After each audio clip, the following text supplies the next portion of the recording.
Okay, test 1 2 3. Can y'all hear me just fine? We are live once again here on YouTube with some more coverage of Hurricane Helene. Today's the day. It's going to make landfall, and we've got a bunch of stuff to go over before that happens.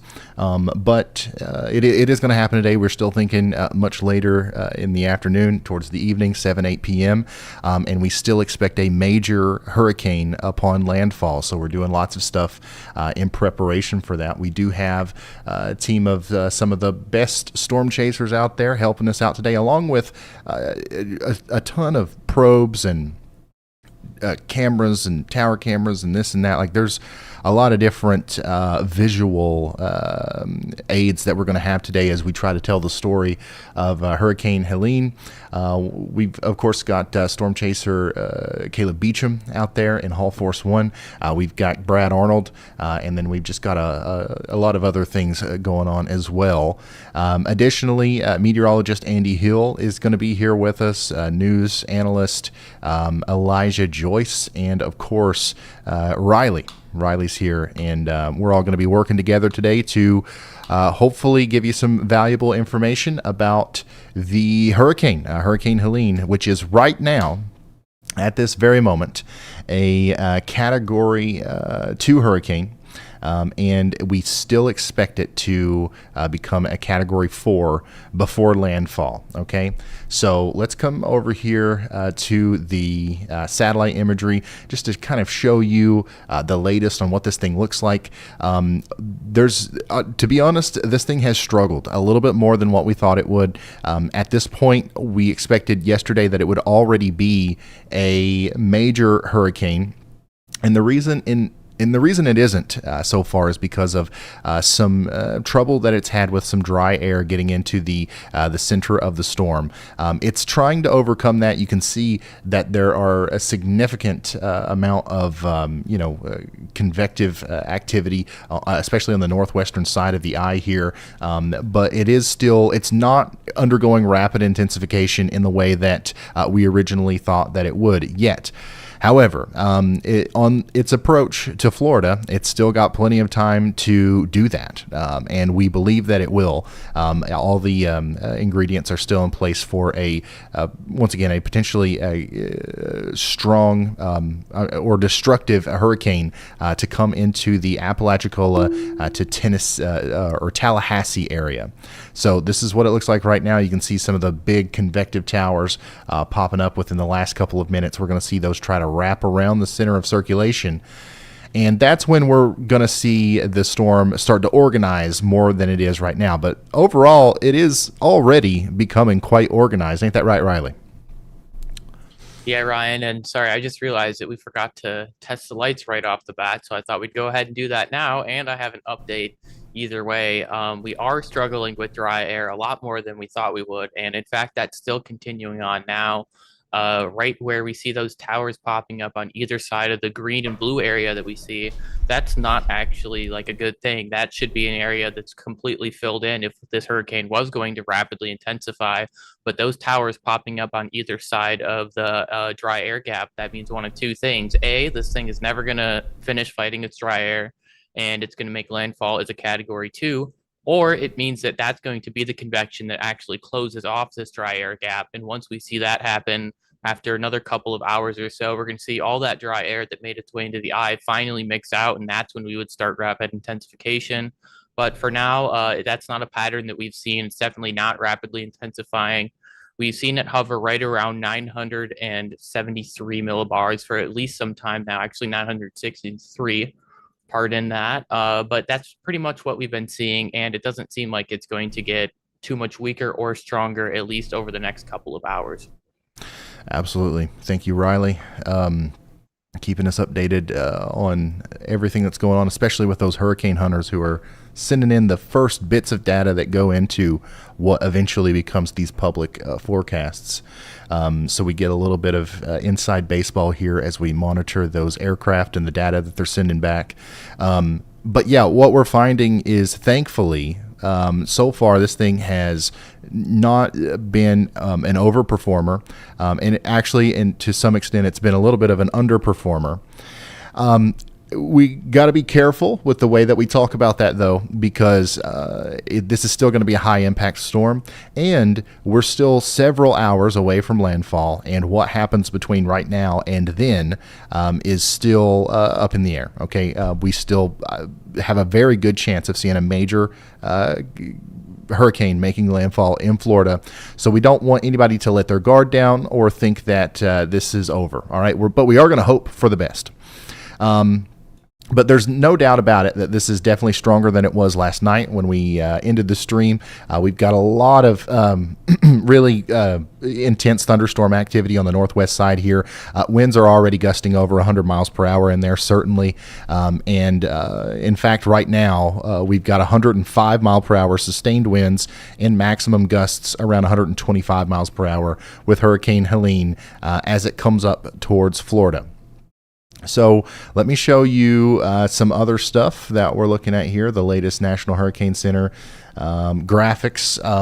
First of all, this is, let's see here. There we go. Okay. First of all, we've got Tropical Storm Isaac that formed last night as well, way up here in the middle of nowhere. It's not going to really impact anybody for quite some time. Eventually, it'll bring some rain and some storms and some wind to portions of Europe. But this isn't something that is extremely concerning right now. It is interesting. It's a very northern storm, and it will reach hurricane status here this weekend, Hurricane Isaac. But here's the latest on Helene. Let's take a look at that experimental cone. We've still got hurricane warnings that go well into south central Georgia because we do expect hurricane conditions to persist way past the panhandle of Florida and into southwestern Georgia, maybe even southeastern Alabama. The entire state of South Carolina, Georgia, and Florida, all of those places are under tropical storm warnings with the exception of extreme western panhandle of Florida. The National Hurricane Center's official forecast still paints this as a major hurricane as it makes landfall here. Once again, sometime later this evening. Then it's going to go up towards Atlanta, and we do expect that it's going to also be probably a pretty strong tropical storm still by the time it gets to Atlanta. There's a chance that we get some 70 to 80 mile per hour wind gusts in the metro as this thing passes over early in the morning on Friday. And then it's going to go up and back over towards Nashville, and it's going to dance around Nashville until it completely fizzles out. What that means for Nashville and Kentucky and everybody back there is essentially just a couple of days of rainy, windy weather that's not out of the ordinary, to be honest. Like, there's going to be some strong gusty winds. However, this is not going to be a high impact storm, I don't believe, for places north and west of the Appalachian Mountains for the most part. It's not going to be a low impact storm, but it's not going to be high impact. What we're mostly concerned about is areas south and east of the Appalachian Mountains, especially and specifically close to the coast. So that's the latest there. Still expect a major hurricane coming into Florida, so that's what we are preparing for. Additionally, we are still expecting a catastrophic storm surge. 15 to 20 feet is still the official forecast from the National Hurricane Center. We might see that adjusted if the hurricane continues to struggle with the dry air. However, it hasn't been changed yet, and in my opinion, there's no reason to believe that this hurricane won't try to push a bunch of water up on the coast simply because of how large it is. Once again, it's not just about those wind speeds and the central low pressure. When it comes to storm surge, one of the biggest factors is just the size of the storm. So we've got a huge storm, regardless of how strong it is at the core, pushing a lot of water up towards the western side of Florida. We're already starting to hear some sort of significant reports of storm surge in southwestern Florida, which is a sign of what's to come later today in the Tampa Bay region, 5 to 8 feet of storm surge possible. And then, of course, between Apalachicola and the rest of the Big Bend area, 15 to 20 feet of of storm surge as possible. That's enough to cover entire houses, submerge them, and unfortunately, that's what we could be looking at as the storm continues to go up towards western Florida.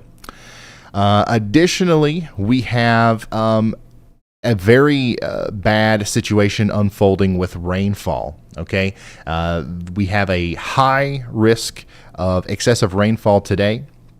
And really for the next 3 days, we're expecting some significant rainfall across all of these highlighted areas. But we are very much concerned about Tallahassee, Atlanta, areas just south and east of Chattanooga and Knoxville, especially in western portions of North Carolina, where this is going to also be a catastrophic part of this storm, where we're going to see likely unprecedented flooding in some of these areas because first of all, we're going to deal with some bad flooding where the storm makes landfall. Obviously, we're going to deal with some significant flooding in all through Georgia, up through Atlanta, and that's going to be life-threatening flooding. But specifically up there in the mountains of North Carolina, extreme northwestern South Carolina, and northeastern Georgia, I am extremely concerned about the flooding potential up there because of the amount of rain that we're supposed to be getting, and of course, the geography up there. The mountains, the foothills funnel all of the rain into a very small area, and it turns 20 inches of rain into what 40 inches of rain would do anywhere else. So if you're in Brevard, if you are in the Asheville, North Carolina area, up there towards Newland, anywhere along where Interstate 40 and Interstate 26 kind of interact with each other, and anywhere along the mountains there, from Brevard all the way up towards Newland in North Carolina, this is likely going to be one of the worst flooding events that we've ever seen in this area, and it is going to be one of the, if people don't take this seriously, this will be one of the biggest causes of fatalities from this hurricane, is likely the flash flooding that we will experience here. So we need to drive that point home and make sure people understand the severity of it. We also have an update from Riley. Go ahead. Hey, Ryan. So speaking of flooding, we actually have there in camera number 3, that is one of our LSM probe cameras. That is already flooding in St. Marks, Florida. And this is where we're expecting to see up to 20 feet of storm surge later. So the a new tornado warning has been issued. Soils, we're going to have even more rain and then even more storm surge. This is definitely going to be a significant flooding event on the coast of Florida. Also up there in South Carolina, where we're looking at that up to 20 inches of rain in some areas. They originally forecast that event yesterday to fall over the course of 3 days, and they've now changed that to 2 days. So yesterday when we took a look at that, that was a 1 in every 2,500 year rain event.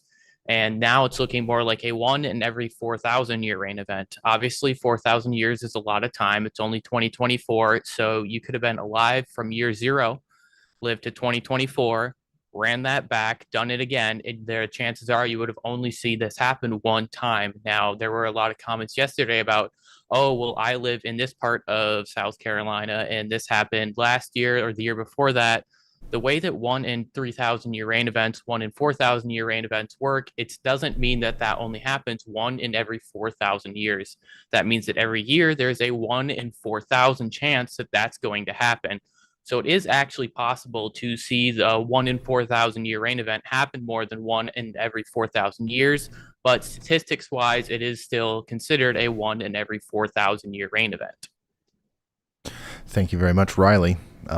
It is going to be a significant event, likely of the likes we haven't seen in our lifetimes for sure, up there in North Carolina. So we're doing everything we can to try to convey that messaging in a way that really lands with people, because I think that in today's world, that's hard to do with how much news is flying at you from all these different angles and stuff. But this is the real deal. Like, this is going to be bad in this part of North Carolina, and there's no way around it. So make sure you are taking precautions and taking action right now if you live in a flood-prone area.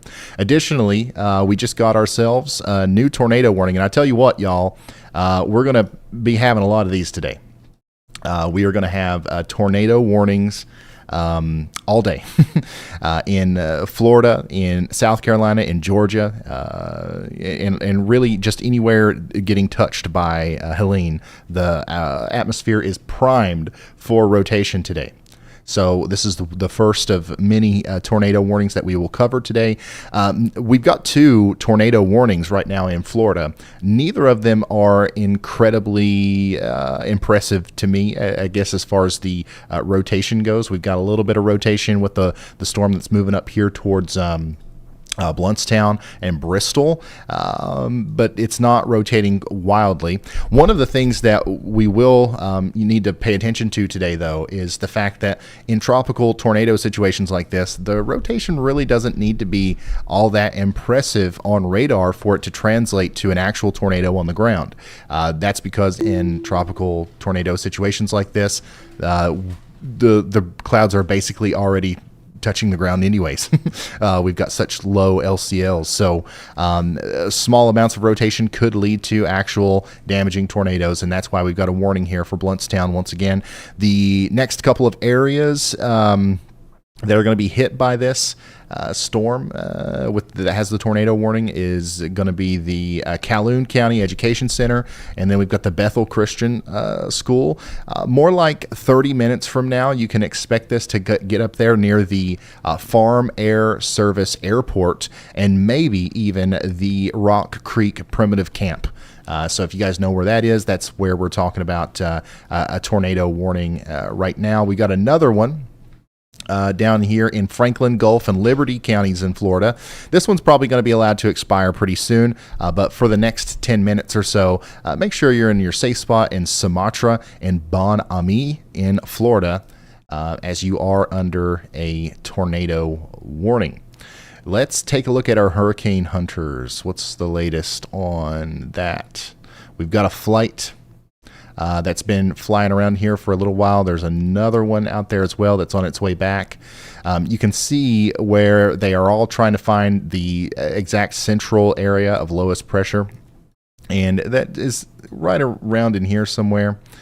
There's a 963 millibar reading.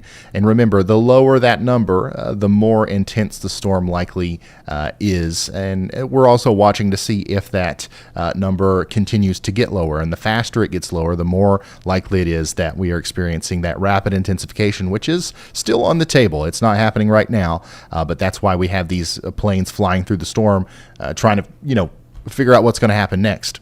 But yeah, the 963 is the lowest reading that I see, but look at how all of these darker colored dots are a little bit farther away from the central area of low pressure. There's a 117 mile per hour wind reading, well outside of the lowest pressure, 119 miles per hour there. And let's see here. Is there anything higher than that? 117, 116. That looks like to me the highest reading right now is 119 mile per hour max wind speed. So that's interesting, right? A lot of the stronger winds are on this side of the storm, and the center of it is right here. Go ahead, Riley. Hey, Ryan. So just a little additional information about how those hurricane hunters works. So those are actually the flight level winds that are being shown on the wind barbs, and that does not exactly represent what the winds on the surface are. So that's why the winds that we're seeing on these wind barbs are stronger than the current hurricane category.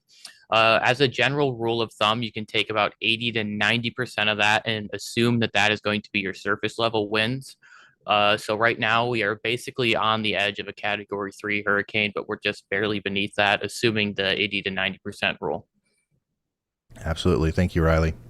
But once again, if you zoom out here and you look, everything is mostly, at least from what we've been able to decipher so far, most of the winds, or the stronger winds, are coming from this side of the storm. It'll be interesting to see if this flight here takes a couple passes more on the other side, because that's where we have the deepest convection right now. Okay, and once again, like Riley was saying, these are flight level winds. All of these reports that we get in also include the aircraft altitude.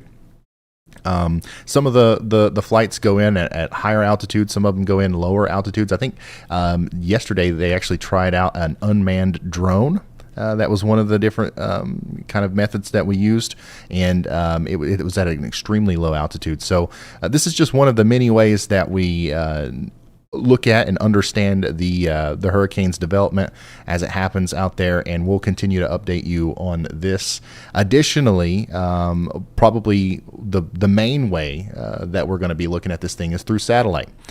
In almost real time, we're able to see the storm kind of develop here.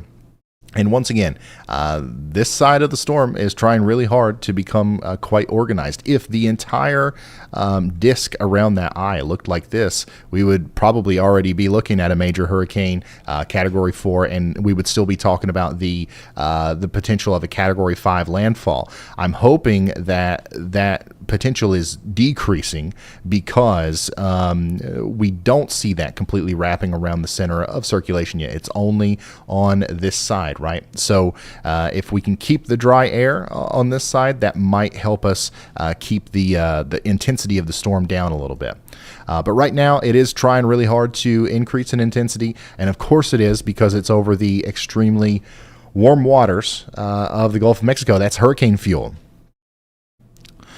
On top of all the other cameras that we've also got Storm Chaser Caleb Beecham out there placing our own probes in a couple different places. This is going to be probably an intense one to watch later as the storm surge starts to come in. We've got 2 probes, I think, maybe 3. One of them still in the back of Halt Force 1, still waiting to be placed. So we'll see where that goes. And what else here?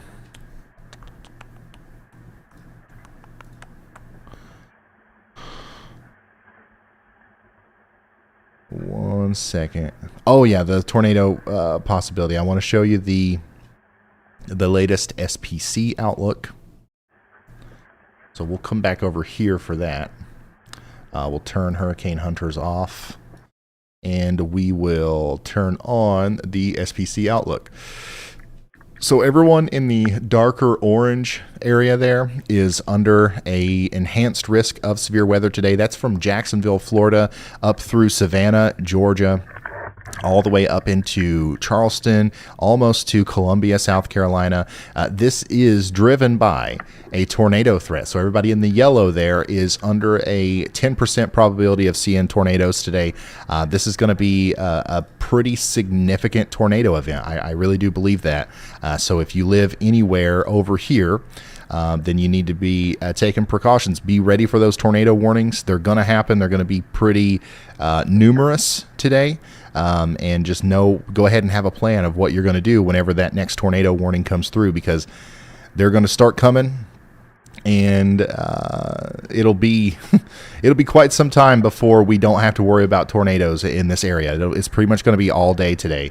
If we switch over to the national radar. Yeah, so like already we've seen a couple of tornado warnings already today.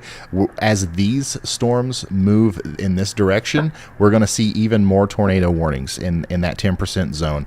And then there probably will be a little bit of a break between those storms and the next couple of bands that come in. But whenever this actually is in the landfall zone, we're going to see more spiral bands coming over Florida, moving up towards Georgia and South Carolina, causing more tornadoes over there. So we are keeping an eye on that. This is what the radar could look like as we go into the future radar. Let's zoom in just a little bit. That's probably too much. Right here. Let's just do this.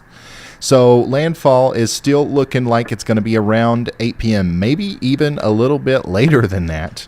My goodness, we might have started the stream too early. The HRRR here is suggesting that maybe it'll be as late as 10 p.m. Before this thing makes landfall. However, it's also possible that it still happens earlier. But one of the things that we're going to be watching out for leading up to landfall is obviously the tornado threat. And then the storm surge threat. Probably today around 4 p.m. we're going to start hearing some reports of storm surge coming in as far south as Tampa. And it'll be somewhat significant at times. And then landfall is going to come. That's going to be really intense, obviously. And then the tornado threat continues in the peninsula of Florida. We're going to see continued bands of storms likely trying to produce tornadoes in South Carolina as well. And this whole time, there's not going to be any breaks for this. Everybody in that corridor is going to be dealing with flash flooding rains. And then watch this plume of moisture go over Georgia, over South Carolina, over North Carolina, and then the vast majority of the moisture just kind of, it does translate a little bit past the Appalachian Mountains, but not significantly, right? That's because most of that rain is being dumped on the Appalachian Mountains as it gets scraped out by the mountains, and it's all falling into those valleys, and that's why we expect to see catastrophic flooding. Go ahead, Riley, what do you got? Yeah, Ryan, I just have an update from the Tampa area. If you take a look at our first camera here, that is actually one of the bridges in Tampa, and this is actually during high tide, so it's a combination of high tide and the winds from our hurricane here that are causing this high water level. We've seen it over the past couple of hours, these waves actually breaking onto the bridge. It is expected that sooner or later this bridge will be underwater, and Florida 511 has mentioned that they are monitoring this bridge for a potential closure. All right. Thank you very much, Riley. We're going to keep an eye on this bridge. We've also got storm chaser Brad Arnold out there giving us a view of some water starting to come over the road in Florida as well. I'm sure that we will hear from him shortly.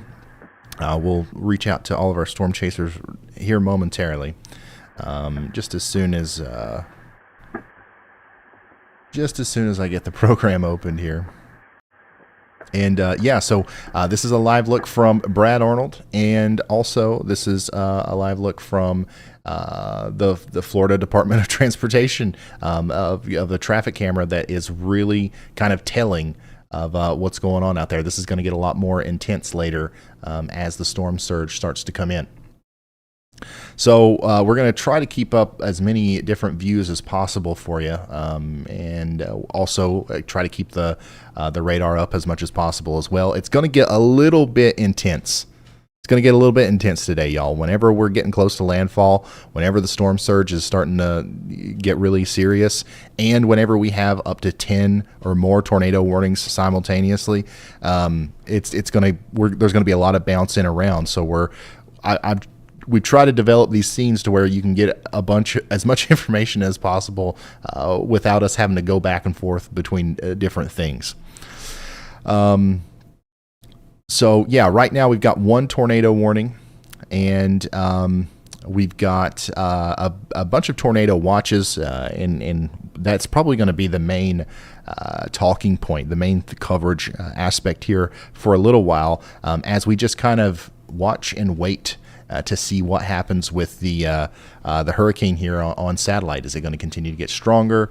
What's happening? So that is where we are right now. Barbara says Columbus, Georgia here. Let me do this real quick. Let me open a separate instance here, and we'll do radar, single site radar. Give me just a second, y'all. And if you have any questions for me, now's probably the time to leave those in the chat, because there's going to be a moment here very soon where I'm not going to be able to look at the chat. Not going to be able to look. How long until landfall? I would say that we're still at least 8 hours out. It's going to be a while.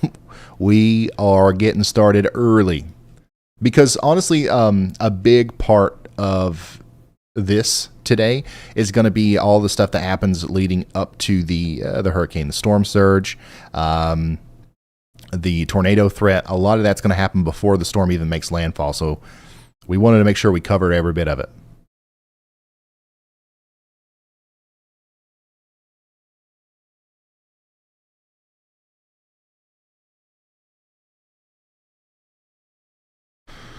Let's see here.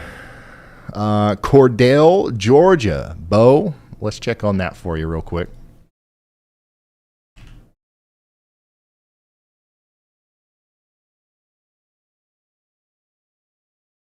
Cordell, you guys are under a hurricane warning.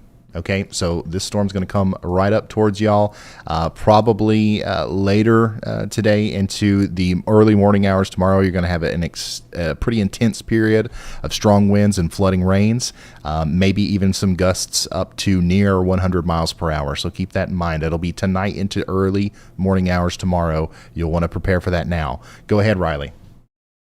Hey Ryan, we just got our first official storm surge report. This is coming out of Naples. The road to the airport is already partially blocked, if not completely blocked by storm surge. However, it is passable for the time being, but obviously that is going to go up as the hurricane gets closer. Thank you very much, Riley. That's also something else we're going to get lots of news, lots of reports coming in over the next little bit as well. So we're just going to rapid fire deliver all of this information to you as quickly and as efficiently as possible, and try to answer some questions as well. How about St. Pete? Are we talking about St. Petersburg, Florida? Is that what we're talking about? Juji?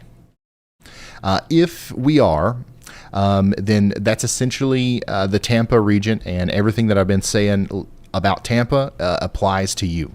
Okay, so we expect maybe around 5 to 8 feet of storm surge, and then a little bit later today, probably starting around 7 p.m. or so, we expect that we are going to have some 60 to 70 mile per hour wind gusts all the way through midnight, where we'll probably still have intermittent 50 to 60 mile per hour wind gusts, but it'll be for the most part over in the Tampa area after midnight. There's going to be a brief period, probably around 9 p.m., where we experience hurricane conditions and brief intermittent hurricane conditions in the Tampa area. But for the most part, we're talking about high-end tropical storm force winds.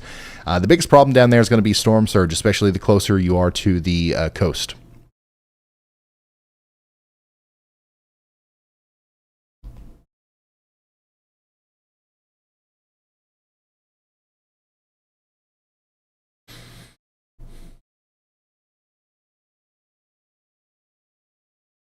Casey, thank you so much. Back at it again, Ryan. Appreciate the coverage. How's Northeast Georgia looking tornado-wise? Tornado-wise, I think that for the most part, y'all are okay. However, there is still somewhat of a tornado threat up there, especially in extreme Northeast Georgia. We're talking about a 2% chance. Your biggest problem is going to be flash flooding by far. Go ahead, Riley. Hey Ryan, speaking of tornadoes, I'm looking north of KLCX. I'm not as good as Andy, obviously, but it appears to me that there is some sort of storm that's starting to hook. We had two cells sort of come together to starting to really nudge the RFD of the cell that was to the north. This would be one to watch for the potential of a tornado over the next couple of minutes here. All right. Thank you very much, Riley.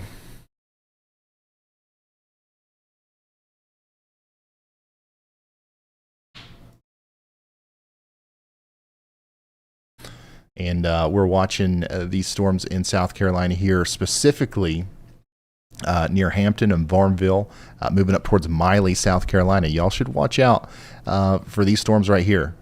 Okay. Additionally, we just got word from meteorologist Andy Hill. He says, I'm going to be there in 10 minutes, maybe 13. So we'll hear from Andy here very soon. I just started early. I'm not used to everything being ready and working. So usually I get here about 8 hours before the live stream starts and try to get it working. And then we start the live stream. Today, everything just seemed like too much of a breeze. So I was like, well, let's just go. Let's start the live stream. Let's see. Okay, here's a graphic from the National Weather Service. The Weather Prediction Center, talking about that high risk of excessive rainfall. Once again, catastrophic and life-threatening flash flooding. It's important that we show these graphics because I want to make sure that people who are just tuning in here understand that what you've walked into is not just some YouTuber trying to hype things up and use words like catastrophic to drive up viewership. This is the real deal, okay? This is actually going to alter a significant amount of lives today up here in the high excessive rainfall risk area. And if you live in this area, you need to understand the gravity of the situation. Catastrophic and life-threatening flash flooding includes numerous significant landslides. This is expected across portions of the southern Appalachians through Friday. Considerable to locally catastrophic flash flooding is likely from the Florida panhandle into much of Georgia. And then we're concerned about widespread significant river flooding and isolated major river flooding. So, once again, I'm most concerned about those valleys in the mountains, especially in North Carolina, specifically with the flash flooding problem. River flooding is still going to be a big problem, though, and we'll see about the flooding threat from Atlanta down to Tallahassee. That'll be obviously quite widespread, but the impacts of that are really going to be dependent on how the storm bands line up and everything, because I don't think we're going to see a situation where we see it stalls out and we get that core of the storm kind of going over the same area for a significant amount of time, like we've seen in some previous hurricanes. This one's going to be moving pretty quick, but we have this predecessor rain event happening right now where it really doesn't matter how quick it moves, because a lot of the rain's going to fall before the main circulation gets there. Let's come back over here to the radar and go to the national radar once again, and this is what I'm talking about with that predecessor rain event. The hurricane's down here, right? But all of this rain that's falling in this area, it's not going anywhere. It's going to continue to fall. It's going to just stay there and continue to get more intense as the hurricane eventually comes in and then clears it out. And it's going to clear it out with one last major burst of extreme rainfall. So imagine you get 10 inches of rain over the next 12, 16 hours. And then, boom, you get 5 inches of rain in the last 2 hours. That is going to be a disastrous situation for anybody involved, especially in the mountains. So please take care. Please take precautions and take action however you need to now to protect your life and property, as this is probably going to be one of the biggest parts of the storm that we have to watch. Benjamin says, thanks for starting early, but we aren't paying extra. Hey, that's totally fine by me. We're still going to keep it commercial free. We're still going to keep it, we're going to go as long as we can here. Yeah, I appreciate y'all. Thank you for that. I do. Moss, thank you. And Christina Lynn, thank you so much for that. Got Diet Coke? Oh yeah, we got Diet Coke. We're getting locked in. We're getting focused. All right. And then we're also getting hydrated. All right, with our liquid IV. We're going to be going back and forth today.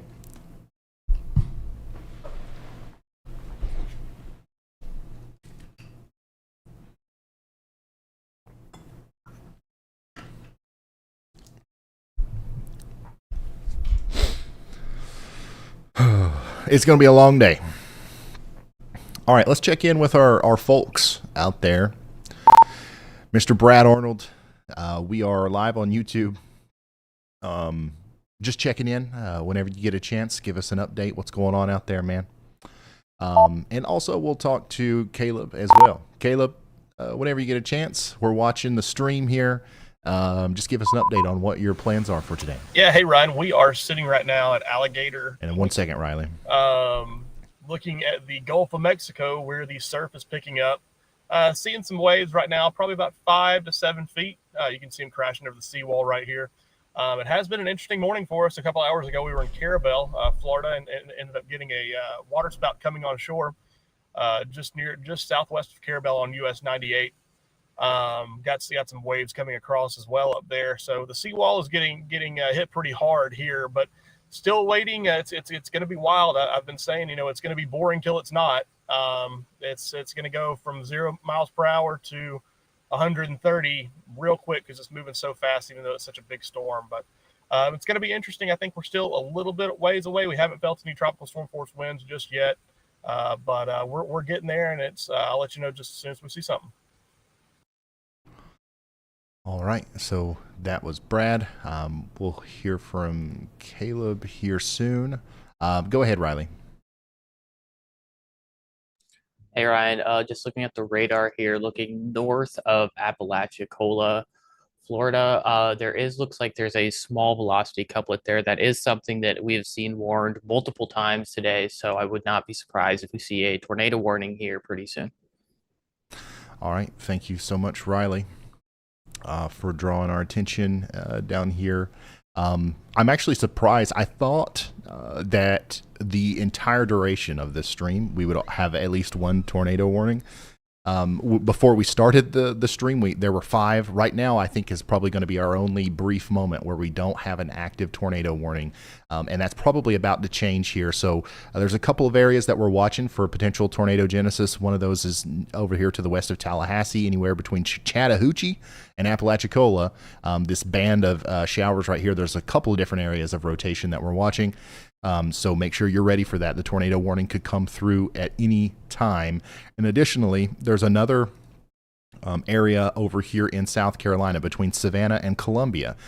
These storms are also twisting a little bit. So keep that in mind as we await the next tornado warnings.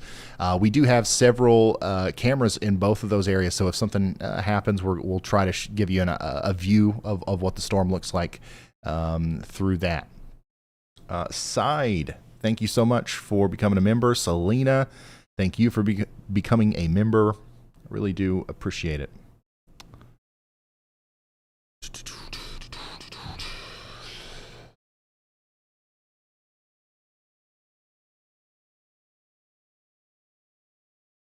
Todd says, I'm in the southwestern North Carolina mountains, Cherokee County. Thanks for looking out for us. There are a lot of part-time people here with homes in Sarasota and Tampa. I'm sharing your channel too.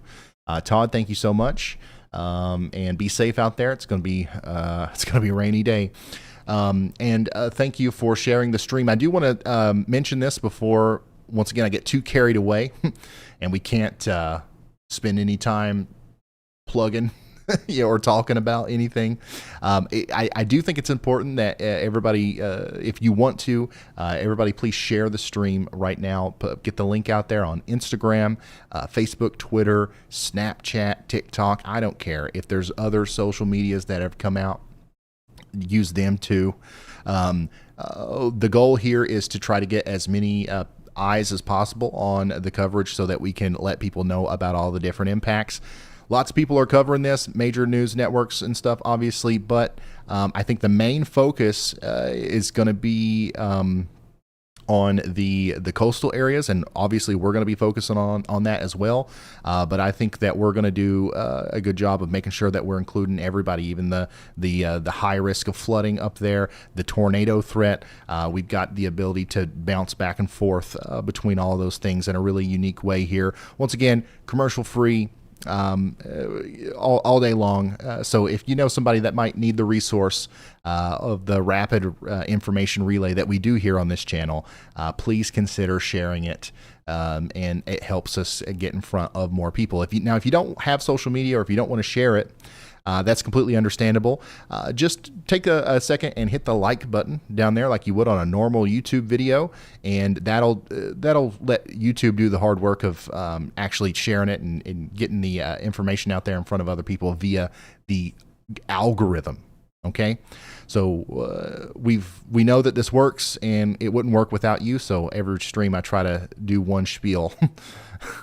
But yeah, if you don't want to do any of that stuff, that's fine. Thank you for just being here. Thanks for trusting us. And we're going to take this very seriously today.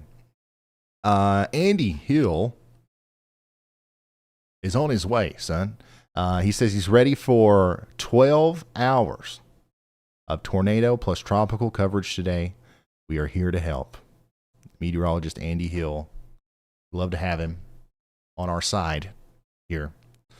And we'll be hearing from him soon, and probably a lot. I mean, there's going to be a lot of tornadic activity today, unfortunately.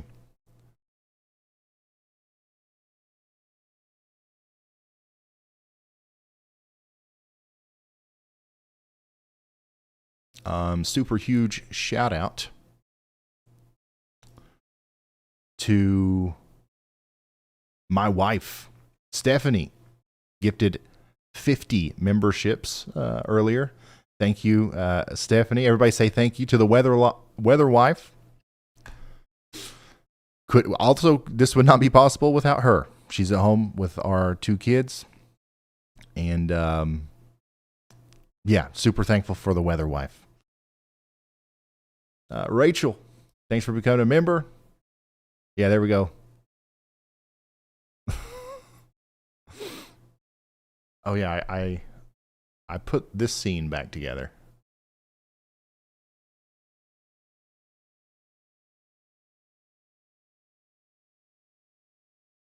There we go. Look at all that love, Steph. Kathy, thank you so much for becoming a member. Holliston says, how bad will the impact on Valdosta, Georgia be tonight? I live in Hahira? I think I'm saying that right, which is about 18 minutes north. 18 minutes north of Valdosta, Georgia. Let's take a look at that.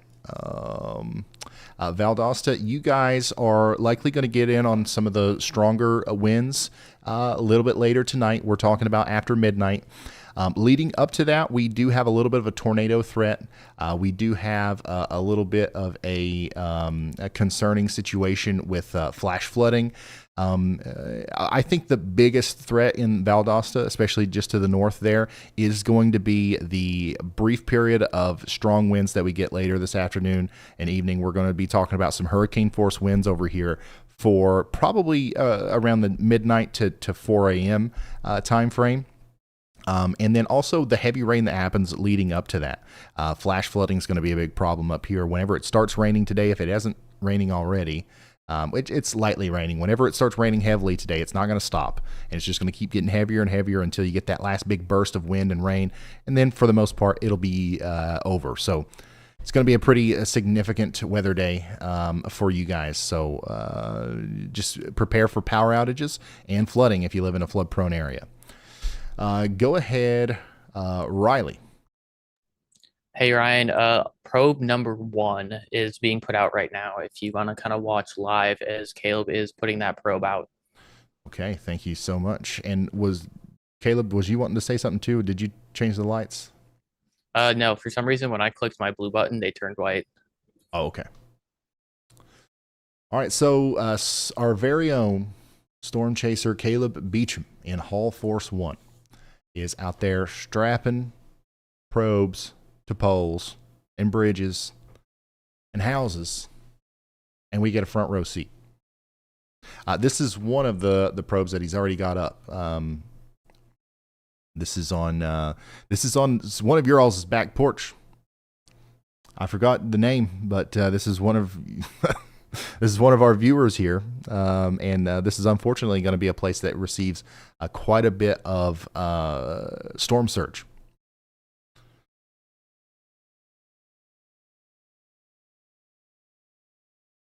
So we're going to be keeping an eye on that, and we're going to be keeping an eye on Caleb.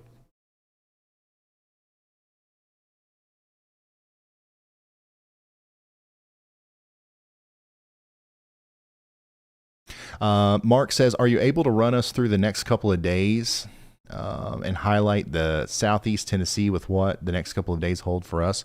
Yeah, I'll do that again here in a minute. I did already do that. And Southeast Tennessee, you guys are going to get some rain. You're going to get some wind. But it looks like the majority of the worst of the weather is going to happen on the other side of the Appalachian Mountains. We're talking about Northwest North Carolina, South Carolina, and Georgia. You guys are still going to get some gusty winds and some rain, but it's not going to be anything terrible. But we'll go more in depth on that in just a moment.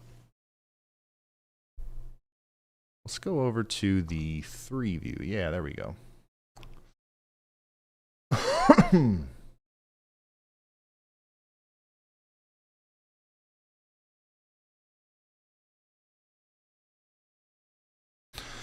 Grace, thank you for the very generous super chat. Says, much thanks, Ryan. Hello from Fort Worth. Hello, Fort Worth. Thank you for being here. We have horses. Gabriel says we have horses in a valley outside of Calhoun, Georgia. How is Northwest Georgia looking for the day? Similar situation to what we've been talking about with Atlanta. Later tonight, probably in the early morning hours tomorrow, we're going to have a period of time where we have 60 to 70 mile per hour winds. And leading up to that, it's just going to rain really heavily and continue to rain harder and harder until it stops. So we have a pretty significant flash flooding problem up there. And then we also are going to have a wind problem. Let's say you get a couple of hours of 60 mile per hour wind gusts after a day of rain. That's going to lead to a lot of downed trees and power lines and power outages. So keep that in mind. And outside of that, it's just going to come down to the little intricacies that we don't know about yet, and we will update you on as the live coverage continues. It's strapped. That's not going. He forgot to slap it and say that's not going anywhere. You're supposed to, you know, now it's going to fly off, Caleb. If you use, I'm pretty sure we used a ratchet strap. If you use one of those, you have to slap it and say that's not going anywhere.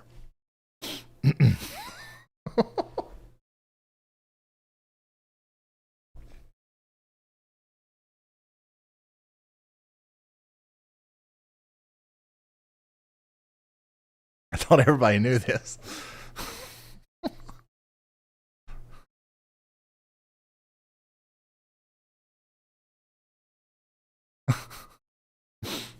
It does look from this angle, it does look like it's not going anywhere. So that's good. Oh, he did it. He did it. There we go. Thank you, Caleb. Storm Chaser Caleb Beacham out there getting it done.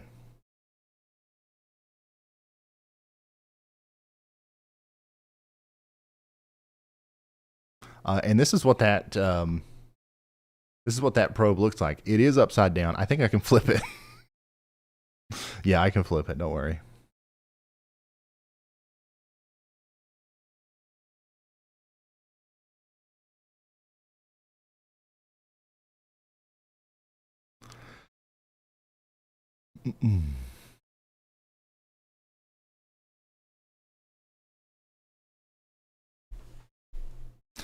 Yep, we've got a shed.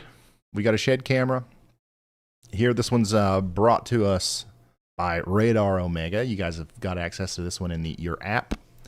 And hopefully we still have this shed by the end of the stream. The last time we had a shed camera, it did not fare.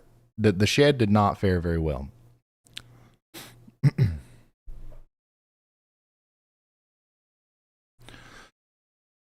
If anyone leaving the storm has an RV and needs a hookup, I have one available. I live in northern Alabama near Huntsville. That's very nice of you, Fireside with JB.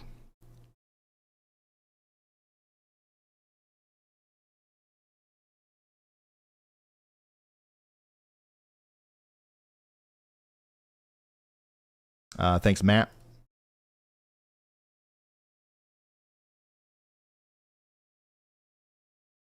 Thank you, Mary, for sharing. Any info on Monroe, Georgia? Yeah, we got some info for Monroe, Georgia, for sure.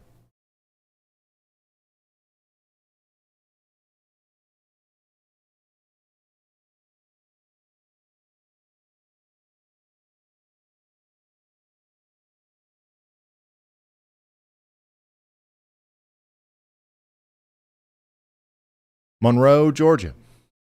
You're halfway between Atlanta and Athens. You're in the cone of uncertainty. The center of this storm could fly right by you.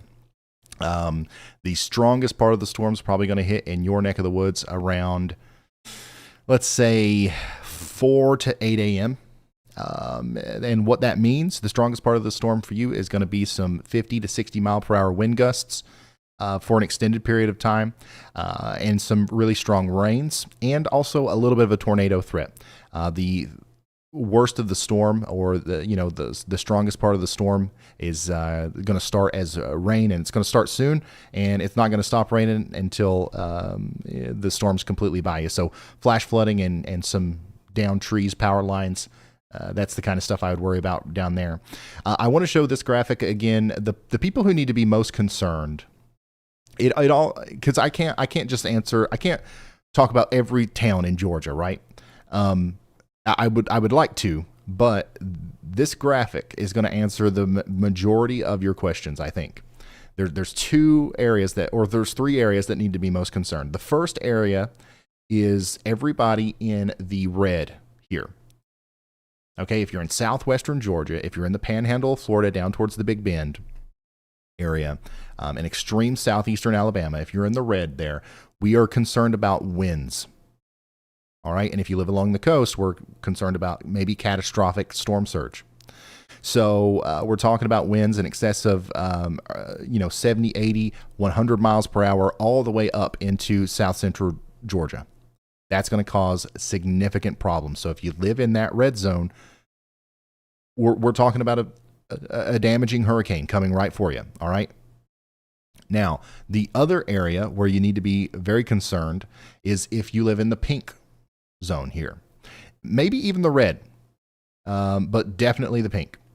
This is where we expect life-threatening and potentially even catastrophic. A new tornado warning has been issued. There's a little bit of an overlap there. So if you live in both, you've got double to worry about. You know what I'm saying? So those two areas. And then last but not least, this orange zone down here. This is where we expect to see the greatest tornado threat today. And speaking of that, right on the outside of that, we have a tornado warning right now. So let's go fly to it. The National Weather Service has issued a tornado warning for Bacon County, Georgia, Pierce and Appling County, Georgia, until 1:15 Eastern Time. In the path of this storm, we've got the Baxley Municipal Airport and the Dial Elementary School. Also, the areas just to the north and east of Alma. This is not going to go into Alma, I don't think. It'll stay to the north and east, cross Highway 32 here soon. Let's take a look at the velocity. And yeah, this is actually rotating quite interestingly. Lambright, Coffee, New Lacey, Scuffletown Highway. All you guys are in the path here, so make sure you take shelter, as this is potentially producing a tornado and it's coming right up towards you. Go ahead, Andy.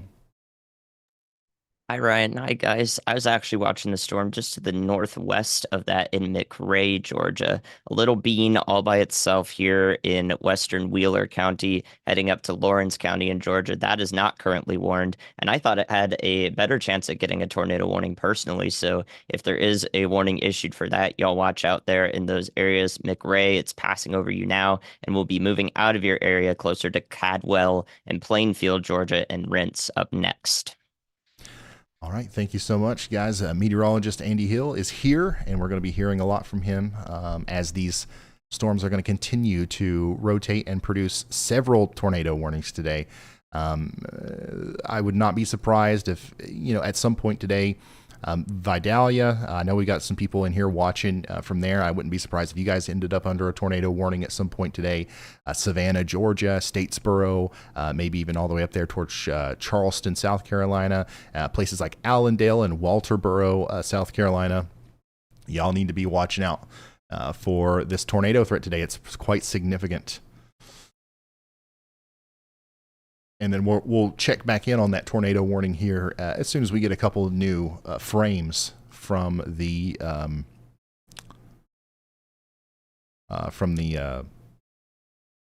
radar. Sorry. Rustin says, "Hey Ryan, I'm 30 minutes west of Tallahassee. Any thoughts on driving to Jacksonville or somewhere out of the direct path today?" I would recommend it if you have the ability to. If that's something that you can just do. Yes, I would. You know what I'm saying? So this is it's completely up to you. The main thing to do in this situation is to listen to the guidance from your local officials. If there's any sort of evacuation orders in place, which there are several counties where there are mandatory evacuation orders right now, and I do believe that your county is one of them. Follow that guidance. Anna says, I live in Marietta, right outside of Atlanta. I can't even imagine what 60-mile-per-hour sustained winds is. Should we shelter in our basement overnight? So that's a tricky one, right? Because also you're in that high risk of excessive rainfall. You don't want to necessarily only try to escape the potential impacts from winds. 60-mile-per-hour winds definitely has the capability of bringing down trees, which is a dangerous thing if you're in the living room around windows. However, it's likely not gonna rip the roof off of your house. You know what I'm saying? The biggest problem that we're gonna have with a prolonged 60-mile-per-hour winds in places that see so much rain today is just a lot of trees coming down, and that's gonna lead to a lot of power outages and stuff like that. And then on top of that, we are going to have a very significant flooding situation in your area as well. So I wouldn't the basement probably wouldn't be the first option. However, it is definitely something that you can consider if you're not currently experiencing flooding.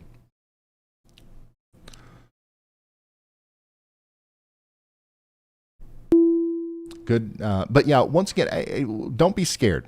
Okay, don't be scared. The fact that you know that this is coming, the fact that you're taking it seriously, puts you ahead of almost everybody else who will unfortunately be caught off guard by this storm. And those are the people that usually end up finding themselves in some sort of trouble. Go ahead, Riley. Hey, Ryan, two things for you. Our first look at river flooding here in South Carolina is in camera slot 6 right now. And then also, as we see the storm surge come up throughout the day, we have a image in stream text. Those are all pictures taken around noon Eastern of what our probes looked like.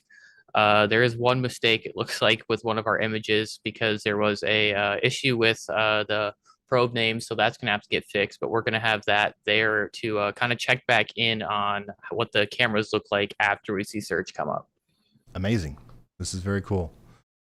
So yeah, we've got a snapshot here of all of our cameras and what they look like right now, and then later, unfortunately, when a lot of this stuff is covered in water, we're going to be able to compare them and just give you some context about how much the water has risen in some of these storm surge stricken areas. Most of these cameras are coming from Project Mesovort, which is once again a product of Radar Omega. And then, of course, we've got our very own probes out there as well from Caleb Beecham. So we're going to be keeping an eye on those. Let's very quickly go check back in on our tornado warning, because we do still have a tornado warning here for Bacon County in Georgia. The rotation is still there, and it still looks quite interesting. So if I'm in Lambright or Coffee or New Lacey in Georgia, I am taking shelter. And then down the line here, past Rockingham, more towards Pine Forest, you've got, I don't know, what do we got here? 25 minutes or so before the storm really gets to you. You've got time to prepare. Take shelter now. There could be a tornado heading towards you, especially if you live over there close to the Baxley Municipal Airport. And then we are continuing to watch a couple other areas of rotation as well, north of McRae, west of Alma.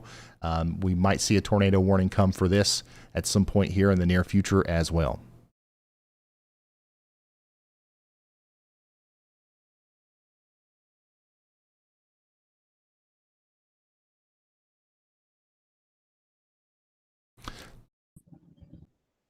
Dan says, did you know there's a town in West Virginia called Tornado?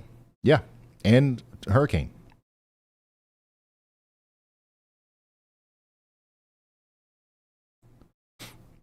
There's a place in my county where I live called Hurricane, but we pronounce it Hurricane.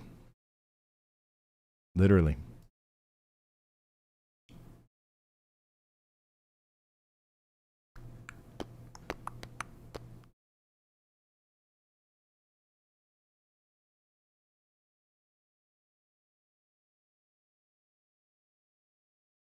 The lights are green, So that means we've got something from Andy. Go ahead, Andy. Hey, Ryan. Latest on the most concerning storm here is near Ashton, South Carolina. I know Riley's talked about this and we've looked at it in the past. It was back near Hampton just a bit ago, but the latest velocity scan on that definitely suggests there should be a tornado warning here. This radar is updating erratically, but I have the 55-minute on the hour velocity scan, and I would definitely tornado warn this as it heads up from Ashton to Lodge and Earhart area in South Carolina. So that would be northwestern Colleton County into Bamberg County. Please expect a tornado warning. I would be preparing for that now. Y'all watch out. Thank you so much, meteorologist Andy Hill, bringing our attention over here to South Carolina. That is certainly a concerning looking rotation signature on our storm here near Ashton. Lodge, Earnhardt, all the way up there to areas just north and west of Padgetts, along Highway 521 and 362. Y'all watch out. It wouldn't be surprising to me if we saw a tornado warning here very shortly, hopefully soon, as this is certainly the kind of storm that we would want to see a warning for in a tropical kind of system. So, yeah, and once again, notice all of these little disturbances in the velocities all the way up and down this band here. This is one of the many places that we'll have to watch today for a couple of new tornado tornadoes. warning has been And issued. there it is. A new tornado warning has been issued for our storm that Andy just called out. So there it is. We've got an official warning now from the National Weather Service. Let's show you the latest on that. That is Colleton County in South Carolina. Radar indicated rotation. It's going to go until 1:15. And yeah, that is a very concerning looking rotation area there. Riley, is there a camera here? I know we've got a bunch in South Carolina. Is there anything close to that? Yeah, I believe Chandra's working on it Okay. right now. All right. Sounds good. Okay, so please take shelter if you're out here near Lodge, South Carolina. If there's a tornado down, it's near Journey Road, and it's going to go over Bells Highway, near Low Country Highway here soon. So the road between Earnhardt and Lodge is a dangerous place to be right now in South Carolina.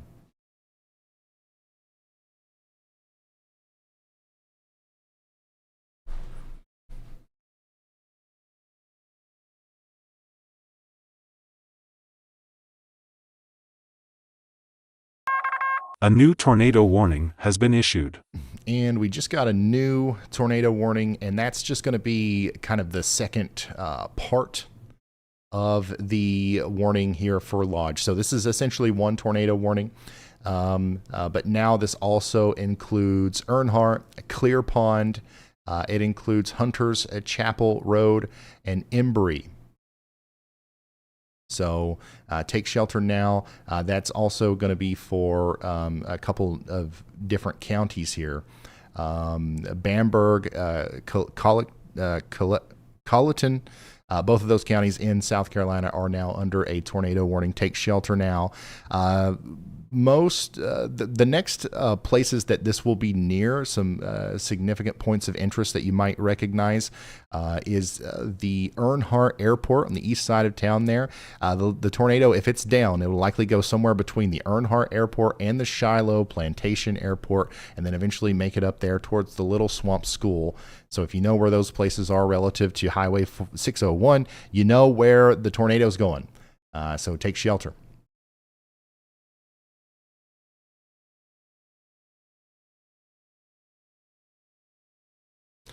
Go ahead, Andy.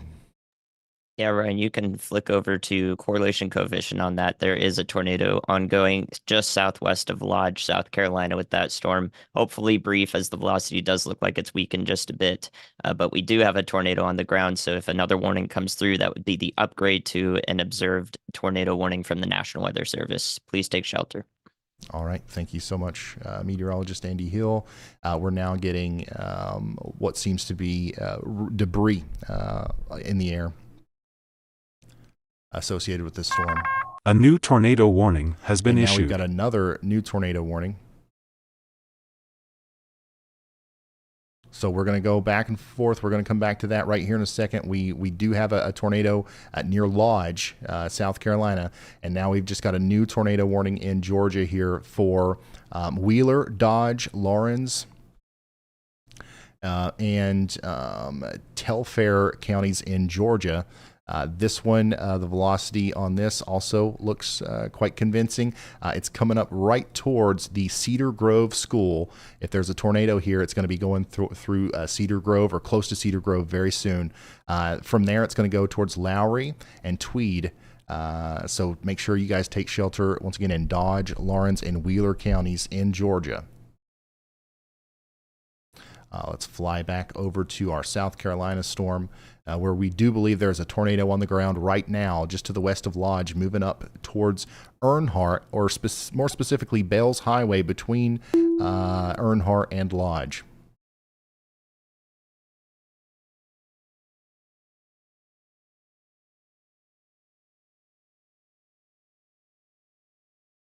And we'll go back to the Georgia one as well. We're going to go back and forth here. So the storm that just most recently got that tornado warning is the McRae storm that Andy pointed out earlier. So we've had lots of heads up here. So hopefully people are aware of the situation, and we've got people taking shelter out here in Georgia and South Carolina, because this is, unfortunately, this is going to be a common thing today. We're going to see lots of these tornado warnings, and we're going to need to take shelter across a lot of different counties today in these areas. So that's what we've got going on right now. 4 tornado warnings. We do believe that we've got one on the ground over here near Lodge, and we're just waiting on the next radar scan there to give you some more information. If you're just now tuning in and you're just kind of coming in, we are kind of locked in on a couple of tornado warnings right now, but we are doing a little bit more of macro coverage as well for the general Hurricane Helene that's going on. Right now, the latest information that we have for you about Hurricane Helene is that it is a Category 2 hurricane with 105 mile per hour winds, 125 mile per hour gusts, minimum pressures around 960 millibars. That's going to keep dropping as we see these big convective bursts pop up around that central area of low pressure. That looks like it might be the one that ends up closing us off completely here and allows this thing to really take off, as we continue to expect that it will. This is at least going to make landfall as a Category 3 major hurricane later tonight, potentially even still a Category 4 making landfall tonight somewhere after 8 p.m. Eastern in Florida. We're already starting to see some storm surge in western Florida. We expect to see potentially a catastrophic storm surge at some point in the Big Bend area as the storm approaches. So we're covering that. We're covering a high risk of excessive rainfall today and potentially historic flooding in the southern Appalachian Mountains, which we will talk a lot about that as time goes on. And then we're also dealing with tornadoes. We've got a tornado right now, we believe, in South Carolina that we are covering. This is getting dangerously close to Earnhardt, so hopefully everybody in Earnhardt and along Low Country Highway here is in their safe spot.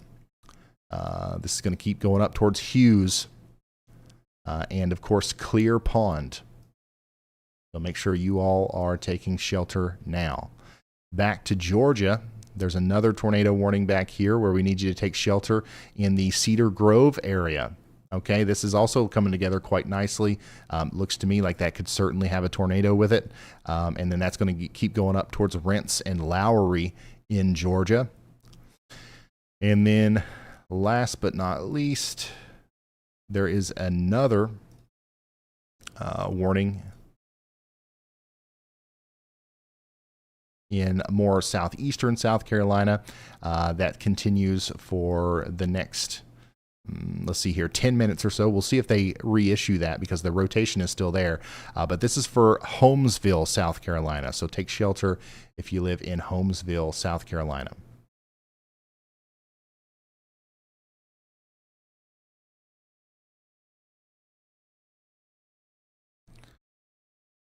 Let's see here.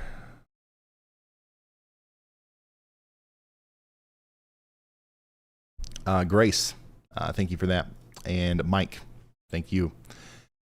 Yeah, speaking of the historic flooding that is on the table up here in North Carolina, just to put this into perspective, all right, this is what we are expecting. This is one of the storm total precipitation images that we've come across here from the Greenville Spartanburg National Weather Service. Several areas getting more than 10 inches of rain. Some places getting more than 15. Some places getting more than 20 inches of rain out here in the Appalachian Mountains on the southeastern side, in northwestern or in western North Carolina, northwestern South Carolina. And this is going to be an extreme event, an extreme rainfall event. Lots of flash flooding is going to happen. And to put it into perspective, this is how much rain we received in this area during the flood of 1916 in and around Asheville. This led to around 80 fatalities. Okay? So this is from the National Weather Service. This will be one of the most significant weather events to happen in the western portions of the area. Talking about, this portion of South Carolina and North Carolina in the modern era. Record flooding is forecasted and has been compared to the floods of 1916. And if these numbers are anywhere close to being correct, the results of this will overshadow 1916 like crazy. Go ahead, Andy. Hey, Ryan. Our tornado warning for Earhart and Bamberg County in South Carolina was upgraded to an observed warning. We do have a much deeper debris signature now, so it was a strong tornado for a couple of minutes here, more than likely. I do think it's weakening now, but unfortunately it didn't weaken before it maybe did some more significant damage. That warning did get upgraded, and then it did not come through on my side or yours, I believe. So we might have to look into that, but I'll be sure to update you on any warnings that are updated or upgraded. Okay. Thank you very much, Andy. Meteorologist Andy Hill bringing our attention back over here to Lodge and Earnhardt. This is now a confirmed tornado warning. So we've got to make sure we are taking extra precautions here in Hughes, as this would be the next place that it's going. Right now it's going up past Earnhardt, and then it's going to move up towards Hughes and Clear Pond next. So make sure you are taking shelter over there in those areas in South Carolina. That's Bamberg County, South Carolina. It's radar confirmed. Trying to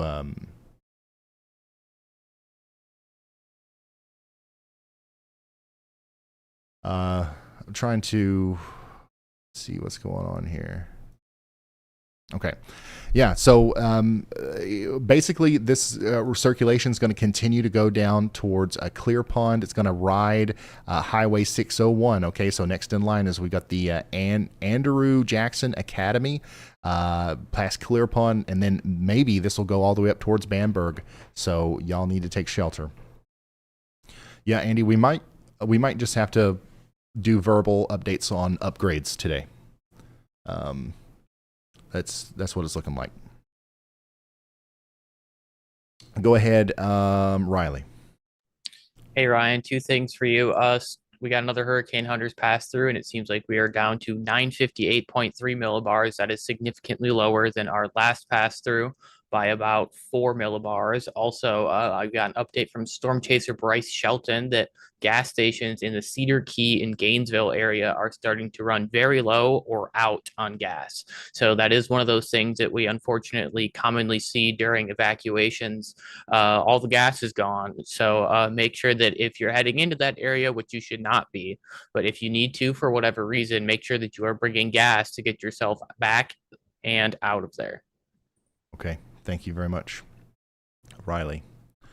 So those are some updates there. We do currently have 3 tornado warnings, several tornado watches out there as well. So that's why we've been talking so much about the tornado threat. A big thing that is getting ready to become more of a problem is the flooding threat. We're probably going to see several considerable flash flood warnings and possibly even some flash flood emergencies today. And then we are also anticipating the storm surge here soon near some of our more southern areas. So places like Tampa are already seeing some water rise. So we're going to be jumping around between all of that. Do we have an update from Caleb? Yeah, Ryan, how's it going? I'm currently just north of the St. Mark's area here in Florida, and I'm actually on one of the rivers that leads out or into the Gulf of Mexico. I'm not 100% sure what area we're specifically focusing on, whether there's normal flow or not, going inbound or outbound, but we're actually starting to see this area right here begin to rise. We've seen it in the last probably 20, 30 minutes. I've seen it come up about a foot, and we're now actually beginning to have houses get submerged. So it is something to watch about that storm surge. And even though we're not into the hurricane yet, we are starting to see the effects of that. All right. Thank you very much. Storm Chaser Caleb Beecham, who is in Hall Force 1, giving us an update there. We just had, here it is. This is a live look from Hall Force 1, which is showing the water that's starting to come up there. So it's right now things are starting to happen. Everything's happening slowly but surely, and then there's going to be a moment where things just really get intense here along the coast, likely later this afternoon. Leading up to that, we're just kind of watching and waiting, especially the satellite here. This is an important aspect to keeping up with where the storm is and how intense we believe it's going to be whenever it makes landfall. We still see that latest big time convective burst, this big tower here that's just went up. It's a good sign that this is probably going to undergo some pretty significant intensification over the next couple of hours. And we're going to watch that unfold here as it goes towards Florida. We're still several hours away from landfall. So this thing has a lot of time to get strong. Okay. It is strong already. It's a category 2, 105, 125 mile per hour gusts. We expect it at least to be 120 miles per hour, 150 mile per hour gusts just off the coast here. And it's not out of the question for it to continue to strengthen even beyond that as it goes towards making landfall just to the south of Tallahassee later today, closer to 9 p.m. Eastern likely. So that's what's going on with our hurricane. And we're going to continue watching it. We're going to continue to watch all of our storm chasers and cameras out here. And we're going to go back through and check in on all of our tornado warnings. We've got a confirmed tornado warning. Once again, radar confirmed tornado warning out here near Earnhardt. The rotation has let up quite a bit with this one. So hopefully that'll be allowed to expire, but we still want you in your safe spot in places like Springtown and Clear Pond. Additionally, we've got a pretty strong storm capable of producing a tornado down here in Bacon, Georgia, Bacon County, Georgia, and Appling, Georgia. This will move up towards Baxley eventually. You guys aren't under a tornado warning yet, but I would watch out. And then we've got another tornado warning, which is quite impressive here. The rotation is coming up towards Lowry right now. Next in line would be the Southwest Lawrence Middle School along Highway 319 here as the storm moves up towards you. A new tornado So we got a warning new has been tornado issued. warning for Appling County, Georgia. And that's exactly what we were just talking about with Baxley being included in the future path of this storm. So they've just extended the tornado warning to now include Baxley all the way back towards Spring Branch and Falling Rocks in South Carolina, or Georgia, sorry. This is a strong storm that is capable of producing a tornado moving up towards Baxley right now. We need everybody in Baxley to take shelter. That's Appling County, Georgia. The first place to be impacted in the greater Baxley area would be on the southern side of town. If we had a tornado, it would come up towards the Appling County Elementary School and then continue to go up towards town. So keep that in mind as we watch this situation unfold here. So 3 tornado warnings, 1 confirmed in South Carolina.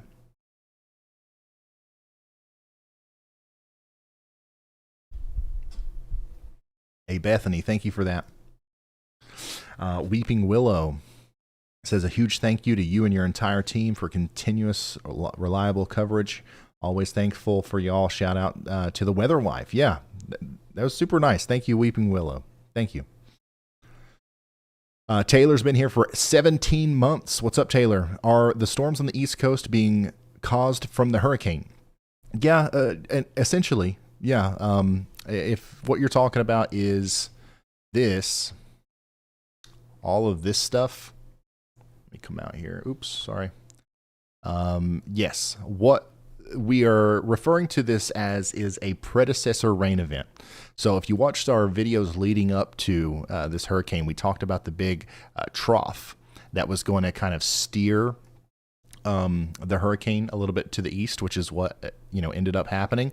Well, this trough has kind of, it caused some severe storms yesterday, and it's kind of compiled a bunch of energy right here where all of this, kind of flow from the hurricane is pushing up against it. All of this moisture is kind of funneling up into it, and we're just seeing continuous rainfall and storms in this area. And since the hurricane's path is like this, and it's interacting with the trough in a way that's going to kind of stall it out.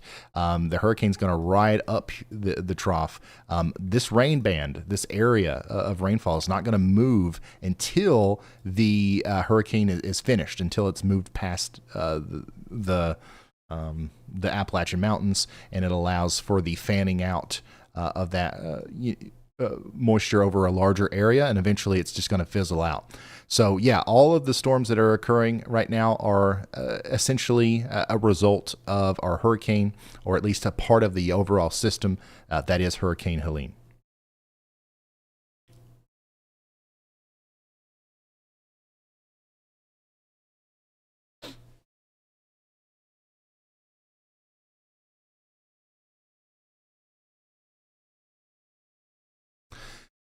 Hurricane Helene is hitting jet fuel right now. It's in that sweet spot where we expect it to really start intensification.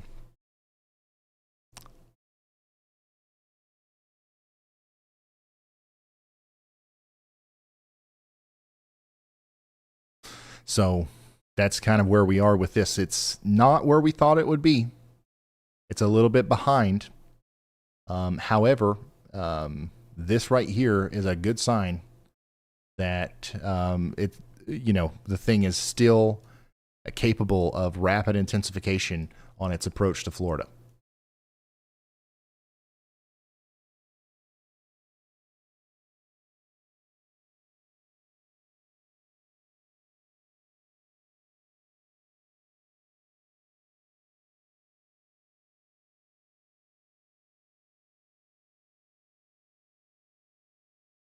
While most of the damaging winds are going to be just east of Helene's center, we do have to remember that this is going to be a very large storm.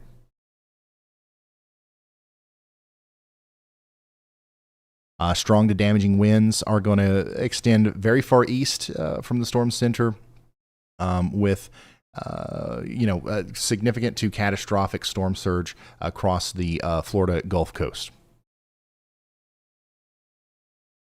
And one of the things that is interesting about this storm and poses some unique risks is the forward motion. It's going to be moving fast near the landfall location. This thing's going to be chugging by the time it makes landfall and then moves up towards Atlanta. It's going to be moving really quickly, and that is going to. That's going to make the onset of the strongest winds seem like a surprise to some people. So it might feel relatively calm for the majority of the day in places that'll eventually receive extreme winds from this storm, and then seemingly out of nowhere we get the major hurricane winds kind of all at once. It's not going to be as much of a gradual increase like we've seen with previous hurricanes. It's going to come very fast, and hopefully that doesn't lead to people having their guards down, especially since the landfall is going to happen much later tonight. So that's something to keep in mind. Go ahead, Andy. Hey, Ryan, I'm watching that storm that previously produced a tornado there near Earhart and Bamberg, South Carolina. It's very visually evident, which is why I'm bringing this up before anything new has happened here. Our previous tornado is kind of off to the southwest of the main supercell, and you can see it's developed a new hook. And if we look at the Columbia radar, which is further away, I can actually see a new mesocyclone forming to the south and east of where our old tornado was attached to the storm. We call this a mesocyclone handoff, and this is a very interesting data point of that occurring in a tropical tornado scenario. So very interesting to watch it happen. This means for the people in Bamberg that a new tornado may be possible. It is not formed or consolidated yet. However, a new part of the storm is now spinning and becoming dominant. So we'll see if that does cause another tornado down the line. We'll have our eye on this storm for you. But please, y'all watch out in Bamberg and to the north. Eventually, areas west of Orangeburg, South Carolina, should be alert of this storm. Thank you, Andy. Meteorologist Andy Hill is looking at the storm near Bamberg. This is the area of concern.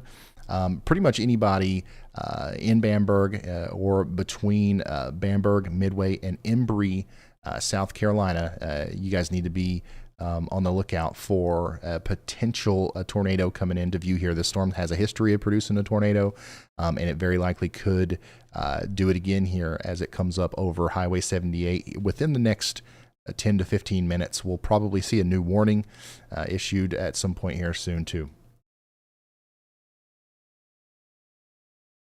Speaking of warnings, let's go to our other warnings. We still have a tornado warning for Baxley, Georgia. This one is still pretty impressive looking on radar.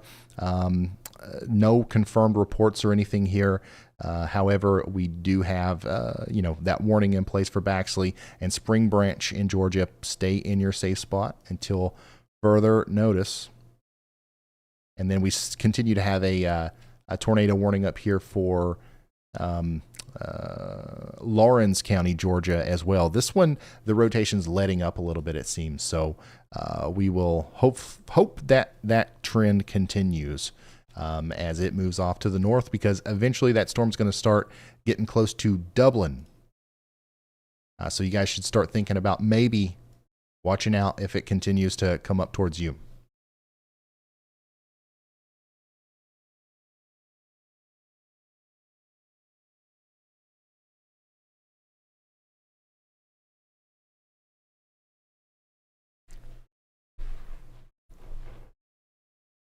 How will Panama City fare? Panama City, you guys are probably not going to get the worst of this storm. It'll be a little bit farther to your east. However, I would still expect tropical storm conditions and potentially some very strong winds and some heavy rain. I wouldn't expect the worst of the storm surge. That's going to be pretty far to your east where that happens, I believe. I think that the closer you are to the coast, the more problems we're going to have with the wind, and that's the main thing that you need to be keeping an eye on.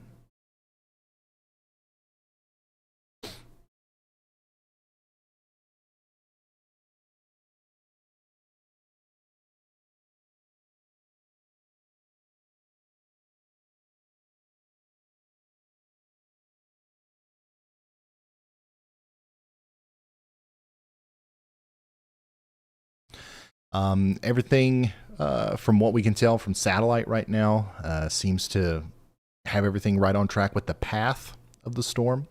It's this cone, this projected track here is pretty much locked in. I don't think we're going to see too much in the way of significant wobbles east or west. It'll make landfall somewhere in that cone of uncertainty, which is not very wide. It's going to be somewhere just to the south of Tallahassee.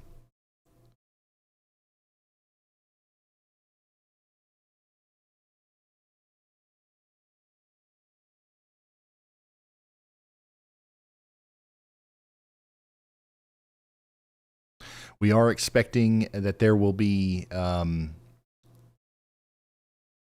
widespread power outages, especially where we have those hurricane warnings in south central Georgia and in the panhandle of Florida. It is expected that some of these power outages associated with the hurricane here will last for days, maybe even weeks.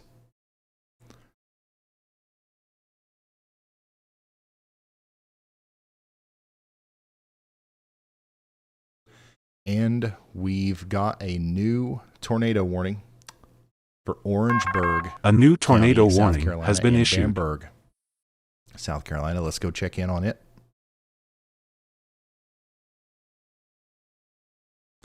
So this is what Andy was talking about earlier. They did continue the warning, and it now includes Bamberg. So hopefully everybody in Bamberg is sheltered. Finland and Cope, you guys are also included in this. And the velocity signature continues to look slightly more impressive than what it did in the previous frame.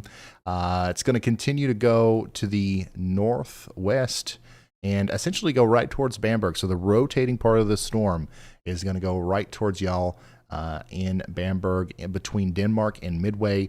From there, I would be concerned if I'm in Finland and Cope. And this is in South Carolina. So make sure you take shelter if you haven't already up there.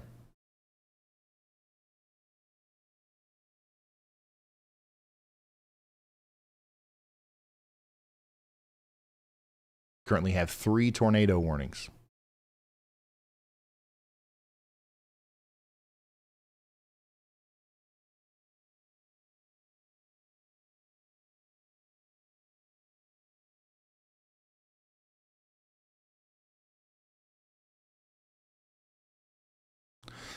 Seeing some pictures on social media from storm surge flooding already occurring at high tide in southwest Florida. The forecast still calls for 3 to 5 feet of surge later today and tonight. Don't be caught off guard even if you're down there in southwest Florida, especially around the Tampa area. Expected to get pretty rough with up to 5 to 8 feet of storm surge in some of those places.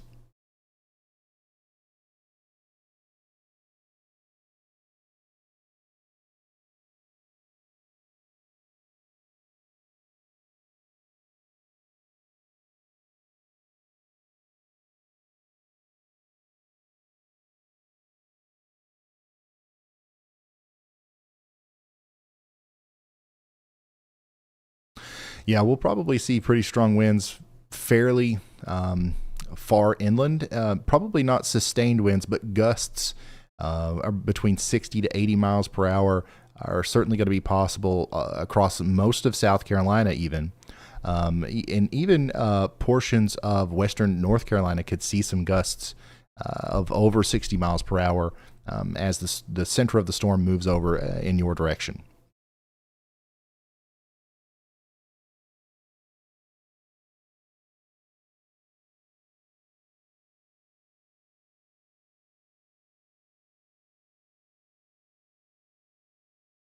Mobile, I think that you guys are pretty far out of the way. I don't think that Mobile, I don't think that you guys will have much negative impacts from this storm at all. Kathy, thank you. Kuza G, thank you.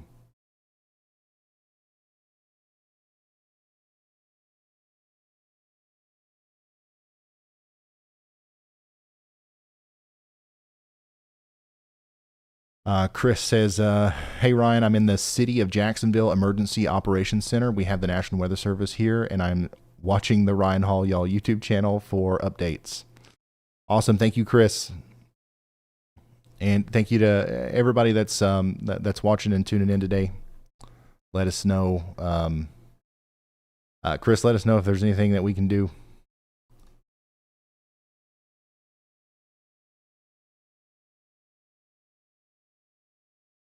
NATO cast.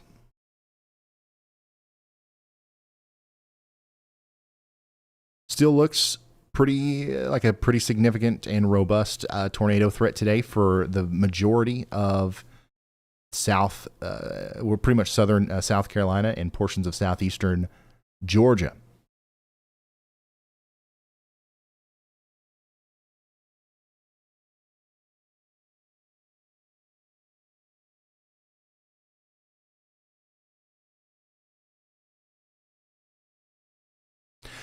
Is southeastern Ohio going to get anything from the hurricane? Not much. Not much. We're talking about a little bit of rain, a couple of days of dreariness, and some cooler air coming in afterwards, but not much. Unfortunately, you guys need the rain.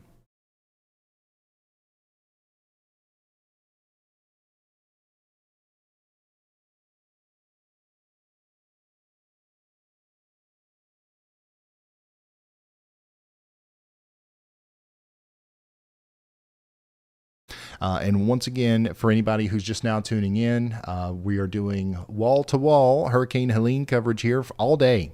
We started a couple hours ago. We're going to keep going until we can't go anymore. And we're going to be here for landfall. We're going to be here for all these tornado warnings that are coming out.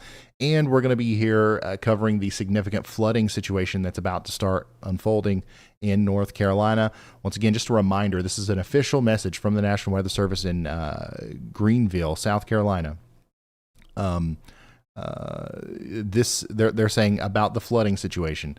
This will be one of the most significant weather events to happen in western portions of the area in the modern era. Record flooding is forecast, and it's being compared to the floods of 1916 in the Asheville area. And some of the forecasts for today's rainfall and tomorrow's rainfall are much greater than what we've ever had in this portion of the world that we know of, that we've got records for.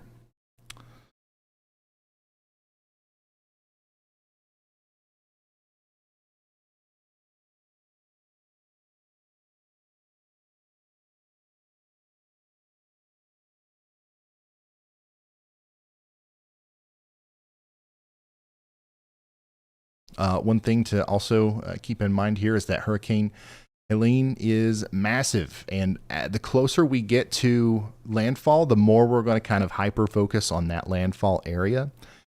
So that's why I am trying my best to spend this time talking about all of the impacts that will occur inland, and the whole state of Florida is going to experience some sort of impacts from this. The whole state of Georgia, the entire state of South Carolina. So I'm trying to make sure we get that message across before we have to really hyper focus in on the landfall situation here.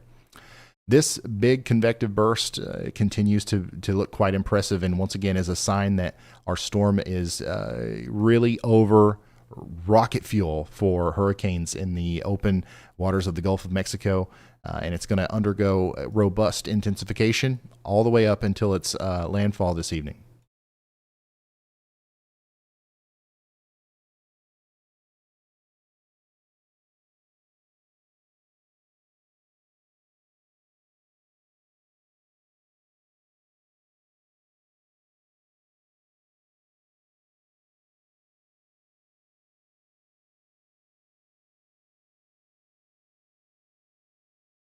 Here's a good satellite view too.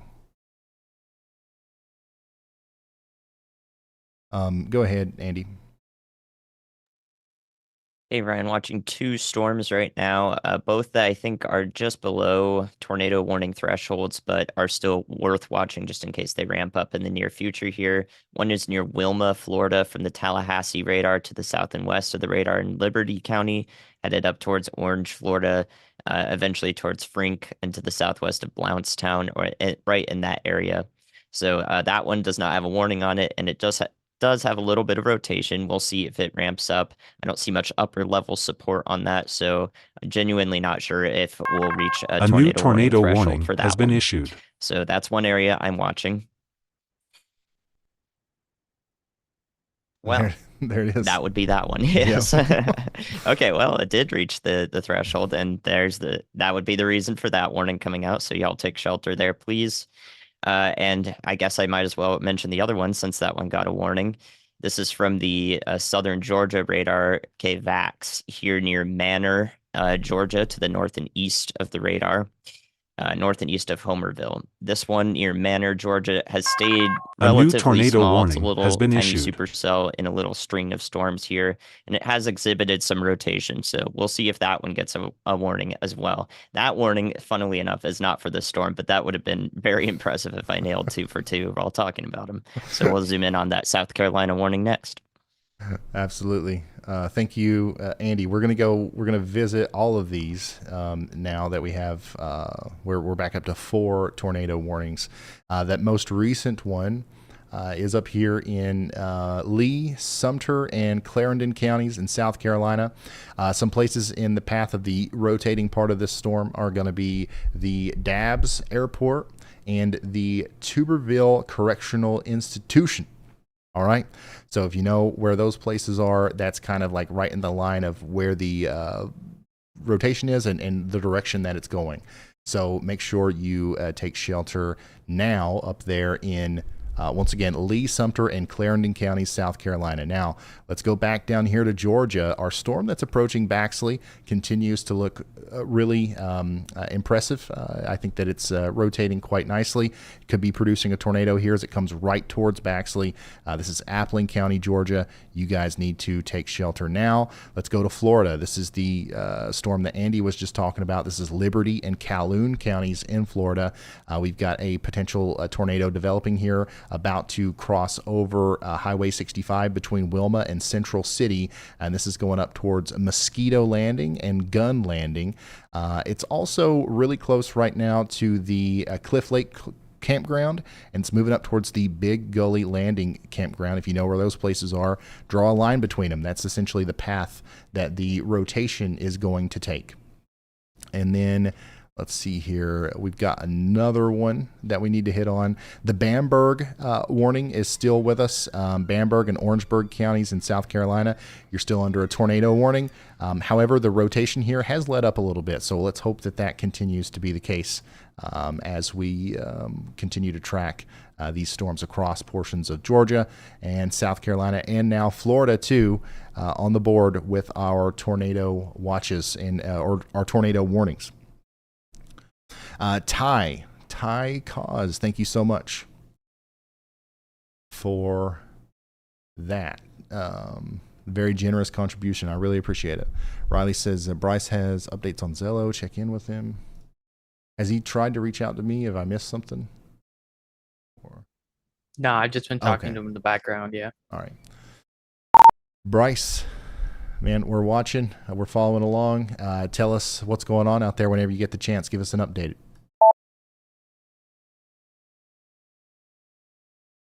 So Bryce Shelton's in spot number 2 up there.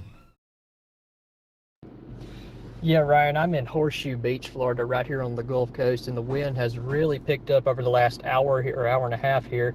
And you can see the waves are starting to crash over the highway in front of us. All right. So that's Bryce Shelton in Horseshoe Beach, Florida. And look at how it looks like a relatively nice day so far. As the skies are somewhat clear here, but things are going to rapidly deteriorate as Hurricane Helene gets closer and closer.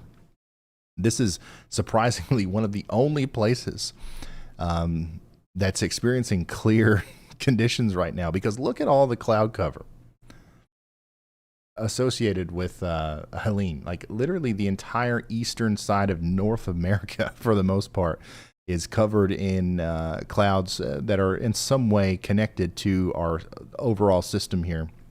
But there is this one little band of clearing that's traveling through Florida right now. So that's something to consider here. Everybody else, like even all the way up here in Michigan, you guys are starting to see the front side of the predecessor rain event that's out in front of our Hurricane Helene, which is coming up into Florida right now. Looks like a pretty strengthening hurricane to me on satellite here. So this is definitely a good way to see how large it is. This is going to be a wide impact. A new tornado storm. warning has been Lawrence, issued. Georgia, now under a tornado warning. Let's go check that out. We've now got 5 tornado warnings. This includes the town of Dublin, All right, let's see what the rotation on this looks like. There it is. You've got a little bit of a velocity couplet here, indicative of potential. That's enough to warrant a tornado warning in this situation, because in tropical tornado situations like this, it doesn't always take as much visual rotation on the velocity to give us the confidence to know that there could be a tornado there, because of how low to the ground these clouds already are, and different factors like that. So East Dublin and Dublin in Georgia, you guys need to be taking shelter, as you are under a tornado warning right now. We're going to see this get really close to the, if you know, the Ocone Riverview Park and the Warnock Park on the southeast side of Dublin. That's where the rotation is going to enter in to town on, okay? And then it's going to continue to go up towards Holly Hills and Country Club Road. So yeah, 5 tornado warnings now.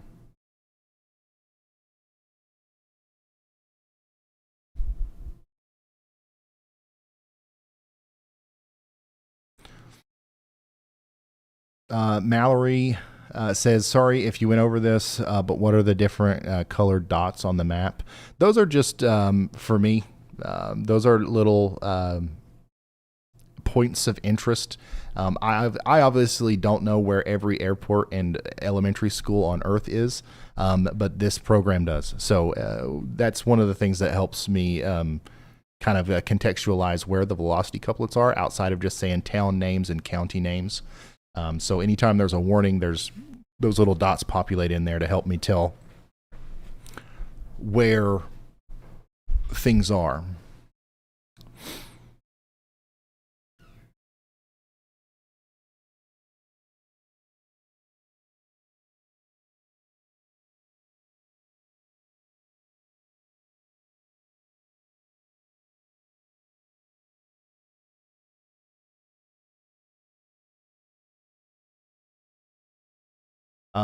Takeout, it's a pretty good chance, especially later today.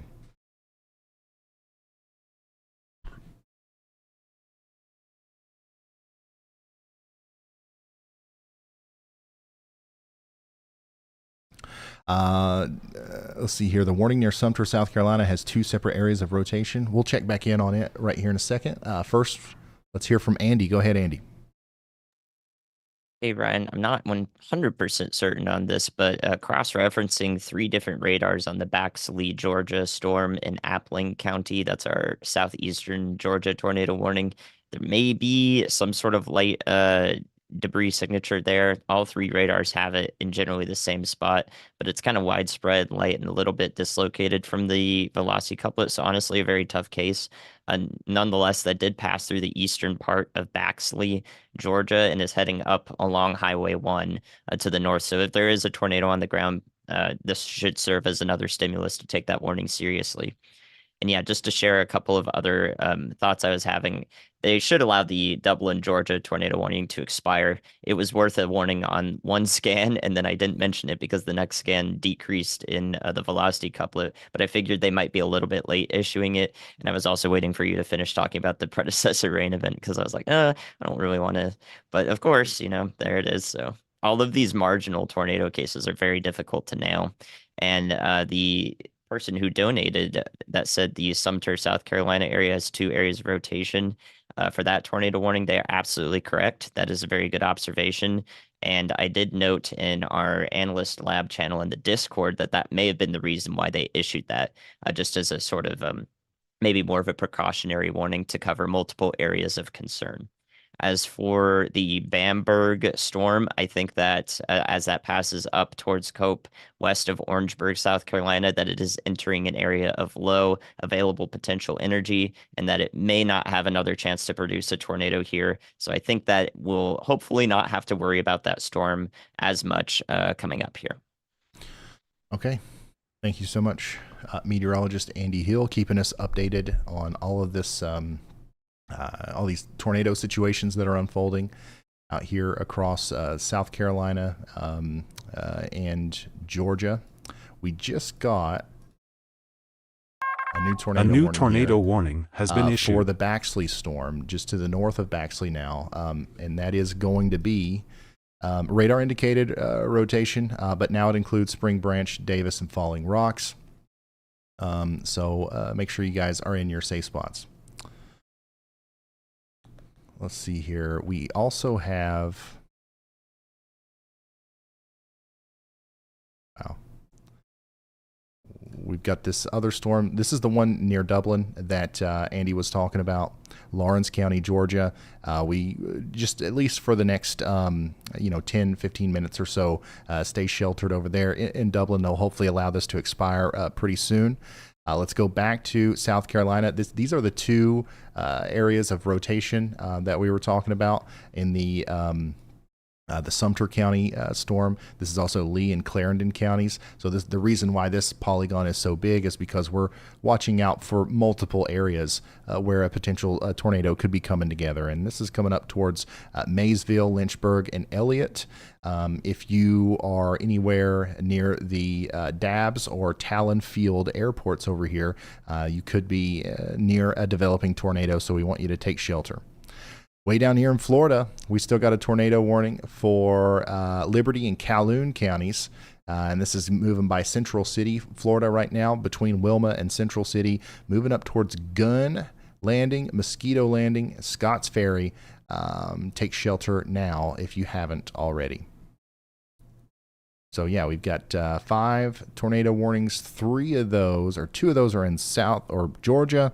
2 of them are in South Carolina, and this one is in Florida.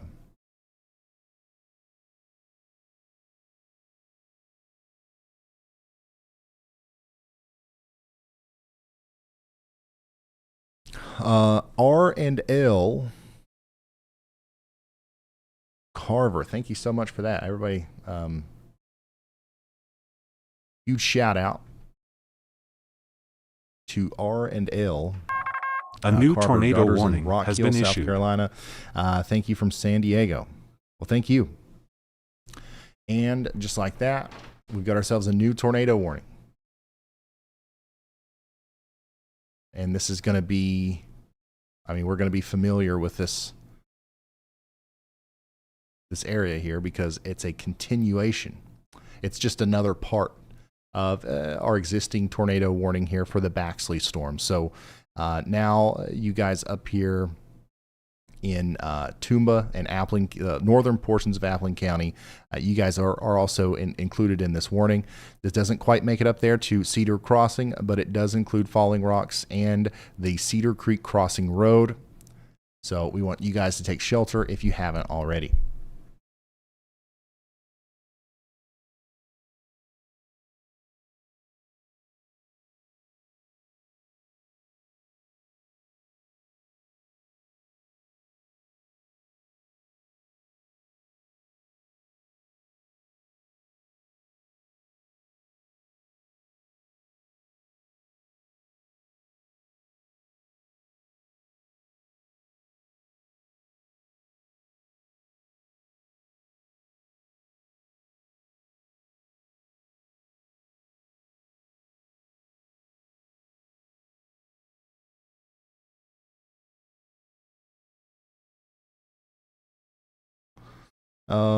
Supreme Echo. I think so. You might as well just in case.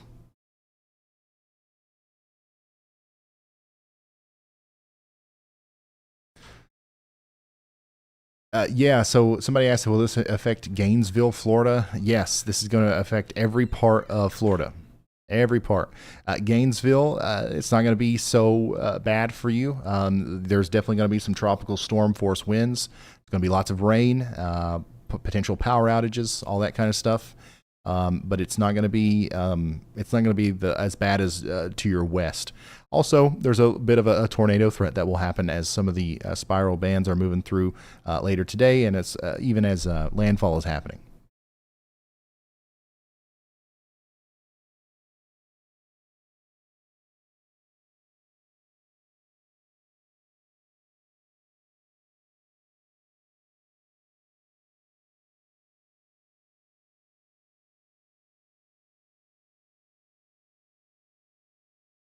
How will tomorrow be in Nashville, Tennessee? We're going to see some gusty winds, some intermittent moderate to heavy rain.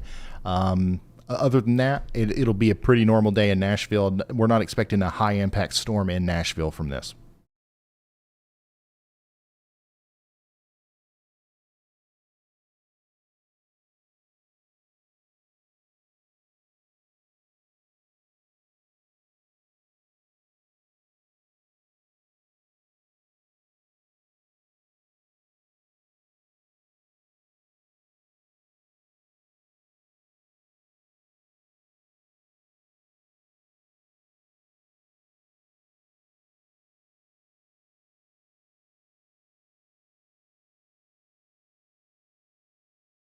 I believe we got an update, an official A new hurricane, tornado warning update. has been I'll show you issued. the graphic for that in just a moment. First, let's go check in on this newest tornado warning. 7. We've got 7 tornado warnings now. I told y'all this was going to be that kind of day. So here's our 7th tornado warning, and we are looking at another place in Florida. This is Calhoun County in Florida, specifically around the Frink area. This area of rotation near Highway 73, south and west of Abe Springs, is going to continue to move in this direction towards these 2 red dots, which are both airports. If you know where the Ron Wood Airport is, that's about where this dot is right here along Highway 20, east of Rollins Corner or west of Rollins Corner. So if you're anywhere in there, you should be taking shelter right now.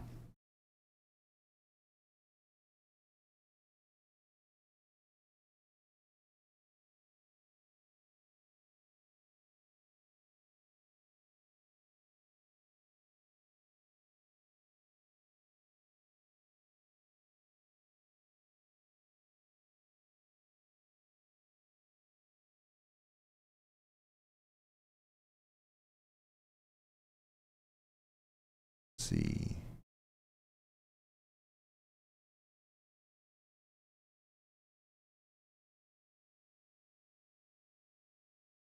Yeah, so we did get another update from the National Hurricane Center. Hurricane Helene is almost a major hurricane right now, with winds of 110 miles per hour and pressure down to 959 millibars. Tropical storm force winds now encompass much of the Florida peninsula right now. So all across Florida, we're already seeing tropical storm force winds. The hurricane force winds are still well off land that's tightly packed around the center of the storm. That wind field will increase in size as we get closer to landfall. But for the most part, those tropical storm force winds are what we expect to see, especially in more eastern and southern portions of Florida for the duration of this storm.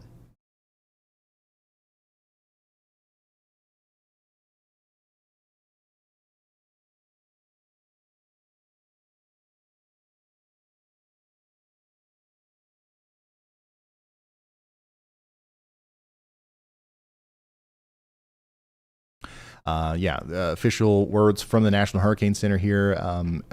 Helene is almost a major hurricane with additional strengthening forecasts before landfall.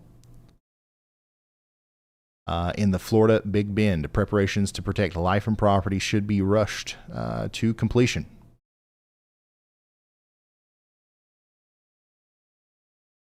Hopefully everybody's ready. Hopefully everybody's already got those preparations completed. We've been talking about this, and everybody in the weather world has been talking about this for quite some time. This hopefully this shouldn't have come as a surprise to anyone.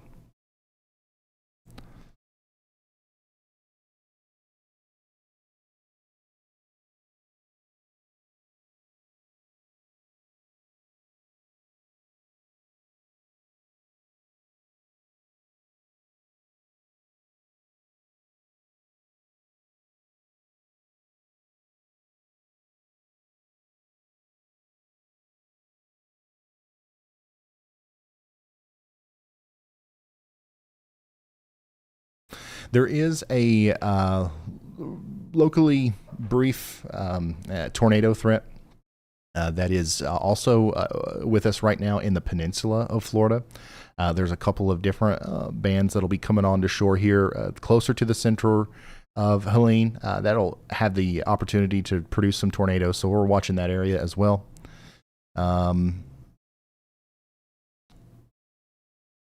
Additionally, there's another mesoscale discussion from the Storm Prediction Center, just kind of highlighting the area that we've already been talking about between Macon, Tifton, Douglas, and Sandersville. An isolated tornado risk is going to continue there.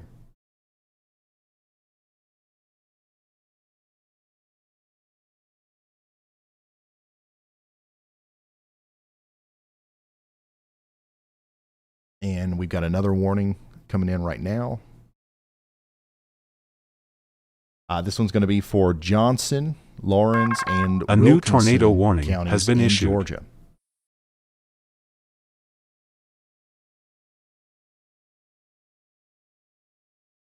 Let's fly over to it. And this is a continuation of our Dublin warning. Okay, so Dublin in Georgia, you guys were under a tornado warning. You're still under a tornado warning. The rotating part of that storm has moved past you now, and we are kind of looking downstream a little bit, maybe more towards Tucker's Crossroads and Beaver Dam Swamp. If you know where the Chinaberry Ranch Airport is, that's pretty much where the storm's going right now. It's going to take what is that, Buckeye Road? Buckeye Road right up to the Chinaberry Ranch Airport. If there's going to be a tornado, it'll happen somewhere in that area here in Johnson, Lawrence, and Wilkinson counties in Georgia.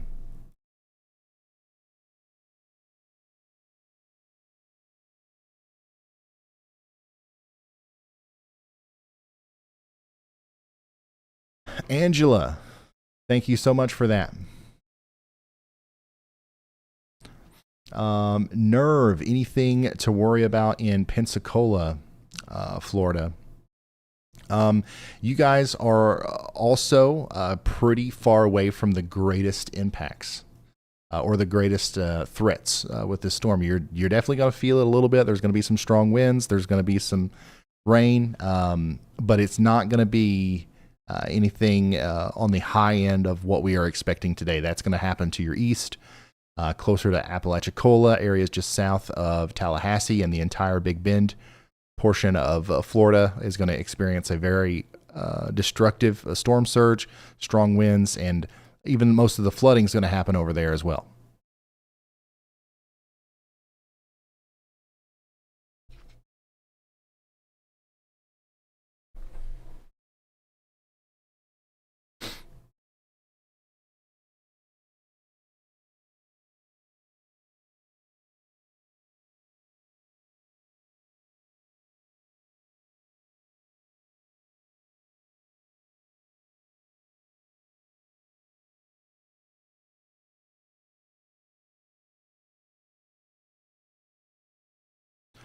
Virginia says, I love the new stream setup. Thank you so much, Virginia. We've been working really hard on it.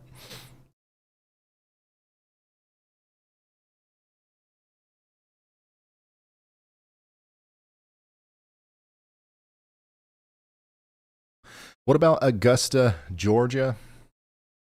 Augusta, let's zoom in.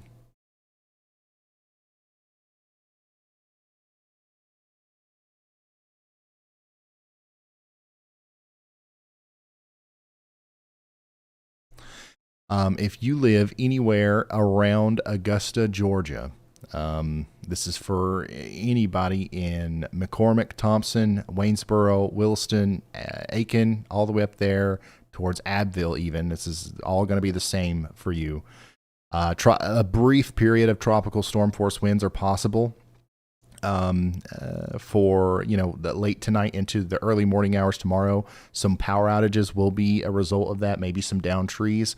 Lots of rain from now all the way until, the 4 a.m. time period or something like that. And the biggest problem in Augusta I think is going to be the isolated chance of a tornado. Right now, you've got some tornadic storms just to your south. Those are going to continue to try to move up towards your area. Later today, more storms will also continue to do that. So Augusta, be on the lookout for those strong winds tonight into tomorrow, but also be on the lookout for the isolated thunderstorms within this overall system that are capable of producing tornadoes. And once again, that's pretty much everybody around Augusta. The same thing goes for you as well.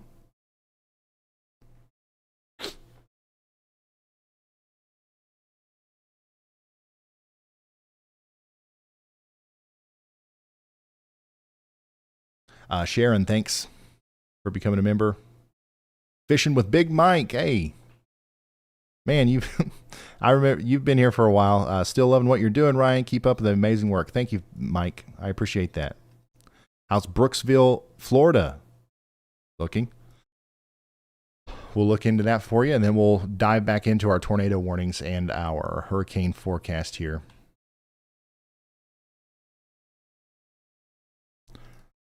Brooksville, Florida is essentially in the Spring Hill area. The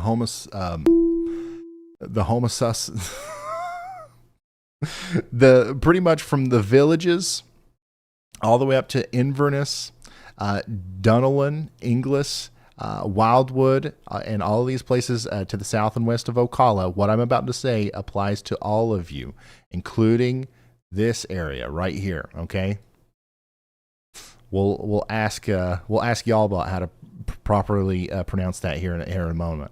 But essentially, the closer to the coast you are, the more concerning this storm's going to be for you. So the biggest problem here is going to be storm surge, but it's going to be a problem closer to the coast. We're talking about 10 feet of storm surge possible down here. And then if you're a little bit farther inland, we are going to see tropical storm force winds starting right now, all the way through the overnight hours tonight. And then we're going to have some tornado threats as well as some of the spiral bands move onto land as the storm makes landfall. So that's what we're looking at for you guys. You're not going to get the worst of the storm, but the closer you are to the actual coastline, like for example, over here near the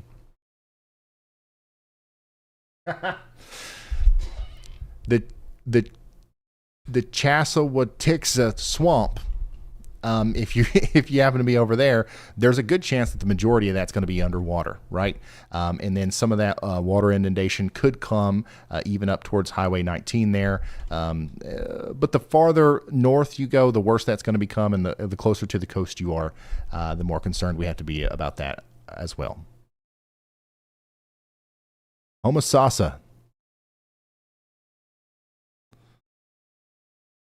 You see, we've talked about that town a lot on this channel, and I just remember getting bombarded last time for mispronouncing it, so I was hesitant.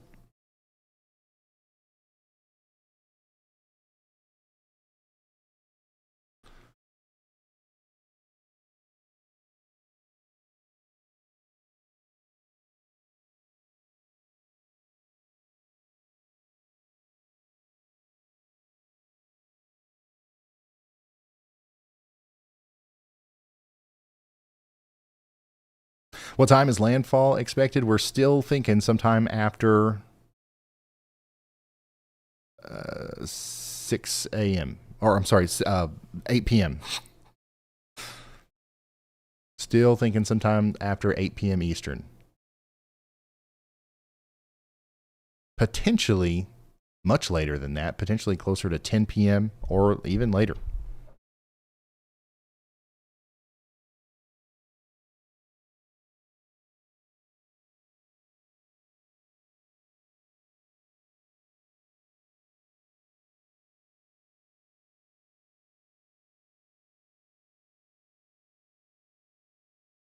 Hey Ryan, it's Chris. Do you by chance have a copy? Why yeah. Chris Hall, y'all. Yeah, go ahead, Chris. Hey man, we are down here in Alligator Point, and we're just now showing up to the party. And actually, we're looking at a house right now, and I honestly don't think it has much time left at all. I don't know if you have the stream or not. We have the camera pointed right at it. Looks like this house may be a short timer, especially whenever the winds start picking up and the waves get any higher here. It looks like some of the stilts are already trying to fail on it, so it's only beginning here. It's only beginning, and conditions are only going to go downhill through the rest of the day. All right, so that's Chris Hall. He's out there, along with several other storm chasers. Right now, we're utilizing a lot of our tower cameras and traffic cameras because, the storm chasers are just kind of in an area where not a lot's happening right now. We're trying to follow all these tornado threats and everything.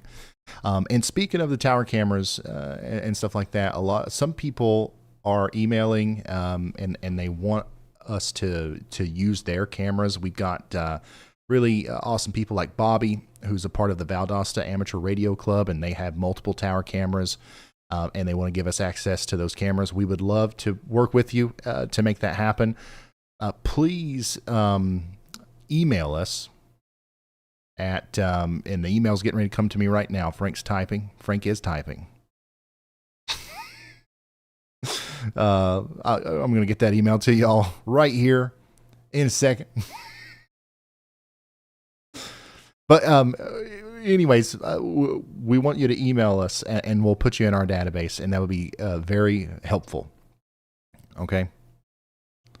community@hallenterprises.org. community@hallenterprises.org. Email us over there if you've got tower cameras or if you've got a live streaming camera you'd like to share with us. We've done a really good job of compiling. We've got about 30,000 cameras that we can choose from to track tornadoes and storms across the United States. And every additional camera helps. If you've got a business or something you want us to slap your sticker on it while we show it, we'll do that. Like, we just want to be able to show people where the tornado is, okay? So if you can help us do that, email us and we'll get you in. Go ahead, Riley. Hey, Ryan, we have another update from the hurricane hunters. Last fly through, I believe we were around the 960 millibar mark, and we just had a new fly through, and our lowest was 957 millibars. However, that was sort of positioned in the eye wall, so I think we're having some sort of issue with vertical stacking right now. For those of you who don't know what vertical stacking is, the eye of a hurricane, to properly undergo the strongest intensification it could, it needs to be perfectly stacked on top of each other and have a straight column of low pressure. And it seems like right now, the top of our low pressure column is sort of shifted off to the north. If we see this hurricane sort of get a little more organized, which I do believe that it possibly could, and get a proper vertical stacked core, that is when we would see rapid intensification occur. So we need to kind of keep an eye on that over the next couple of hours as we see the hurricane hunters continue to make passes. All right. Thank you so much, Riley. And quick correction, the email is actually community@ryanhallyall.com. Not whatever it was that I said before. community@ryanhallyall.com if you want to work with us to get the goal is what, 100,000 cameras, right? All right. So if you're just now tuning in, this is live coverage. We're going to be here all day, all daggone day, well into the night, covering Hurricane Helene as it comes up towards Florida. It's about to, well, it's not about to, but it will make landfall tonight. Somewhere south of Tallahassee, Florida. You can see that the storm is continuing to get stronger. Currently, it's a Category 2, 110 miles per hour, 125 mile per hour gusts, and it's also getting bigger. It's the size of this storm is just really impressive, and that's going to be one of the reasons why we are so concerned about the storm surge. This whole thing is pushing water along with it up towards Florida, and there could be some areas that see 15 feet or more of storm surge and water inundation as we continue to watch this thing slowly but surely move up towards the coast. And it's moving pretty slow right now, but it's going to move faster the farther north and east it goes. And actually, by the time it makes landfall, it'll be moving pretty fast. So keep that in mind. It's going to feel like a slow burn, and then things are just going to happen really fast this evening whenever we get close to landfall. In the meantime, as we watch the storm grow and as we watch this continue to develop, we are going to continue to cover our tornado situation and everything else that's going on with the storm. Speaking of the tornado situation, let's check in on all of our warnings. We've still got a couple tornado warnings out there. We've got Appling and Toombs County in Georgia still under a tornado warning.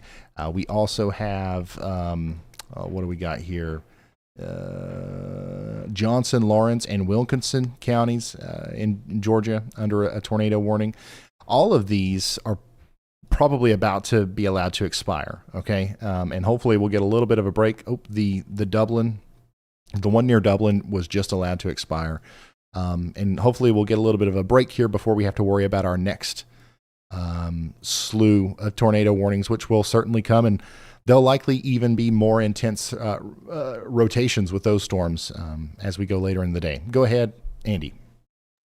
Yeah, Ryan, speaking of those next ones that I would be most A concerned new tornado about, watch it is has been finally issued. time, I think, for Charleston, South Carolina to be on the lookout for a slew of the tropical tornadoes, as you mentioned. I think they're about an hour out from the coastline, or basically the city proper. You can see those supercells offshore here. They're headed. One of them is headed basically straight towards the Charleston metro area and should be there in about 45 to 60 minutes or so, based on my estimations. But there's several more of those supercells to the south that definitely look like they're producing waterspouts right now. So if they hold together, which the environment does look like it's conducive for them to do so on land as well, both kinematically and thermodynamically, then we will probably start to see tornado warnings and special marine warnings preceding them in about 45 to 60 minutes. So prepare for that after lunchtime tornado threat for Charleston, South Carolina. All right. Thank you so much, meteorologist Andy Hill. We're watching the Charleston area and all of these storms coming up into the South Carolina area. We just recently got a new tornado watch. You guys saw the county's list for that. As soon as I find a graphic for that, we'll show that as well. And yeah, basically just lots of tornadic activity to talk about today, leading up to the landfall here. As I was talking about earlier, that's probably going to continue to be the main star of the show, I guess, for quite some time. William, thank you for that. Hunker down, Florida and Georgia. S. Baker says, well, first of all, you've been here for 29 months. Thank you. Just wanted to relay those traveling near the mountains of Tennessee and North Carolina, check road conditions and closures through the National Park Service website. That's a good idea. Thank you for that. Lots of road closures in that area, likely as a result of a new tornado watch has been landslide. issued.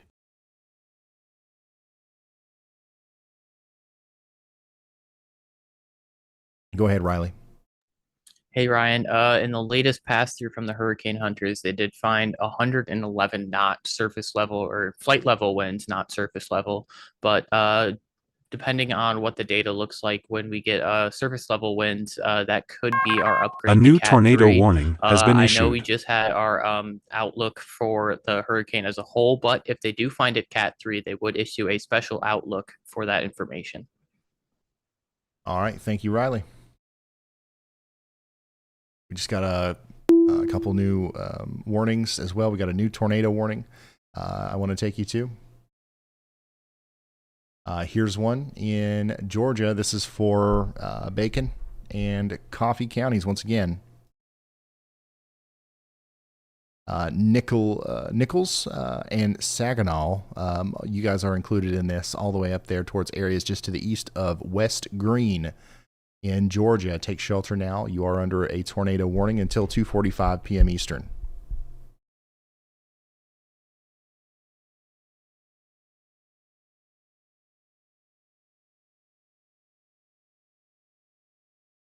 Got to make sure our warnings are on top here. Yeah, there we go.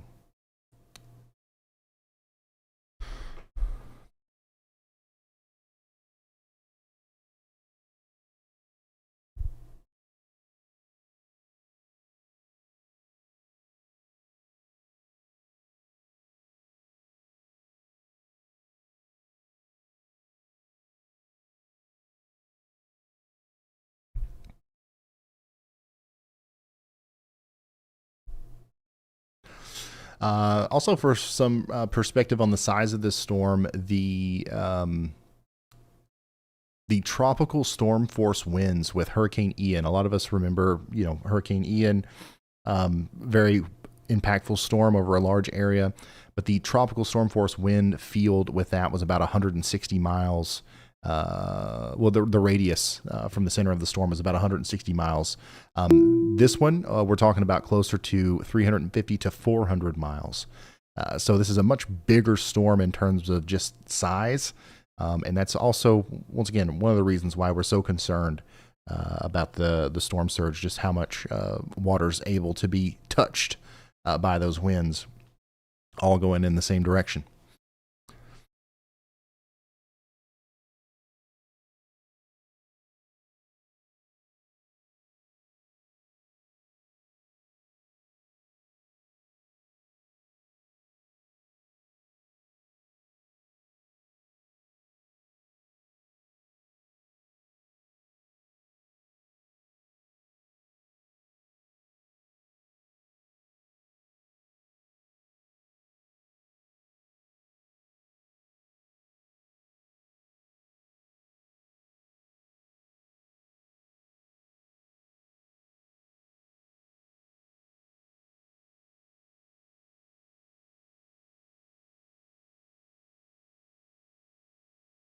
Are you going to be live tomorrow? Not sure. It depends on several different things. If we need to be, yeah.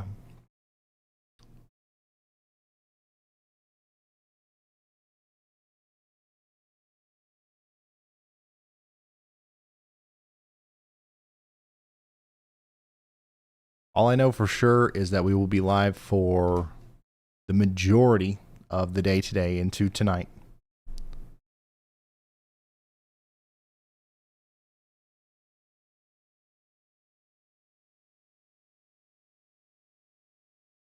Go ahead, Andy.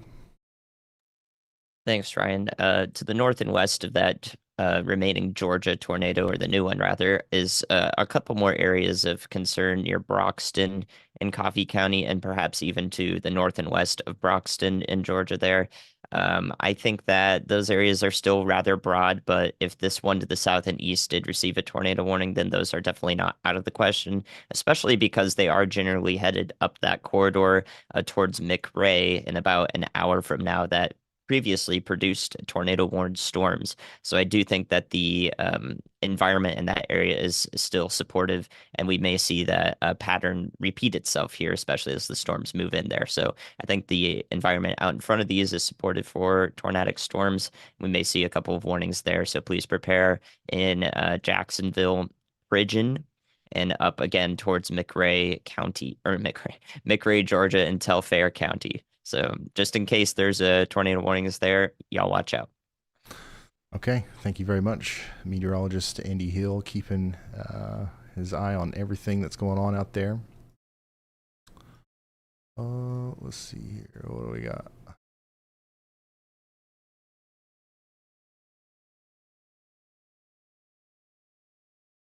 Okay. If you're just now tuning in, we are about 2.5 hours into our coverage here. Talking about Hurricane Helene. We are still several hours out from landfall. Currently, Helene is a Category 2 hurricane with winds of 110 miles per hour. We continue to get updates from the hurricane reconnaissance flights. And, it does look like it's continuing to strengthen. So that's kind of where we are right now. We're watching, we're waiting for the reports of continued storm surge rise to come in. We're waiting for the outer bands to start interacting with where our storm chasers are, so we can start letting you know exactly how Helene is on the ground in real time.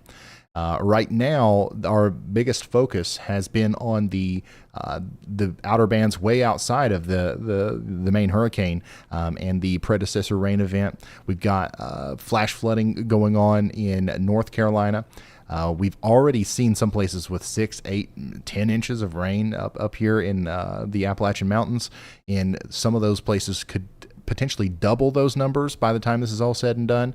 So we're looking for a historic flooding event up there, which we will cover extensively as the day goes on. Additionally, we've got some tornado warnings that we've been covering. Currently, there is one tornado warning, and that's going to be over there in Georgia.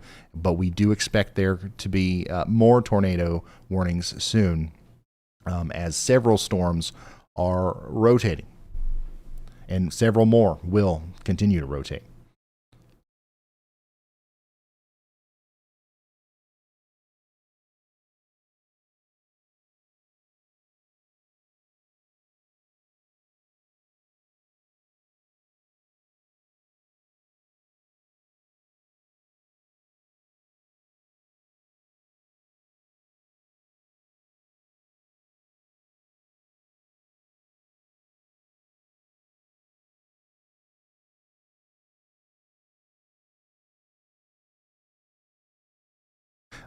Let's see, Andrew, thank you for that.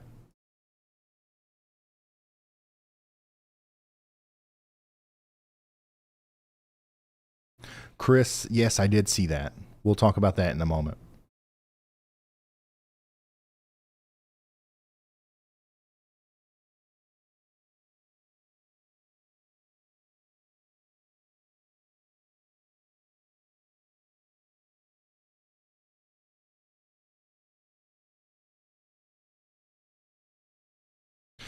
We are getting pretty close to a Category 3. Helene is pretty much on the rapid intensification phase now. It's started a little bit late. We thought that it would start rapidly intensifying much earlier this morning. However, it is just now getting into the phase where I'm comfortable saying that we're experiencing, or on the verge of experiencing, some rapid intensification. And Riley, I believe, probably has some more information about that. Riley? Yeah, Ryan, speaking about on the edge of a Category 3 hurricane, the Hurricane Hunters fight on Tropical Tidbits, which every website kind of shows A their new information tornado slightly warning has been differently. issued. The maximum wind speed on the surface was 92 knots. A Category 3 hurricane requires 93 knot surface winds or higher. So when we say right on the edge, it is quite literally on the edge, within 1 knot of becoming a Category 3 hurricane. And I have seen in the past where, even though the data will say 92 knots, the National Hurricane Center will go ahead and issue that Category 3 hurricane, because literally right after that plane had just flown through there, it will have reached Category 3 strength. All right. Thank you, Riley. Looking for that update from the National Hurricane Center. Also, new warning. Let's go over here to our new tornado warning in Georgia. This is also associated with the storms that Andy was just talking about near Jacksonville. This is south and east of Jacksonville, near the town of Broxton. We've got an area of rotation here moving up into Coffee and Jeff Davis counties in Georgia. This rotation is going to move up towards Old River Road, and eventually go up towards Kirkland and Prigden. So take shelter if you're anywhere out here in these areas. It's going to be a strong storm, and it is capable of producing a tornado.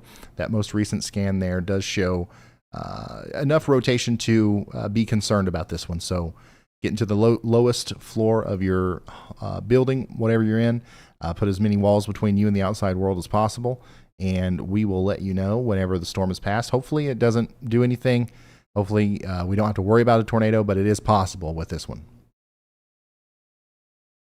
A new tornado warning has been for issued. Telfair and Coffee counties in Georgia.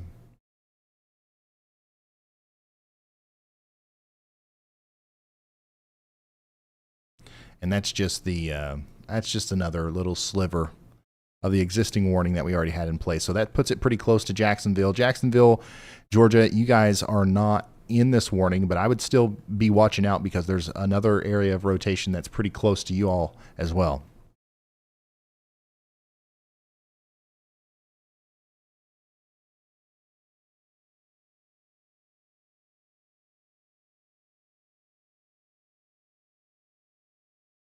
A huge shout out to Vacrancy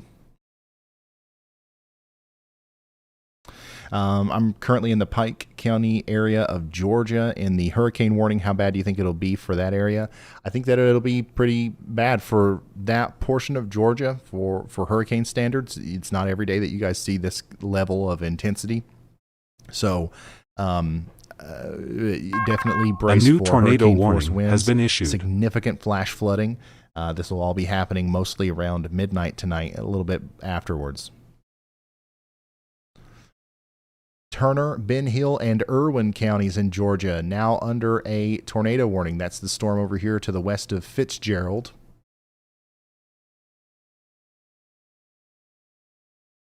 And yeah, there's a decent amount of rotation there near Irwinville, moving up towards Lands Crossroads. And Arp and Rebecca, Georgia, take shelter now. The rotating part of the storm is pretty close to the Crystal Lake Air Park right now, moving north and west, crossing Highway 107 shortly.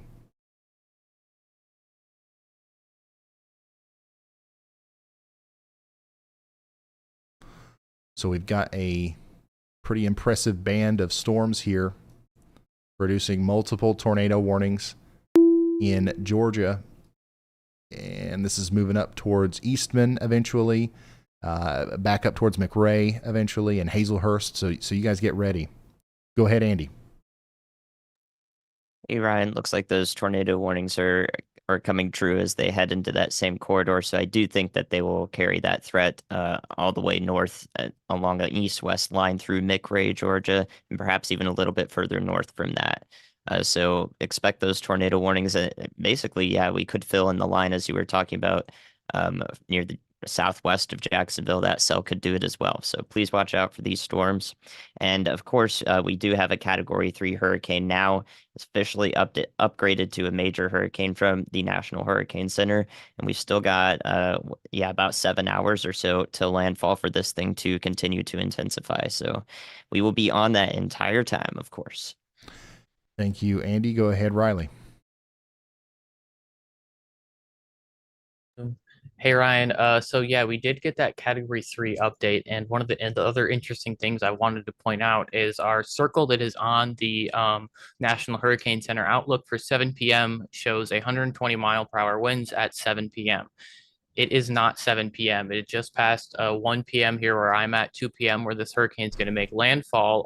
There is a ton new of time tornado left for warning this thing has to been issued. intensify. So I'm assuming when we get a new outlook from that or the National Hurricane Center that pink Category 4 will be back on the outlook. It'll be interesting to see when that comes out and what the strength that they think it's going to get to, but I would almost certainly say that we are going to have a Category 4 on that outlook. Thank you so much, Riley and Andy, for the updates.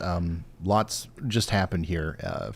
First of all, like they said, Hurricane Helene is now officially a major hurricane. Air Force Reserve hurricane hunters have found evidence to suggest 120 mile per hour winds inside of the storm. It's a Category 3, and we are several hours away from this making landfall. It would be hard for it not to make a run at Category 4, and it's probably going to successfully become a Category 4 hurricane before making landfall. So anybody who let their guard down because, this thing took a little while longer than what we originally thought to start picking up strength, not a good idea. We're basically in the same ballpark as we were yesterday. All right. The timing of the intensification was a little off. So we already have a Category 3 and it's strengthening fast. So here we go. We're going to start hearing more reports of the storm surge increasing. We're going to start to see some stronger winds move into places like Tampa here soon as well. I've seen some comments in the chat of people being like, I'm in Tampa and this sucks. This is like a normal day. Well, it's about to get a little bit more intense as those outer bands get closer to you. So keep that in mind. And we're going to go into our tornado warnings here, because we did get another tornado warning while we were talking there, and it was for the area that that Andy was talking about. We basically have one big tornado warning for this whole line here. Jacksonville, this is coming up towards you. We've got 1, 2, 3, 4, probably 5 total rotating spots inside of this. And they're all capable of dropping a tornado as they come up towards places like Denton, areas around Jacksonville, Red Bluff, Snipersville, Queensland, and of course ARP and ABBA in Georgia. Everybody needs to take shelter if you haven't already. All of our tornado warnings right now are right here in this corridor.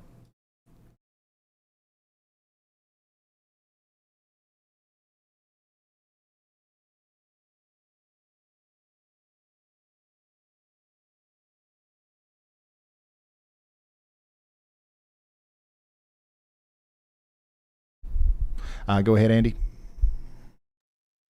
Hey Ryan, a little bit of a maybe even a tilted tornado here. The Broxton tornado warning in particular is what I am watching.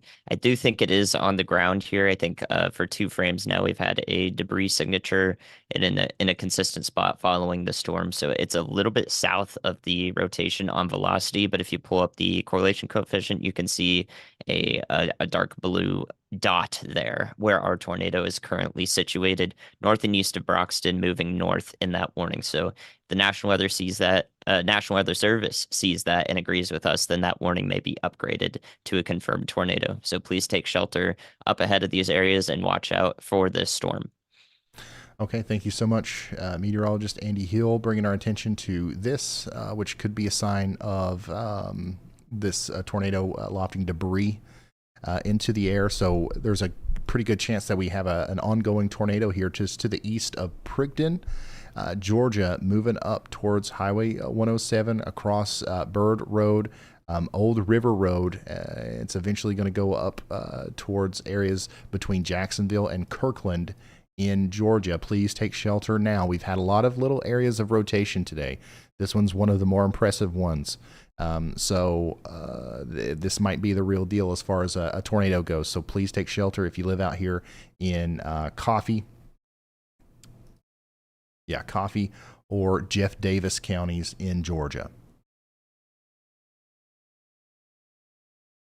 You can even start to see a little bit of a hook here too. So certainly concerning.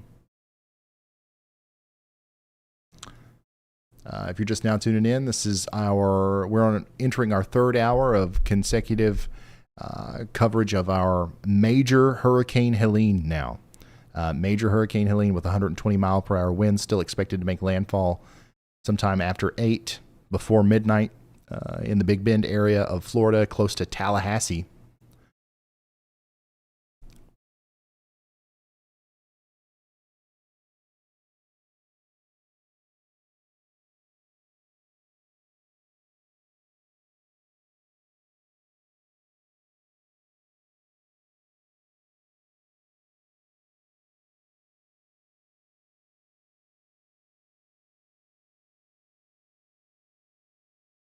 Let's see here. Yeah, so we're still watching that storm over here near Broxton.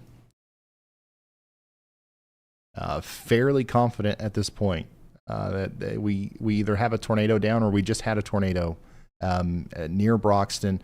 So once again, everybody east of Prigden on Bird Road, the Old River Road, everybody needs to be in their safe spot as this continues to come towards you. Go ahead, Riley.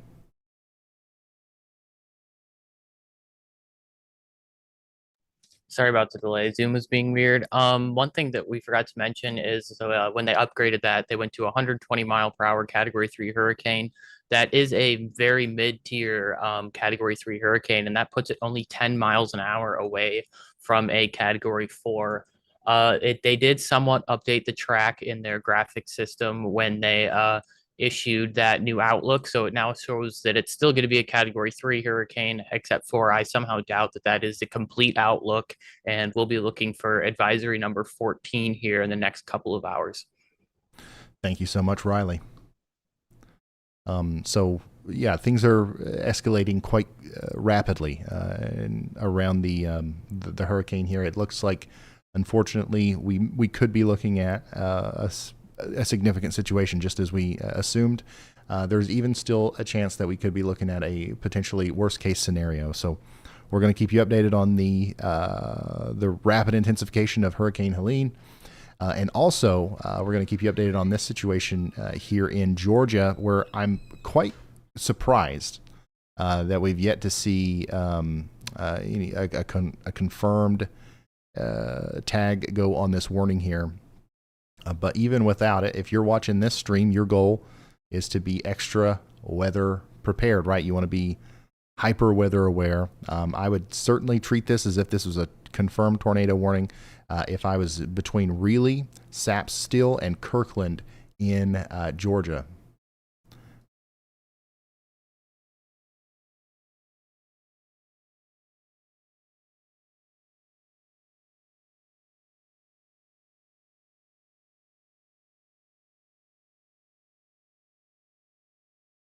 Thank you, Tathan.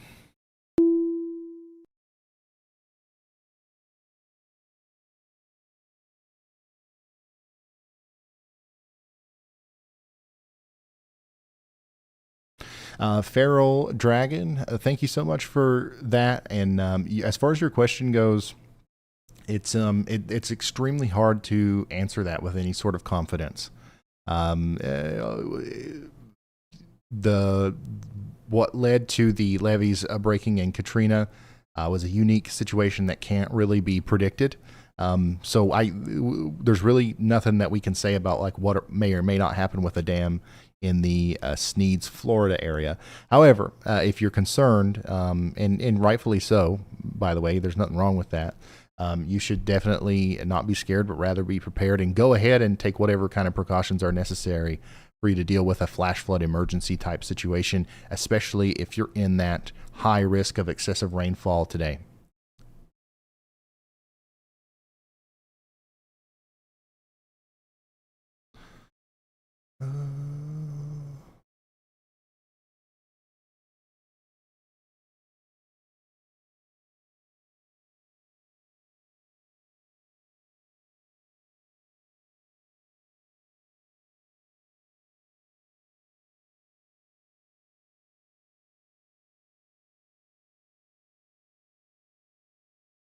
Here's a picture from Lee Ann on Twitter. Richlands Elementary School in Tazewell County, Virginia. The school is essentially underwater here. So we're already seeing significant flooding in the Appalachian Mountains. And more is coming. More is coming. Okay, here we go. Confirmed tornado warning now.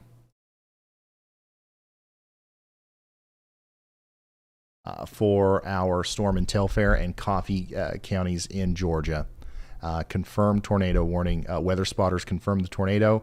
This is going to go until 3 p.m. Eastern here for all the way up towards Kirkland. So please take shelter. Go ahead, Andy. Or Riley, sorry. Hey, Ryan. So we actually just had the hurricane come in range of KTBW, and it looks like over the last couple of minutes we have started to see lightning in the eye wall. Lightning in the eye wall is one of the signs that rapid intensification is beginning. It's going to be interesting to track over the next couple of minutes to see if this lightning continues to have a rapid uptick or if it just sort of happens for a few minutes here and then dies off. Okay. Thank you, Riley. So we've got the eye visible from radar here. Let's pull that up really quickly and just save it as a spot here that we can go back to. Yeah, it looks really impressive on radar here from the Tampa radar. These bands right here will be moving into the Tampa area pretty soon. And those will bring about some really strong winds and maybe even a tornado and waterspout threat that we'll be covering here. It's what happens inside of that, though. This is where the stronger winds are, especially right in here. This is where the strongest winds are, and this is going to continue to go up towards Cedar Key, Apalachicola, areas just south of Tallahassee. That's what we're expecting right now. But once again, we do have a confirmed tornado warning for Telfair and Coffee counties in Georgia. Please take shelter now if you haven't already. Hopefully you already have. We've been talking about how tornadoes been down there for a little while.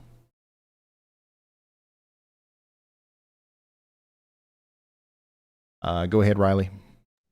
Hey Ryan, if you want to go ahead and turn on your Hurricane Hunters data, they just found something quite concerning in terms of potential hurricane impacts happening pretty soon here. They found 99 knot flight level winds just behind where they are right now there near Northport. Those winds are going to be making landfall here pretty soon. Those were flight level winds, so it's not going to be that intense when it makes landfall, but we did not expect new to see this tornado strong warning winds has this been far issued. out from the inside of the storm. Okay, thank you so much, Riley. Yeah, flight level winds. This is, aircraft altitude of, above 10,000 feet. But even a little bit farther back here, there's 124 miles per hour. So like we are seeing some strong winds that could be funneled down to the surface in some extent as they get closer to Florida. It's also just telling us how big the wind field is in total. All of this water is getting pushed up now, and this is almost certainly at this point, even if we don't see any more significant rapid intensification, which we will, this is already going to be a terrible storm surge situation. And it's just going to continue to get worse here. All right, so let's go look at that other warning that just came out. There's another confirmed tornado warning. That's pretty much a continuation. It's an extension of the confirmed tornado warning that we had for places north of Broxton. Now that includes Jacksonville, Georgia, places just east of there, like the Bland Bay. You guys should be taking shelter if you haven't already. And we'll let you know whenever it's time to come out. But right now, you want to get into the most interior room of your home. This is a confirmed tornado warning. Weather spotters confirmed a tornado, and we've saw it here on radar for quite some time. So we know it's there. And that's going to be for Telfair County, Georgia.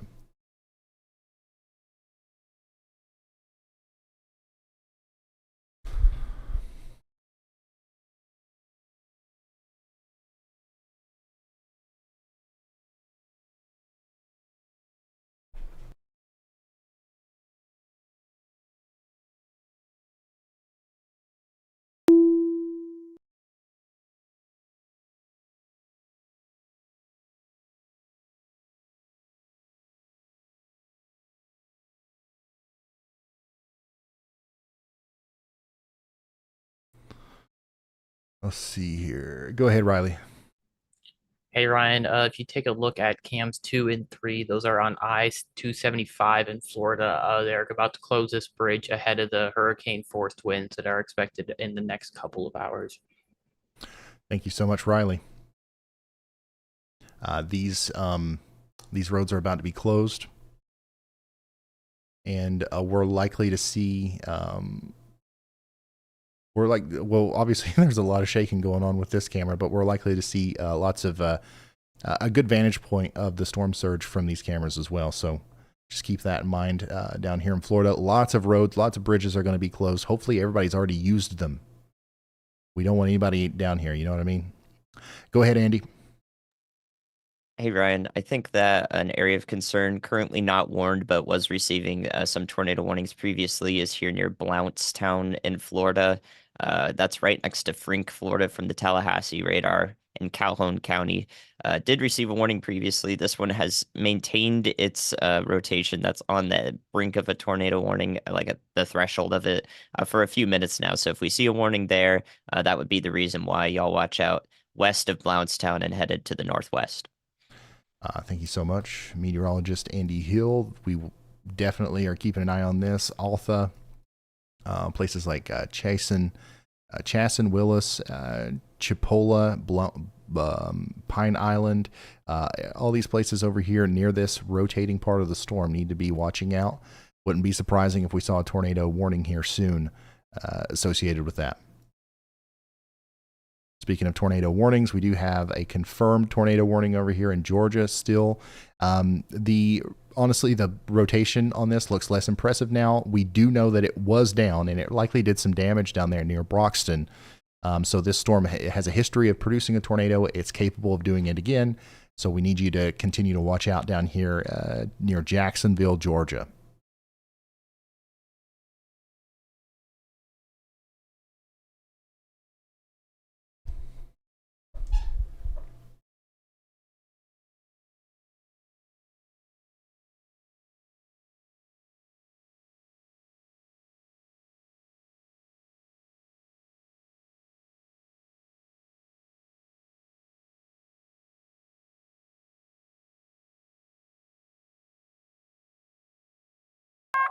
A new tornado warning And has been here issued. Comes tornado warning at number 7. We got 7 active tornado warnings right now, and that's exactly what Andy was just talking about. So let's fly back over here. Calhoun and Jackson counties in Florida are now under a tornado warning. Radar indicated rotation. This includes the town of Bluntstown. It is going to move just to the west of Bluntstown, east of Rollins Corner, moving more towards Chasen and Chipola. This is going to go pretty close to the Clarksville Airport. So if you know where the Clarksville Airport is, just east of Rollins Corner, that's directly in the path of this rotating storm that could be producing a tornado here soon. Take shelter now.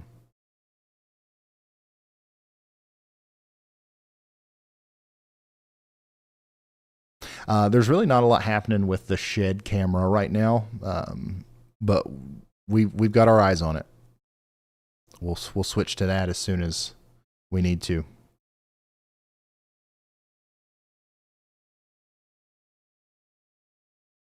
A new tornado watch has been issued.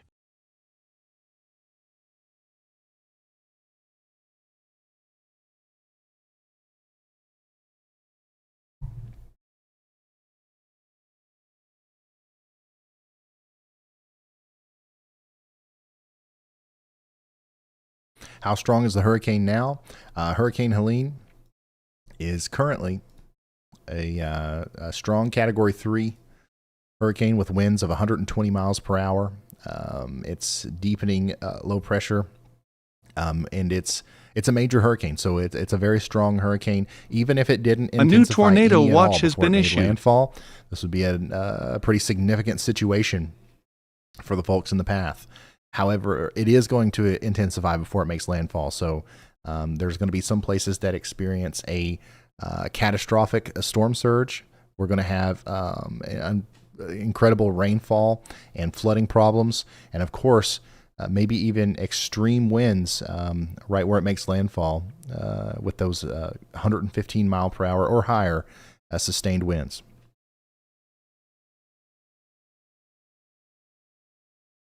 Hurricane Helene is a powerful, major hurricane, and we are still several hours out from landfall.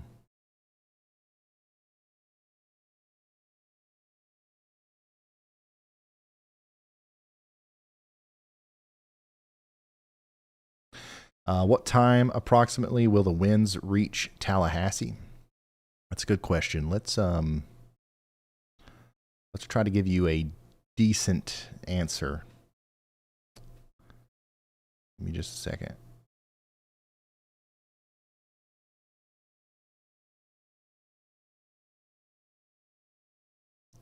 So by my estimation here, things are going to be quite calm in Tallahassee for the next several hours. I think that you'll start to see the winds start to pick up maybe around 7 or 8 p.m. You'll get some 60, 70 mile per hour wind gusts starting around that 7 to 8 p.m. Time frame.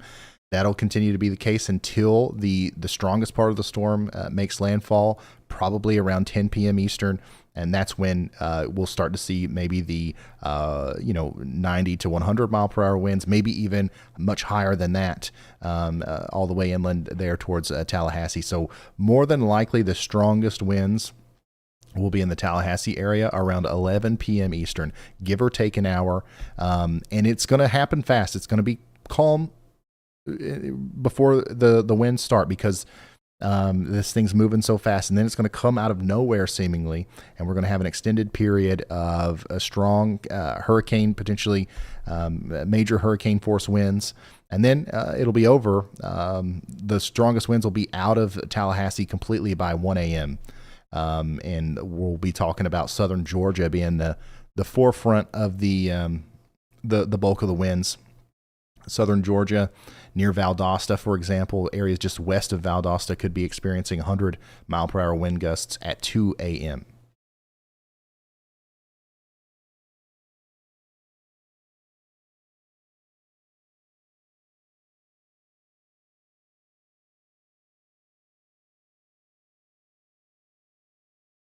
Yes. This hurricane is now a Category 3. I believe that it's almost certainly going to be higher than that when it makes landfall.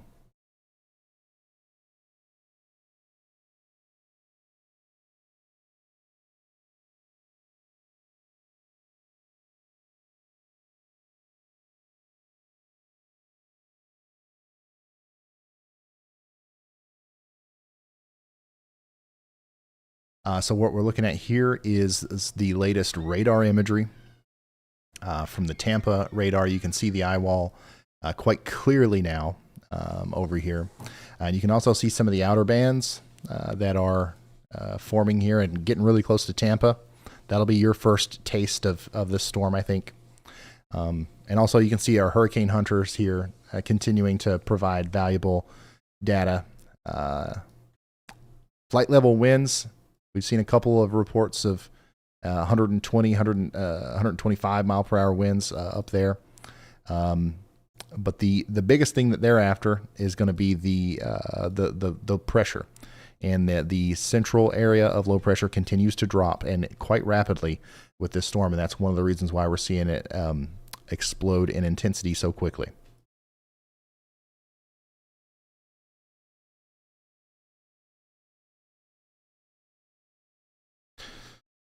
Also, you can see that the precipitation wraps completely around the eye wall, indicating that the eye wall of Major Hurricane Helene is closed. You'll hear that today as we talk about the storm. And basically, that just means that nothing intrudes the center like dry air, which could, stop the rapid intensification process. That was a big problem that the storm had last night and early this morning. That is no longer a problem.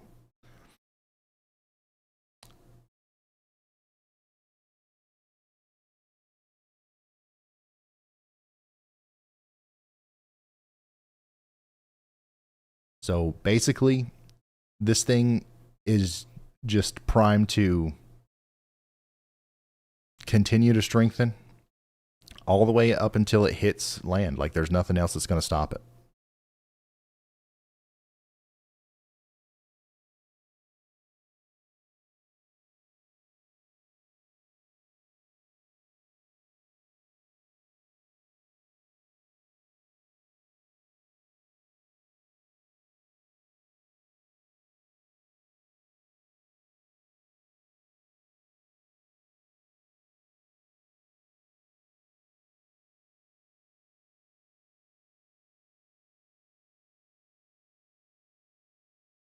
What is this?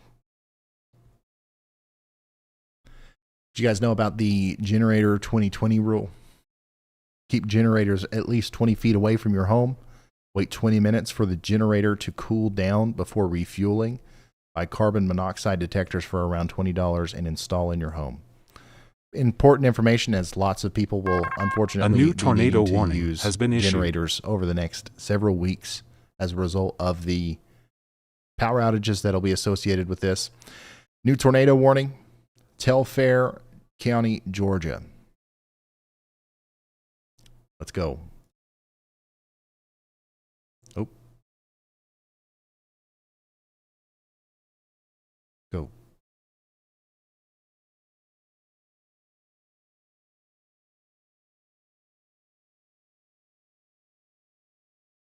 So here's the latest. The rotating part of this storm is to the east of Jacksonville. So Jacksonville, Georgia, you guys are still under a tornado warning. However, I think that that's going to be allowed to expire here very soon. Now we're more concerned about places like Workmore and Cedar Park over here in Telfair County, Georgia. Take shelter now if you haven't already.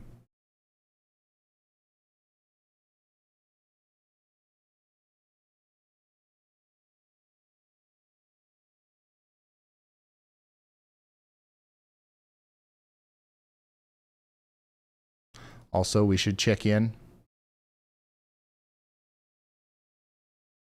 on our Florida tornado warning, where we still have a little bit of rotation here south of Chipola, moving up towards Chasen. This is Calhoun and Jackson counties in Florida. Take shelter immediately. We don't have any reports of a tornado here, but it's rotating.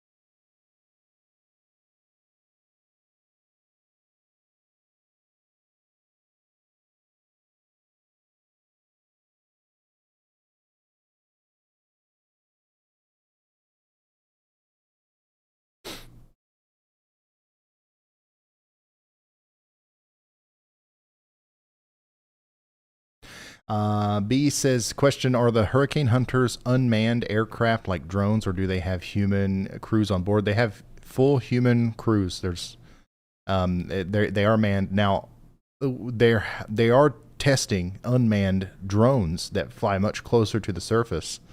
But I don't know how successful those tests have been. I think the one that they did yesterday was okay, was good. But yeah, so right now the vast majority of the flights are manned aircraft.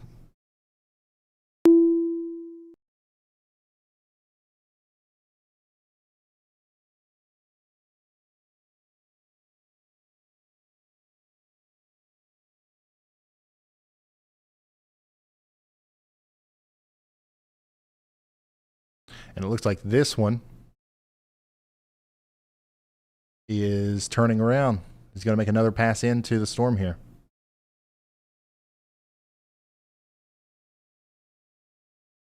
And this next pass through the eye is going to be really interesting. So this plane's going to keep flying like this and give us another reading from in there.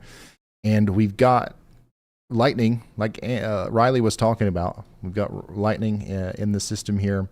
And we also have, I think there's going to be some really interesting stuff coming out of this this upcoming information that we get from that flight. I think that if we had any doubts about rapid intensification, that's going to be completely lost here.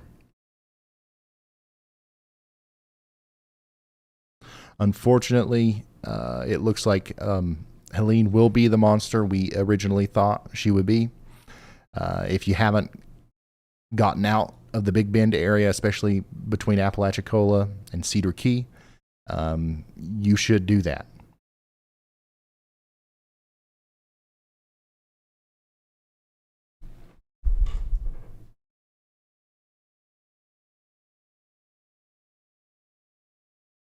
And also, if you don't need to be out on the roads right now, anywhere that's experiencing any amount of storm surge, you probably shouldn't.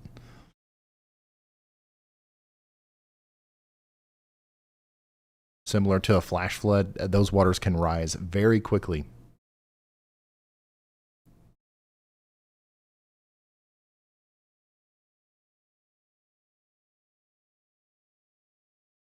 think that camera's going to fall. It looks like it's coming loose.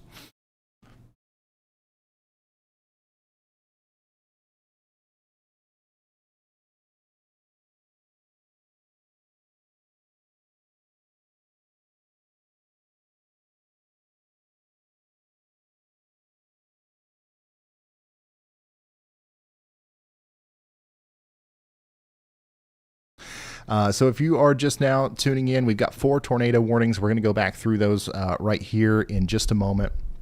But we're also starting to get more into the hurricane mode here because things are really starting to ramp up as our storm is undergoing rapid intensification. It's a strong, powerful major hurricane right now, and unfortunately it's got plenty of very warm waters to interact with before it makes it to land. And it looks like it could be an even more powerful storm upon landfall. Go ahead, Riley. Yeah, Ryan, speaking of rapid intensification and warming, the last couple of dropsons dropped into the eye of the hurricane have showed a gradual and then now a rapid warming of the eye of the hurricane. So what that means is as the eye of the hurricane warms up, that's basically the storm intensifying. So as we see more dropsons get dropped in the center of the hurricane, it's going to be interesting to see if we continue to see that warming trend or if we're going to start to cool down on the intensification for a little bit. But right now we have some of the hottest towers, some of the strongest lightning, and some of the quickest warming that we've seen in the entire process of this hurricane so far. All right. Thank you, Riley. So things are really starting to ramp up with Hurricane Helene. Once again, we are in the moments before the biggest part of the storm hits. So even in places like Tampa, the biggest part of the storm surge and the strongest winds, which won't be anywhere near as strong as what they're going to be where the storm makes landfall, but we're still maybe an hour or two away from those really getting started. So any sort of preparations that you need to take, you can do those now. And then, of course, in the Big Bend area, up to Tallahassee, Apalachicola, any preparations that you need to take need to be rushed to completion, and you need to get the heck out of there, especially if you're along the coast in the Big Bend area. Lots of lightning. Every update, we're getting a new strike or two in the eye wall of the hurricane here, which is a sign that this is strengthening very quickly.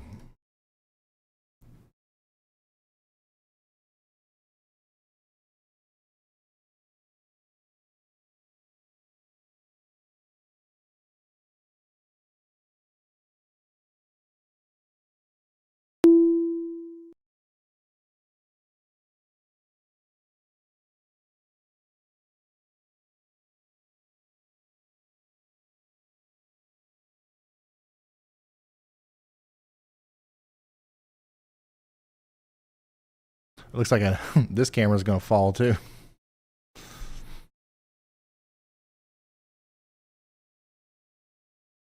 This is one of the, I'm assuming this is already closed. This is one of the roads that they were closing. Interstate 275 at the north rest area there. I need to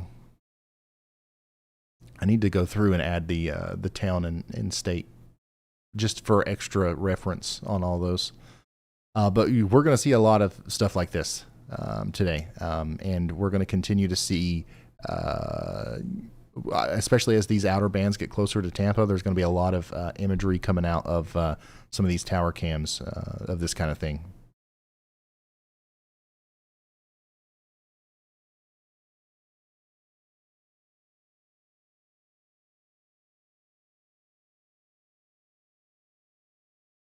As we get closer to the actual landfall and you know the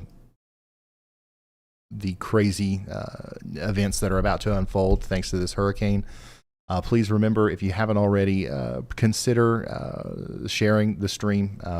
The more people we can get in front of, the more we can help with the rapid fire. A new tornado information warning like has been this. issued.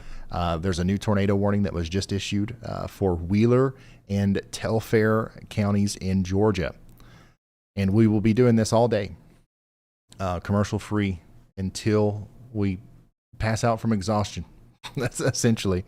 Yeah, Lumber City, you are under a tornado warning. This is in Georgia. If you know where the Lumber City area is, that's directly in the path of a rotating storm.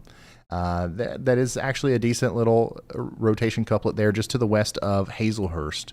That's going to move on up towards places like Spring Hill and Scotland, Georgia. You guys need to take shelter. This is Wheeler and Telfair counties in Georgia. Take shelter now. This is going to go until 3:30 p.m. Eastern. We currently have 5 tornado warnings and 17 flash flood warnings. That number is also going to increase a lot tonight.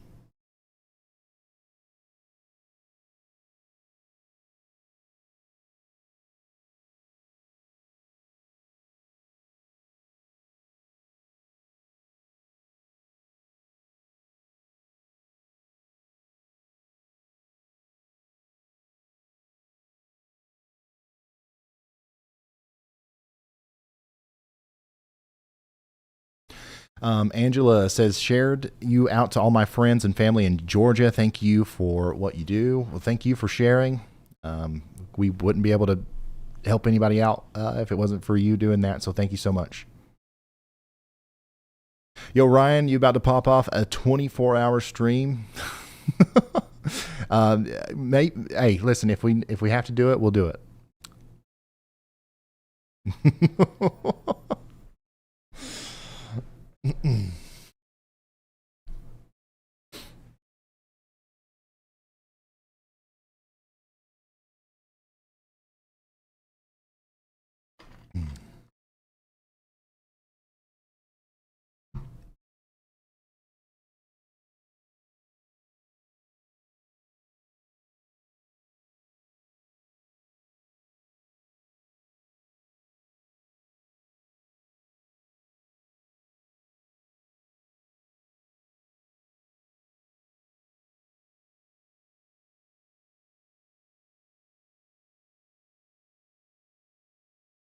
All right, let me come back over here. We're going to keep an eye on our tornado warnings, obviously, but I also want to make sure that we're monitoring the eye wall here, as this is an important part of the process of communicating the dangers of the storm to our folks that are getting ready to get hit by it. One of the things that we are noticing in and around the eye wall is also little mesovortices, little fingers curling into the eye from the eye wall. You can see some of those here on reflectivity. These are going to play a pretty big role in the strengthening process, and they're pretty dangerous. If we have this kind of thing going on whenever it makes landfall, that's only going to increase the potential problems that we're going to have with the wind damage and the extreme winds that'll be associated with the storm. So the lightning around the core, the mesovortices, everything is pointing towards a pretty dire situation here for our folks in Florida, as we're still several hours away from landfall. You can tell by the shaking of those cameras, though, that we're already feeling the effects of Hurricane Helene, even well outside of the core of the storm. Go ahead, Riley. Yeah, Ryan, we actually just had an update from the National Hurricane Center. A weather flow station at the Egmont Channel near the entrance to Tampa Bay recently measured a sustained wind speed of 50 miles an hour and gusts of up to 62 miles an hour. All right. Thank you, Riley. So even that far, like already, there's an area like this big experiencing strong winds associated with the storm. And it's just going to get stronger, and that wind field's just going to get larger.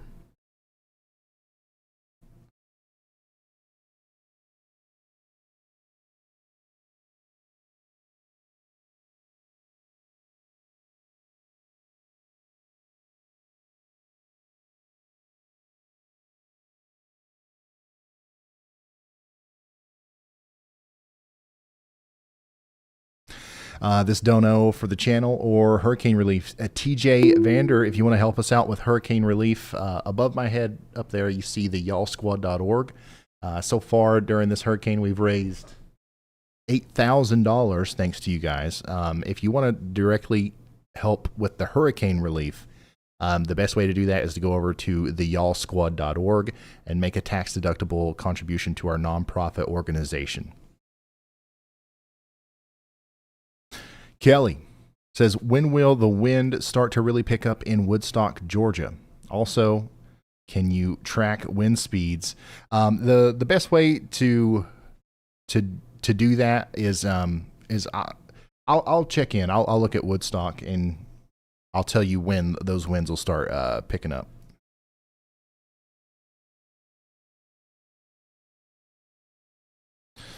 So you are in the cone. You're just north of Atlanta. So that means that probably the strongest winds are going to be moving into your area around 8 a.m. tomorrow.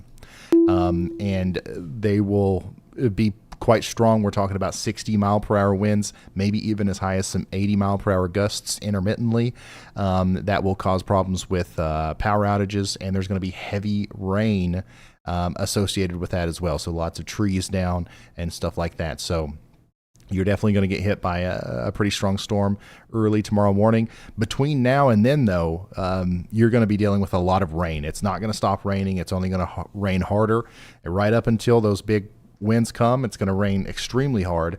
And then you've got a flash flooding situation on your hands. So keep that in mind, okay?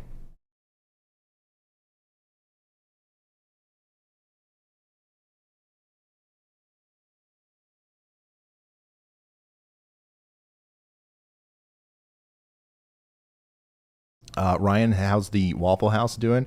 So I haven't heard anything about Waffle Houses. I don't know if they're still closed or open or what.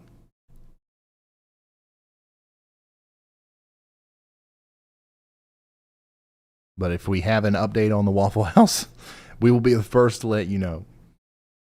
Hey, somebody take a screenshot of where camera number 2 is on the map, just so I know, because I have no, I need to bake that into our thing, but I have no clue.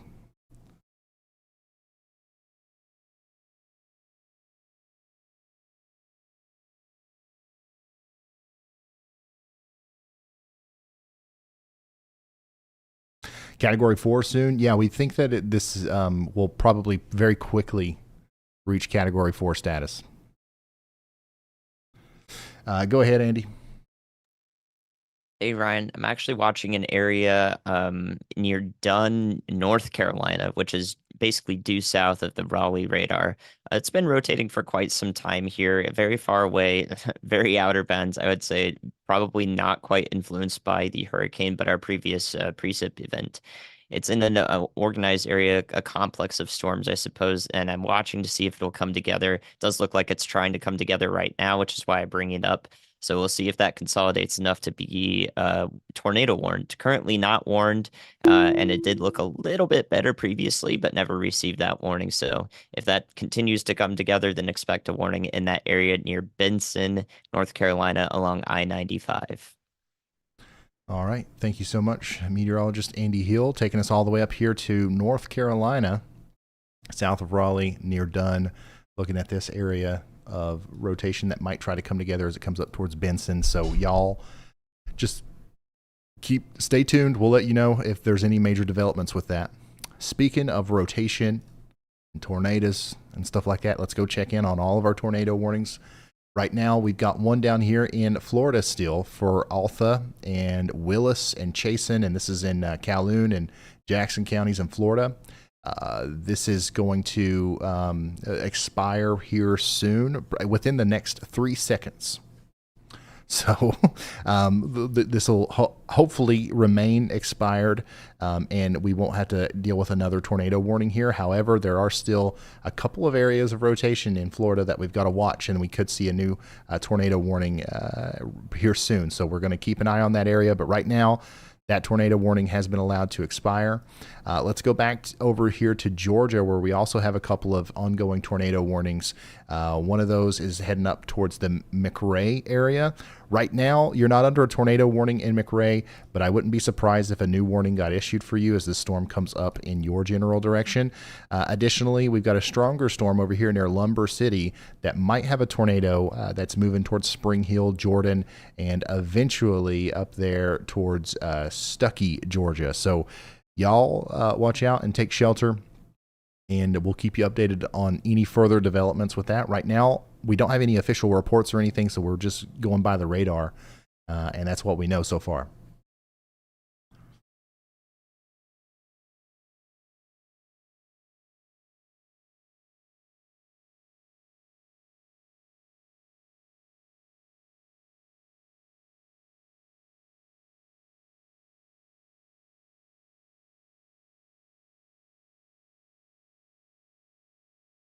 Hey, Ron, it's Chris when you have a second. Okay, let's talk to Chris. Go ahead, Chris. Hey, Ron. We're still here in Alligator Point. We're still watching this house. You can still see pieces of it just flying off here and there when the big waves hit it. And the waves are getting a little bit more aggressive here. But I just wanted to hop in. We're actually not only just watching this house, we're watching a potential water spout here off the coast of Alligator Point to our south. It is actually beelining up towards Alligator Point. So that's something that we're going to watch. I think it's going to be here in like maybe the next 20 to 30 minutes. So we're going to watch that. If so, we're going to have hopefully a view of a pretty water spout here in just a little bit. All right, so that's Chris Hall, y'all, out there chasing Hurricane Helene. And by the way, y'all, we've been talking a lot today about traffic cameras and tower cameras and all that stuff, and we're utilizing that. But we have, trained like lots of really experienced storm chasers out there on the ground where the biggest part of the hurricane is going to be hitting. And we're probably going to be focusing a lot on their coverage and of the storm whenever we get closer to that. So we've got you covered from every angle here, quite literally. And Chris Hall is one of those people. We've got Brad Arnold, Storm Chaser Caleb Beecham. We've got all these probes. Here's one of our probes. Once again, this is on one of y'all's back porches. Unfortunately, this is an area that will be hit pretty hard by the storm surge later today. And then we've got another one a little bit further down the street. I gotta flip that. Somebody remind me to flip that before we get too deep into this. I can't do it right now. But I will here in a moment. Here comes another warning. A new tornado warning has been issued for Wheeler, Dodge, and Telfair counties in Georgia. That same area.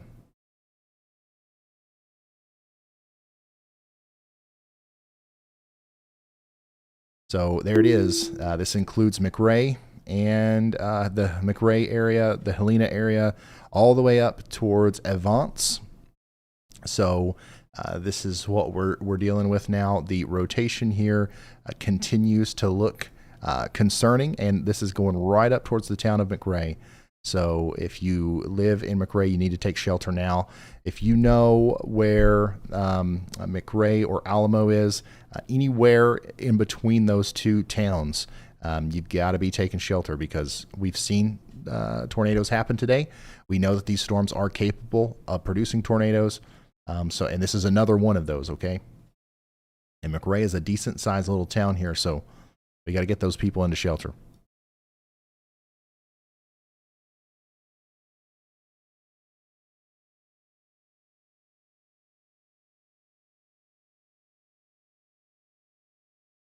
My gosh.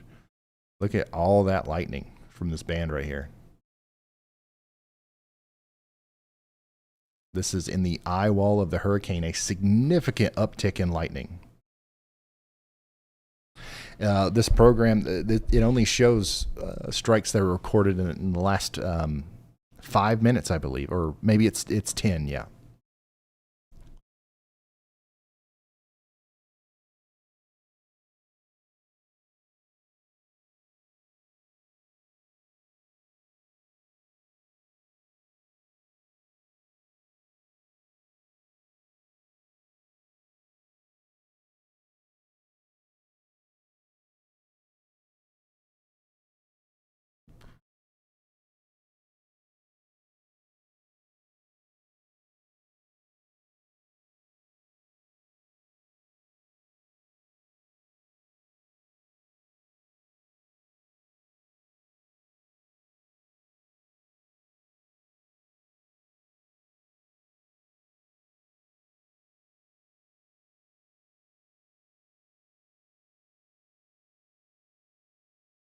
And another tornado warning. A new tornado warning has been issued. This one's going to be for Montgomery, Wheeling, and Telfair counties in Georgia as well. I don't know how many times Telfair County's been under a tornado warning today, but you're currently under 4 simultaneously. There's a lot of overlapping polygons here. But essentially we have 2 storms. Okay. Both have the ability to produce a tornado. And one just went past Lumber City, and it's going up towards Spring Hill and Jordan and Alamo. The other one's going up towards McRae and Eric and Evance in Georgia. Y'all need to take shelter if you haven't already. You want to get into the lowest floor of your home or whatever building you're in. You want to get into an interior room with as many walls between you and the outside world as possible. You want to bring a charged phone or tablet with you, and bring me with you, or however you want to receive weather information, and just wait for further instruction. Hopefully nothing bad's going to happen with this, and 90% of the time you'll just have a little break in the basement or wherever. But you don't want to be in a situation where you get caught off guard, you know.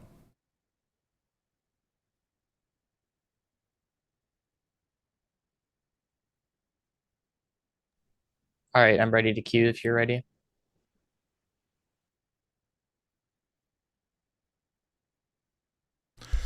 Cued. Okay, we've got an update from Storm Chaser Caleb Beecham. Go ahead, Caleb. Hey, Ryan, I just want to double check. We haven't used this system yet today, so I just want to make sure you can hear me okay. Yes, you sound great. All right, perfect. Then I'll get into it. I'm currently here in Tallahassee, where a lot of other storm chasers are also currently kind of combining together. For the most part, there's really no other good spot for us as chasers to be able to monitor this storm. But one thing we are still currently seeing is actually a lot of local residents still out on the road. Originally, it looked like this was going to trend a little bit further to the east of Tallahassee until last night when they pushed that upgrade where they were talking about it possibly becoming a Category 4. People are really still trying to get ready, even prepare for this hurricane to even come to Tallahassee. We're seeing a lot of businesses have since shut down, but pretty much all around us, we're seeing walls and windows get covered up, doors being blocked by pallets or really whatever they can find. So preparations are definitely underway in Tallahassee, but I would say probably within the next 3 or 4 hours, I would recommend trying to get off the roads because roads are going to start to flood. Low-lying areas are going to start to accumulate a lot of water, and we're going to start to see power lines and trees come down. And sorry if you already mentioned it, but I noticed you're at a gas station, right? Are you noticing shortages? Are lots of people going after gas? What's going on with that situation? Yeah, so this gas station behind us, actually, they had mentioned that they just got a shipment this morning. So they are pretty stocked on gas, but we've seen probably 10 or 12 different gas stations as we were driving up here that have completely shut down. They've wrapped like plastic wraps around the actual pumps. So this one luckily is open. So we've topped off my vehicle and our auxiliary tanks in the back of the truck just in preparation, but we're already starting to see that fuel level dwindle down. And even on top of that, from yesterday to today, we've seen actually a probably 30-cent spike increase on fuel levels here in Tallahassee. So, and have you talked to any locals? Are people taking it seriously down there, or are a lot of people not thinking much about it? Like, what has your experience been so far? Yeah, it seems down on the coast, most people are taking it very seriously. We've seen a lot of evacuations, some people going as far as Tennessee that I spoke to last night. But today, it kind of seems like people are just carrying on with their business here in Tallahassee. Roads are still busy. Lots of businesses are closed, and I think some people are just taking advantage of a free day off. Okay. Thank you so much, Caleb, and keep us updated, okay? Yeah, thank you. All right, so that's Caleb Beecham out there in Florida. He's going to be out there during the duration of the storm, and we'll be checking in with him very often as the storm continues to grow in intensity. Go ahead, Riley. Hey, Ryan, it looks like we have quite the traffic jam going on camera number 1. I'm assuming that has to do with some sort of road closure related to flooding in South Carolina. Okay, thank you very much, Riley. This is on I-95 around mile marker 105. traffic is definitely backed up. This is one of the areas where we have had a few of those rotating storms, and also a lot of heavy rain throughout the day today. So lots of stuff like this is going to be possible all up and down Georgia, South Carolina, North Carolina, Virginia. We've got, once again, 17 flash flood warnings right now, and that number is going to go up a lot over the afternoon and evening.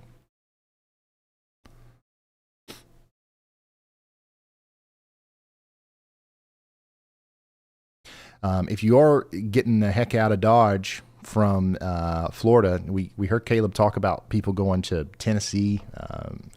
I would definitely, if you're just now leaving, I would definitely probably go west or east. Going north is probably just going to put you in the path of a slightly less intense storm. Once again, we do expect that this is going to cause problems all up Georgia. It's going to be a strong storm even when it gets to Atlanta. And then it's going to bring about a historic flooding event in the foothills of the Appalachian Mountains. So you'd have to go really far north to escape the impacts of this storm if you're evacuating from Tallahassee. But, just Mobile, or, that's probably a better option, and it's closer to you. You know what I mean? Or something just a little bit to the west or to the east.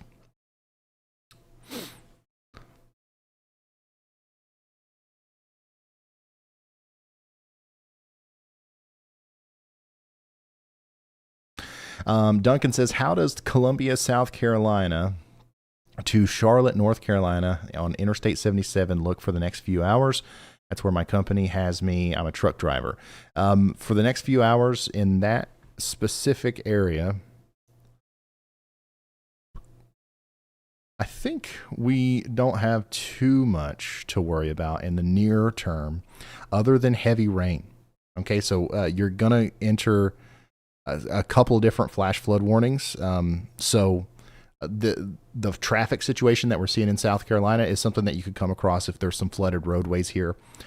You're going to get close to some places that could be flooded. So keep that in mind. There's lots of rain still happening too. So it's going to be a downpour your entire drive. Go ahead, Riley.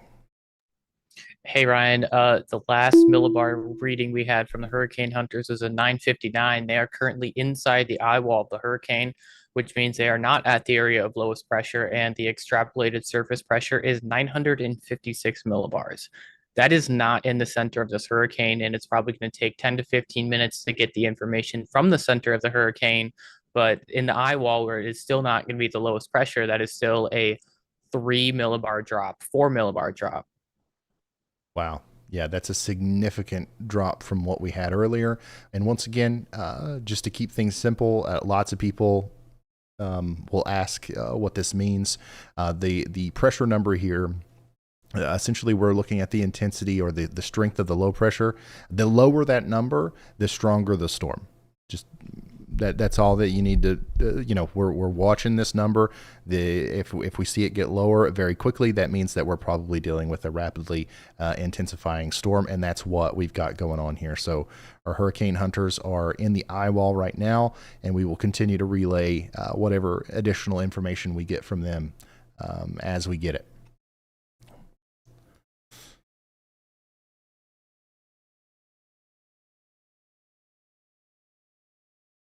Wow. Yeah, where all that lightning's coming from, that is a really impressive part of the storm there.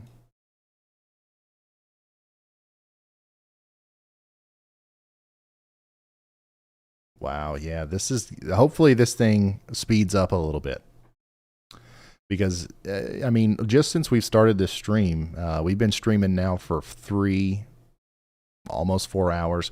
I would say the last 2 hours of our stream here, we've really seen this thing hit jet fuel and start to rocket off. And this is a completely different storm than it was 2 hours ago. It's undergone a pretty significant transformation. And at that intensification rate, if that continues all the way up until it makes landfall, the ceiling for this is quite high. And there's definitely no sign of it slowing down right now, especially when you see big peaks like that and the convective explosive towers that are popping up around the center of the storm.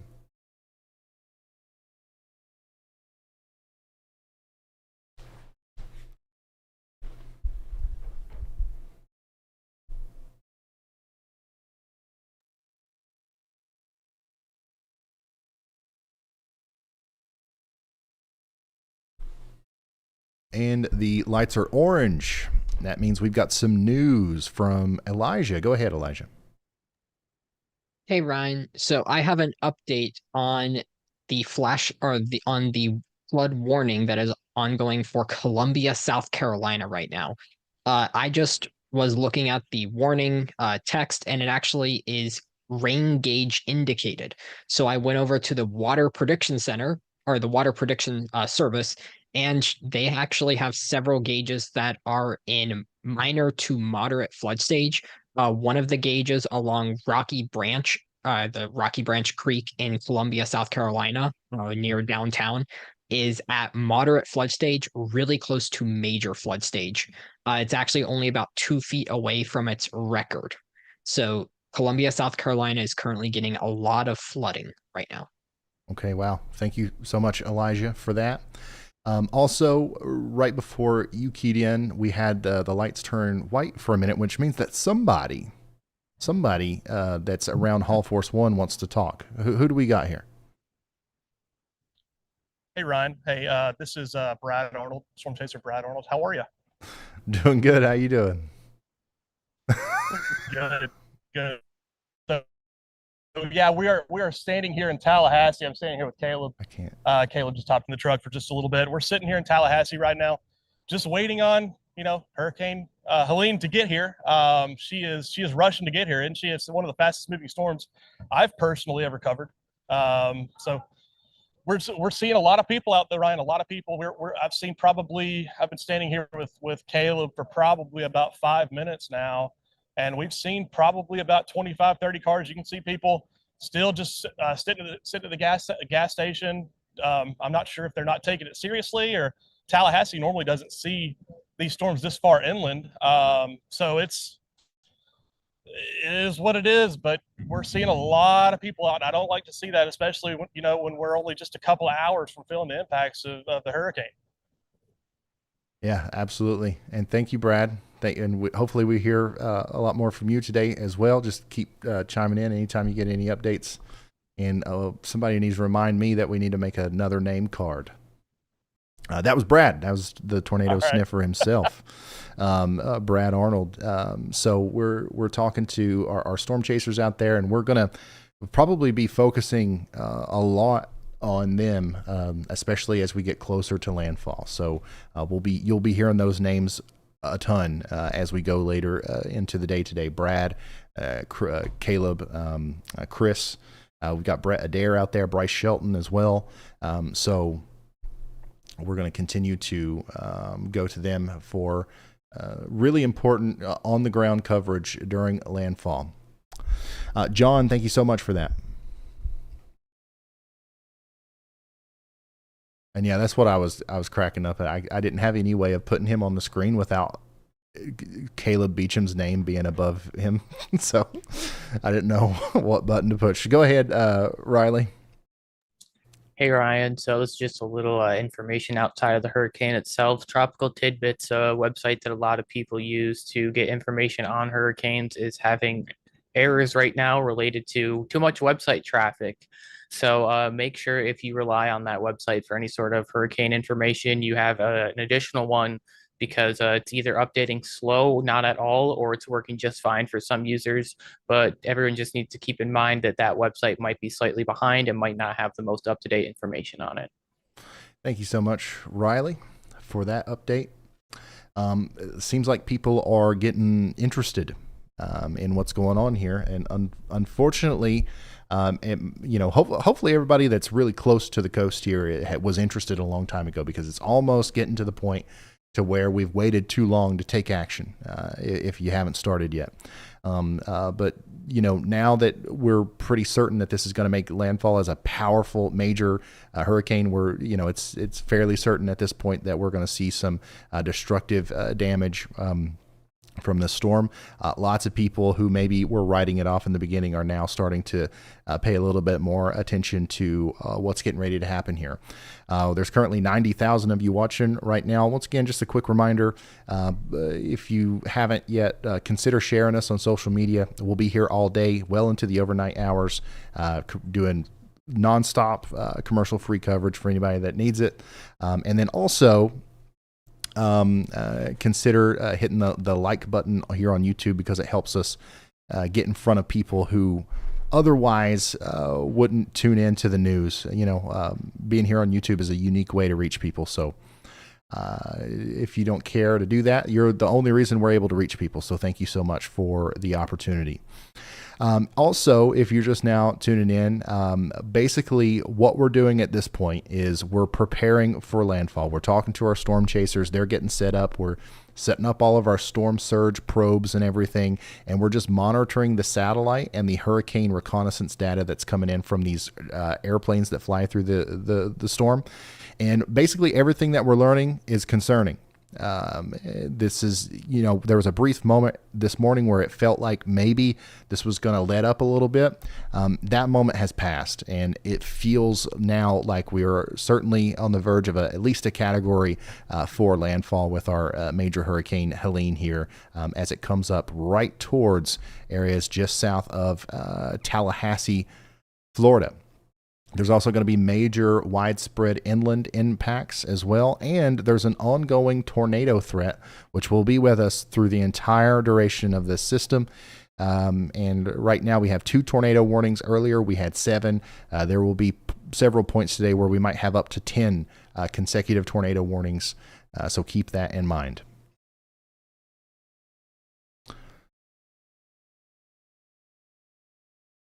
Tenfold Lurker, thank you so much for becoming a member.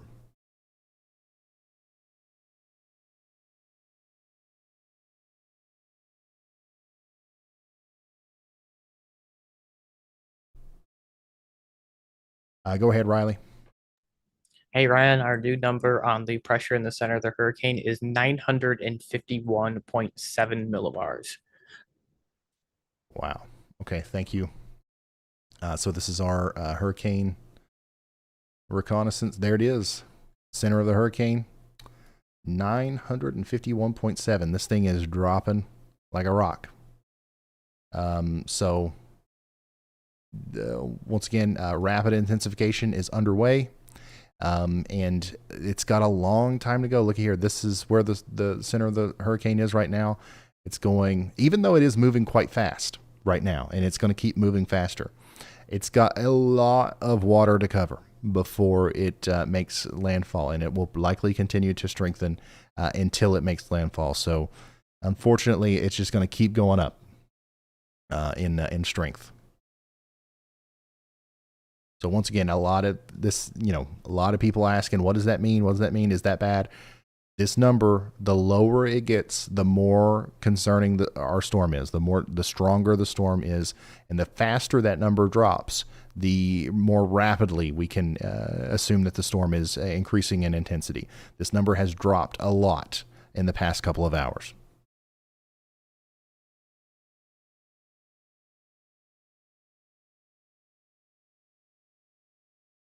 Amber, thanks for becoming a member. Kelly, thank you.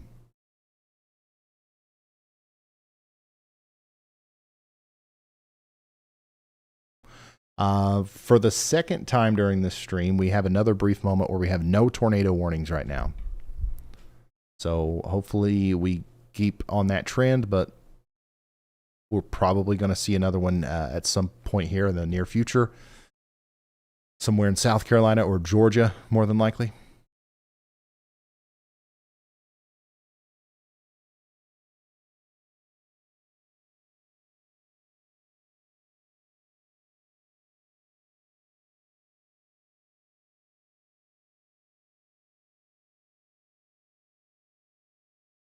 Also, we've got an update from the Storm Prediction Center, and there, I don't know how that keeps happening.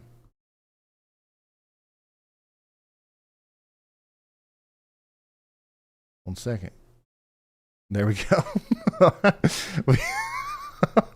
My button quit working. Anyways, we've got a larger enhanced risk of severe weather now, once again driven by a tornado threat.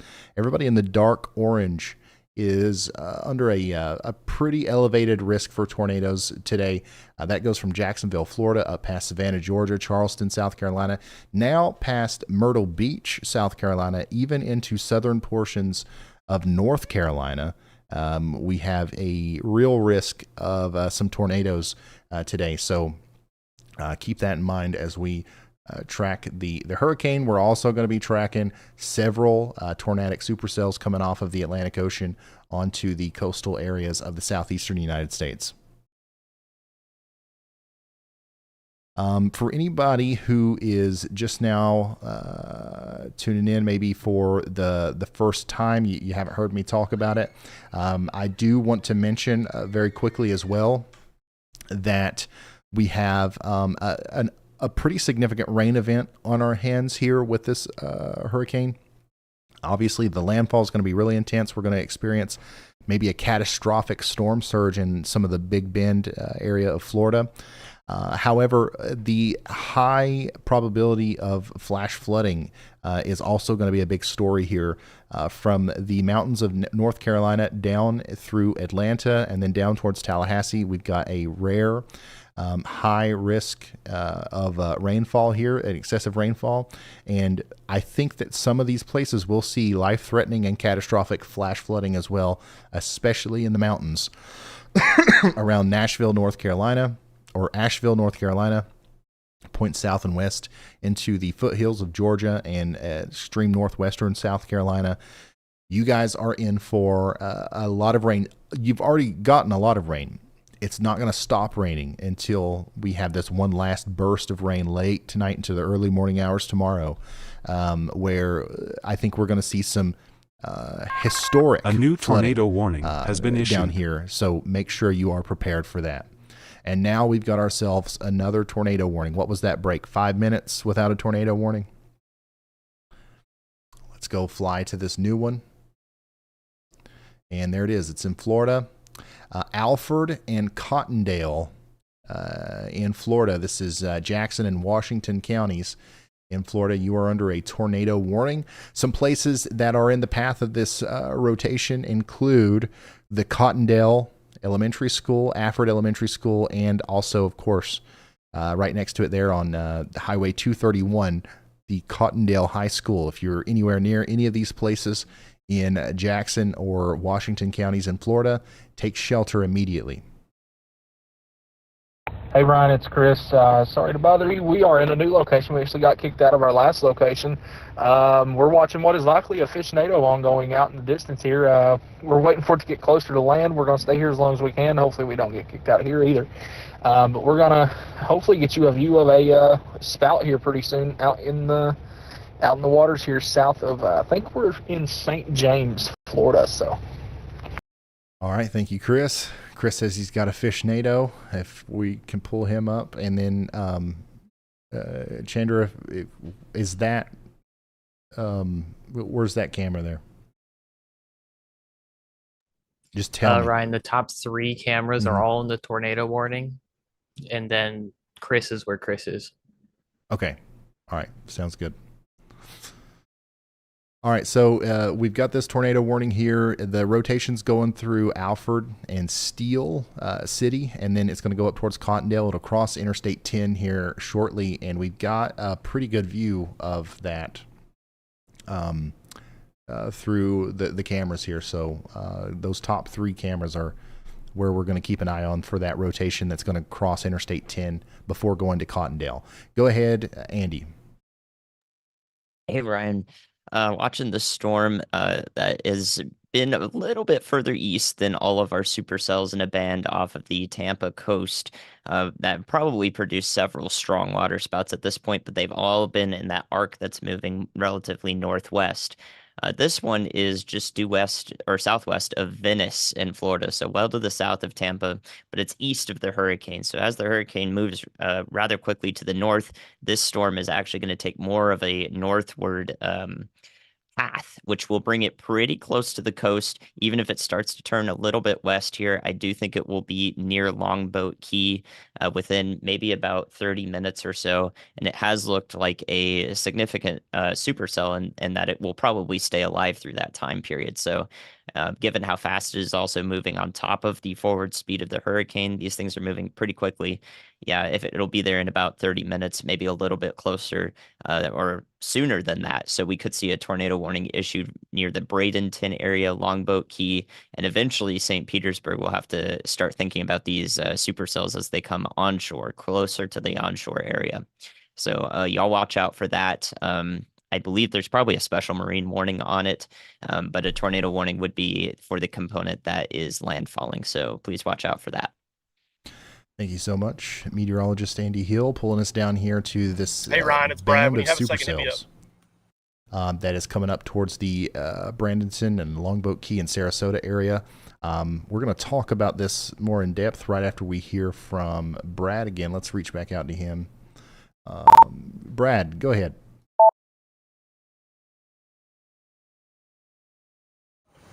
Hey Ryan, just monitoring some of the recon data that's coming in right now, as it's going on.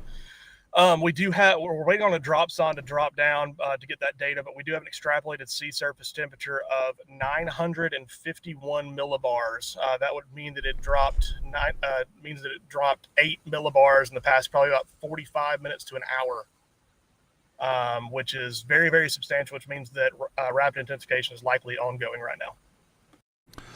Okay, thank you so much, Brad. Brad and all the other storm chasers are out there just kind of doing a lot of the same stuff that we're doing here, monitoring all the information as it comes in so they know what decisions to make as landfall approaches. So we'll hear a lot from Brad as we go forward. Also, I want to talk a little bit more about these storms that Andy just brought our attention to. Every one of these little pockets of Christmas lights, the reds and greens next to each other, are likely big time, as Chris stated earlier, fishnadoes or waterspouts that are happening off the coast of Tampa here. This one in particular might get really close to land. So we've got to be concerned about that in places like Sarasota and Bradenton, Longboat Key, and Bradenton Beach. So we're keeping an eye on this for you. There's a band of these supercells here that'll flirt really close with, interacting with the coast here. So hopefully they stay out to sea, but if not, then that could cause some problems in a fairly populated area here. And we want you to be aware of what's going on before the problem arrives, obviously. But yeah, this is a really large area of a ton of rotating storms right in through here. So it'll be interesting to see what happens next. That's probably a big waterspout right there. So yeah, that's another thing. To add that to the list of things we've got to keep a close eye on here as Hurricane Helene continues to rapidly intensify in the Gulf of Mexico west of Florida.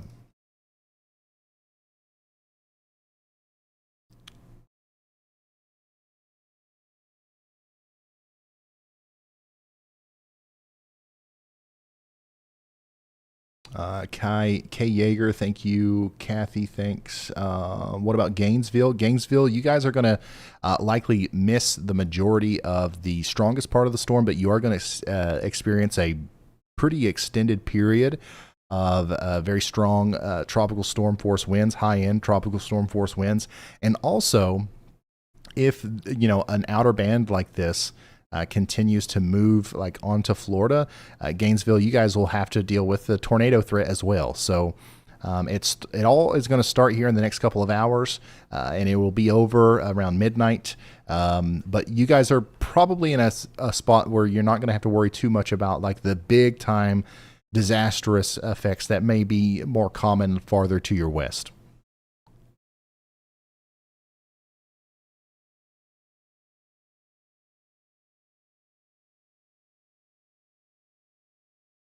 We don't expect the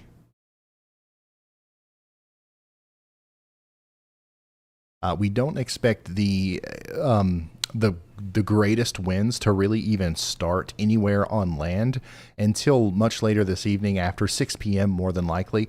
The strongest winds will be coming onto land between 8 p.m. and 11 p.m.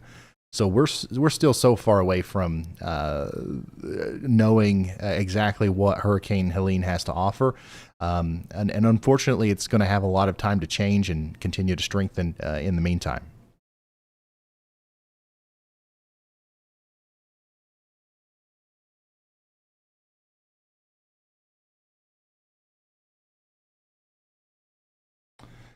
Go ahead, Elijah.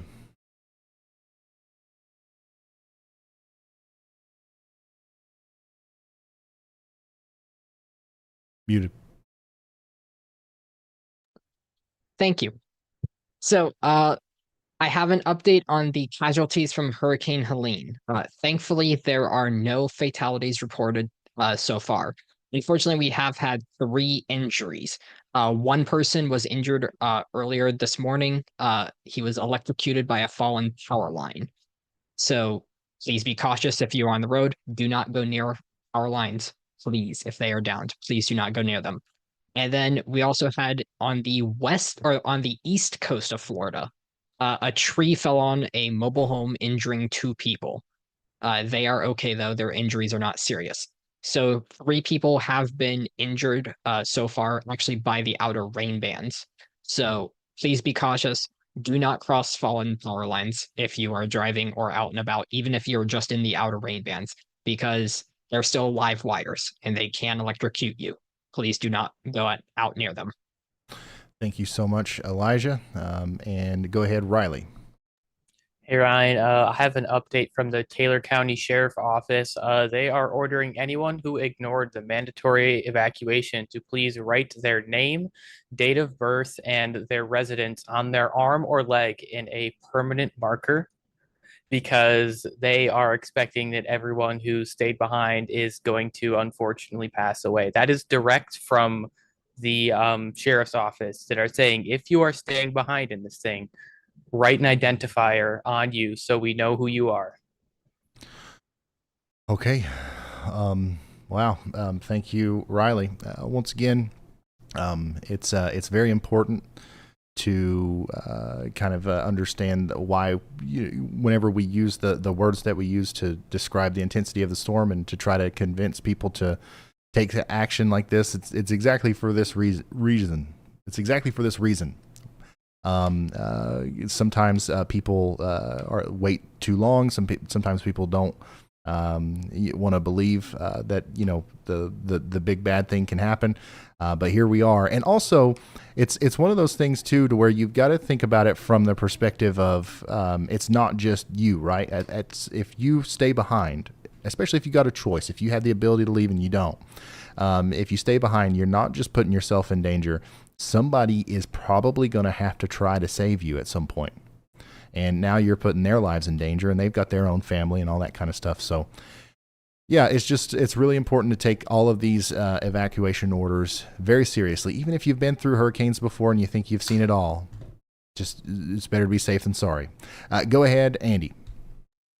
Hey Ryan, still watching that storm that is south of Raleigh, the Raleigh Metro, and south of the radar there. Does have a little bit of a couplet there. Now that it's closer to radar, you can actually see the hook wrapped in rain there. So this would be a rain wrapped tornado if it does produce one very briefly right there along probably County Highway 50 bordering or parallel to I-40 there. So if there is a tornado warning issued for that area, that would be the reason why. Hopefully, I think it would be weak if one does happen, but yeah, there's your reasoning. Okay, thank you, meteorologist Andy Hill, taking us up to North Carolina, just to the west of Interstate 40. Yeah, I would not be surprised at all if we saw a tornado warning with that. If we're on Interstate 40 between McGee Crossroads and Coates Crossroads and McGee Mill, this is a pretty dangerous place to be, as there's a strong storm that is capable of producing a tornado right next to the interstate and moving parallel almost with the interstate up north towards places like Edmondson. So y'all watch out. Go ahead, Andy.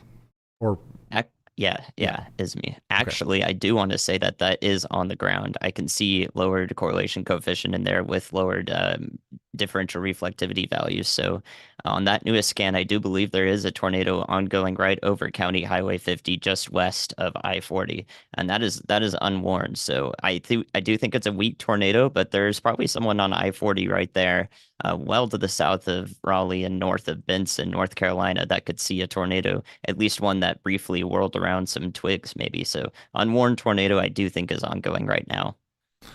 All right, thank you so much, Andy.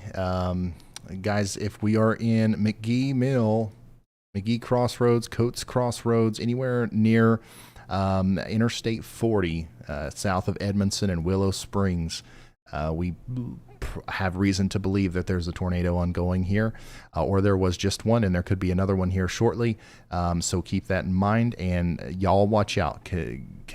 Consider taking shelter and whatever other precautions are necessary for you to deal with a tornado warning. Okay, we don't have an official warning or anything like that just yet, but as soon as that does come through, if it comes through, we will let you know. So yeah, we've got storms rotating all the way up here near Raleigh, North Carolina. And then we've also got a tornado warning in Florida that we need to go check in on again. This one, the rotation has let up a little bit. It's still there, but it is not quite as compact as it once was. But still, if we're in Cottondale, if we're in Bahoma or Glass, Florida, we should take shelter, as this is a pretty dangerous storm, and it is still capable of producing a tornado in Jackson and Washington counties in Florida.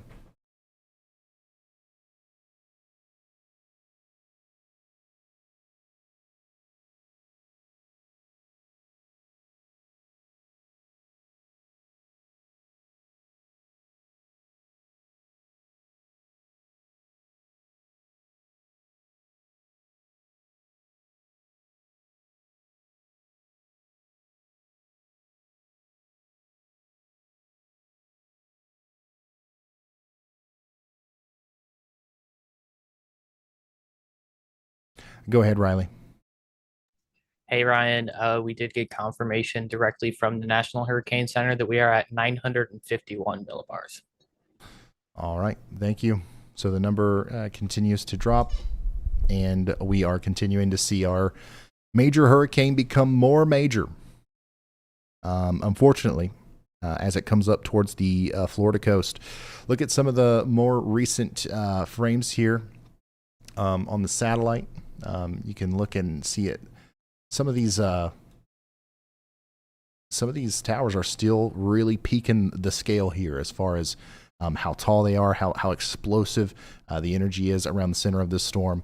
Once again, no signs of this slowing down right now, which is unfortunate for the residents along the coast of Florida. We are still several hours away, probably 5 to 6 hours away from landfall. So there's a lot of time for this to continue to strengthen, and it likely will.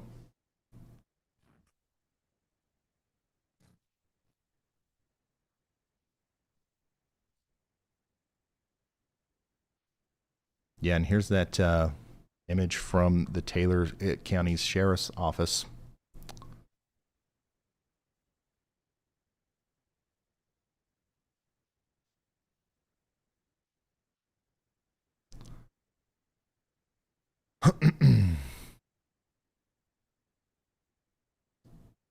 Wild.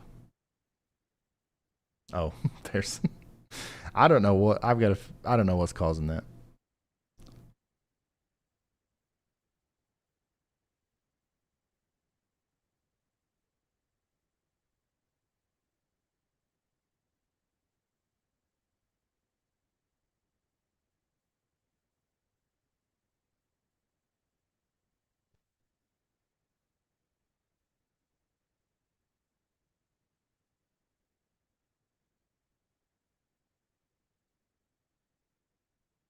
We are starting to see wind advisories and high wind warnings being issued as far north as Ohio and Indiana. The wind advisory is going to be for Friday, as we will probably experience some 40 to 50 mile per hour wind gusts across the Ohio Valley as the tropical storm moves across the Appalachian Mountains and into places. It's really going to go over Nashville and just kind of sit there for a while. But over here in my neck of the woods in eastern Kentucky, we're actually under a high wind warning.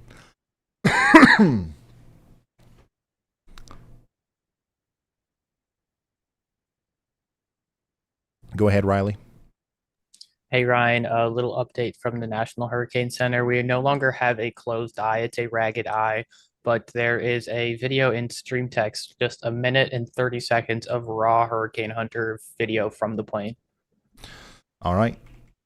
So thank you, Riley. Let's go back over here. What in the world? Let's go back over here, and this is what Riley was talking about. This is the raw footage from the hurricane hunters. Every time we show you a graphic of the hurricane hunters and the data that they're getting, this is what's happening. Like, it's an actual crew. It's a real plane flying into the hurricane, and this is what it looks like out there. I'm going to retweet this just in case anybody wants to go look at it up close and personal. But yeah, it's a whole crew of people, and super appreciative of these guys, obviously, because if it wasn't for them, we wouldn't know nearly as much about these hurricanes as they approach as we do. Like, we don't go out in the ocean, and like every once in a while these will hit a buoy or an oil rig and we get some information that way, but usually it's not, it's not that often. So like, this is how we get most of our data. All right, the lights are white, so we've got an update from Caleb out there. What's going on, Caleb? Hey, Ryan, I'm still here in Tallahassee, and I'm actually joined by a local named April, and I just had a couple questions for her. So first off, I just wanted to know kind of how you and your community are preparing right now for Hurricane Helene. So I have 8 animals. So that's one of my decisions of not evacuating. And so just made sure I had plenty of food and water for everybody in the household for at least a couple of days. This is like our last trek out to make sure we have any final supplies and gassing up one last time so that we can charge our phones with our vehicles if we need to, and just stay connected to our loved ones and let them know that we're all right. Absolutely. And then next question, how do you feel that kind of like everyone around you, so friends, other family members that live in the area, how are they taking the information? Obviously, this getting upgraded yesterday to possibly being a Category 4. How did they take that information?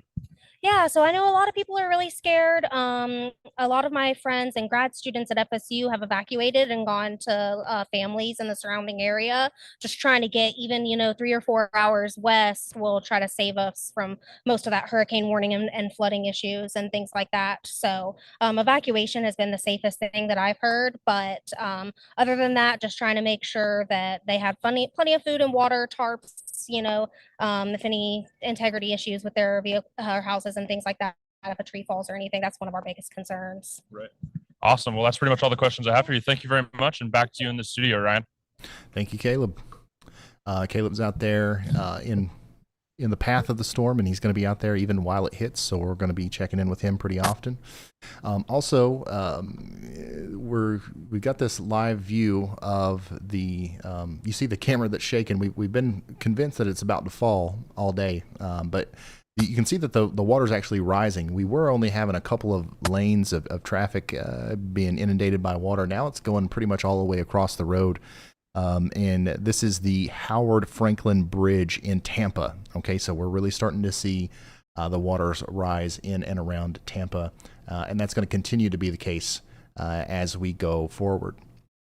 So things are really starting to happen, and the events are starting to unfold here as Hurricane Helene continues to intensify on its approach to Florida. We currently have 1 tornado warning. We have 15 flash flood warnings and a huge array of hurricane warnings along the coast. I want to show you that graphic really quick, just in case anybody hasn't seen it, and just in case it's been updated. Here we go. This is the latest from the National Hurricane Center as far as hurricane warnings and tropical storm warnings go.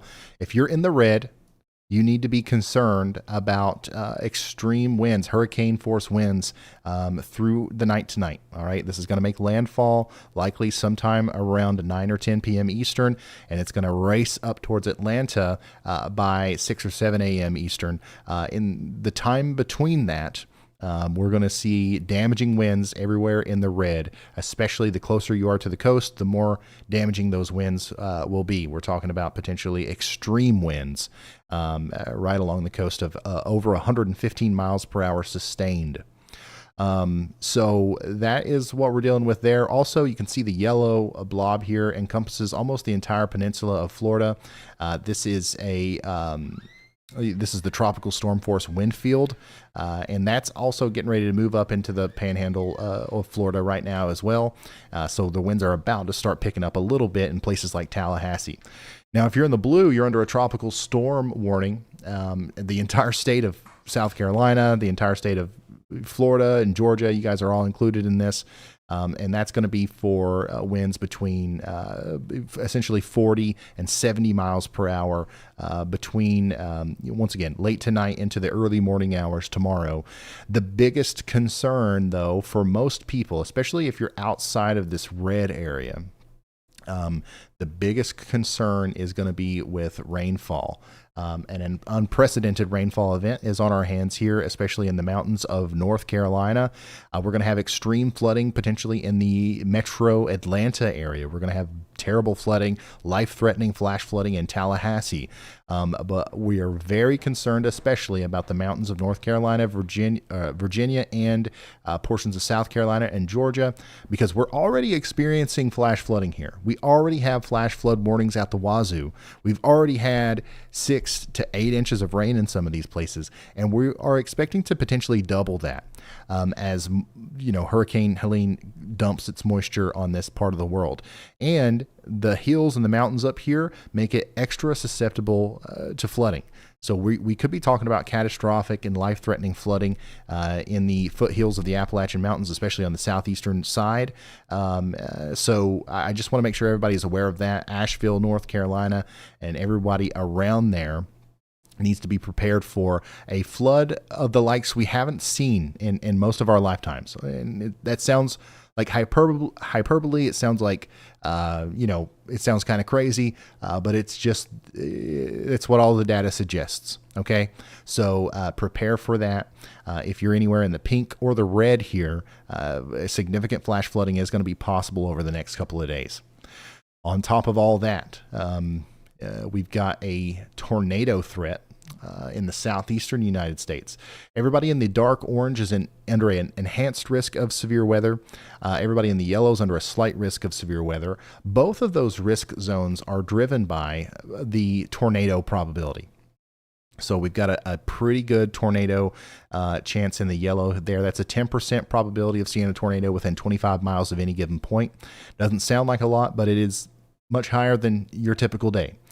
We are going to see multiple tornadoes today. We're going to see somewhat of a regional tropical tornado outbreak. And this will include places like Myrtle Beach, Charleston, South Carolina, maybe even Columbia, South Carolina, Savannah, Georgia, and Jacksonville, Florida. So you guys need to be prepared for that. This will be lasting well into the overnight and early morning hours, our tornado threat there. And then the brown is going to be a 5% chance of or probability of tornadoes, and that covers the majority of the peninsula of Florida. So that's something to consider as well. Let's see here. And it does look like tomorrow, the day 2 outlook, they have continued that enhanced risk into tomorrow as well, because we're going to continue to see these storms move farther north as the storm moves farther north and west.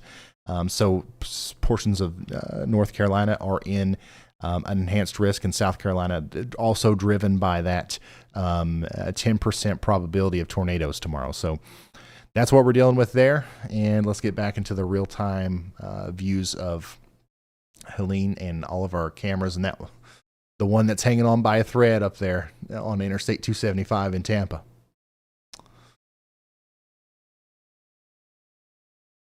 Let's see. Christian says, any idea of what's going to happen over the weekend in East Tennessee? We are expecting to see some pretty strong winds Friday in East Tennessee, and we're looking to potentially have some problems with flash flooding. I don't want anybody to get it twisted. It's not going to be a walk in the park in Eastern Tennessee, but it's certainly not going to be the situation that we have in, for example, Western North Carolina. A lot of the moisture that is going to be responsible for the historic flooding is going to get kind of wrung out of the clouds before it makes it to East Tennessee. So on the eastern side of those mountains, they're going to catch a lot of that rain, but not all of it, right? So we are going to experience some flooding in eastern Tennessee. We're going to experience some strong winds, especially on Friday. But that's the extent of what we know right now. So yeah,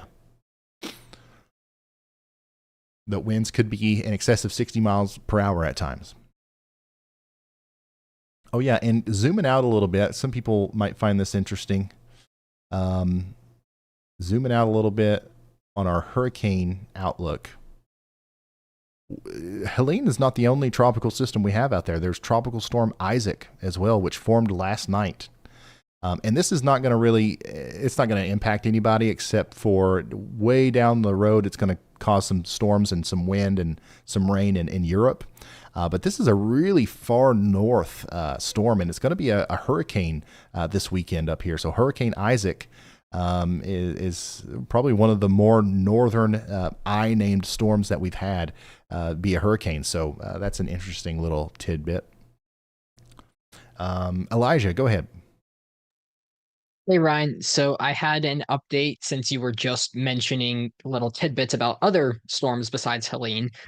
In the Pacific right now, we have Hurricane John, which made landfall in Mexico recently.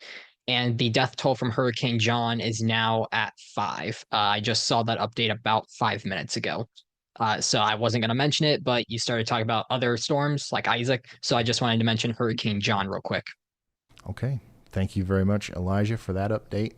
And yeah, Hurricane John is still something that we're dealing with out here. It's been kind of dancing around the coast of Mexico here for quite some time. It's going to make one more jog back onto land before probably getting out of our hair after the weekend and just becoming a remnant tropical low as it floats up towards the Baja, California area. So that's something that we've been watching as well. Hurricane John actually played a huge role in the initial formation stages of our hurricane that we're tracking today, Hurricane Helene. Go ahead, Andy.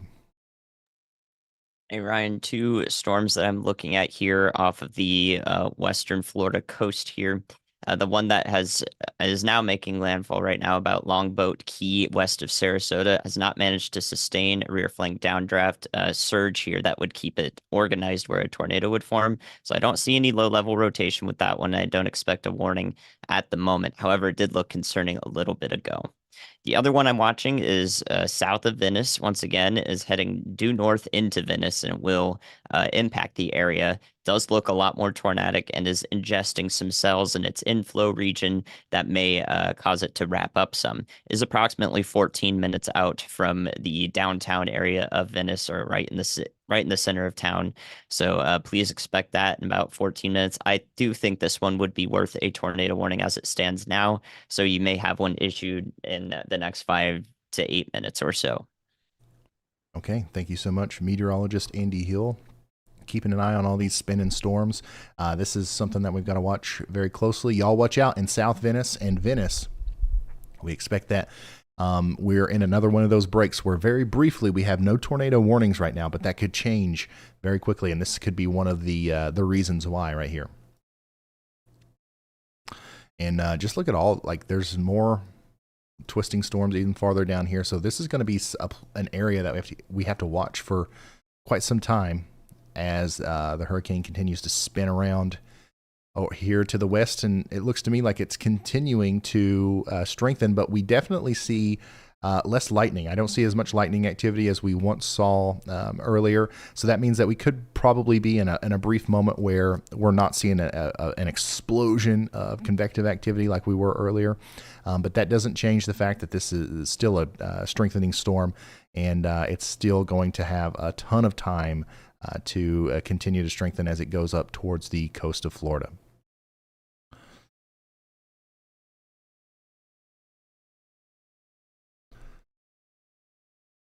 Let's see here. Mike, thank you. How about Tampa, Florida? We were just talking about Tampa. If you're in Tampa, you're about to get in on a pretty strong storm that's coming in. It's part of one of the outer bands of Hurricane Helene. Winds are really starting to pick up. This is what is the Howard Frank Bridge in Tampa, and you can see that the waves are already starting to overtake the road there. The water is going to continue to rise. We'll probably see this become mostly submerged in water at some point.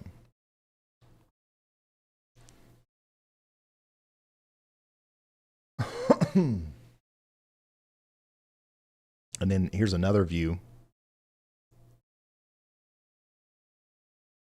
of a little bit closer to where that stronger storm is starting to hit right now. So Tampa, if you're not seeing any rain yet, you're not seeing any strong winds yet, you're going to in the next 15, 20 minutes.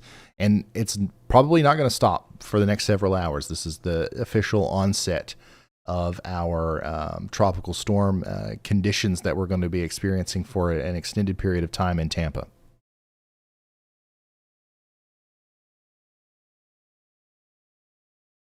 Yeah, we've heard of multiple roads being closed. This one we're looking at here has been closed for a while. This one doesn't look like it's closed, but it probably should be. And where is that, Chandra? We've also got water overtaking this road here. What is Cape San Blas Road?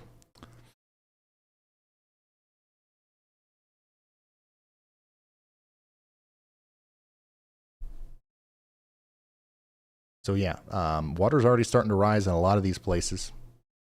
And of course, the Mesovort down here from Radar Omega, Horseshoe Beach, Florida. We got our shed cam ready to go. Not a lot going on right now at this particular spot, but we expect that to change later. We expect that there is an actual chance that that shed will be covered with completely submerged with water at some point. If the big storm surge actually comes like we expect it will. Also, we're monitoring some creeks and streams in and around North Carolina. It's very possible that this waterway will be much more swollen, I guess you could say, as the day goes on, as some significant rain is going to be moving into this part of the world this afternoon into this evening.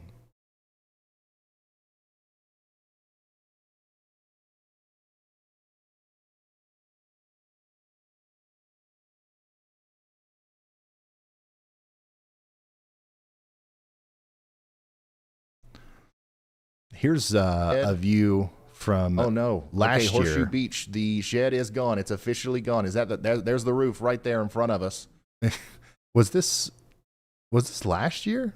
Was this Adalia? Yeah, this was Adalia. Okay. So yeah, this is for those of you who weren't here for last year's hurricane coverage. This was the shed camera from last year. Oh, did we lose our shed? Oh no. Okay, Horseshoe Beach. The shed is gone. It's officially gone. Is that there's the roof right there in front of us. Holy crap. And you got to remember that the fact that this camera is still working is unbelievable. This is what... Oh, did we lose our shed? That's what it looks like. You know, obviously it looks like we're in the middle of the ocean, but this is what that camera looked like. Essentially, it was pretty much just like this earlier in the day. So, yeah, that's what we're talking about when we refer to the shed. We always got to have a shed for reference when we're measuring storm surge via probe cameras. So that's what, I don't even remember. I think that was just like 10 feet maybe maybe not even 10 feet of storm surge. So, and we're talking about some places potentially seeing up to 20 feet with this upcoming storm. So a little bit worse than that. Go ahead, Andy. Hey Ryan, I do want to express a little bit more concern for this storm that's headed to Venice, Florida, and the area there. It does, from what I can tell, after it's taken in this little cell as a merger into the main supercell, I can see a rear flank downdraft surge starting with slightly lower inbound values on the west side on the velocity. So I do think that this storm poses a rather serious threat. If it continues to organize, it does have the ability to produce a strong water spout that could make landfall in the Venice area. It's not currently doing so yet, or it might just be starting. But in case it does happen, I do want to issue another y'all watch out ahead of time for this, as there is no warning for this area at the moment. So hopefully that doesn't happen, but please be aware that that's a possibility in Venice, Florida. Thank you so much, meteorologist Andy Hill. We've got to be watching out in Venice, South Venice, Venice Gardens, all these places south of Sarasota. We've got a rotating storm that is coming onto shore, and we've got to watch it very closely for the chance of a tornado. Also, this is just going to be a pretty strong storm overall as it comes into Sarasota, Longboat Key, Bradenton. Sorry. This is going to feel like, your first taste of the tropical storm here for most of you, but there's actually a really dangerous aspect to these, as they are supercellular and could very well cause a tornado here. So we're keeping a very close eye on that. We've got cameras, of course, out the wazoo here. Here's Venice right now. And whoever's running the cameras, as many as we can get in and around the I-75 corridor here on between Siesta Key and Venice, we should probably throw those up. But yeah, this is what it looks like in Venice right now on South Venice Avenue. At the intersection with Auburn Road. So we're going to keep an eye on this as this rotating storm moves up towards the coast. Additionally, a little bit farther to the north, closer to Tampa, things are also deteriorating quite quickly there. So this is the strong storm that's moving up into Tampa right now. This is also what it's going to look like in Sarasota as that storm gets closer to you. And this is just, once again, just one of the outer bands that's producing this really heavy rainfall and strong winds here.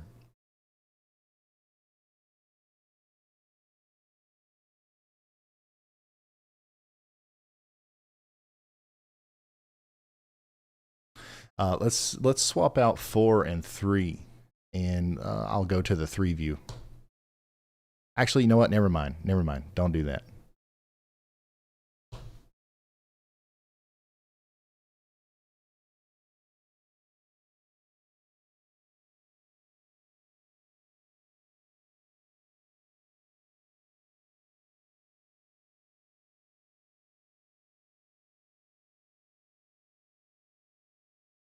So yeah, right now there's no tornado warnings, but we're watching these storms very closely that are coming into the Tampa, Sarasota, and Venice area of western Florida.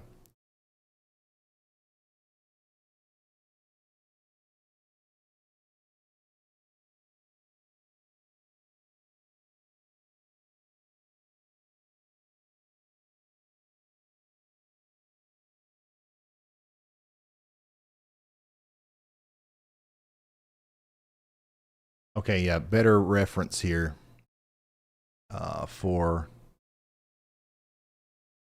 what the shed looked like before and after. So once again, this was nowhere near 20 feet of storm surge, but this is what it ended up looking like. Just to give you a reference for what we could be expecting later today. Our shed? Oh no. Okay, Horseshoe Beach. The shed is gone. It's officially gone. Is that there's the roof right there in front of us. Holy crap. The fact that this camera is still working is unbelievable.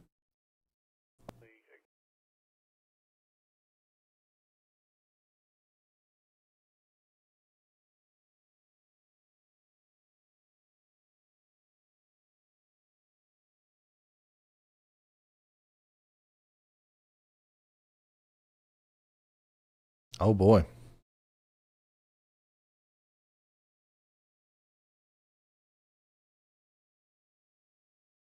Now, a Waffle House being closed is one thing, but a Waffle House being boarded up,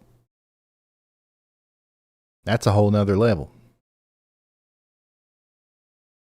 I'm guessing this is around, I don't know exactly where this is, but this was,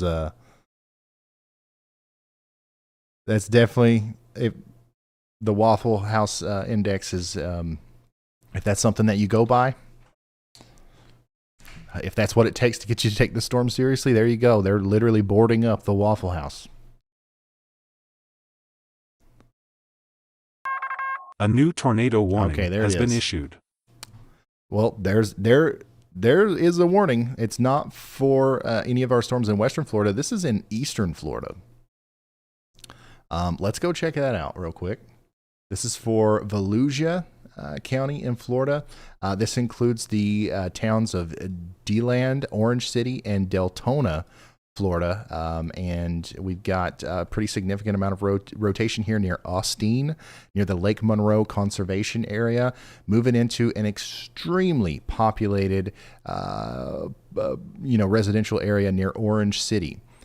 So right now, the tornado, or if there's a tornado, the rotating part of the storm is to the south and east of Deltona, and it's moving up towards the Dewey Boster Park. It's going to move up towards the Halifax Health UF Medical Center of Deltona. And then if it makes it up towards DeLand or Deland in Florida, it'll enter in on the side where Conrad Field is. So keep that in mind as the storm continues to move up to the north and west. It's going to cross over Interstate 4, and then it'll go up towards the Lake Woodruff National Wildlife Refuge. So keep that in mind as you take shelter in the Portland Industrial Park. Look at all these cul-de-sacs. Hopefully there isn't a tornado here, but it looks like there could be one trying to form. With this tiny little cell over here in Eastern Florida. So now we've also got to watch these maybe for further development and potential tornadic activity.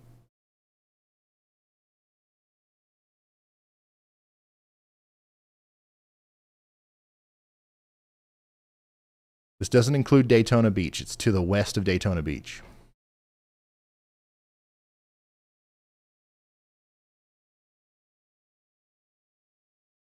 All right, and one of the places that this is going is Orange City, Florida, and this is what it looks like on Interstate 4 there. Once again, if there's a tornado, it'll cross this road very shortly, and there's lots of people out there, so hopefully the word's getting out. I don't think that most of these people driving right now are thinking about a tornado warning. You know what I'm saying? So if you know anybody that's on the roads out there, maybe give them a call, give them a heads up in the Orange City and Deltona, Florida area.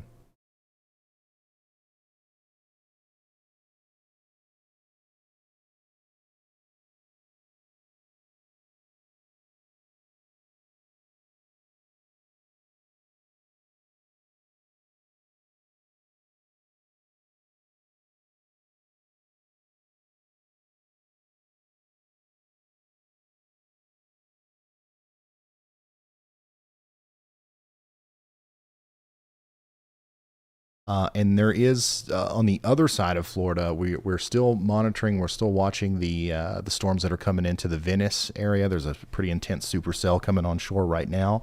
No tornado warning associated with that, but it's certainly going to be noisy. It's certainly going to be windy. It's certainly going to still have the possibility of producing a tornado as it moves inland here a little bit.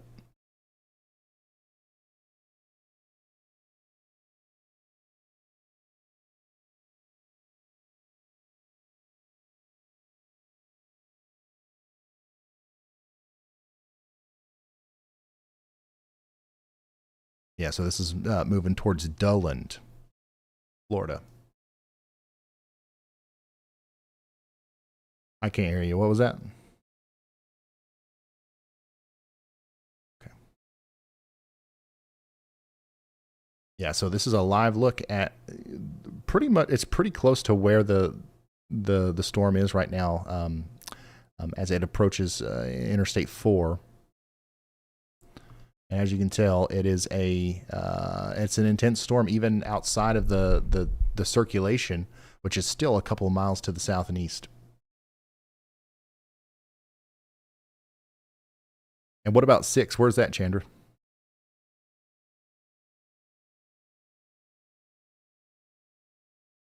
Okay, and this is just a mile down the road, still on Interstate 4. This actually right here would probably be right in the path of, if there was a tornado, it would go very close to where this camera is right here. So both of these are on Interstate 4, just to the east of Orange City.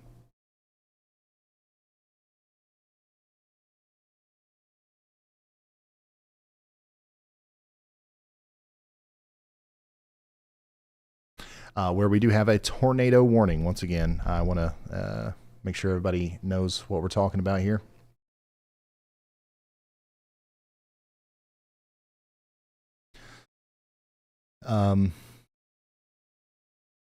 If you're just now tuning in,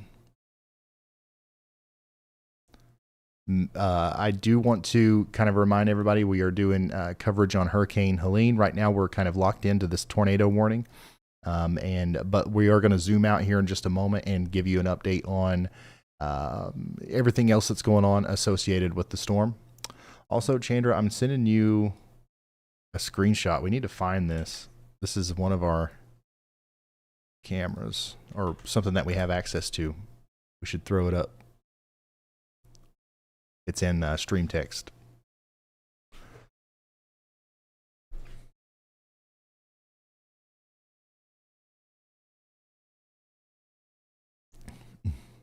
Okay.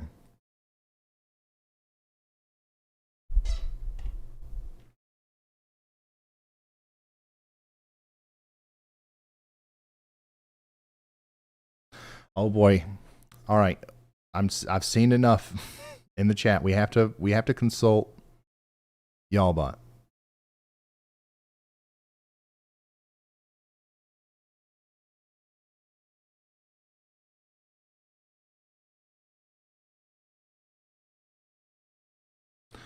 All right, I'm doing live severe weather coverage. We got a tornado warning for DELAND in Florida, north of Orange City. How do you say that?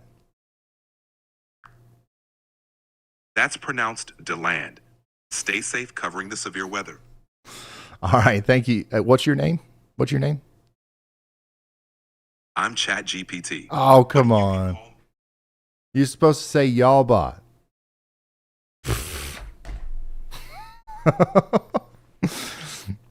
All right, so now we know how to say it, and we'll continue to move on. Hopefully everybody over there is in their safe spot.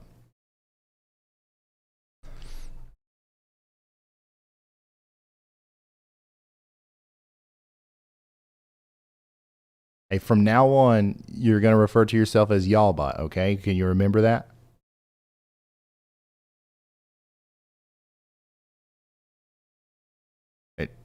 Can you remember to call yourself Y'allbot? It's refusing. It's refusing. It doesn't want to do it. It did it last night, but it's not going to do it today. All right. Well, everybody over here in the greater Volusia County area in Florida, we still need you to take shelter. This is a pretty intense storm, and I do believe that it has the very real, a possibility of trying to produce a tornado. So yeah, we're going to go back to the multi-view though and look at all of the different angles here, and also come back to the satellite, and then we'll check back in on that warning periodically.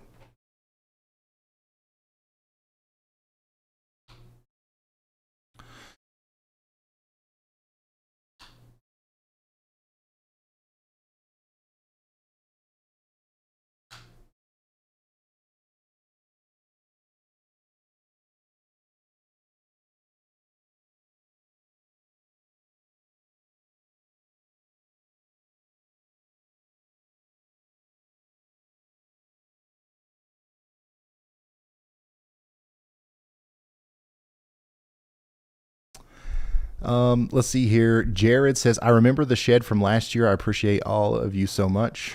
Thank you, Jared. I don't know why I didn't think that the shed was from Adalia. I thought that that was from Ian.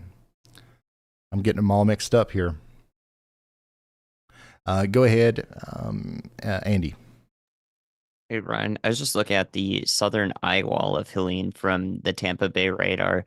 I think just in the last 15, 20 minutes or so, it's had a rapid uptick in a very large bin of velocities here. So a huge amount of bins here showing upwards of 125 mile per hour winds where the radar is scanning, which is about 14,000 feet up in the storm, so 2.5 miles. And it's nice to pay attention to the radar for velocities like this. It doesn't necessarily match, the rating of the hurricane, what's happening at the surface, how it is rated in terms of its wind impacts, but it does give us a good idea if it is rapidly strengthening or weakening. In this case, it is strengthening. That southern eye wall does look like it's packing quite a punch now in the presence of some convection. So just a point to what we've been talking about, what we've been experiencing here with the most rapid decrease in the central pressure. The wind is responding here, and we can see that on the velocity product on radar. All right. Thank you so much, meteorologist Andy Hill. We are looking at the Hurricane Helene from the Tampa radar. It's now almost completely in view, and we can see very clearly all the. We can see the almost the entire eye wall, very clearly, and also we're seeing about 14,000 feet up into the storm, and the wind speeds there on the velocity. So we're learning a lot about the storm from radar now, and we're not just dependent on the satellite and the Hurricane Hunter data, which we are obviously still using to try to understand more about the storm. So, yeah, we're going to keep watching this, and we're also going to keep watching all of these other storms on the outside. The outer bands that are working into parts of Florida are really causing some problems out there. Chandra, where's 2? Where is that?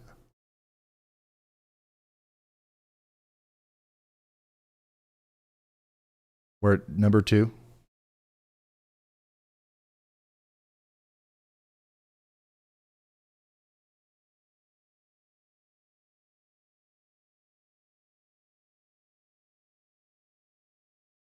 Okay. A new tornado warning has been issued. Right, so we just got a new tornado warning for this storm down here that's approaching Inglewood and Venice. Let's go check that out real quick. On the velocities, this is the area of interest that we're concerned about. Grove City, Cape Hayes. This is right on top of you right now. It's going to come up towards Inglewood and South Venice and eventually Venice. So everybody over here in Volusia County, Florida, is under a tornado warning until 4:45 p.m. Eastern, and we need you to take shelter now. Additionally, this is what it looks like in southern portions of Tampa right now, as a strong storm is moving in to the St. Petersburg and Rocky Creek area. This is going to continue to move up towards Lake Fern in East Lake. So that's what that's looking like. And also Bradenton. This is similar to the kind of conditions that you can experience as well as that stronger storm gets closer to you. All of these are rotating. So we might see a couple more tornado warnings associated with these storms as they move up the western Florida coast.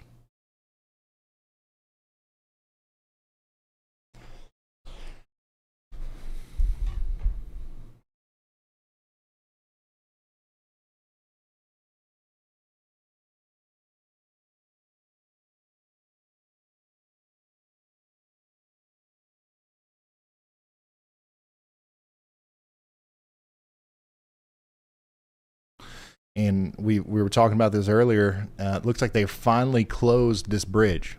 The Howard Frank Bridge is finally closed. And what's funny is like right now is probably the least amount of water I've seen on that road so far. But yeah, it's going to come back up, so it's a good call to close that road. Also, the Waffle House reports are pouring in. Waffle Houses as far north as Valdosta, Georgia, are closed. So yeah, we're expecting some significant weather. Capable of causing the Waffle House to close all across Florida and Georgia tonight into tomorrow.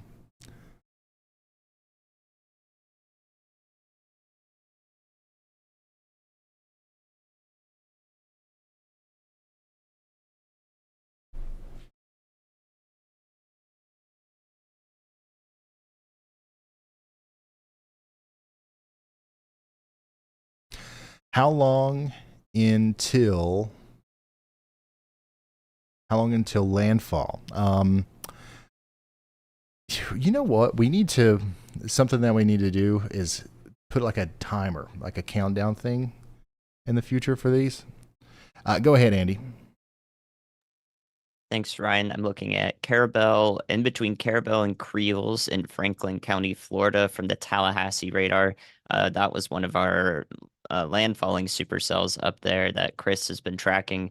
This one's reached land, and as it's done so, it's increased, or its rotation has increased rapidly, likely due to the difference in friction on the land versus the ocean surface as different mediums of air. This can sometimes cause circulations to develop rapidly as they come onshore and even a little bit inland. And I think that's what's happening here. And given the just the uptick in velocities, especially the outbounds in the last 2 scans, which is 4 minutes, I think we'll see a tornado warning here as it heads inland into Franklin County. I'm not sure if there's any structures in the way there. It looks rather rural, but it's worth a look. So y'all watch out for that. If there is a tornado warning issued, that's the reason why. Thank you very much, Andy. So we might see a tornado warning here soon, as we're continuing to see these rotating storms come onto land in the Panhandle of Florida, up here near Carabel, and also we're continuing to watch these storms south of Tampa as well, where we have a tornado warning right now for Inglewood and South Venice, Venice. That's Sarasota and Charlotte counties in Florida. But yeah, the landfall, we expect official landfall to happen sometime after 9 p.m., maybe even a little bit later than that. So we're still 4 or 5 hours away.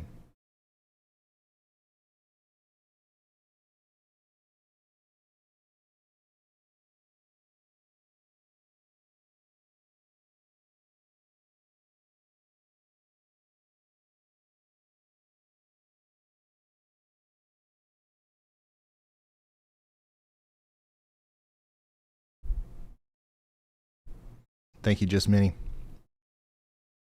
Dorcas, thank you. Let's see here. Jared, thank you.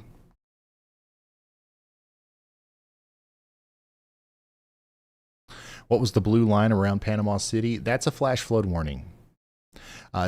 Typically, you would see that indicated by a green polygon. We have to use blue because we use green screen stuff for some of our overlays on the stream here. So yeah, all the blue polygons are flash flood warnings.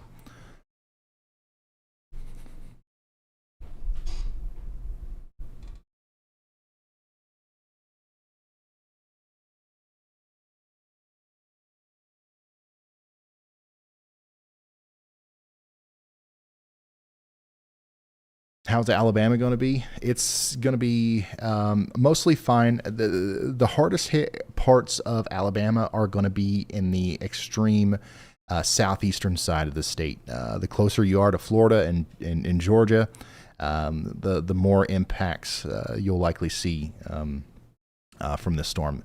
It's not going to be much of anything to worry about, for example, in Birmingham, but it's not going to be nothing. There's going to be some stronger winds and a little bit of rain. So keep that in mind.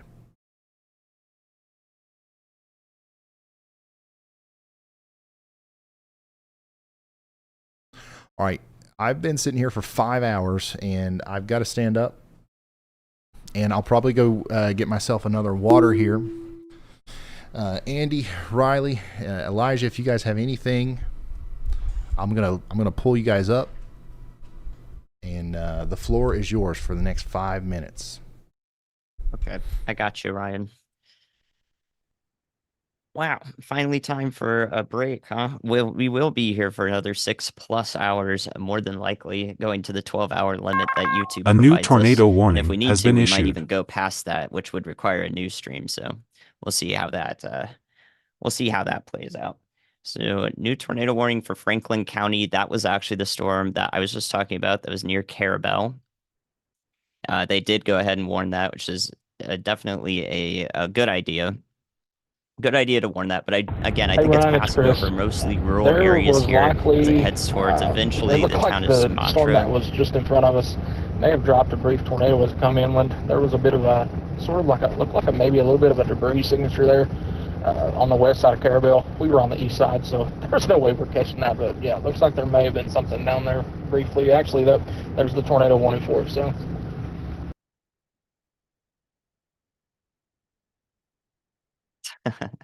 Gotta love Chris, right? Well, the fun part is that Ryan can mute Chris when he's at the computer so that I don't talk over him.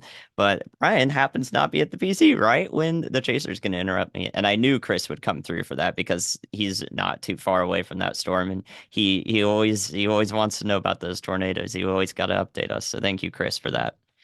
I was on top of it. I got it.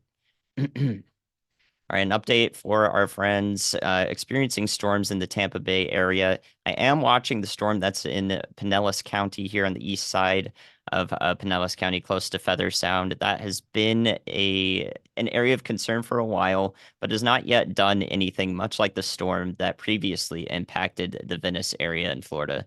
That did not end up doing anything. So I'm very thankful for that because it definitely looked like it had some higher potential. Basically all of these supercells in a line from Venice Gardens all the way up to the Tampa Bay area are all exhibiting rotation that we can see on the radar that I'm watching as best I can. However, they're all exhibiting rotation further up into the storm where we're scanning, so we can't exactly tell if there is any lower level rotation ongoing, and thus we only have that one tornado warning. That's more of a precautionary one down by the Venice Gardens area and Northport. As I was mentioning previously, on the topic of the hurricane itself, it definitely does look like it is strengthening. The southern eye wall especially has had some very high velocity values that we can see on radar. And while they don't translate directly to what we're observing at the surface, which dictates the rating of the hurricane, aka a Category 3 as it stands, it does tell us the trend of whether it's strengthening or weakening. So definitely seeing an intensifying trend here on the southern eye wall that will eventually wrap around and is probably ongoing in the eastern and northern eye walls. When this storm makes landfall, and I think we're expecting it after and around 9 p.m. Eastern to 10, possibly a little bit later than that, but we're narrowing it down to right in those couple of hours ranges. I do think that the eastern side of the eye wall will be the most potent. Anywhere where it is raining heavily, we will see an efficient momentum transport, which means all of that heavy rain literally brings the winds down to the surface at a slant within the eye wall. So the impact of the winds will be actually in a much broader area because, again, the storm is really large. The reason this hurricane is large, for anyone wondering, is there's a couple of factors that are playing into it. First of all, the moisture that is available is ridiculously high. There is a ton of moisture available in the Gulf, and the more that's there, the more clouds can form, the more that gets wrapped up into the hurricane. The size of it directly correlates to that, or indirectly, but mostly directly.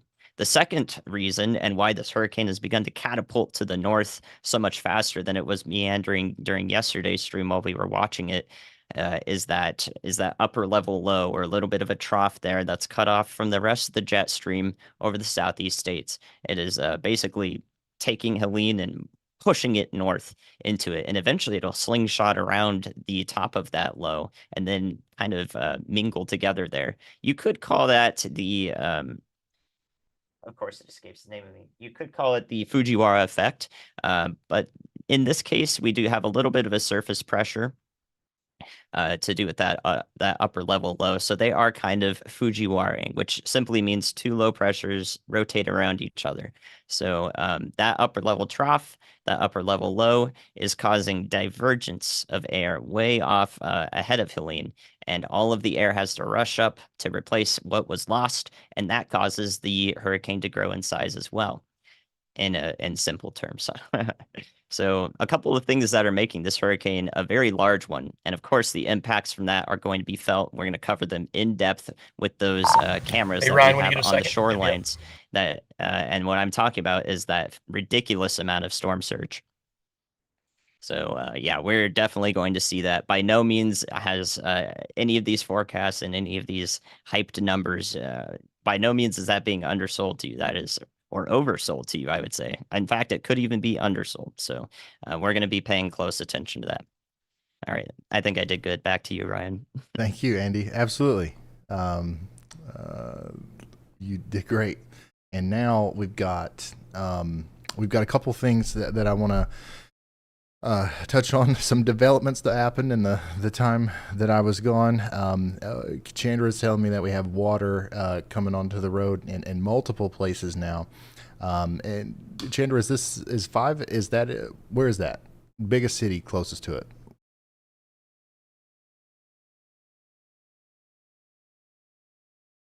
Okay, yeah. So this is all happening in the Venice area, the Tampa area. Most of the cameras that you see here are in that general vicinity. I just wanted to make sure of that. But yeah, this is a strong storm that's coming over the Howard Frank Bridge right now. Wow, this is the same camera that we were looking at earlier. So the camera's holding on. I thought for sure that it would fall. But things are picking up here. They've officially closed this road, I believe. And also, we're seeing some water come up even down here towards Venice, which is currently one of the places that's under a tornado warning right now. So once again, we've got a tornado warning for Venice, South Venice, and Northport. And we need you to take shelter, but this is also causing just a ton of problems generally with the wind and the rain and the flooding that's coming about as a result of it.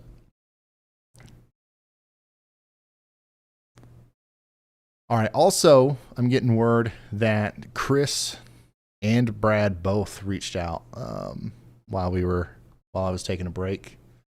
My goodness. Things are really ramping up out there.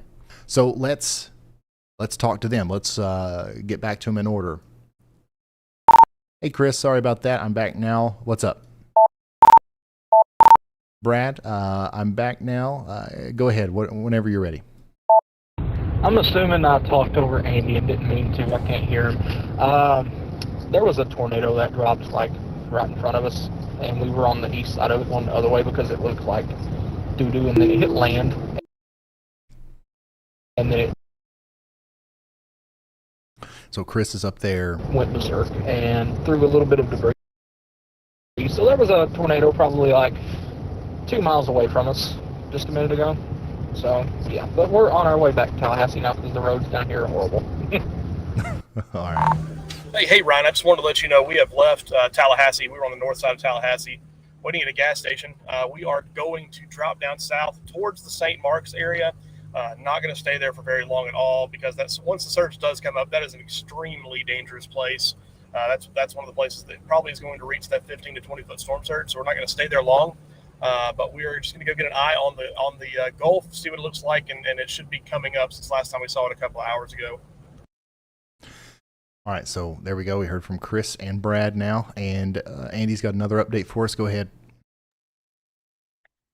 Thanks, Ryan. Yeah, actually, the Franklin County, Florida storm tornado warning actually did produce a tornado, and it's really cool. Currently, hopefully, not impacting nobody in that wildlife area reservoir There is a debris signature on it now, and if you go to velocity and you play, that's from the Tallahassee radar, though, by the way, sorry.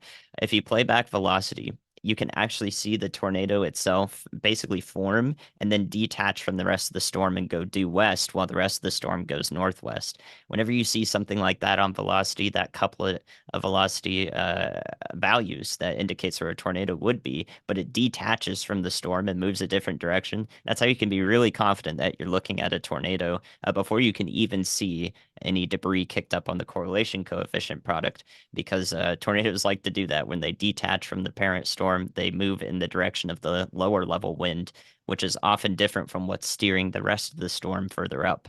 So that's how I'm confident here that this was a tornado, and now we see the debris from it. Okay. Thank you so much, meteorologist Andy Hill. This is associated with the storm that Chris was just talking about. It's up here in Franklin County, Florida. Tornado likely on the ground, and it's just north of the High Bluff campground right now, and it could continue over towards Fort Gadsden and Beverly on Highway 65 there. So keep that in mind and take shelter if you're in Franklin County, Florida. Additionally, the full effects of Hurricane Helene are starting to be felt, especially in and around Tampa. And we're seeing that very clearly through some of our cameras that we're watching here. Things are getting really intense. And we're also starting to see some storm surge flood into the roadways, and just lots of high winds. And we also have a tornado warning down here. This area of rotation is about to move on up into Shinytown, Monroe, Hidden River. It'll be interesting to see if they continue a tornado warning farther to the north here, that would ultimately be to the east of Sarasota. But yeah, these are the storms that are causing all of this wind and rain that we're seeing through the cameras around Tampa, right and through here.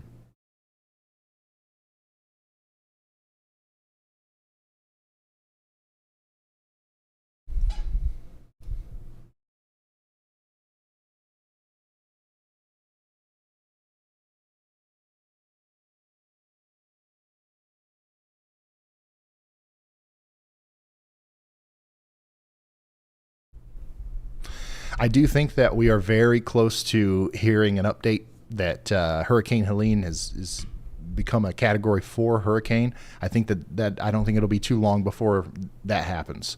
The latest satellite imagery and just everything about a new tornado warning has been issued. That this is still a rapidly strengthening hurricane, and we probably have a Category 4 on our hands. If we don't right now, within the next hour or so. We just got a new tornado warning, and it's exactly what we were talking about. It's a continuation of the warning that was issued for Inglewood and Venice.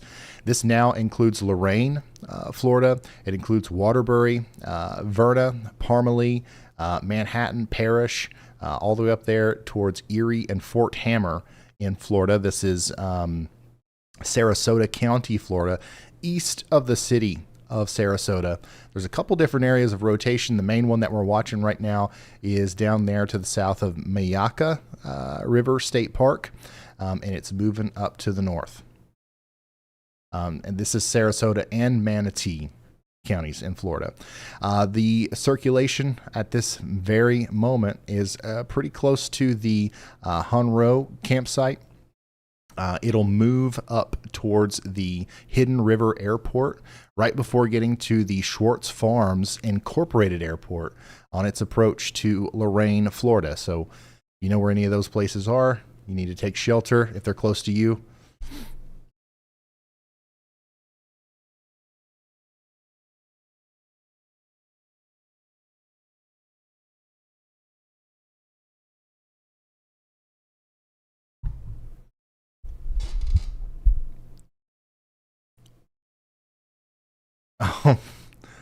Honoré? Okay.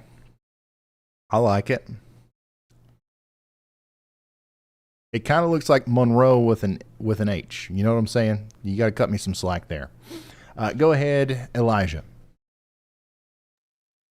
Hey Ryan, so we did get another update from the National Hurricane Center. Helene is still a Category 3 with winds of 125 miles per hour. So I just wanted you to know that. Thank you The so central much. pressure is still 951 millibars. Thank you so much, Elijah. Latest official update from the National Hurricane Center still puts us at a Category 3.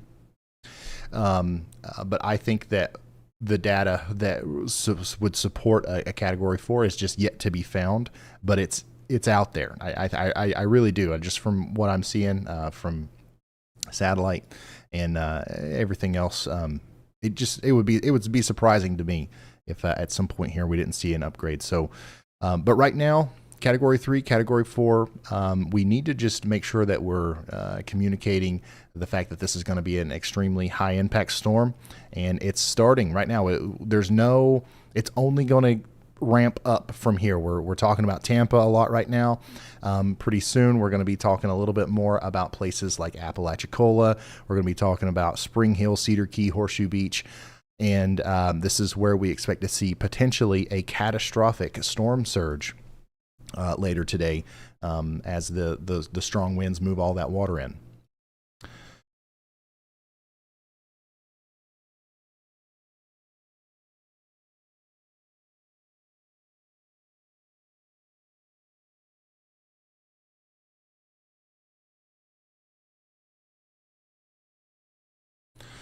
What is interesting about that most recent forecast track update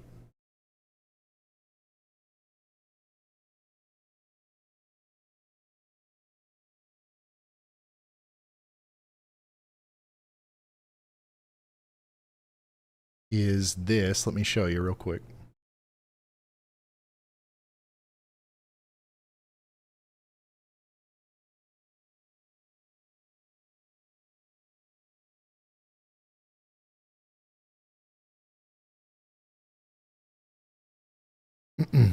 One second, it's still loading. Whenever I get the tracks on my program here, I'll show you. The hurricane is still expected to be a Category 2, pretty far inland. Okay, so I want to show you that, but right now it's not loading on my end yet. Okay, it's loading a little bit. Here, look at this. We expect Hurricane Helene to potentially be, if this is not a glitch, a Category 2 hurricane near Albany, Georgia. That's quite a significant, in my opinion, upgrade in the projected forecast for this storm. It could still be a Category 2 hurricane very far inland here in southern Georgia. Albany, Tifton, in between Albany and Tifton, we could be talking about wind speeds sustained at over 100 miles per hour and gusts over 127. That means that this could be a Category 1 hurricane as far north as Americus, and a strong tropical storm in Atlanta, Georgia. That's wild. That is plumb wild. So the National Hurricane Center is obviously, they're seeing the writing on the walls, right? They're seeing the rapid intensification, and they must be expecting quite a significant uptick in intensity before landfall to suggest that we may still have a Category 2 in Sylvester, Georgia.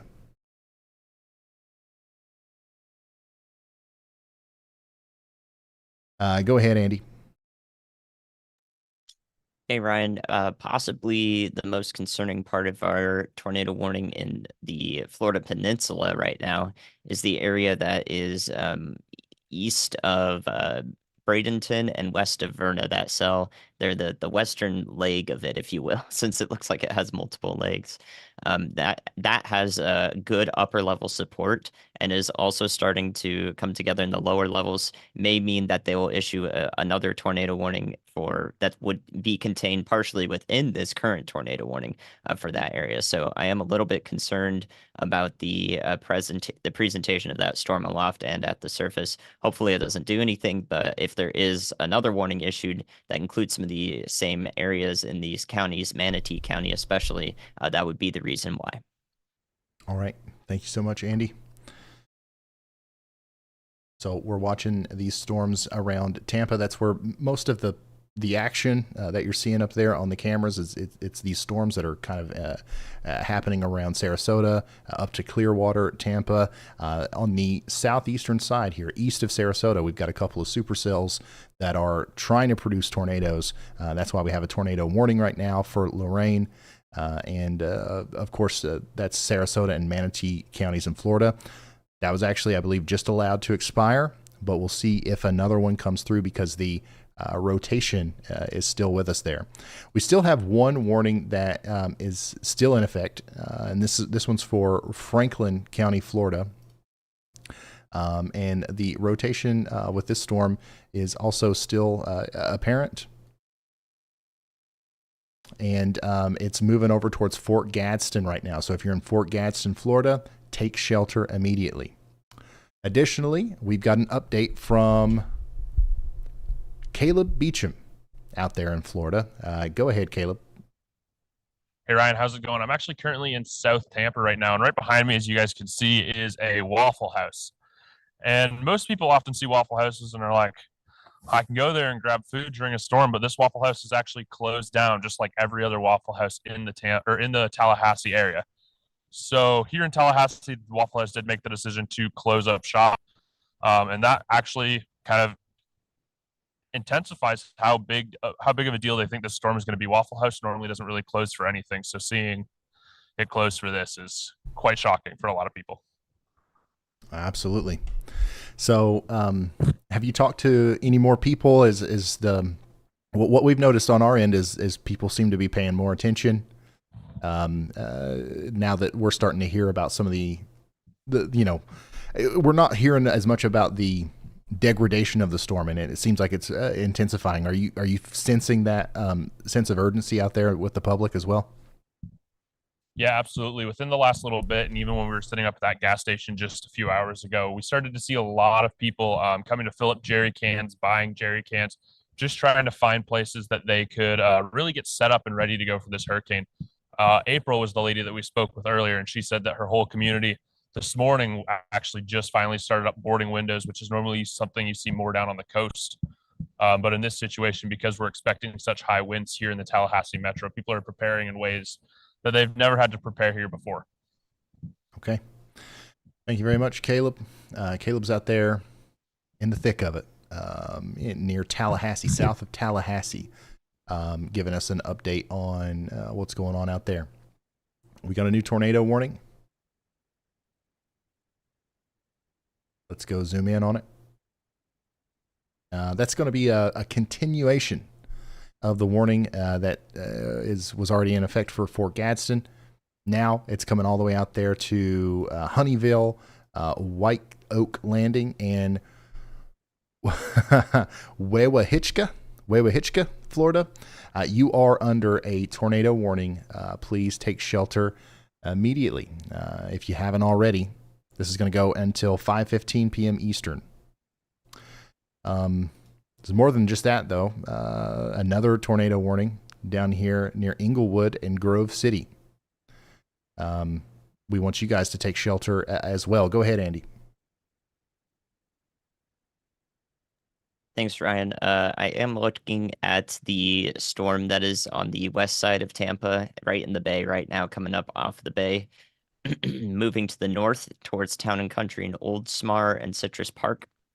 This one is currently exhibiting a classic tropical supercell look where it looks like we kind of have convergence all along this lower half of the storm, and there isn't really a concise area of rotation to warrant a warning. But if any part of this consolidates, then I do think it currently has the momentum to produce maybe a tornadic circulation. So, and it also looks really good aloft too, on higher tilts. So I'm not sure if we'll get a warning from this at all yet or not.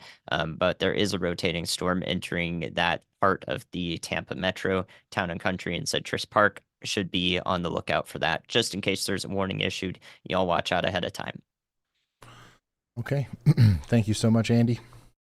Meteorologist Andy Hill, bringing us back over towards the Western Florida area. We're looking at two different parts of Florida whenever we're examining these tornado warnings. These two, the ones that are up here near the Tate's wildlife management area, this is in the Panhandle of Florida, up there near Apalachicola, and then the other one is down there near Tampa, south of Tampa, near Inglewood. Okay, let's see here. I think I've got to refresh something. Give me just a second.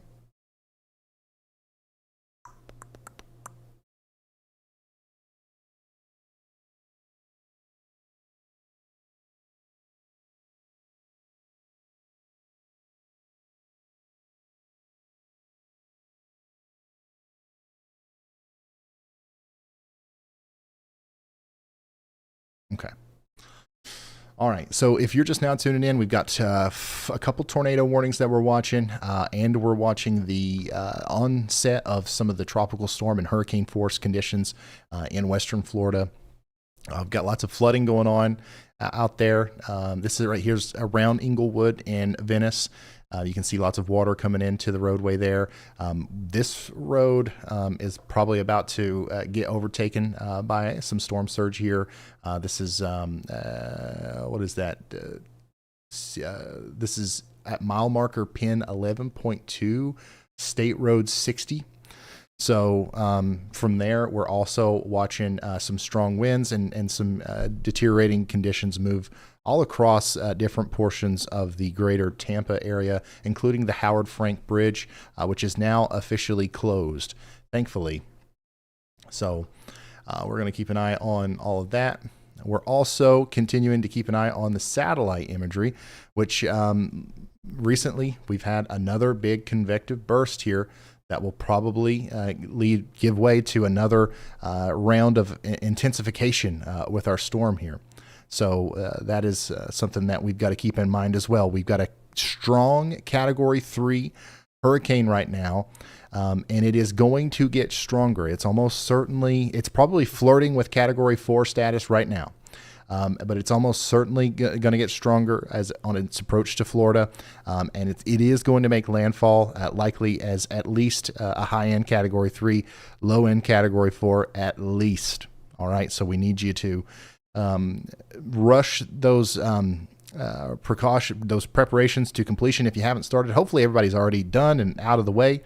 And we've just got our storm chasers there, and we can kind of watch this thing unfold together, and hopefully put it behind us without too much, bad stuff happening. But unfortunately, things do look like they're going to be very intense here over the next couple of hours. It's currently 5:13 on the East Coast. We've been streaming for 5.5 hours.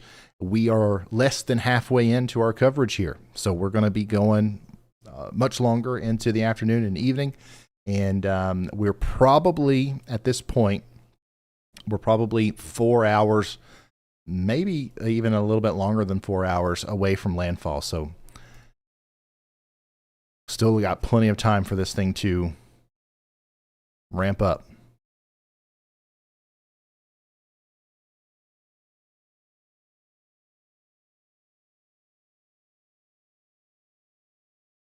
Zach says, thanks for all you do, Ryan. Thank you, Zach. Thank you for that. I appreciate it. Ian says, I know Crestview, Florida won't see a large part of the strong winds, but is there anything from the flooding that we might see? It is possible. It is possible. Let me pull this up real quick.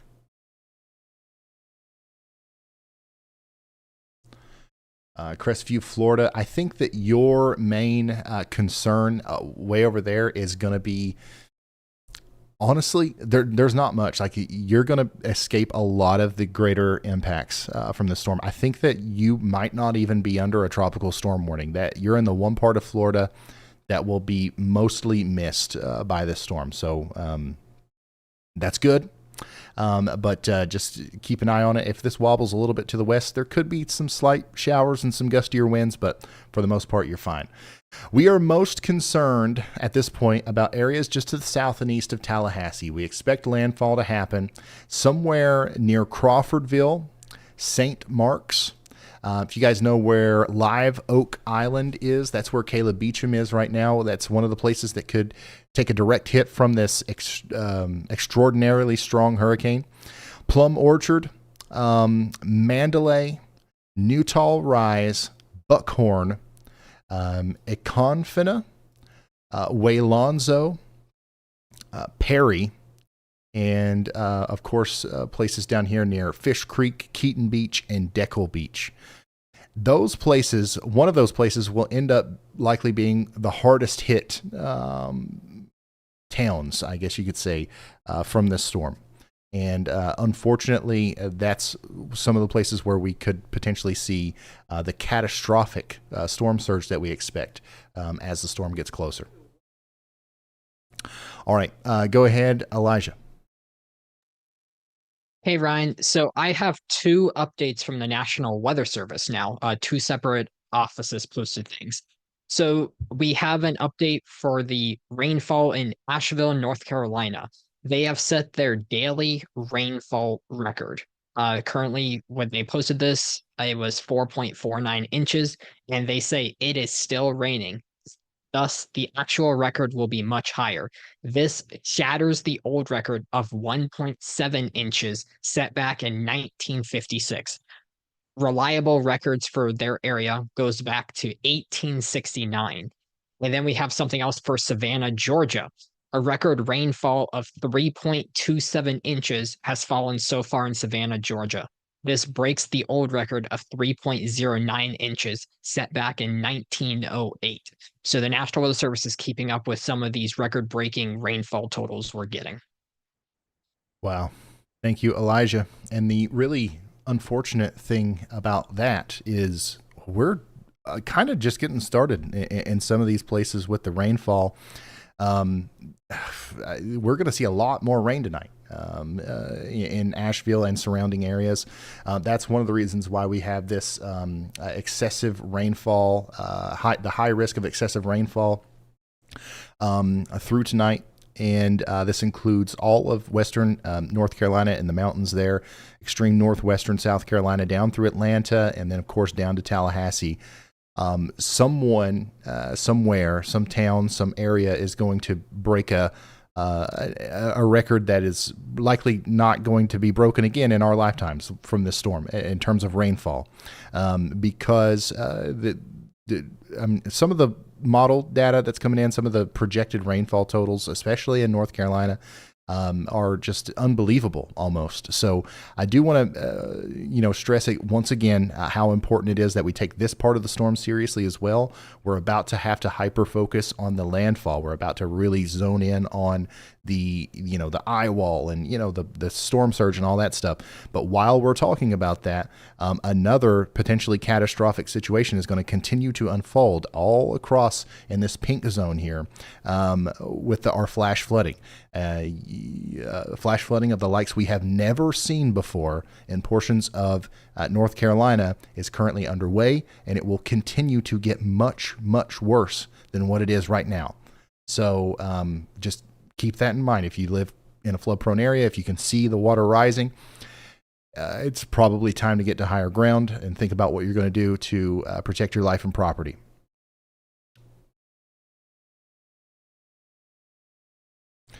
Huge shout out to Jack Helene.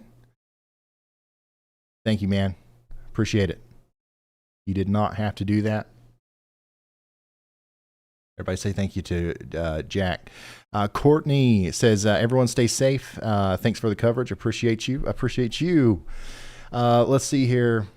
What about South Carolina? South Carolina, you guys are going to get missed by the vast majority of the stronger winds. If you're in extreme northwestern South Carolina, that's where we're most concerned about the potential wind problems. But that's also where we're most concerned about the rain. So I'll show this graphic again. If you are in the pink zone, that's where we expect to see the greatest rainfall. But in the red, we also are going to experience some pretty significant flooding in a lot of those places as well. So that includes a lot of South Carolina. I want to show you another graphic here. I wonder. Yeah, so if you are in any of the red zone here in this graphic, we are concerned about the hurricane force winds. And then if you're anywhere in the blue, we're talking about an extended period of time where we experience tropical storm force winds. That's essentially 40 to 70 mile per hour winds in the blue. We're talking about 70 to 130 mile per hour winds in the red. All right. So obviously we're very concerned about the places in the red as far as winds go. This is going to lead to extreme damage in some places and power outages that could last days to weeks. Additionally, in South Carolina specifically, we are concerned about the tornado threat today, which we've already covered several South Carolina tornado warnings.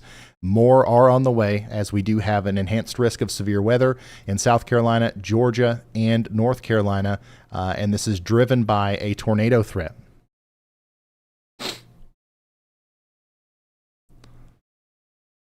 So that's what we're going to be dealing with in South Carolina. The western part of the state, wind and rain. The eastern part of the state, tornado risk. Pretty much everybody in South Carolina, unfortunately, is going to have to deal with something negative as a result of this storm.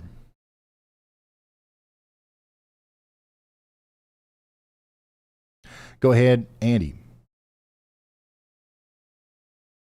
Hey, Ryan. Yeah, I was going to look at the South Carolina area and give you something to goggle your eyes out.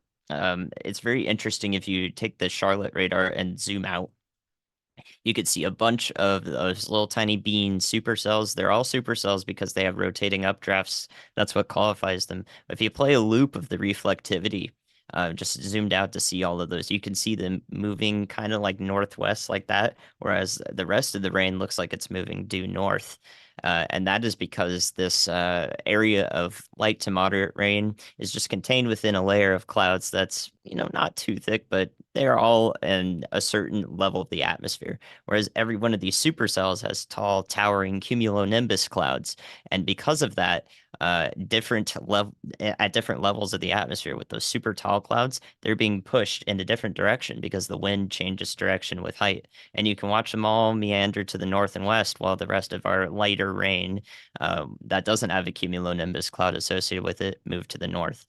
So those will eventually make it to land. We'll see if that same sort of land friction interference or interference will occur and cause them to produce any tornadoes. But for now, that threat remains offshore. As for the Charleston area, because I know we talked about you guys a couple of hours ago with what we thought would make landfall up there, and some landfalling cells would pose a problem. It turns out most of those got pushed a little bit to the east by some sort of boundary that came through, kept them offshore for a good amount of time.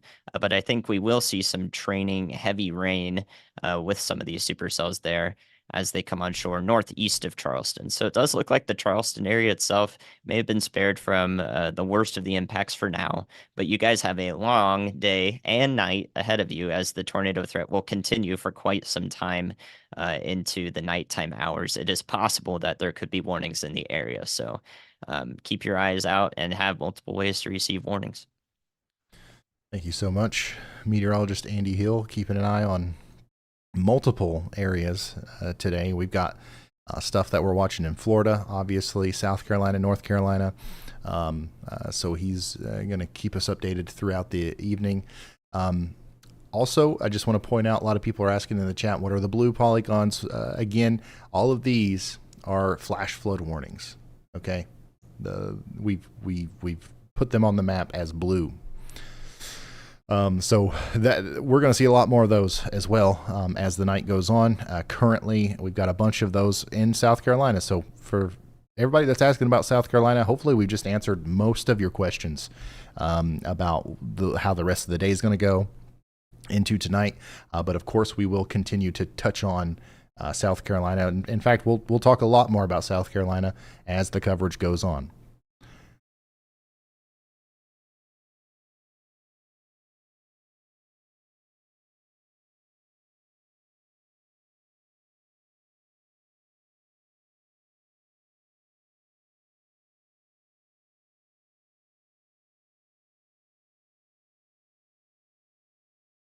Lots of you guys are sending in photos of the flooding in like places like Virginia and some places in North Carolina.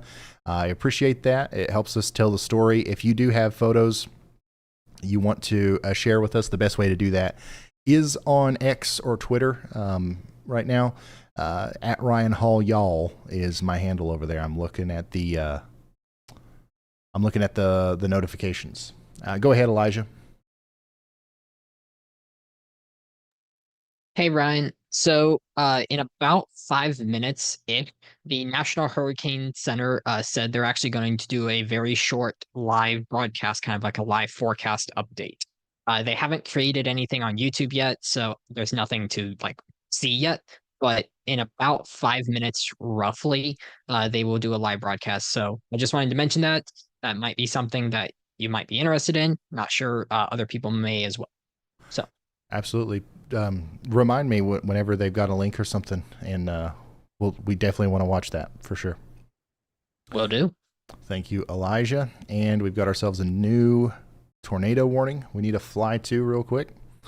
This is another extension of an existing warning, essentially. Now we've got this supercell that we're watching here that's just went up past Port Charlotte. It's moving up towards places like Sandy and Sidell in Florida. And this looks really good on radar now. It looks quite convincing as far as the, especially the reflectivity presentation goes. This right here is kind of what you look for when you're looking for tornadoes on reflectivity radar.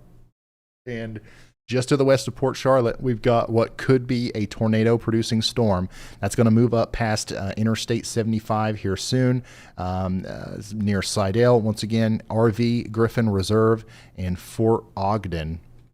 Right in here is where we need to be watching out for in Florida. This is what counties is this? This is Charlotte, Sarasota, DeSoto, and Manatee counties in Florida. Take shelter now.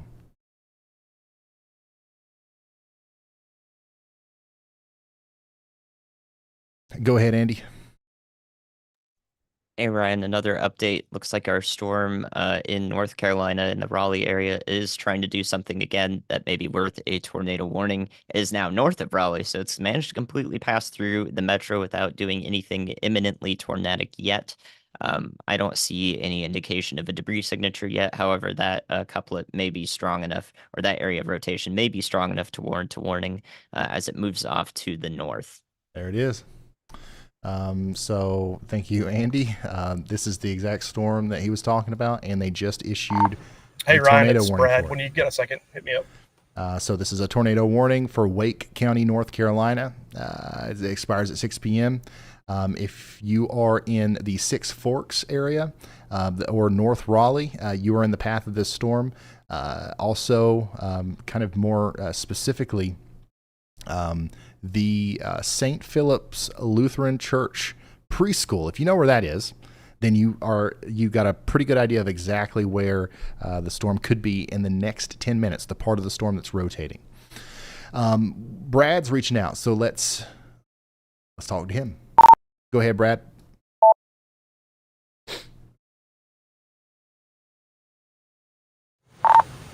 Hey, just wanted to let you know we are here in St. Marks, Florida, just south of Tallahassee. The area that we're under right now is going to be inhabitable in just a few short hours with the water that's coming up between 15 to 20 foot. Wanted to go ahead and let you know that the water has started coming up a considerable amount. This is a boat ramp right here. I've zoomed into the dock. That way you can tell. Typically that dock is either parallel or actually drops down to the dock that's the floating dock that's out there. I'm sure you can tell that the water has actually pushed it where there's an incline for the dock. So water is coming up right now. We have seen some of the marsh and swamps as well beginning to cross the road. I've set myself a timer to get out here so we don't lose track of time, because this is not a safe place to be. But we're going to get out of here in probably about 5 minutes or so. All right. Thank you, Brad. Storm Chaser Brad Arnold out there. Once again, setting up, getting ready for what is going to be an intense several hours, starting not too long from now and lasting until the early morning hours tomorrow. I want to show you guys what Hurricane Helene looks like on radar.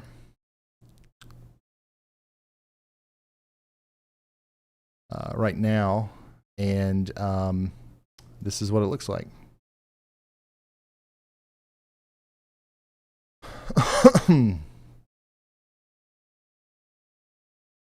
Are you guys hearing the warnings on the stream?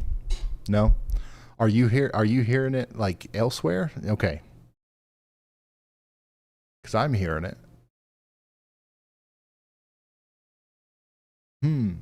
Were you hearing it earlier?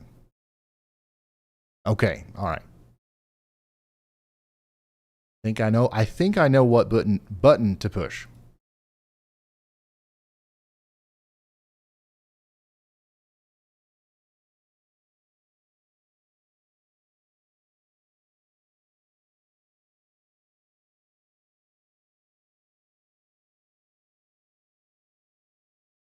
All right, so next time a warning comes through, you guys just tell me if you hear it. Okay, I think I fixed it.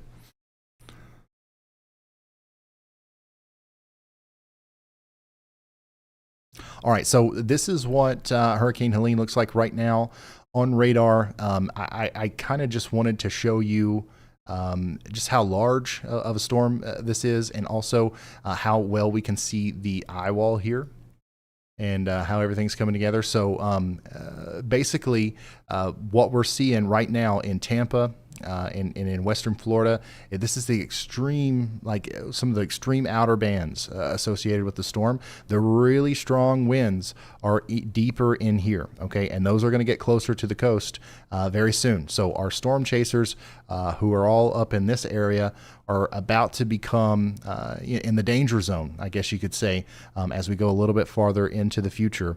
And it's going to happen so fast. Right now, if we look at our storm chaser views, Brad, for example, and it just doesn't look very intense, right? There's not a lot of winds. We talked about this earlier. Things are going to be quite calm in Tallahassee, Apalachicola, and all these places right up until they're not. And then things are just going to go downhill very quickly as that core of the storm moves in, and it's going to be moving in fast.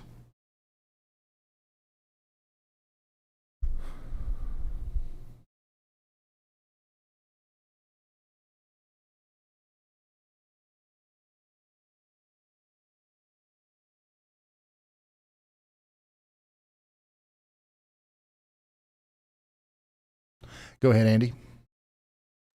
Hey, Ryan, looks like that eye of Helene is actually clearing out enough to where we could almost see the surface of the sea under it, which would put us into a position where we could start naming the temperature of the eye. As the eye gets warmer, that implies that there is more sinking air pushing down into the region of the eye. And the warmer that air is, the further it sinks, the lower the pressure is. That will tell us it's an additional measure to tell us the strength of the hurricane, or help us to identify if it is going to be upgraded to a Category 4 as we get closer to landfall.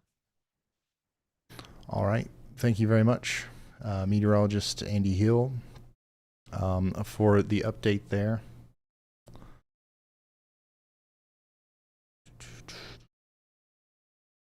Seeing some pretty large waves on that the stump hole CCTV camera, and also we're starting to see a lot more water in the Midnight Pass area. So I'm just kind of keeping an eye on that. Also, I'm still working on trying to get the overlay back up for you.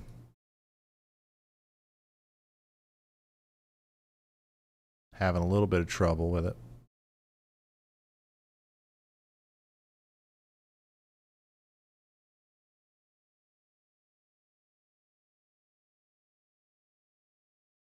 But we'll keep chugging along, and it'll eventually work itself out there. If you're just now tuning in, we do have a couple of hours to go before we have landfall here. So we're just working out some things. We're preparing for landfall. We're talking to our storm chasers and everything, and we're also getting in some more data from the eyewall, trying to figure out what's happening. Are we still experiencing intensification? So far, it does seem like things are still on the rise as far as how intense the storm is becoming. So unfortunately for the residents of Florida, especially in the Big Bend area, this is looking like it's going to be exactly what we thought it would be. A catastrophic storm surge of up to 15 or more feet is possible as we continue to watch the storm come up towards the Florida coast. Right now, we have a couple of tornado warnings. I want to go through them all because it's been a second. We've got this tornado warning here to the north of Port Charlotte. The rotating part of the storm is now moving up towards Sandy and Edgeville. This is DeSoto, Sarasota, and Manatee counties in Florida. We want you to take shelter now. Additionally, we've got this warning over here for Gulf, Franklin, and Liberty counties in Florida. This is heading up into the Highway 71 area, just to the north and east of Mexico Beach. We need you to take shelter as well. Now, outside of Florida, way over here in North Carolina, we've got another tornado warning. This one's north of Raleigh near Six Forks. This is a pretty concerning looking signature on radar. We could have a tornado here near Six Forks moving up towards Bayleaf. We need you guys to take shelter over there in Wake County, North Carolina.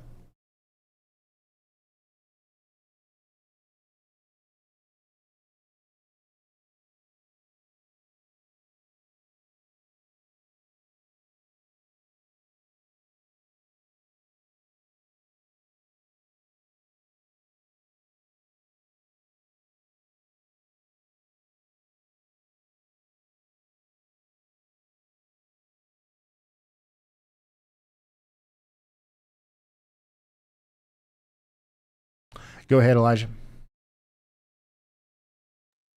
Hey, Ryan. So you were talking about some of the tornadoes when the National Hurricane Center started, but I just posted the link on YouTube to their live broadcast. You'll probably have to back up just a few minutes to get the full broadcast in.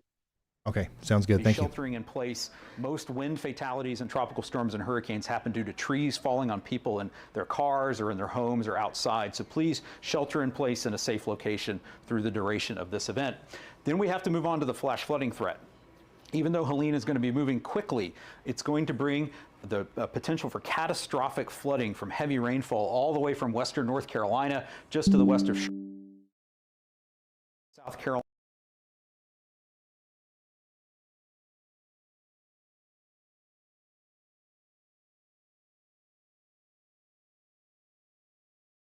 Three out of four.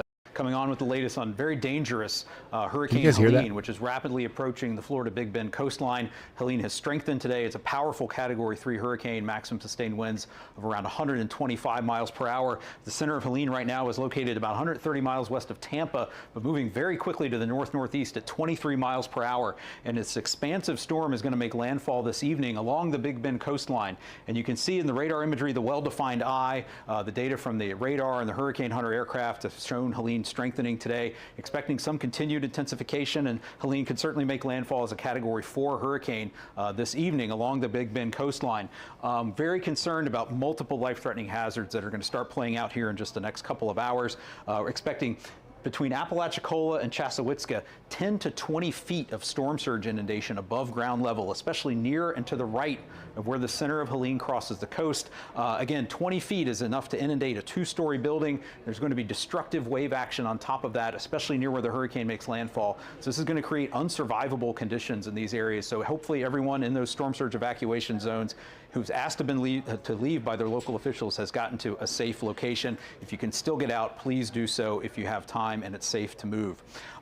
Because of the widespread storm surge threat along the entire Florida west coast, all the way from down to Flamingo, up through the Tampa Bay region, up to west of Apalachicola, due to Helene's very large size, it's moving lots of water around. So even in areas like Tampa Bay, we're expecting to see as much as 8 feet of inundation above ground level as those strong winds funnel the Gulf of Mexico water up into the Tampa Bay region. So everybody along these storm surge evacuation zones want to be very safe, especially at night. Don't be out driving around in areas that could be flooded.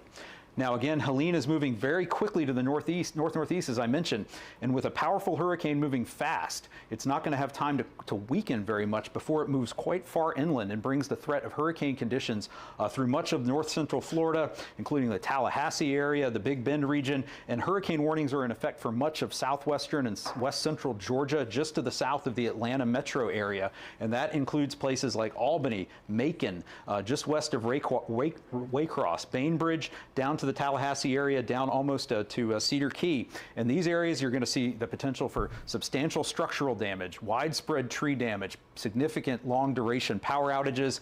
In the blue areas, this is where we're expecting to see tropical storm conditions. That includes the Atlanta metro area, Columbia, South Carolina, Charleston, Charlotte, North Carolina, Asheville, North Carolina.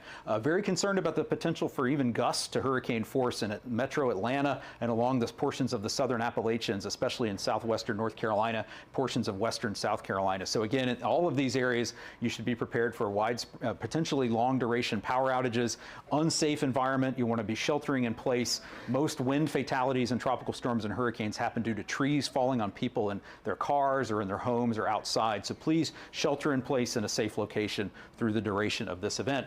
Then we have to move on to the flash flooding threat. Even though Helene is going to be moving quickly, it's going to bring the potential for catastrophic flooding from heavy rainfall all the way from western North Carolina, just to the west of Charlotte, Hickory, Asheville, upstate South Carolina, at the Atlanta area, down through Macon, Albany, Bainbridge, Tallahassee, down to the Big Bend coastline. Everywhere you see in pink is that level 4 out of 4 risk for flash flooding. That's the highest risk we paint. Everywhere in this red area is 3 out of 4. That includes Charlotte, Columbia, eastern portions of Alabama, southeastern and eastern Tennessee, and up into southwestern Virginia.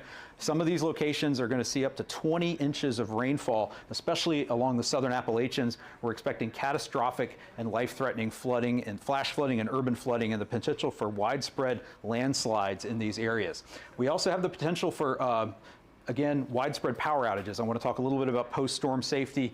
With power going out, people are going to fire up the generators they have. Make sure you use those safely. We lose a lot of people after major hurricane landfalls to carbon monoxide poisoning from improper generator use. So that's a significant risk for everybody under those tropical storm and hurricane warnings. There's also the potential for tornadoes. We have tornado watches in effect for portions of Florida, Georgia, South Carolina, several tornado warnings in effect. So for anyone in these areas, you want to make sure you have your wireless emergency alerts turned on your phone, have a NOAA weather radio so that you can be alerted to hazardous weather, a tornado warning, or flash flood warning overnight, especially if you're going to be asleep. So let's touch on, again, the key messages here for Helene as we head into what's going to be a very dangerous Thursday night and Friday for much of Florida and the southeastern U.S. We're expecting a catastrophic and deadly storm surge along portions of the Florida Big Bend coast, where we are expecting to see inundation as high as 20 feet above ground level. If you've been asked to evacuate and you still can do so safely, please get out of those evacuation zones in that region. A huge shout out to the National Hurricane Center for using Epic Pen. Look, this is my pen. We're also expecting catastrophic hurricane force winds within the eye wall of Helene, where it makes landfall along the Florida Big Bend coast tonight. And hurricane force winds are going to spread inland across portions of northern Florida and Georgia overnight tonight and early Friday. So again, shelter in interior portions of well-built structures, well-built homes, away from windows, away from the potential for falling trees to hit you. Damaging wind gusts are also going to penetrate well inland, especially over portions of Georgia and the Carolinas, especially in the southern Appalachians. Again, please be prepared for power outages and wind damage in those areas. And finally, last but not least, the catastrophic and life-threatening flash and urban flooding threat that's going to play out all the way from the Florida Panhandle and Big Bend region through Georgia into the Carolinas tonight and Friday. We're expecting widespread. I'm going to pause this just for a second because we did get a new warning. This is going to be in South Carolina. Okay, a tornado warning has just been issued for Georgetown and Williamsburg counties in South Carolina. And did that one animate? Did that one go on the screen? Let me know in the chat. But this is going towards Spring Gully, and also Forbes Corner, Cowhead Landing, and Rome in South Carolina. We need you to take shelter if you haven't already, okay? This is a dangerous storm, and it's one of several hurricane or tornado warnings that we have right now. We've got 7, actually. We just got a new one, a new tornado warning that just came out. I'm going to fly over to that one, and we're going to check it out as well. This one is well out of the way. We haven't talked about this area at all today, so heads up if you know anybody over here, you need to direct their attention to this. We've got a tornado warning now for St. Johns County, Florida. This is in the Armstrong area, moving up towards Molasses Junction, Palmo, Waterbury, and Beresford. This is also a dangerous storm capable of producing a tornado. In fact, that's pretty convincing right there. This could definitely be producing a tornado as it goes up towards Palmo. Take shelter in St. Johns County, Florida. A new tornado warning has been issued. 4 tornado warnings, and we are continuing to watch that number grow. Let's finish the National Hurricane Center video while I try to fix whatever's going on with the overlay. A new tornado warning has been issued. I think we might be fixed now. Okay. Significant flash and urban flooding, landslides, as well as river flooding in those areas. So again, please stay tuned to sources of trusted information as we go through the night tonight on Thursday. A new and into tornado Friday. warning has been Here issued. at the National Hurricane Center, you can always come back and get information from us at hurricanes.gov. You can get information about your local hazards in your area from your local National Weather Service office at weather.gov. Thanks for joining us. We'll be back with more throughout the rest of the event with Helene. I'm Mike Brennan at the National Hurricane Center. A new tornado warning has been issued. Awesome. So that was actually really nice. That was really informative, really cool from the National Hurricane Center. So yeah. Anytime if they do another one of those or anything, Elijah, throw us an update or a link. So basically, that was, everything that we've been talking about a lot today. But like that's from the National Hurricane Center. That's some of the latest information that we've got. And how about you, Mr. Ryan? This is Brett. And that is Brett Adair. So we've got to hear what he's up to. So let's check in with him. Hey, Brett, what's up? What's going on out there? So this is Storm Chaser Brett Adair, another one that will be talking to a lot. We are making one final ride down to Keaton Beach, south of Perry, before this storm moves in. It looks like most people here have been either ordered or have gotten out of Dodge. This is the mandatory evacuation zone. We are going down here to work on repairing one of our mobile camera units to make sure that we can get some kind of a visual as things come in here, because it is very unlikely that anybody would survive at ground level if they were here when the storm surge came in as this center moved in. So we're in Keaton right now, taking a look at things and getting ready for what's to come. All right. So that was Storm Chaser Brett Adair, who we're going to continue talking to. We've got Brett out there, Caleb Beecham, Brad Arnold, Chris, Bryce Shelton, and who knows how many other ones. There's a lot of storm chasers today, so we've got you covered as the landfall happens, and all these guys are down there trying to help us tell the story. So you don't have to be there, right? Everybody evacuated, hopefully. And now we've got these storm chasers and all these probe cameras and tower cameras and stuff to kind of let you know what's going on, even without you having to be there. Okay. So that's what we're doing with the storm chasers, and we're going to be checking in with them a lot. And you heard Brett talk about the probes, the HAZ cams. The Live Storms Media has their own array of probes that are out there that'll also help us tell the story as landfall happens. You're just now tuning in and you're curious about what's going on. You don't know, you haven't heard. We've got a major Category 3 Hurricane Helene out there in the Gulf of Mexico right now with 125 mile per hour winds, just causing all sorts of problems out in the Gulf of Mexico. That's moving towards the coast of Florida. It's going to slowly but surely, actually, it's going to very quickly move up into the Big Bend area of Florida, and it's going to bring with it 120 to 130 mile per hour winds. It's going to bring with it potentially a catastrophic storm surge of over 15 feet, and also the risk for tornadoes and all that stuff, which we've already been covering. But, so far we've only been talking about this stuff, the outside, right? We don't know what this is yet.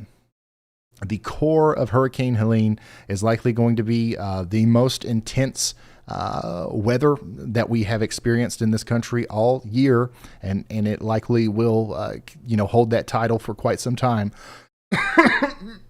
As this is probably going to make landfall as a Category 4. Once again, right now it's a high-end Category 3. We expect that it's going to continue to intensify and become a Category 4 soon, and it'll make a landfall as a powerful major hurricane here within the next 3 to 4 hours. Okay, we're expecting landfall 3, 4, 5 hours from now. It really depends on how quickly it continues to ramp up. Right now, it's slowly increasing in its acceleration. How much that continues is going to determine when it makes landfall. But we are within 3 to 5 hours now from that happening. We are within 2 hours, I would say, from the big time storm surge and some of the stronger winds to start, interacting with some of the coastal areas. So it's going to feel like a major hurricane starting 2 hours from now, or an hour and a half from now, going all the way through midnight, 1 a.m., something like that. So it's about time for us to lock in and get ready for this major hurricane. So once again, we got Brad and Caleb out there, and we've also got meteorologist Andy Hill in the background. He's got an update for us. A new tornado warning has been issued. Thanks, Ryan. Yeah, I'm trying to decipher the differences between why we've seen some tornado warnings produce tornadoes. Some of these cells have, whereas a lot of them that seem to not produce tornadoes are the ones that are being warned because they look scary, but haven't necessarily shown us anything on the radar yet. The ones down near Tampa. So first, let me talk about that North Carolina warning that came up. I'll just do some live commentary on that. It looks like the rotation's a little bit weaker than what we saw before that caused that previous tornado warning. However, the warning's been extended to the north and west. And I do think that you should be taking shelter in this all the way up to Creedmoor, North Carolina, along County Road or Highway 50 and 98 and the junction there. So we'll see if that produces a tornado anytime soon here. This storm has been responsible for a couple of weak tornadoes, so please take the warning seriously. And then back down to Tampa, the storms down here have all exhibited the rotation we've seen that has definitely warranted these warnings. And we're like, this is serious.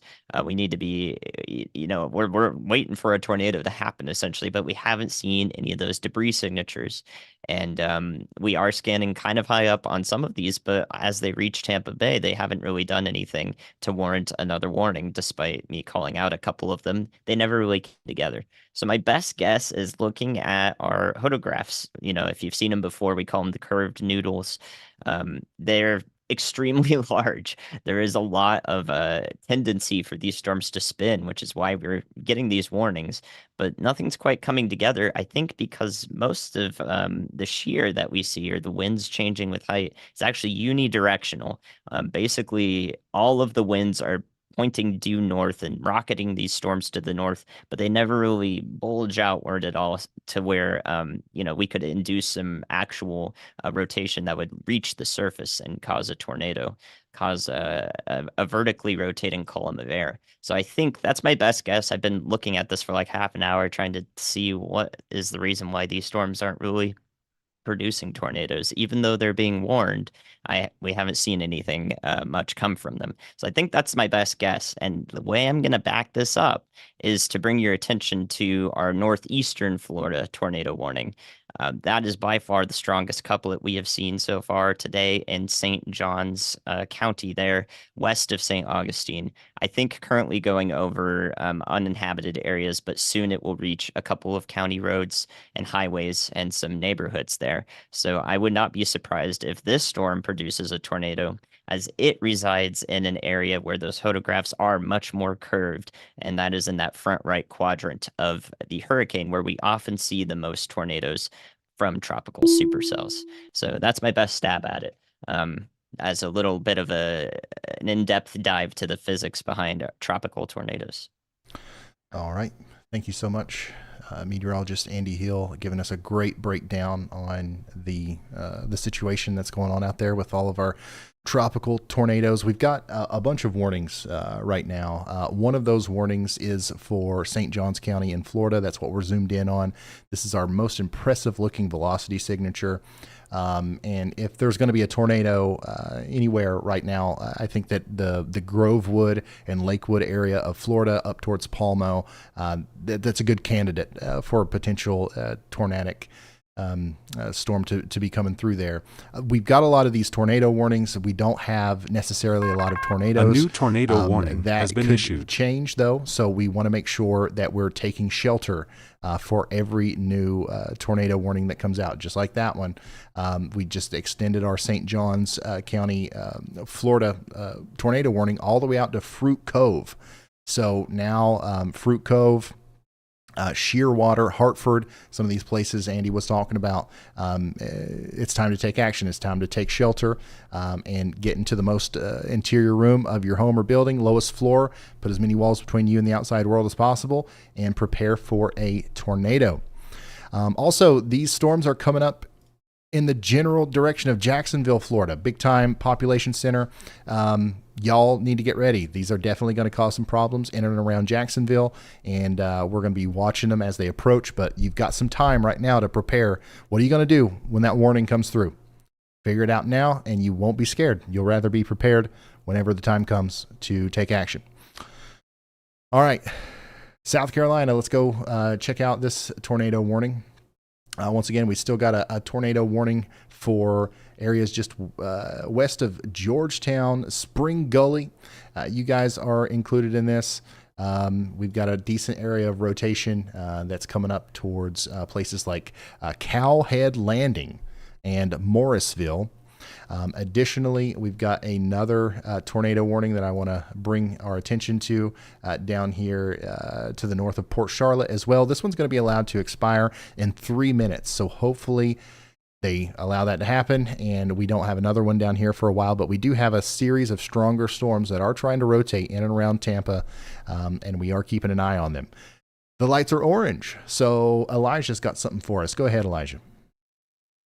Hey, Ryan. So I have two things. So first of all, the hurricane hunters just did another pass through the eye, and the drop sound they did has an extrapolated reading of 946.6 millibars.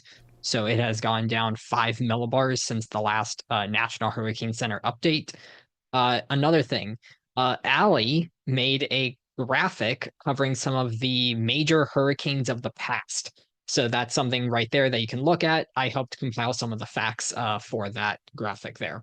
So there you go. That kind of helps explain some of the recent hurricanes. That 3 of them have hit Florida: Michael, Ian, and Adalia. And then Katrina is the one that everyone is very, very familiar with.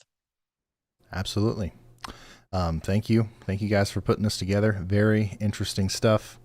Yeah, I think that this is going to be another one, unfortunately, that we talk about in the future as hurricanes that we all remember. This is the kind of situation that we're in right now. It's unfortunate for the residents along the coast here in Florida. We had to deal with Idalia not too long ago, and now this one's probably going to be quite a bit more impactful than that in some similar areas. Keep that in mind, and also let's make sure that if there's anybody left, or if there's anybody that's put anything off, if there's any preparations that need to be completed here, let's rush those to completion, and then get the heck out of Dodge. And hopefully things don't go any more intense than what it's currently looking like right now. But our goal here is to get everybody out.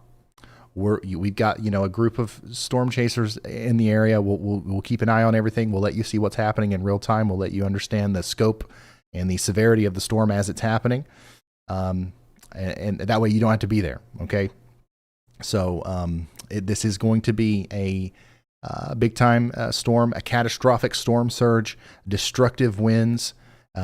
Definitely think that we're going to see a Category 4 make landfall here. So just keep that in mind as we continue to watch this storm move towards the Florida coast, and it's moving fast. It's chugging right along, but it's still pretty far out. Let's see here.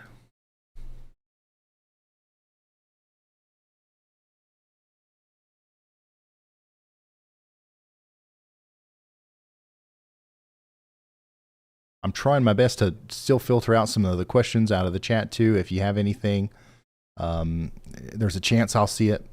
As far as talking about specific locations goes, we're not going to be able to do a whole lot of that. We've done a lot of it. If you want to scroll back in the video a little bit, we talked a whole lot about how this is going to affect South Carolina, North Carolina, Tennessee, Alabama, Georgia.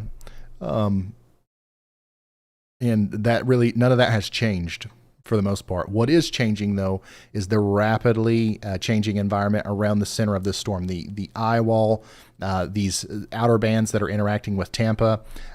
This is now the hurricane, right? We have to kind of hyper focus on it.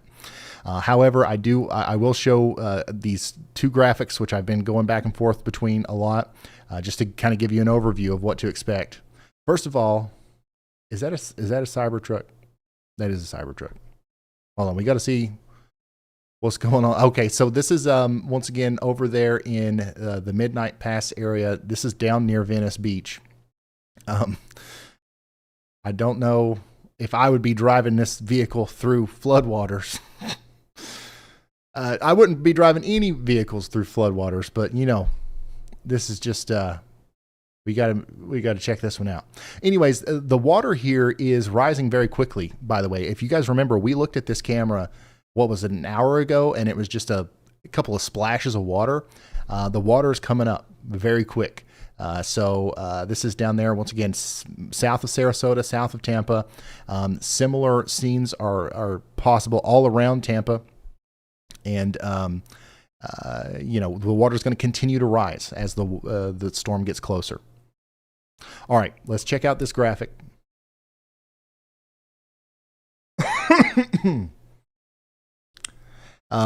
Everybody in the red, you got to be super concerned about hurricane force winds tonight. We're going to see everybody in the red. If you're in South Central Georgia or in the Panhandle of Florida, we're going to experience a period of 70 to 130 mile per hour winds. This is going to cause extreme damage, lots of power outages. It's going to be a bad time for everybody involved. All right. Everybody in the blue, we expect 30 to 70 mile per hour winds sustained for an extended period of time. The entire state of South Carolina, for example, is under a tropical storm warning. The red is a hurricane warning. And then we expect this to continue to be a tropical, we expect this to continue to be a tropical storm In central middle Tennessee, way back in to 2 p.m. Friday, 2 a.m. Saturday. This is going to be a tropical depression in Kentucky, continuing to bring about gusty winds and some problems in the form of rain and wind. But the majority of the high impact areas, the places that are going to get hardest hit by this storm, are in the south and east of the Appalachian Mountains, not beyond it. Now, that's not to say there's going to be zero impact back here, but it's not going to be as bad as what's in front. What else? Oh yeah, I want to show you this again. If you're in the pink or the red and you live in a flood prone area or anywhere near a flood prone area, you need to be hyper weather aware over the next 12 to 24 hours. A catastrophic flash flooding event is about to unfold. In some areas, especially in extreme northwestern South Carolina and western North Carolina, this is going to be a flooding event of the likes nobody alive today has ever seen. All right. So, this is the kind of system that could take the lives of a lot of people. That's why I'm using the language I'm using. That's why I'm trying to talk about it as much as possible. People always overlook the flooding. It's the tornadoes. It's the hurricane. It's the storm surge. Like, people, they pay attention to that. But when it comes to this stuff, sometimes people they don't take it as seriously. And at the end of the day, this will unfortunately probably be one of the biggest causes of fatalities if we have, fatalities from this storm. So if you live in a flood prone area, you've got to get to a higher ground. You've got to figure out what you're going to do to deal with the fact that we're going to have a significant period of flash flooding and rainfall. And at the same time, a lot of these places that are seeing the heavy rain are going to experience a period of 60 to 80 mile per hour wind gusts as well tonight into the early morning hours tomorrow. So keep that in mind, especially in North Carolina and extreme northwestern South Carolina. So that's kind of the two biggest things. If you're asking questions about what's it going to be like in my town, those two graphics should answer your question. We're really concerned about the wind and the hurricane warnings. We're really concerned about the flash flooding in the high risk, the pink zone there on this map. If you happen to be in one of those places that is in both, which is most of southwestern Georgia and the panhandle of Florida, obviously we're super concerned about your area. And then on top of that, there's one more graphic to consider here, and that's the tornado threat. Later tonight, extreme northeastern Florida, southeastern Georgia, southeastern South Carolina, and southern North Carolina has a pretty significant tornado threat, an elevated chance of tornadoes. And so those are the three hot zones, I would say, for today and tomorrow, and what we could expect as far as tornadoes and hurricanes and flooding and all that stuff goes.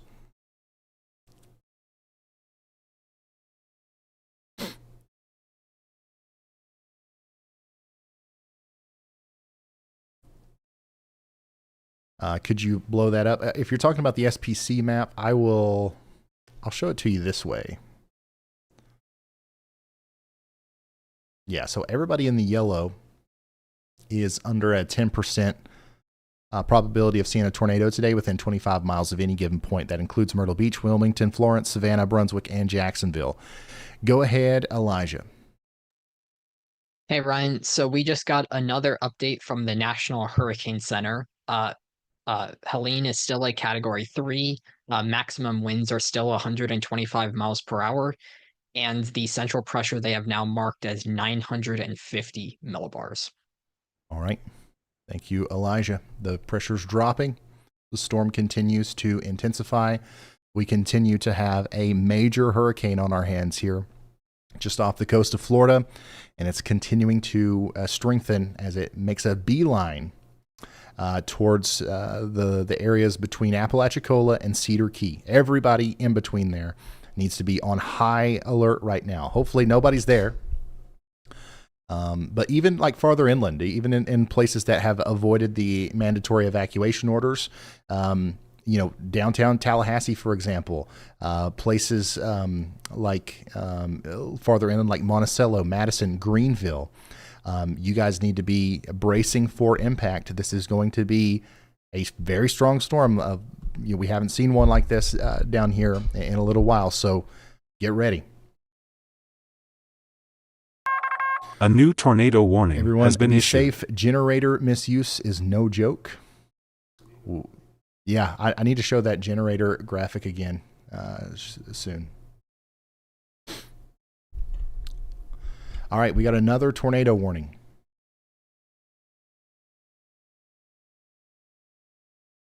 This one includes Port Charlotte again.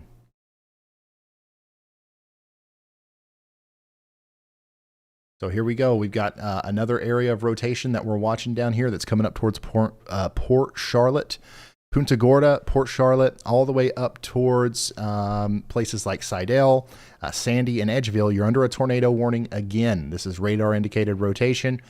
This is going to be for Charlotte, Sarasota, DeSoto, and Manatee counties in Florida until 6:45 p.m.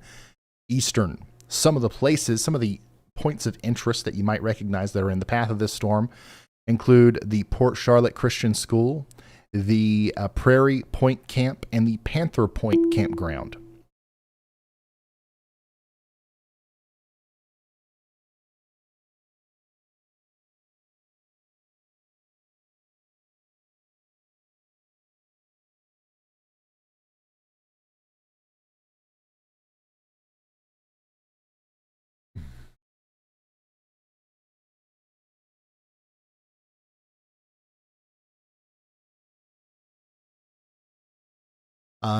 Huge shout out to Alternative English.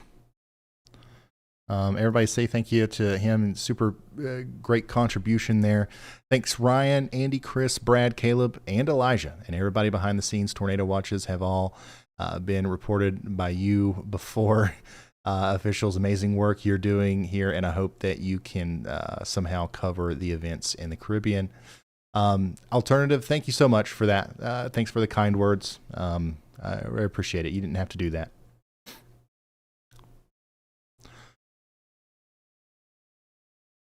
Three tornado warnings, 15 flash flood warnings currently. Things are quite active right now, but you haven't seen anything yet. When this part of the hurricane, this disc right here, starts interacting with land, and it's getting close, we're going to have some big problems.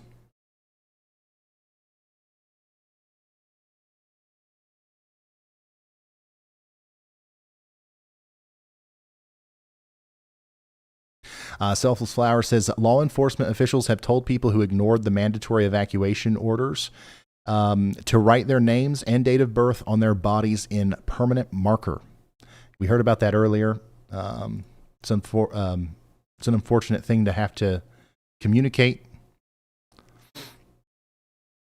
Jonathan says, got friends down in Tallahassee right now, praying for everyone to stay safe. Thank you and your team for the coverage. Thank you, Jonathan.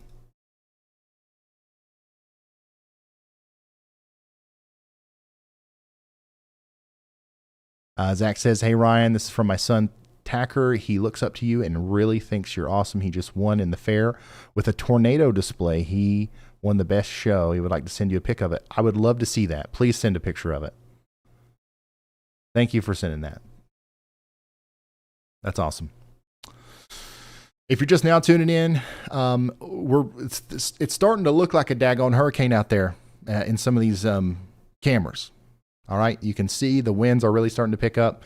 Tons of storm surge already in the Tampa area, and also the just general flooding and everything else that comes along with a hurricane. It's really starting to ramp up. We started this stream 6 hours and 30 minutes ago, and a lot of people in the chat was like, it seems like a normal day. What are you talking about?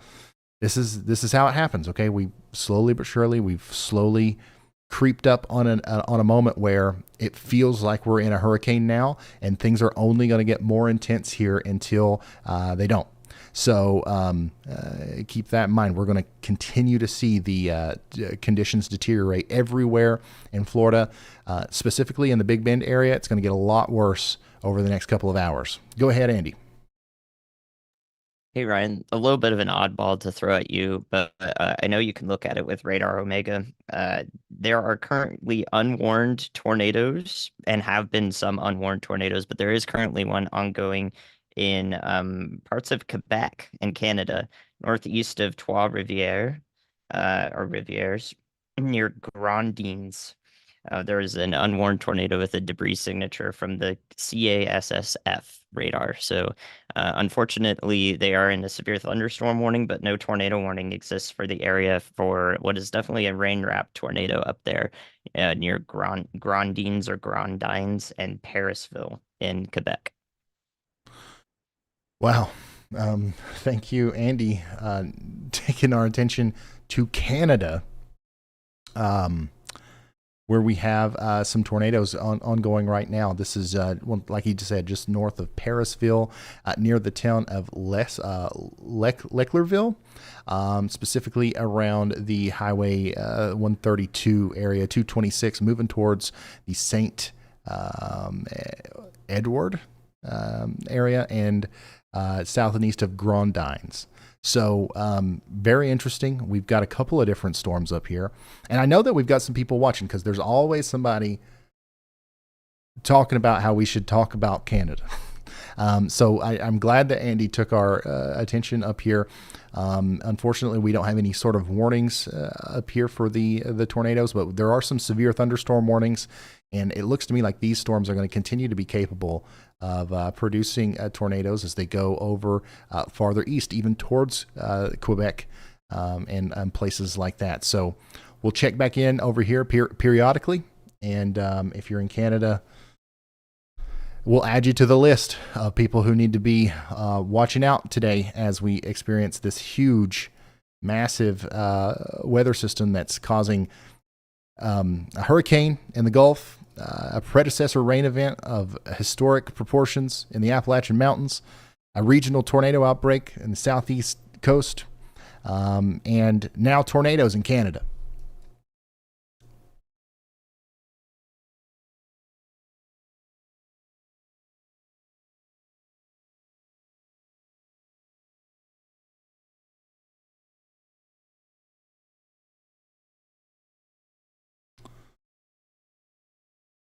Right now we have one tornado warning, and that's going to be down there in Florida, just north of Port Charlotte. And the rotation signature on this does look quite robust. So this is getting ready to cross Interstate 75. I don't know if we have any cameras on that road, but we should.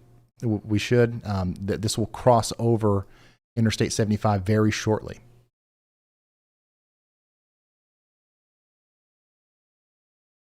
Look at how fast. There we go. There's the camera on Interstate 75, right where the tornado would cross if it's going to cross.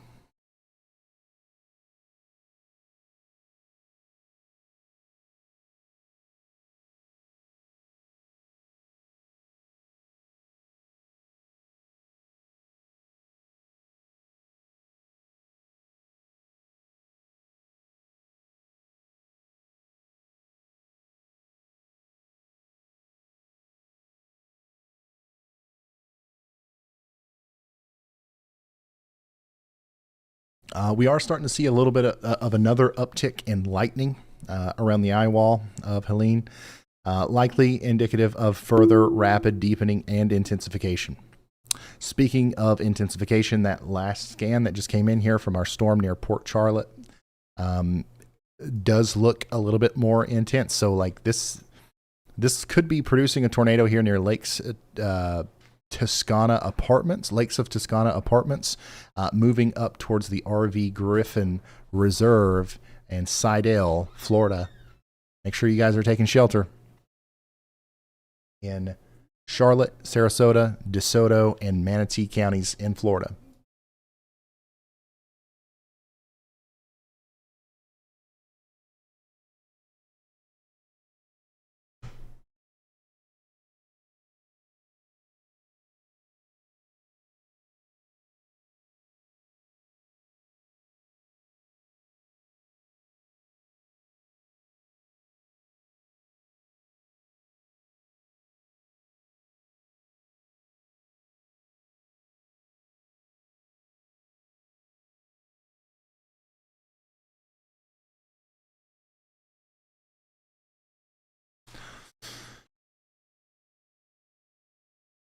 just looking through some of the readings from the most recent flights here, the hurricane hunters. Been a second since we got an update on this. Some people are talking about it in the chat. There were some 150 mile per hour winds at flight level recorded with that most recent flight that just went through the southeastern side of the eye wall. Also, a couple of readings as far as the pressure goes. I'm seeing some 946 pressure readings, which is lower than the 950 that we last heard of. So still seeing an increase in the intensity of the storm, a deepening of the low pressure system, and obviously some very strong winds out here in this band over here with, once again, 156 mile per hour winds at flight level.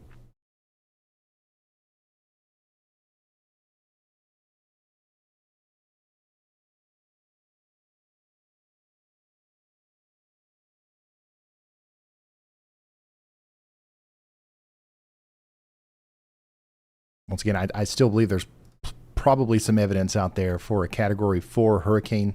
We'll hear about that sooner than later.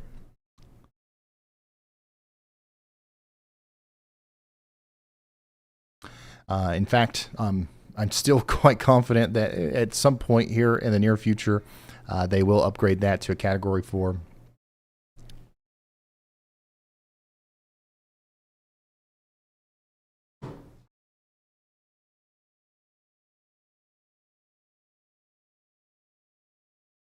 And I guess they just did it. Is that right, Elijah? Yes, they just upgraded it to a Category 4 hurricane. Okay. Thank you, Elijah.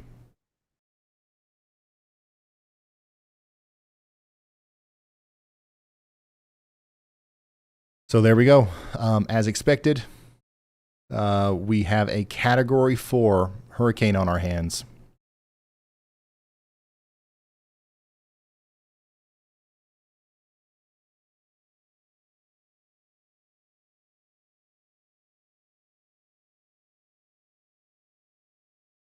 NOAA Hurricane Hunter aircraft are currently investigating Helene and recently found that the maximum sustained winds have increased to 130 miles per hour. The central pressure has also decreased to 947 millibars. A catastrophically dangerous Category 4 major hurricane Helene is now Category 4 with a minimum central pressure of 947 millibars. And y'all,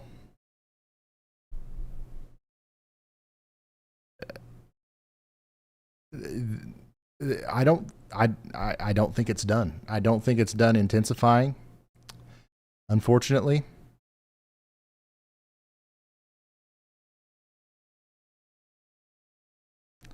So,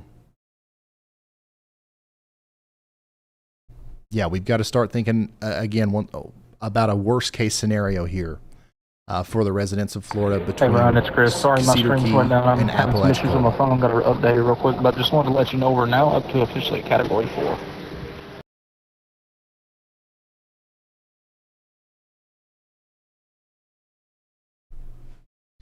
There's just too much open water in front of this thing, guys. I don't like it.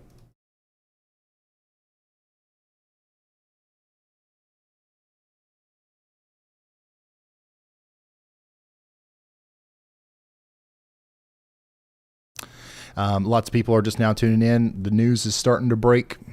We now have a very dangerous, extremely dangerous Category 4 Hurricane Helene. And we expect it to make landfall at least as a Category 4. 130 mile per hour winds sustained. And maybe gusts higher than that. Maybe gusts around 150 miles per hour. What that means is that the wind does not stop blowing 130 miles per hour. A lot of people think about it and you're like, oh, okay, well, like you're outside and then you get hit by a big burst of 130 mile per hour winds. And then, that's not how it works. It's 130 mile per hour winds nonstop. The lowest the wind speeds get is 130 miles per hour. And then the bursts of wind that come are 140, 150, 160 miles per hour. So if you can think about that for a second, you can kind of understand the reason we use words like catastrophic to describe the kind of damage that's about to be done in the Big Bend area of Florida.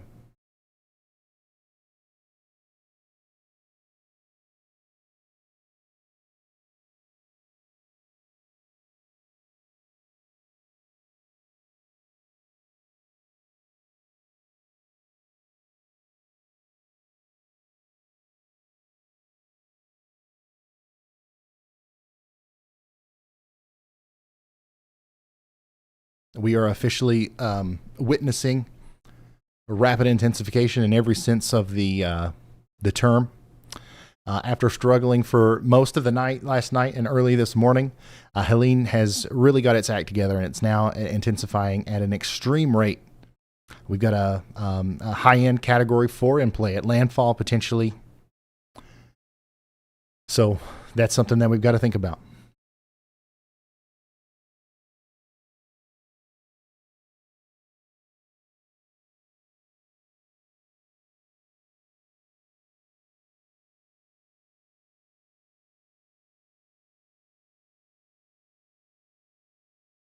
Once again, I know people are pouring in here as we brace for impact from Helene.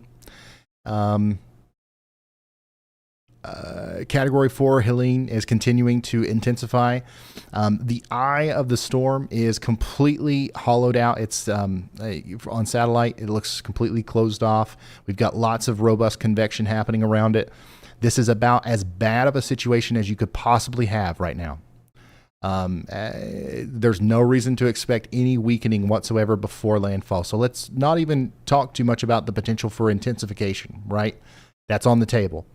Let's say it doesn't intensify at all and it just maintains its strength as it comes up towards the coast. This is going to bring about the 15 to 20 foot storm surge that we've been talking about.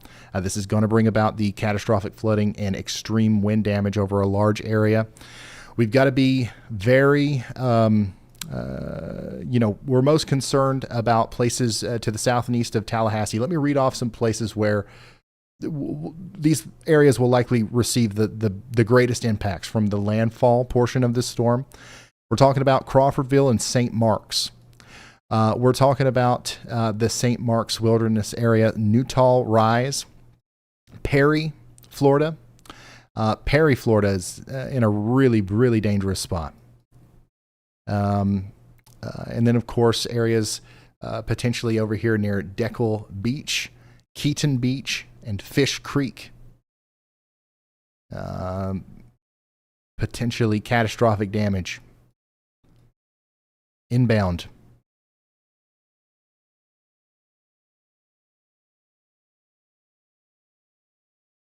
Andy, go ahead. Thanks, Ryan.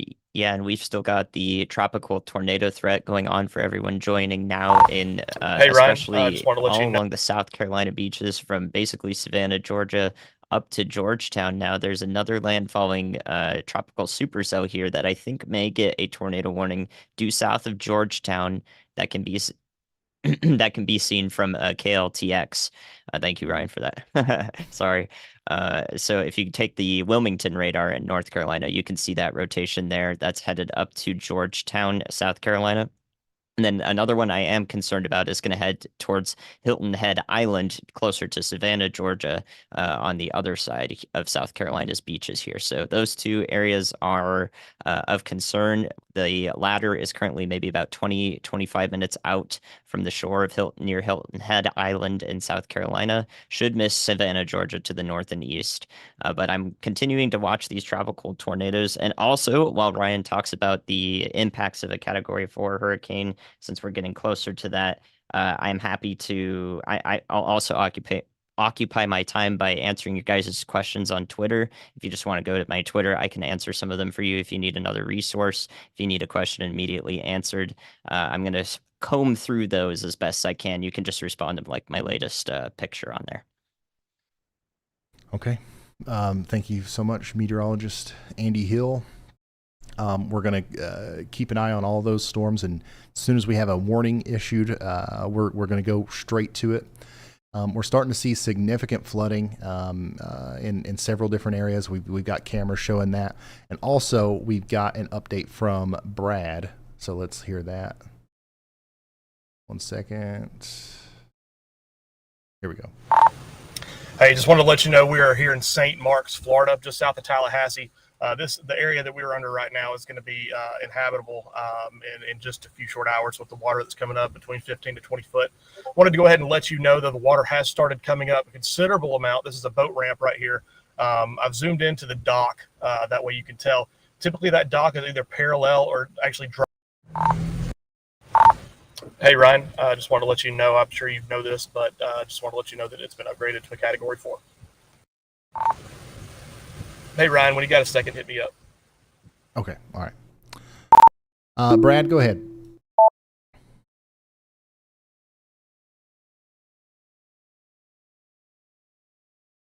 So Brad is trying to reach out. We're going to listen for him.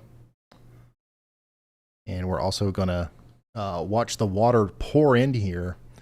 Send me a map, Chandra, as quickly as possible of where this is.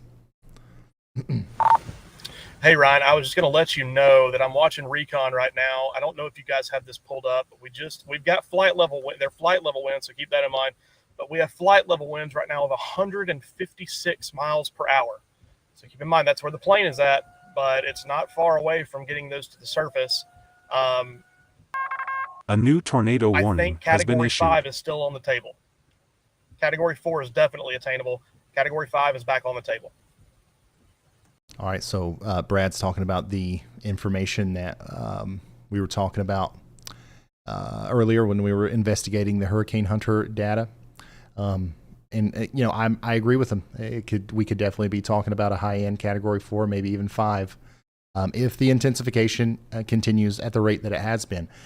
If it doesn't, I mean, worst case scenario or best case scenario now is a catastrophic Category 4 hurricane. So it's, you know, there's really no point in thinking too much about it. It's, you know, it's going to be bad either way that it goes. You can see that the water is really starting to pour in here at Midnight Pass at Stickney Point. This is in the Siesta Key area south of Sarasota. And then this is in the, where is this? Near Clearwater. This is in the Tampa Bay area right here. Water's also taking over State Road 60. So the water is rising significantly, and I want to point something out. What we're looking at here is it's nowhere near 15 to 20 feet of storm surge. All right, so we're already starting to see some pretty significant impacts from minor storm surge, essentially. What we're going to see in a few hours, unfortunately, is a storm surge of up to 20 feet. Which can completely submerge houses, completely cover houses. And that's what we're going to be dealing with in the Cedar Key area, Horseshoe Beach, all these places in the Big Bend of Florida. But the water situation obviously is pretty dire here in the Tampa Bay region as well. And these waters are also going to continue to go up.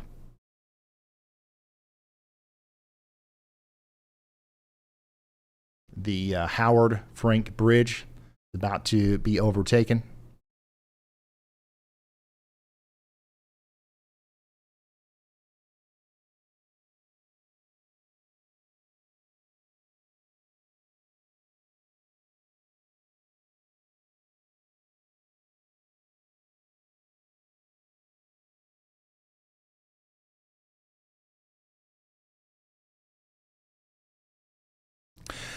We got lots of new people in here.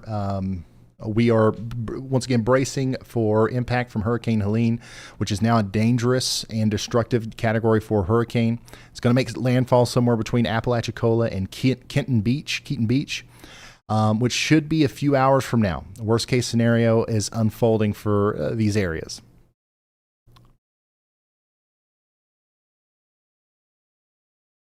And we're going to start to shift our focus a little bit to our storm chasers as the winds and stuff start picking up. Remember, it's going to happen fast. It's going to seem like it's calm, and then all of a sudden we're going to have our extreme winds start to take over, and it's going to be a really intense couple of hours as this storm makes landfall.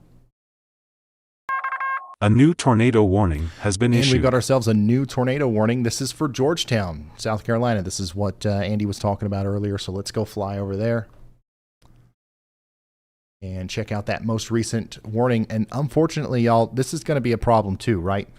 Landfall's happening, and our tornado threat's probably going to increase during the same time. So we're going to be jumping back and forth between South Carolina, Georgia, and our tornadoes and our catastrophic hurricane making landfall over here in Florida. That most recent tornado warning is going to be for Williamsburg County and Georgetown County in South Carolina, and that is a really a concerning looking couplet there near Cow Head Landing, moving up towards Union Crossroads and Rose, and eventually Hemingway. All right. Right now, the tornado, if it's down, it's right there near the Cokerville Lake and also near the Browns Ferry Park, moving up just past the St. Luke's Park towards Rome and Hopewell. And then it's going to go right towards Hemingway, South Carolina. Take shelter if you're in Williamsburg or Georgetown counties in South Carolina. We still got a tornado warning back here in Florida as well that we need to check in on. A tornado warning for areas just east of Punta Gorda. Lots of places over here like Morgantown and Ridge Harbor are in the path in Florida. Hull, you guys need to take shelter as this is also a pretty robust area of rotation that we're watching. It's going to go just to the west of the Adana Airfield, between Cleveland and the Adana Airfield, and then continue on up towards Arcadia. We've got a tornado warning for Charlotte and DeSoto counties until 7 p.m. Eastern.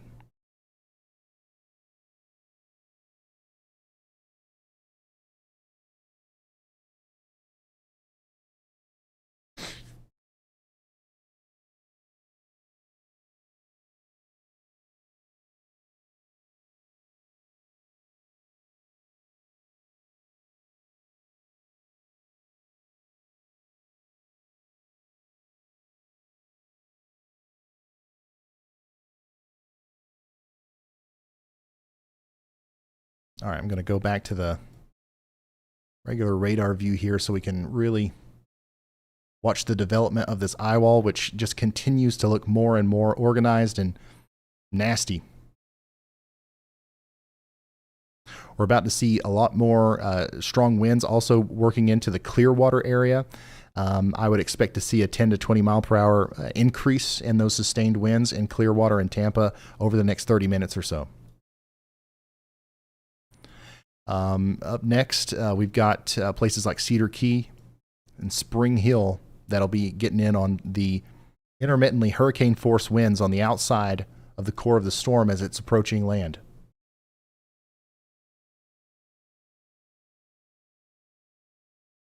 And once again, it's pretty obvious to see here from radar that we have mesovortices in our eye of the hurricane here. This is indicative of a continuing strengthening storm. This reminds me a lot of, honestly, it reminds me of a little bit of what Hurricane Michael looked like on its approach to Florida. Don't know if, obviously, if we've got the same exact situation unfolding there, but this is what you look for in a hurricane that is strengthening and also has a really dangerous eye wall with those extreme winds associated with the mesovortices. Rapid intensification is underway.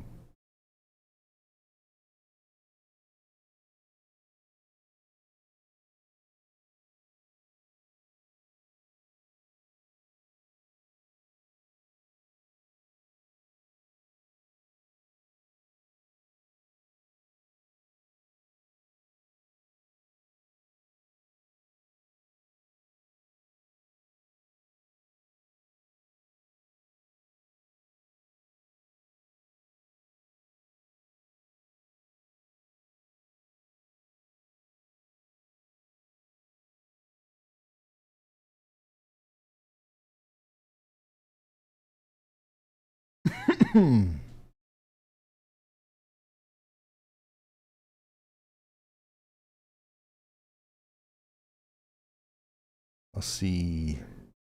We're also already starting to get reports of power outages, right? So we've already got about 300,000 people without power in Florida. That number is going to go up significantly, and most of those A new tornado power outages warning are has coming been from issued. the Tampa area. Just got a new tornado warning in Georgia. Let's go check it out. We're going to fly over there. And this is for Baker, Mitchell, Daughtry, and Calhoun counties in Georgia. Baconton is the name of the town that this is closest to right now, and Flint. The rotation's right here. It's going to continue to go in this general direction towards the Red Store Crossroads and the Pine Bloom Farm Airport. Take shelter if you're even as far back as Leary, Georgia. You guys have a potential tornado coming for you. Take shelter immediately. Sorry.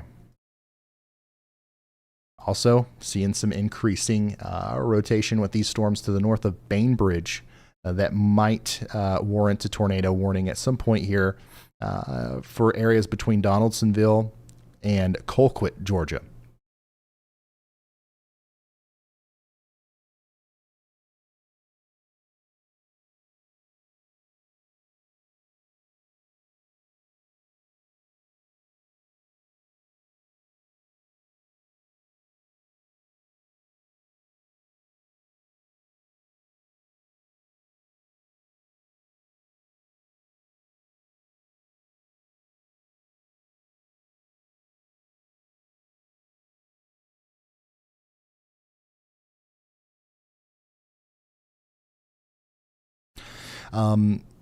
Yeah, the maximum winds right now with Hurricane Helene are 130 miles per hour sustained.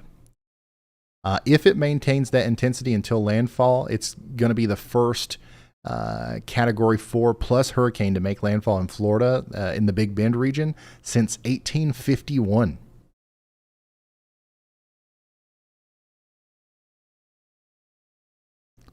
So that's, once again, this is another reason to be so concerned about this is we don't really know how the infrastructure can handle this kind of storm in this area, because it's been over 100 years, well over 100 years since we've had anything of this magnitude in this part of Florida.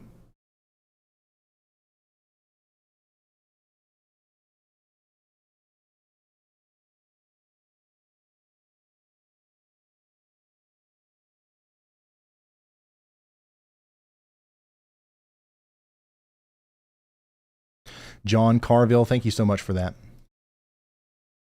Everybody say thank you to John. Thank you, Sluss.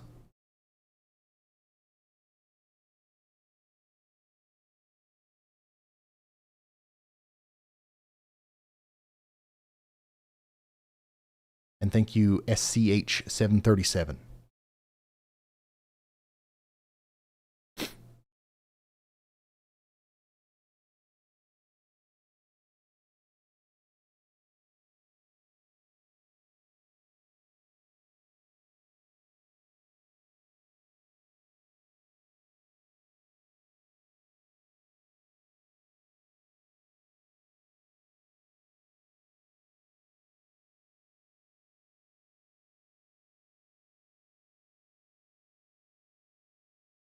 And here's an up-close look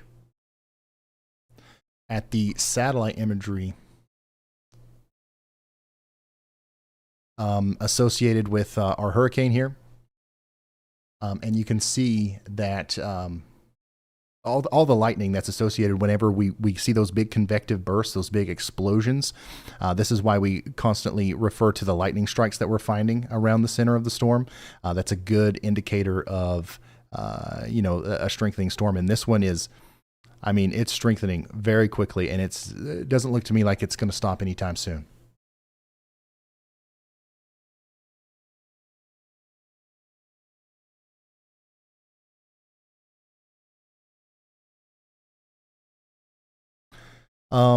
Riley's back with us.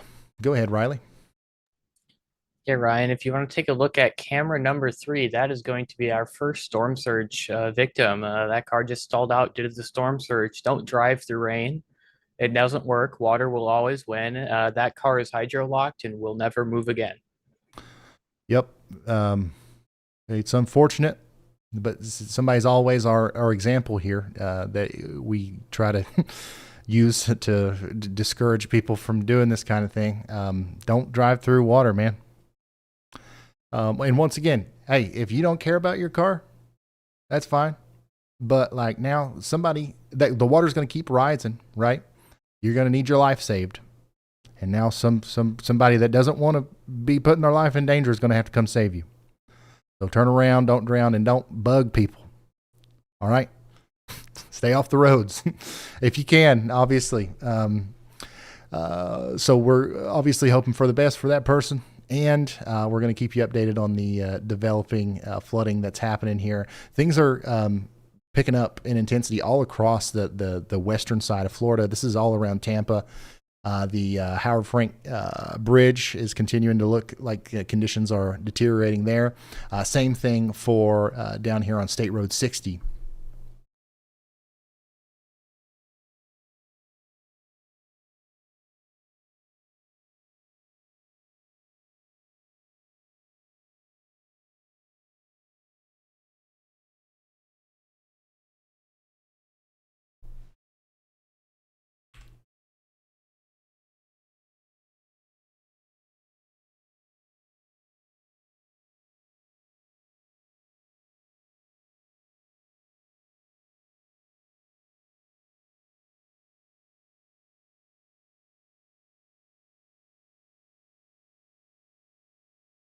Also, I want to also touch back on the thing that we were talking about earlier with the rainfall event up there in North Carolina. It'll probably be a little while before we talk a lot about that again, because we're going to get so locked in on the landfall.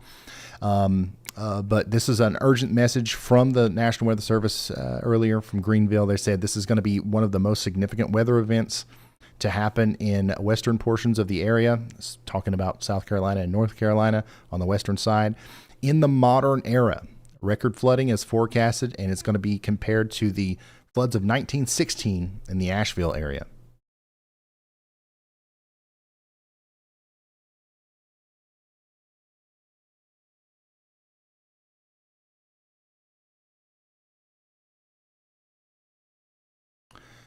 Mary, thank you for that. Lynette, thank you. How long before landfall? Misty says, how long before landfall? Landfall, we're a couple hours out. All right, don't know exactly the time, but I would say that we are probably about 2 hours out. Maybe a little bit longer than that. Unfortunately, the longer it takes, the more time this thing's going to have to continue to organize. So we're hoping that it speeds up a little bit more than it has. It is going pretty fast for hurricane standards. So hopefully it just keeps going even faster. By the way, this plane right here is going back through the eye wall. Right now, it's just crossed past the eye wall. It's getting ready to be in the middle of the storm, in the central part of the storm. Most recent reading is 948 millibars, and that's not even in the center of the storm. 949 just outside of the eye wall, 145 mile per hour flight level winds inside the eye wall there. So yeah, some really interesting stuff coming out of the hurricane hunters. And I'm very interested to see, whenever this plane gets right into the middle of the storm here, what's that central pressure look like? Is it below 947? If so, then we've still got a deepening, intensifying hurricane on our hands, and that's exactly what we don't want to see. A new tornado warning has been issued. And here comes another tornado warning. Let's go to it. This one's going to be for Polk and Hillsborough counties in Florida. This includes Mulberry, Lakeland, Nichols, Alderman, Alabama, Florida, and Winston.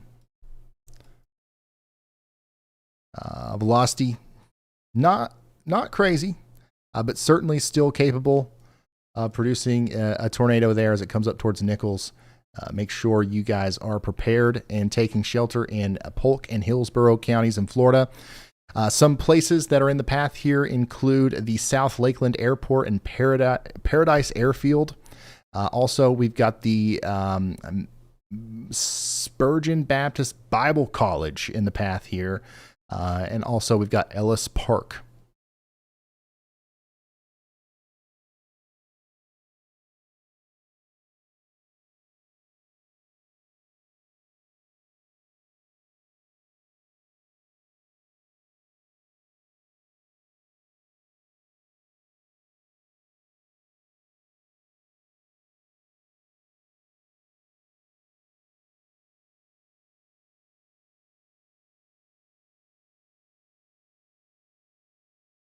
Thank you, Samantha. Thank you, Gavin.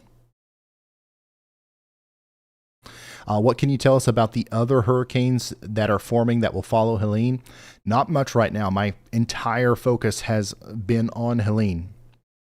But I can show you very quickly the latest tropical outlook, which has a lot of different colors on it, unfortunately. This is obviously the one we're talking about right now, Hurricane Helene.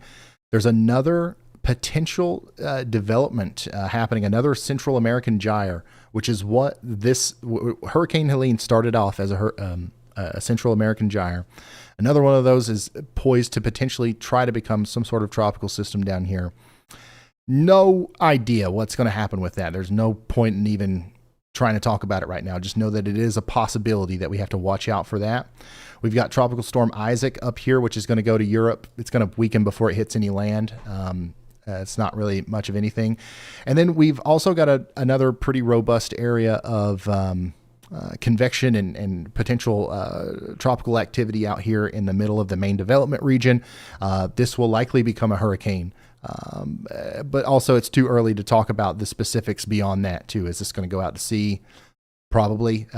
But I say right now, the smartest thing for all of us to do is focus on the task at hand and our current hurricane. And then when this is over, you guys can check back in. I'll have daily updates whenever one of these other storms starts to cause problems, and I'll let you know what's happening with those.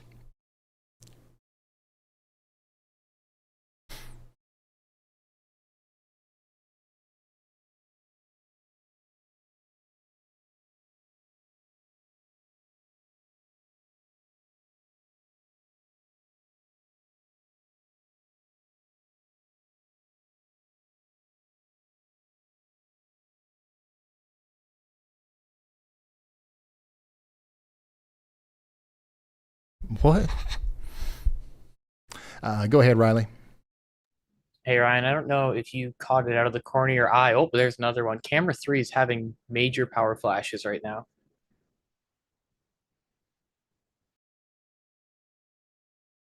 And is that somebody walking through the road? Yeah, that's the dude who got stuck. Oh. Yeah, not the smartest individual on the traffic camera right now. Oh no, the walk of shame. And my gosh, we're having a big power flashes back there too. That guy needs to get somewhere safe. But yeah, this is what can happen if you try to drive through flooded roadways.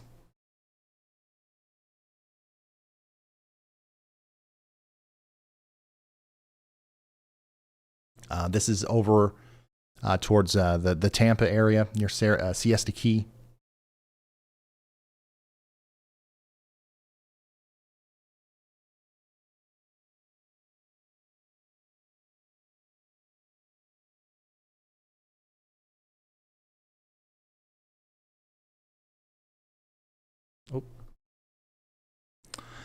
We do currently have 4 tornado warnings. We're going to go back through those here in a moment. Jenny, thank you for that. I did want to show you the national satellite image here. This is just kind of mind-blowing how big this is. This is the latest, one of the latest scans from Hurricane Helene. Remember, we're talking about tornadic thunderstorms up here in Canada, loosely associated with Helene. But look at all this cloud cover.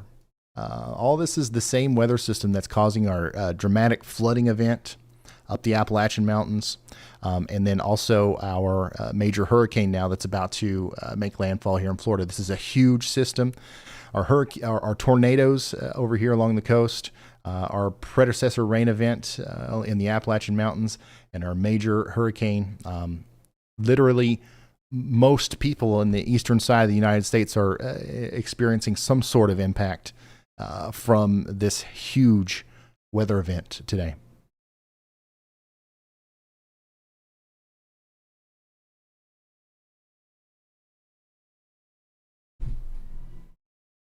Sit down for a minute.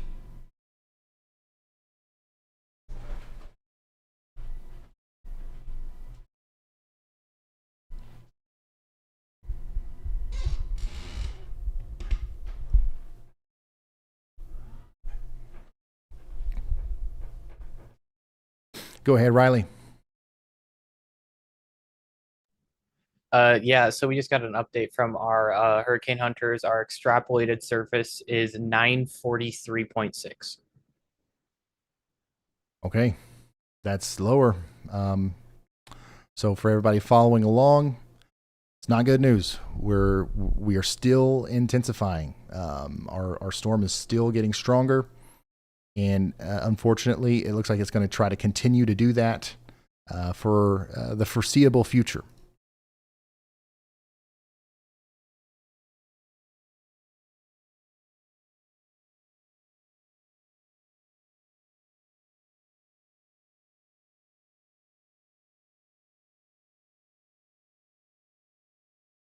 Yep, 943.6 right there. So this is our latest Hurricane Hunter flight. That also, right before getting into the eye, recorded 120, a couple different 125 mile per hour flight level winds at 6,900 feet.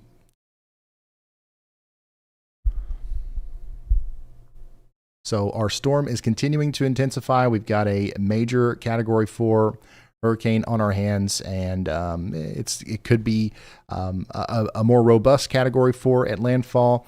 It could potentially even be a Category 5. The thing that doesn't matter too much at this point is exactly what category it is, because it's a done deal now. This is going to end up causing a lot of problems. The catastrophic storm surge is underway. It's going to happen, and of course the extreme winds are going to be possible between Apalachicola and Cedar Key. So we're just kind of watching and waiting now for the next updates.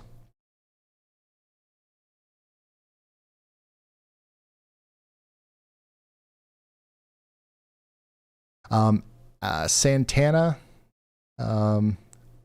Acasio, Santana, thank you so much for that. Everybody say thank you to him. That 50 gifted memberships. That's super awesome.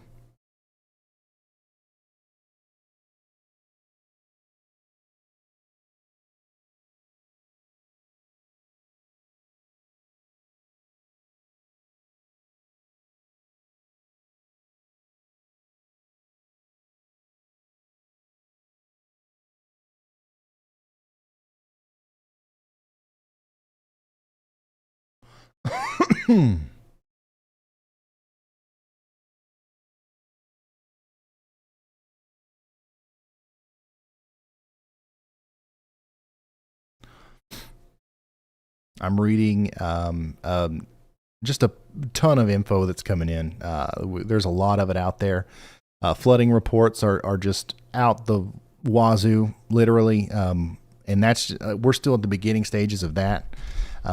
We've got lots of storm surge being reported now, and you can see a lot of it here through the cameras that we're showing.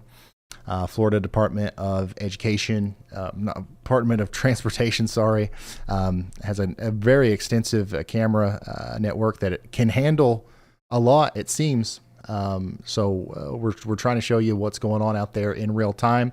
Once the storm actually starts making landfall, we're going to transition more towards our storm chasers on the ground, who are going to be having a really dangerous job, but also a really important job of showing us in real time what happens as the strongest part of the storm makes it onto land here in the Big Bend area of Florida. We've got Chris Hall, Brad Arnold, Caleb Beecham. We got a lot of our folks out there that you're used to seeing during these streams, right in the thick of it, and they're awaiting the awaiting the storm.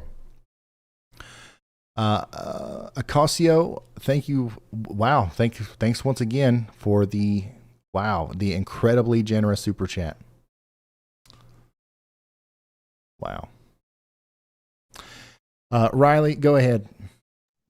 Hey Ryan, we have an update from the Perry County Sheriff. This is one of the areas where our storm chasers are, and the Perry County Sheriff has stated that anyone who is on the streets after 7:30 p.m., regardless of your media or not, will be going to jail. So it sounds like a lot of our storm chasers are going to leave that area and look for somewhere else. I personally think this is a good thing because Perry is not a safe area to be, and it's probably better if there's just no one there at all. I understand storm chasers are experienced, but no one on this planet has had experience with a 20-foot wall of water. That's exactly right, Riley, and I agree. Our storm chasers, the strategy I think that the storm chasers are going to try to play is they're going to try to be as close as safely possible, right? Still closer than what we would want your average everyday person. Like, we want everybody to get the heck out of there. And then people like Brad Arnold and Caleb are going to be our eyes and ears on the ground to kind of explain what's happening in real time as it happens. Beyond that, it's the probes, right? We've put a lot of work into putting unmanned cameras, strapping them onto palm trees and power poles, and some of your all's back porches. This is one of your all's back porch. We've got a camera. Nobody's in any of these houses, right? Everybody's evacuated. They're out of there, but we've stuck a camera here to keep an eye on the area as the water comes in this afternoon and evening. And we have probably a total of 15 or 20 of these cameras on the coast that we'll be checking in on periodically throughout the evening, right on the coast where we expect to have some of that 15 to 20 foot storm surge.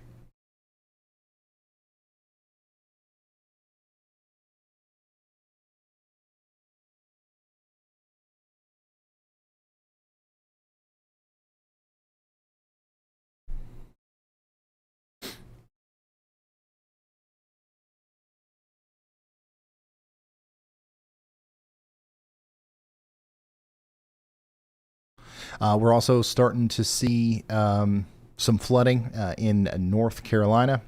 This is a photo from Matt. Thanks for sending this in. That water is going to go way higher. Just giving you a heads up. Lots more rain on the way. If you live in a flood-prone area and you already see the creeks and streams are swollen to this degree, just know that's not a good sign, and we're likely going to see much more before we're done.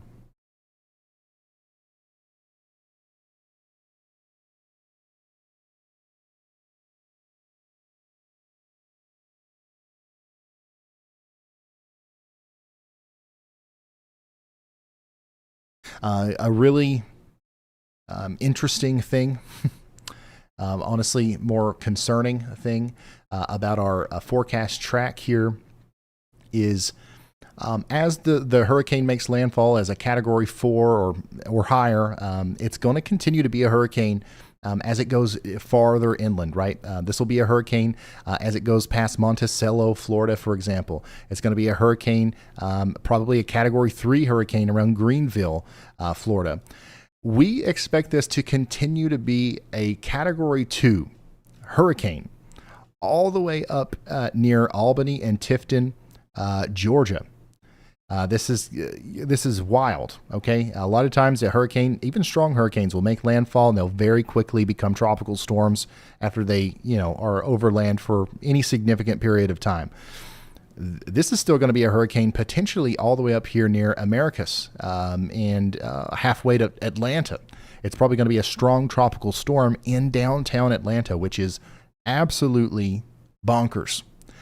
So that's just another way to kind of contextualize how strong the storm this is, how, widespread of an impact the storm is going to have.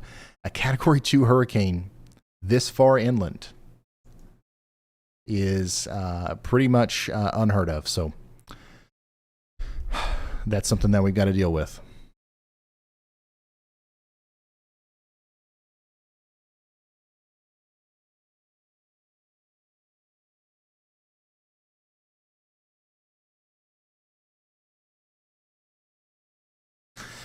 We do have a tornado warning still in effect over here for portions of South Carolina. Hemingway, South Carolina, you are under a tornado warning. You got to take shelter. Also, I know we've got some people watching in Greenville, at least a couple. And you guys are asking questions between Anderson and Greenville right now. You've got some really heavy rain going on. This is the rain, or this is part of the rain that's going to end up leading to our major flooding event that's going to unfold over the next couple of hours or next several hours. The rain's likely not going to slow down much, and we're going to continue to see prolific downpours all the way up until about 7 or 8 a.m. Tomorrow. And there will be some places that experience significant flooding as a result of that. Massive flooding. And here comes a tornado warning. A new tornado warning has been issued. Another one in South Carolina. Let's go fly over to it. This includes Charleston. South Carolina. You are now under a tornado warning. Very populated area here. We got to get all those people into their safe spots. There's 2 areas of rotation that we're concerned about here. There's 2 potential tornadoes. One of them is coming up past Folly Beach, okay, up towards the Mosquito Beach Historic District. It's going to go right up towards Riverland Terrace. The other one is just to the west of town right now, east of Carolina Bay, near West Ashley, moving up towards Hanahan in South Carolina. So take shelter now if you live in Charleston, Dorchester, or Berkeley counties in South Carolina. Some of the points of interest here that you might be familiar with that are in the path of this storm are the MUSC Health Rehabilitation Hospital and the medical center there. Also, we've got the Medical University of South Carolina Children's Research Institute in the path of this dangerous storm. Also, we've got a pretty large mall. The Epic Center is in the path of one of these rotating storms. We've got to get everybody into their safe spots if we've got anybody at the Epic Center Mall near Charleston, South Carolina.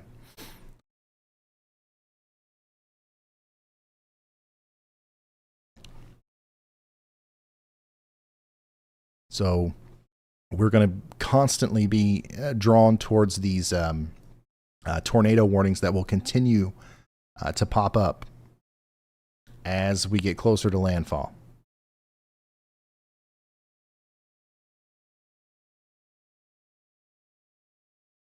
And we do have a camera in Charleston, South Carolina, and you can see it down there just above the tornado warning indicators.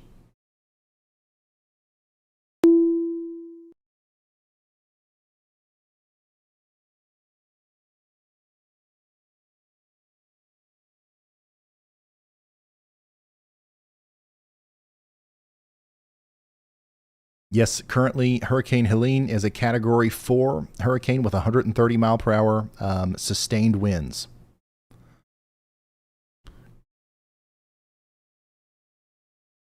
Also, we just got this mesoscale discussion from the Storm Prediction Center.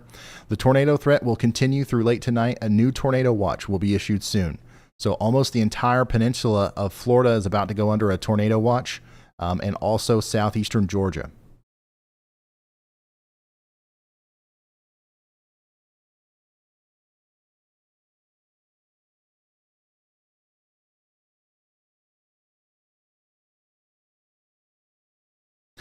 Hey, thank you so much, Weeping Willow. He says, don't forget to hit the like button.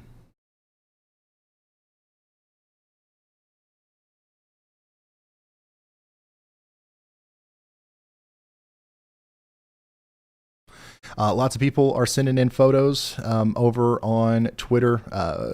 Please continue to do so. If you can do so safely, that's going to be the easiest way for me to share them. At Ryan Hall Y'all. That's my handle on all social medias if you want to interact over there. Riley's got something for us. Go ahead. Yeah, Ryan, the hurricane hunters are yet to leave the eye of the storm. I know about 10 minutes ago I said that was a 943.6 millibar pressure. We are now at 942.5. Wow. Okay. Thank you, Riley, for bringing us back over here to the hurricane hunters. You can see what did you say, Riley? 940 what point what? 942.5. Okay. So yeah, I'm seeing even maybe a more recent one of 942.1 as well. So we've got basically, if you're just now tuning in, there's a lot of you in here who probably don't, you don't know what we're talking about with the millibars. The good news is you don't need to know. Basically, what we're looking for is for this number to drop. Last night, it was in the 980s. Okay. Earlier today, it was in the 970s, 960s. And really quickly over the past few hours, it's dropped significantly. We're probably on the verge of seeing a 930 something millibar hurricane. All you need to know is that the lower that number, the stronger the storm. Okay. And the faster the number drops, the greater the rate of intensification we are experiencing. Right now, it's dropping like a rock. So the storm is definitely still getting stronger as it approaches the Florida coast. It's already a Category 4. It's going to make a run at Category 5. I don't know if it'll make it there before landfall, but it's certainly going to try.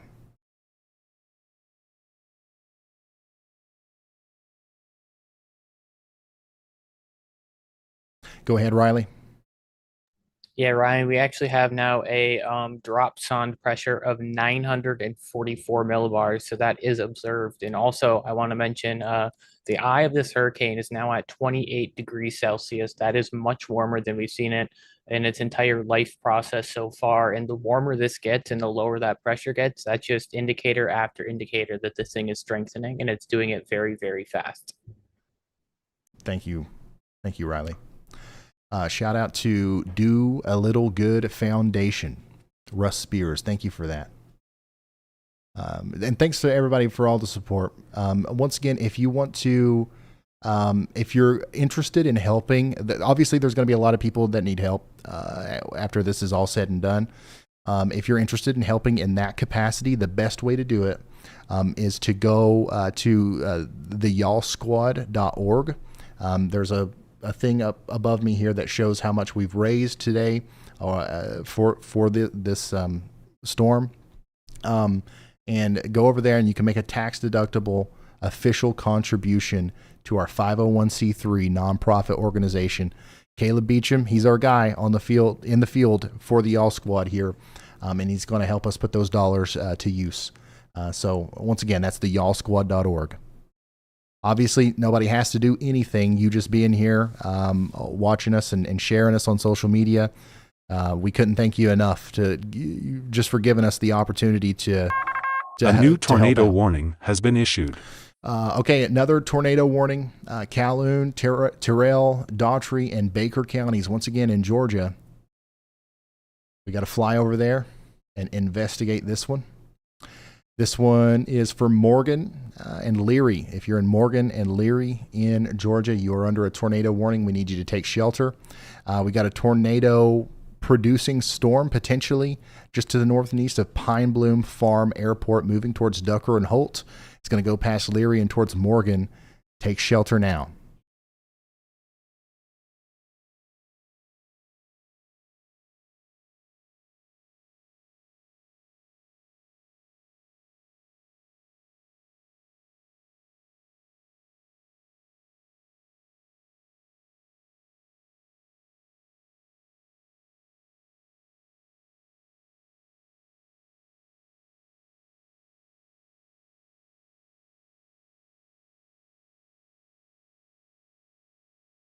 A lot of people are asking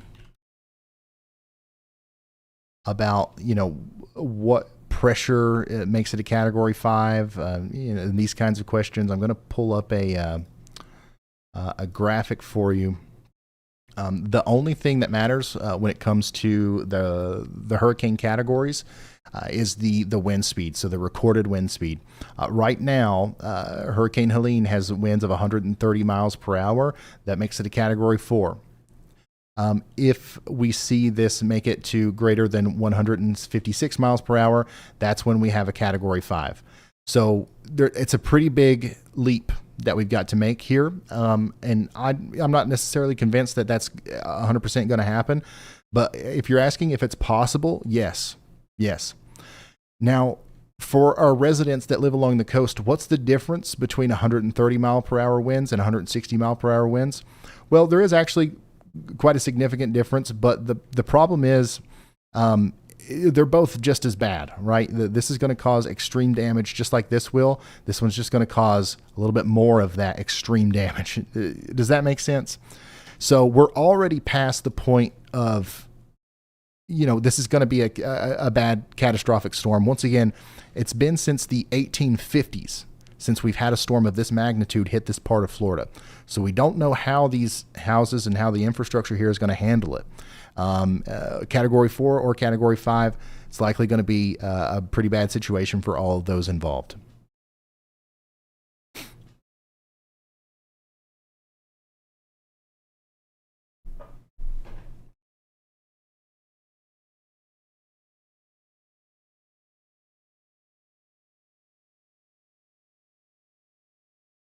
April Maddox, thank you. We're already seeing some flooding in Atlanta as well. This is from a possum on Twitter. Thanks for sending this in. Once again, flooding already occurring in Atlanta.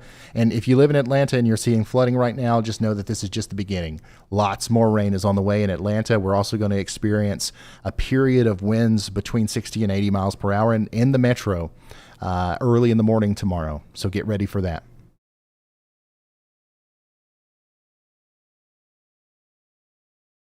Go ahead, Andy. Thanks, Ryan. I just got done answering like 100 questions on Twitter. Thank you guys for sending those along. I did my best. Hopefully I reached most everyone who a notification got through to me. Happy to do more as well if you guys need a resource on Twitter, need a question answered. I'm here to tell you about the storm to the south and west of our southwest Georgia tornado warning. It does look about the same as the rotation that is in the current tornado warning. So near Donaldsonville, Boykin, and Colquitt. Of course, this is going to the northwest, or relative northwest path. So if that does receive a warning, it would be relatively the same as the other one. I don't think it's currently producing a tornado, but I do think it has the capacity to do so. So y'all watch out in southwest Miller County in Georgia into southern parts of Early County, I believe. Okay, thank you very much, meteorologist Andy Hill. We've got a couple different places down here in Georgia we're watching. We do have that continued tornado warning for Morgan, and this is also for Calhoun, Baker, Daughtry, and Terrell counties in Georgia.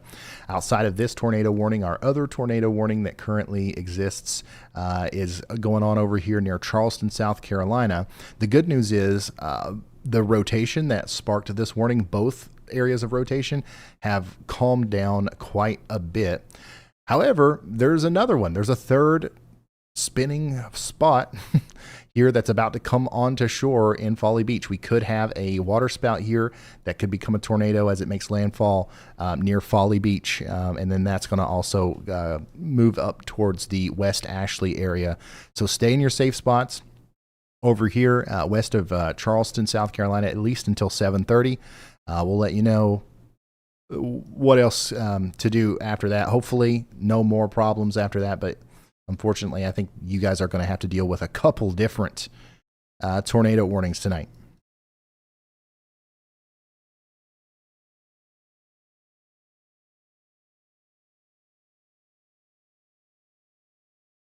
We are near 320,000 people without power in Florida. That number is going to go up significantly as the stronger winds start moving in.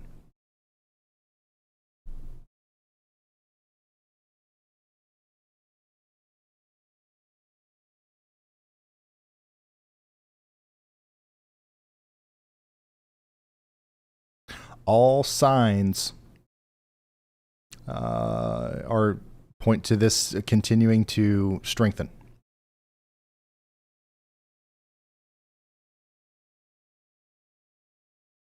So there is nothing about the current presentation on satellite radar, the current readings that we're getting from the hurricane hunters. There's nothing about any of that that suggests that we're seeing a downtrend.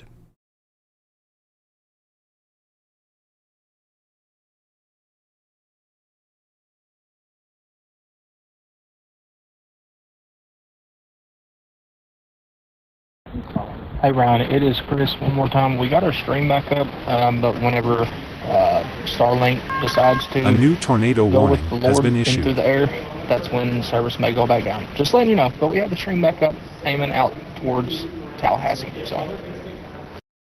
All right, so that's Chris Hall. He's up there around Tallahassee. We're going to be tuning into his feed as the storm gets closer to there as well. Let's check in on our other storm chasers too. Brad, we're just checking in. What's going on out there? Give us an update whenever you get a chance. Mr. Brett Adair, whenever you get a chance, give us an update. What's going on? What's it feeling like out there? Hey Ryan, so we are bailing right now where we are at. The water's coming up pretty quickly. We have officially started to see sustained winds above tropical storm force right there, right when we were about to head out. I actually met one of the residents over here that said he's riding it out in a town just north of here, so hopefully he is okay. Yeah, it's gonna be interesting. We're gonna have to drive through some really heavy wind and rain to get to our next point, which is going to be Perry, Florida, where we have ridden out 3 hurricanes, one major hurricane. So I'll let you know once we get there. I know there have been some issues, run-ins with law enforcement. I'm under the impression that as long as you're respectful to them, that they won't bother you. So we'll give it a shot. All right. So that's an update from Brad Arnold. He's going to Perry. And I'd say a lot of storm chasers who were near the coast are getting a little bit farther inland now as we're starting to understand the true scope and severity of this storm. Everything, once again, just continues to look bad. 942 millibars with that most recent reading from our hurricane hunter here. Once again, once you start breaking into the 930s, you're talking about an extremely powerful storm, man.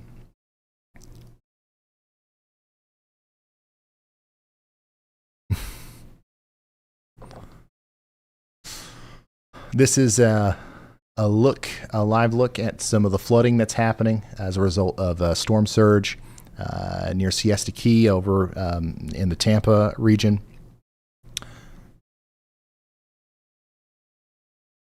We've got a car stalled out back there. That one's gone for, done for.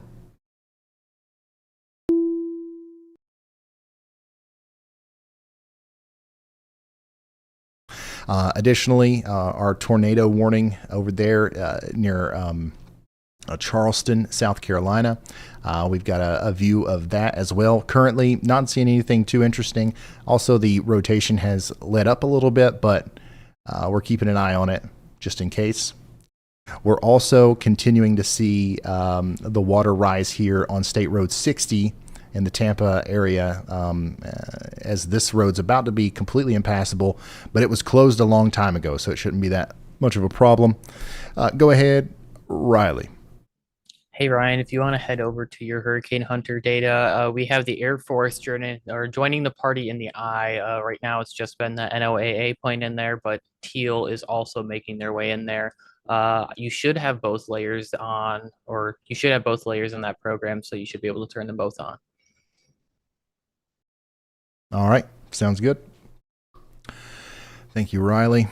So we've got a group of aircraft now that's going to be giving us real-time updates on what's going on inside of the center of this storm, which is very important for our ability to understand what's going to happen next, what's the severity of the storm looking like. And so far everything that we found has been not so great. As far as what we're learning, everything that we're learning is concerning. Is this the flight you're talking about, Riley? Back here, it's just now coming in on the western side. Yeah, that's the one. Also, there's a buoy in the eye wall right now. You can turn it on Radar Omega. Okay. All right. So first things first, I'm going to go up to that new tornado warning, and we're going to check it out real quick, and then we'll get back to this. So yeah, there's a new tornado warning now for Ware and Clinch counties in Georgia. We need you to take shelter if you're out here. This is a dangerous storm. It does look to me like it's very much capable of producing a tornado as it comes up towards Highway 84. Glenmore, 3 Points, Cruise Crossing, Pine Valley, Fairfax, and Millwood, all places that could be impacted by a tornado in Georgia. Please respect the polygon here and take shelter immediately.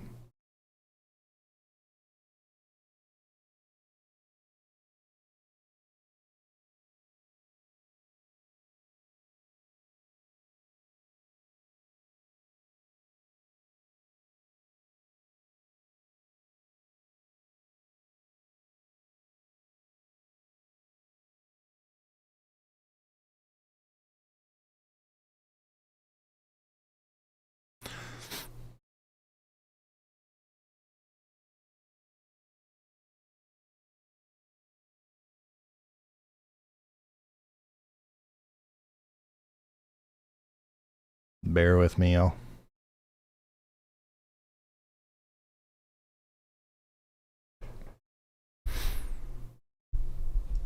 How's the warning for Charleston looking? Real quick, we'll go look at that again too, because I did want to check on that. And then we'll get right back into the hurricane. Charleston, South Carolina, you are under a tornado warning. There is not a whole lot of cause for concern right now from the original piece of rotation that sparked that inspired the warning. However, there's a new rotating spot that just went over Folly Beach that's now coming on to the Mosquito Beach Historic District, and it's going to be moving up towards Riverland Terrace. This could be another shot of a tornado potentially happening here. So we're going to remain under a tornado warning at least for the next 5 minutes here in Charleston. We'll see if they reissue that warning, and if they do, you'll hear it here literally a half a second after it happens. So, yeah, we'll keep you updated on that. Right now, we just want you to continue to stay sheltered over there in Charlotte.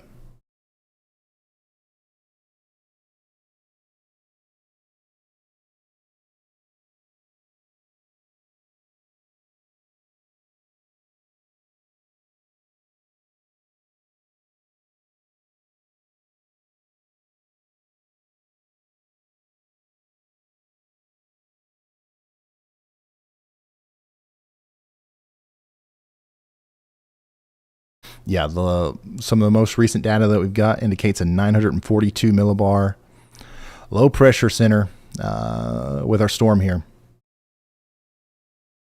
That is low, and it continues to go down. I do want to remind everybody that this is a pretty big deal, not only just because of the sheer intensity of the storm, but because of the rarity of the place that it's going. Like, we don't normally get this intense of hurricanes in this specific part of Florida, at least not in the last 150 years or so. This will be the first Category 4 plus hurricane on record to make landfall in Florida, in this part of Florida, since 1851. And the prior record here in Cedar Key was 1896, where 125 mile per hour hurricane did make landfall. And that was well over 100 years ago.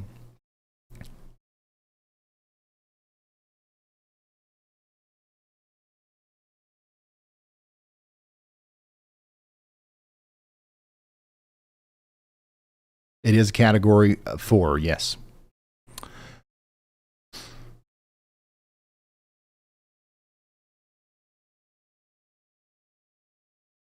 Currently, Hurricane Helene is a Category 4 hurricane with 130 mile per hour winds. The pressure is 945. We're thinking it's closer to 942 because it's rapidly intensifying. Oops.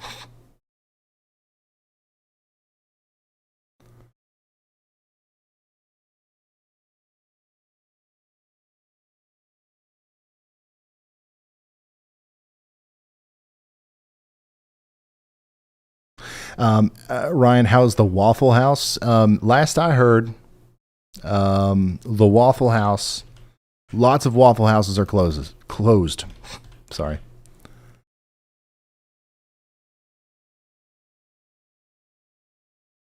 Yeah, this is the situation with the Waffle House. And I think that some of the Waffle Houses around Tallahassee have decided to close.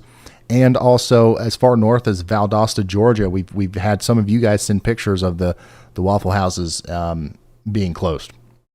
So this one's not just closed, it's boarded up. And if you know anything about this, the Waffle House Index is a real thing. And it's a pretty good indicator of how intense a storm is. They don't close for anything, and they certainly don't board up for just any storm.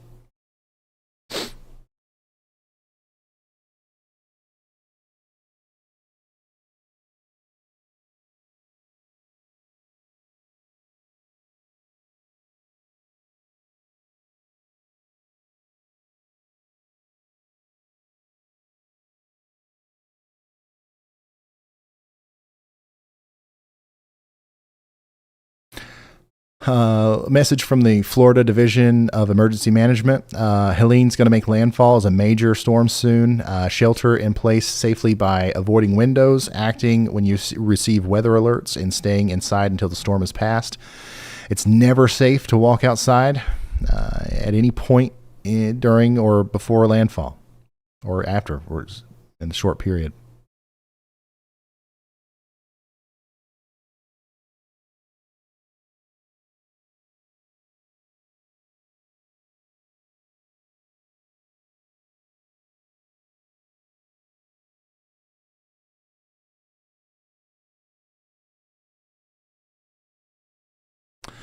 I do think we should switch over to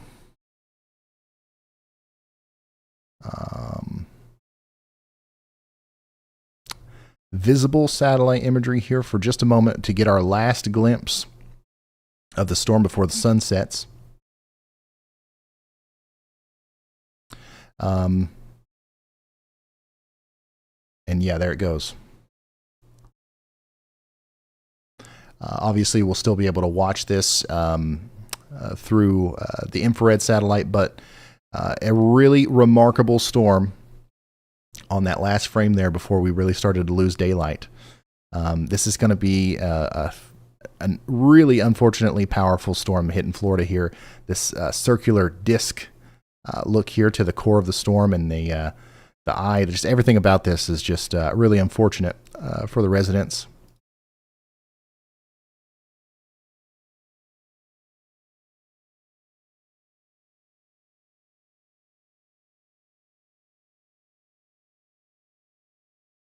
And it's going to happen fast. This thing is moving fast. The winds are going to start picking up, and things are going to get really intense here really quickly.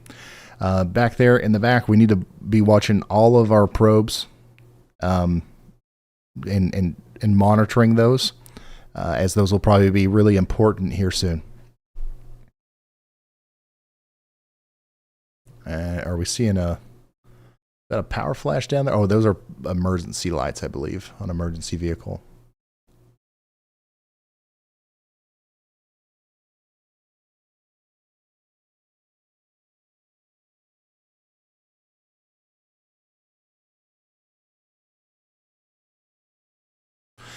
We don't have to put them on the screen yet.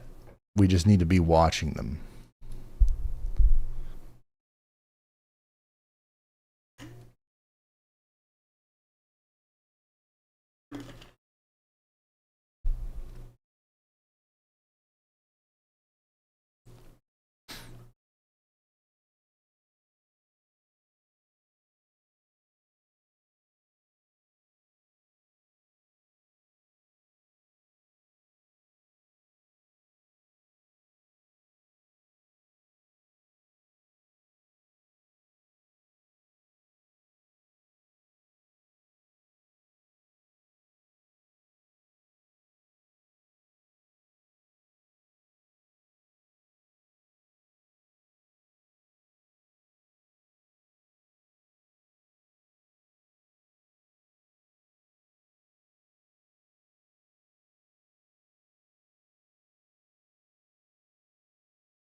Let's check in with a couple of our storm chasers again here, just to see what's up with them.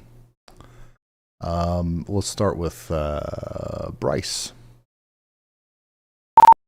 Hey, Bryce, just checking in. How's it going out there? Where are you at? What's your plan for the rest of the night whenever you get a chance?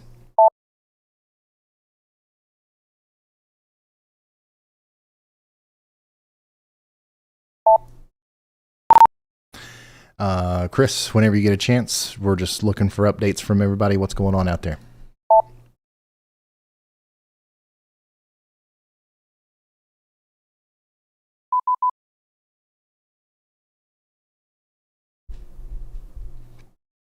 Sarah, thank you for that. It says, such a powerful storm. Thank you for the coverage. I hope everyone in the path of this thing stays safe. Yeah, this is definitely one of the stronger hurricanes that we've covered in a little while.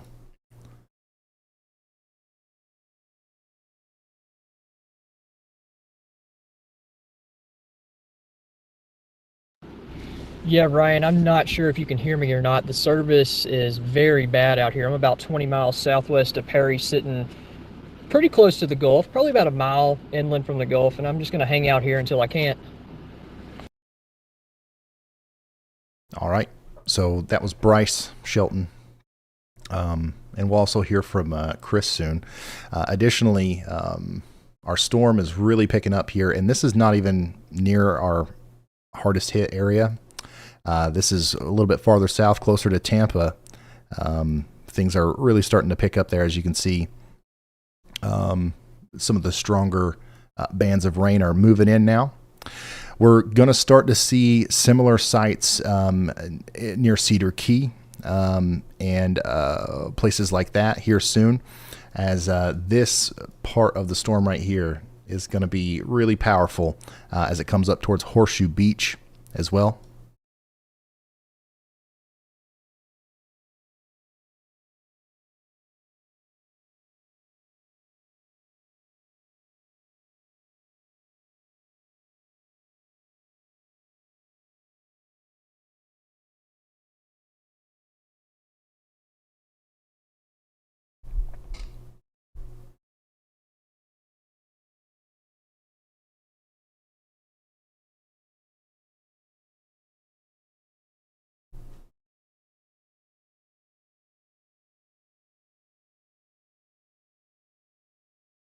Also, something to point out here, talking about how this is turning out to be somewhat of a worst case scenario. We've got this rapidly intensifying storm, currently Category 4, plenty of open water for it to continue to interact with before it starts weakening due to interaction with land. Lots of storm surge coming in. Also, it's important to point out that the next high tide in Steinhatchee is 11:30 p.m. So that's going to kind of literally put us right in line with when some of the biggest amounts of water are going to be coming in. So yes, everything is looking like a worst case scenario here.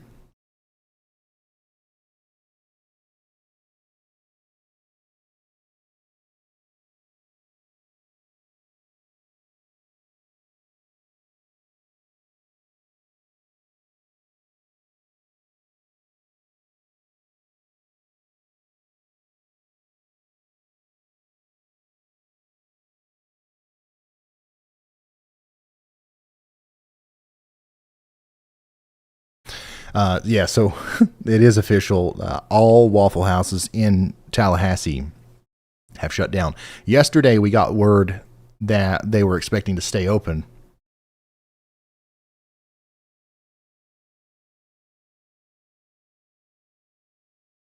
Another thing to mention here with, we've been talking a lot about how everything's going to happen so quickly, right? The winds are going to pick up very fast. It's going to hit like a wall of wind and water, essentially. And that includes the storm surge. The Hurricane Helene's storm surge is going to come in very quickly tonight. And it's going to be kind of insane how fast the water rises. So that's another reason why we hope everybody got out of there. It's something that we've got to think about here as the storm gets closer. Our shed camera, it has a light, but it looks like the light is trying to go out or something. And it's not even, it ain't even windy yet. So we might not be able to see this one too well.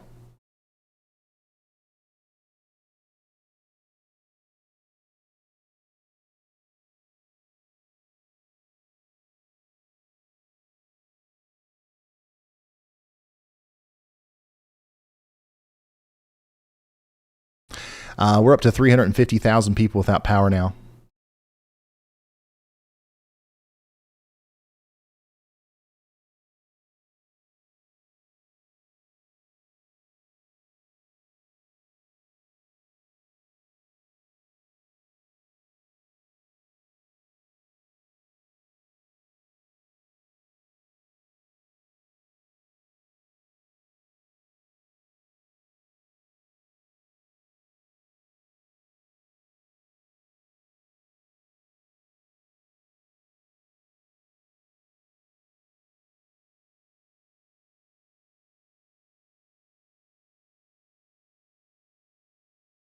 Check the buoy.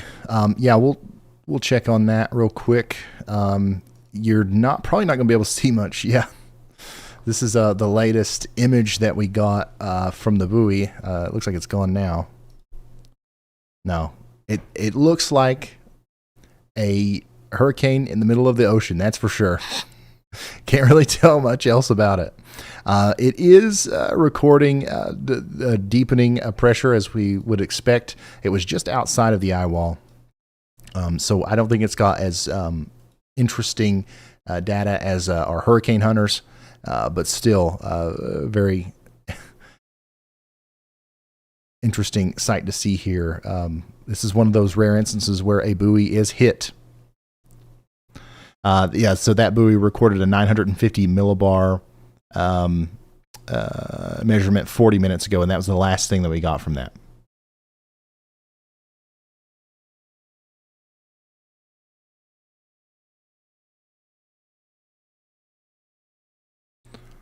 What happened to, did we lose all of our cameras in Tampa with the flooding?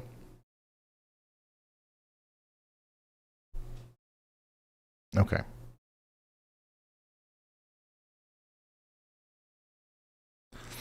See if you can find anything between Tampa and Clearwater, and maybe even up a little bit farther north towards Spring Hill.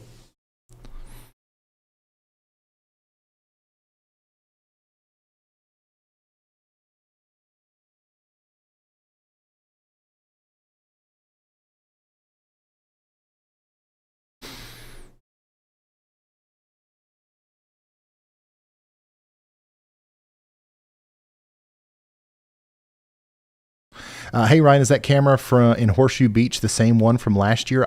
I don't know if it's the same one, but it's in a similar location, and there is a shed there. So I don't know if they rebuilt the shed. I honestly don't know, but it's in a very similar location.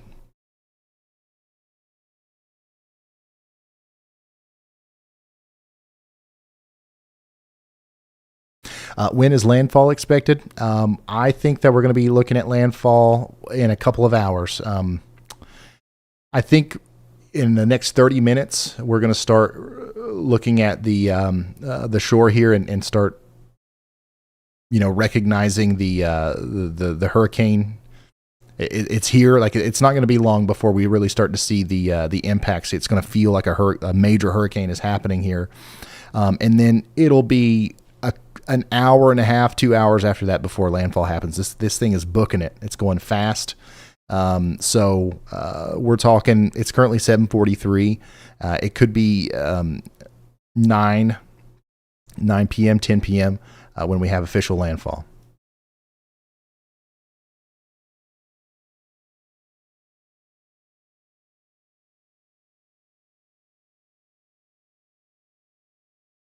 Current wind speeds are 130 miles per hour.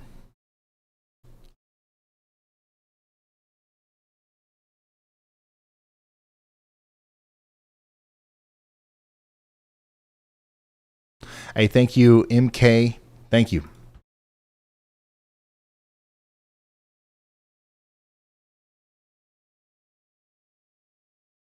Hey, Ryan, do you have a copy? Sorry, I was out the car. Yeah, Chris, we was just looking for a little update whenever you get a chance.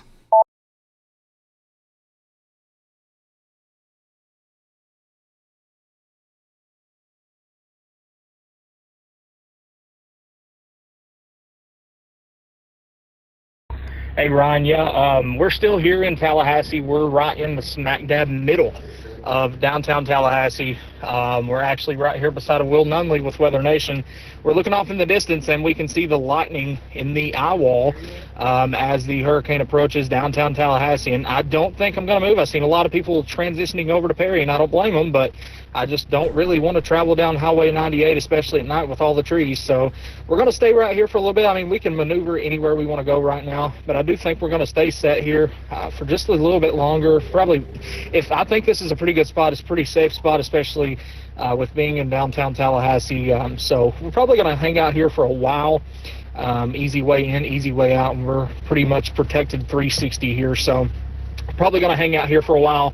Have the stream up, so we're looking down towards the south side of Tallahassee now. So the way the stream is aimed, we're aiming towards the storm right now. So lightning is trying to pick up, and we can see that visually. So it is still strengthening, and we're expecting everything to go downhill from now until like 9 o'clock, and it's only going to get worse. Always expecting the worst, but we're prepared. We're always prepared for the worst here. We've got all of our snacks and drinks, water, stuff like that. Got enough gas to last us if we was to get stuck here or whatever. But like I said, cell towers are already trying to go down here. So we've had trouble out of AT&T already. But yeah, that's my update from here. We will be here for a while. Holler back out. Let me know. Anything changes, we'll be right here and we'll let you know something. So. All right, so that was an update from Chris. I do want to take us over to the newest tornado warning that was just issued. This is in Florida, south of Arcadia.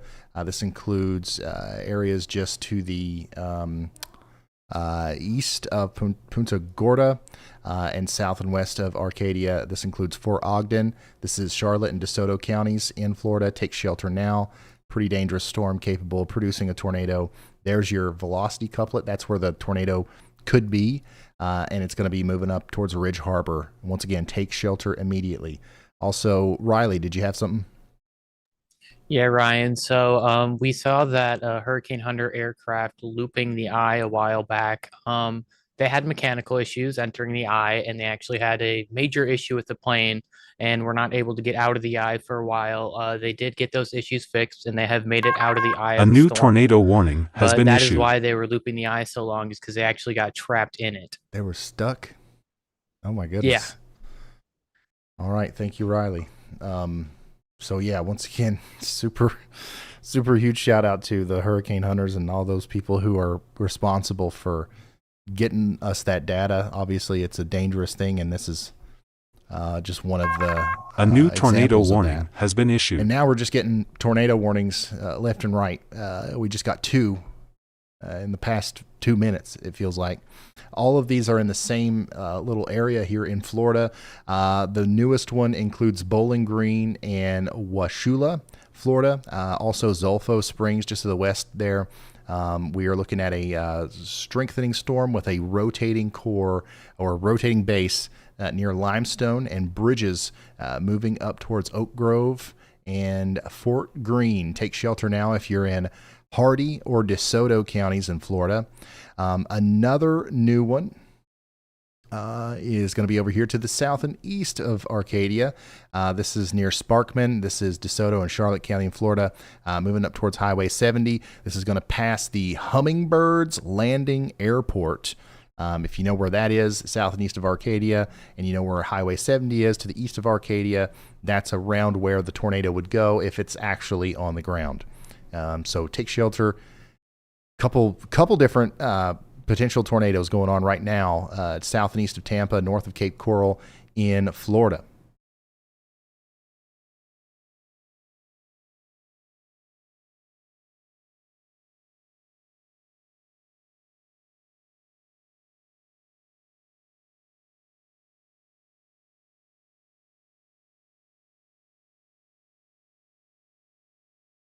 So yeah, this is our Hurricane Hunter flight that got stuck. They got the heck out of there.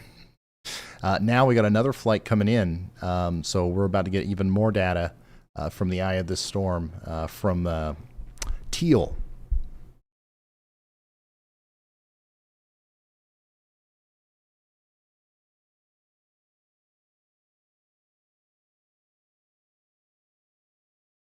And once again, lots of people are asking about, the categories, what's going on, what does it mean, Category 4, Category 5, oh my gosh, what's going on? Here's a graphic that answers most of those questions. Right now, we have a Category 4 hurricane with winds of 130 miles per hour. Catastrophic damage will occur, all right? Keep note of that. 130 mile per hour winds, catastrophic. Category 5 is the next step up. It's the final step in how we categorize hurricanes, because there's not many that ever get much stronger than that. It's 157 miles per hour. So if we get over 156 mile per hour winds sustained, that's Category 5. Right now we're at 130. But look, catastrophic damage will occur.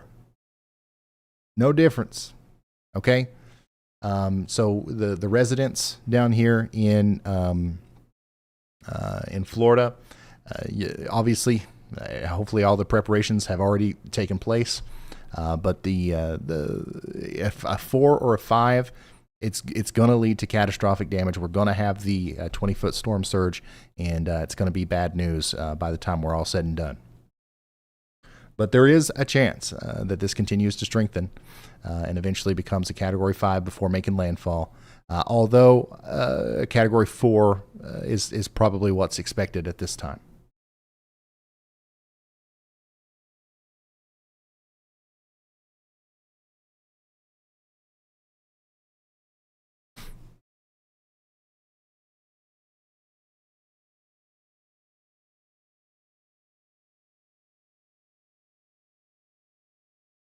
If I was to put you in a wind tunnel, A new tornado watch has been with issued. 130 mile per hour winds and 157 mile per hour winds, you would barely be able to tell the difference. I'm just saying. Go ahead, Elijah. Hey Ryan, so would you like a history lesson real quick mixed with some conspiracy time? Well, you're gonna get it. The 1958 Hurricane Helene actually passed really close to the U.S. Its closest pass to the U.S. was on September 26th, 1958, aka today, back in 1958. It was also a Category 4 storm. There was also hurricane hunters flying through it, and they recorded a central pressure drop of 933 millibars.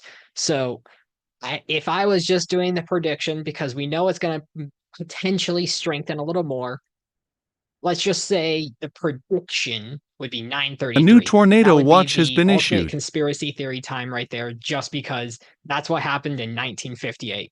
But this hurricane in 1958, it never actually hit land.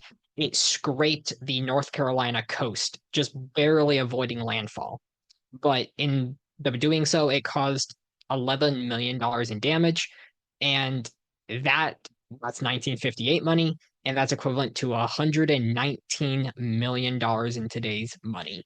So it did cause damage, but it was a Category 4 storm that impacted the continental U.S. on September 26th, about 70 years ago. Well, that's a while ago. Yeah. Okay. Thank you, Elijah. Fascinating stuff. And yeah, quite the coincidence there. And we were talking yesterday about storms named Helene. We've actually had quite a few of those. A new tornado watch has been issued. And it's very possible that this will be the last one, as if it makes landfall as Category 4 and does catastrophic damage, as we expect it will. They will likely retire that name. So this will be the last time we have a Helene, more than likely.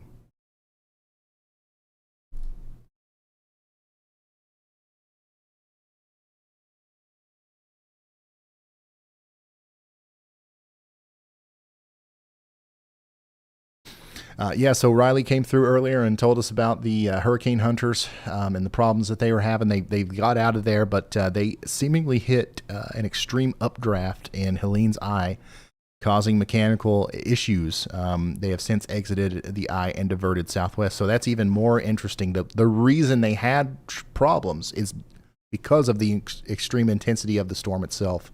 So just another sign of how powerful Helene is and that it's continuing to strengthen.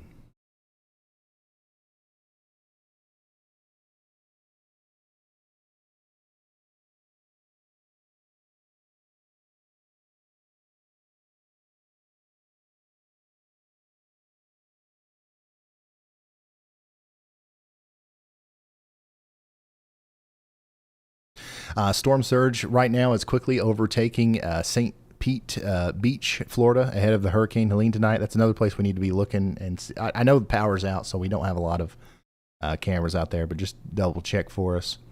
And then we also need to be looking at Interstate 75 north and east of Tampa as well. Just monitoring, not showing.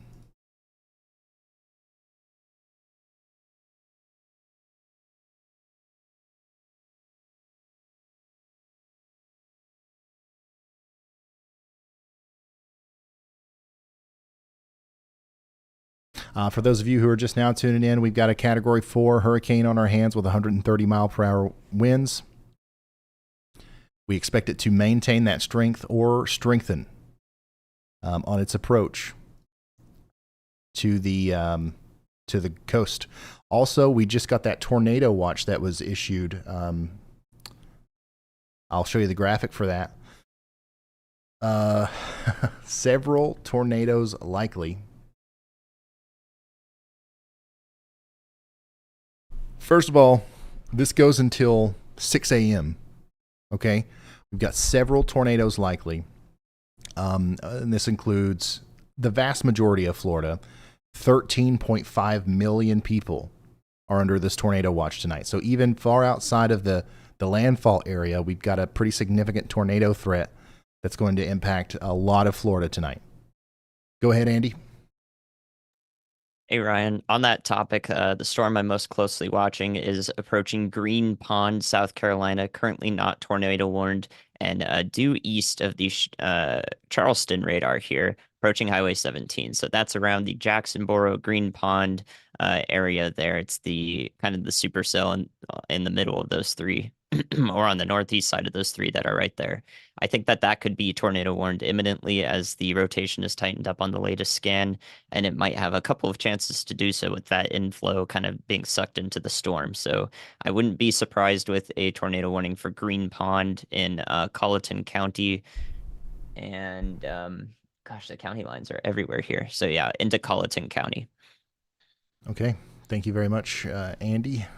Meteorologist Andy Hills keeping an eye on these storms in South Carolina as well as the ones in Florida.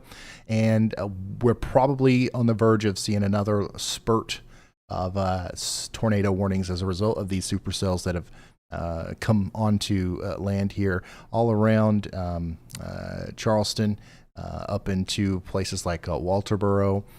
We've got to watch out for you guys in Yemassee as well. We're specifically watching most closely this storm right here, which is going to get close to Jacksonboro and the Highway 17 corridor just to the west of Jacksonboro.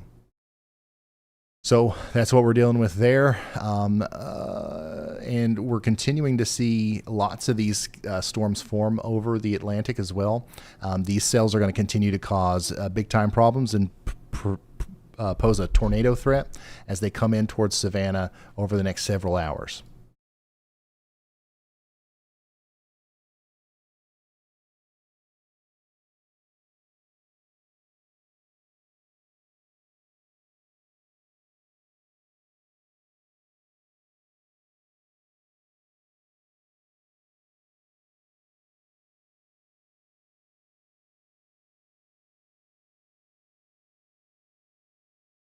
We are continuing to see more and more flash flood warnings be issued as well up and down Georgia and South Carolina and North Carolina.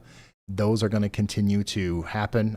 We're not quite in the part of the storm that's going to lead to the greatest flooding just yet, especially in North Carolina. But we're getting closer to that being a reality. So we'll start checking on the water levels and stuff in that area as well to keep you updated on what's going on over there.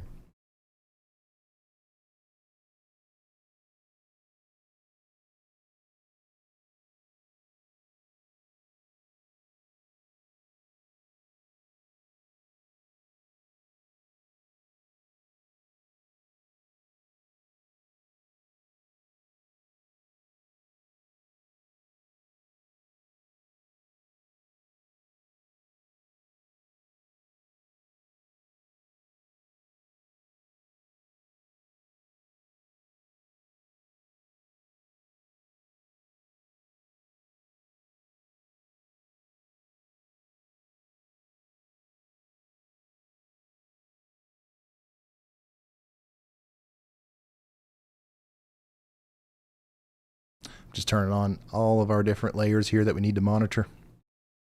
This thing's getting close, man.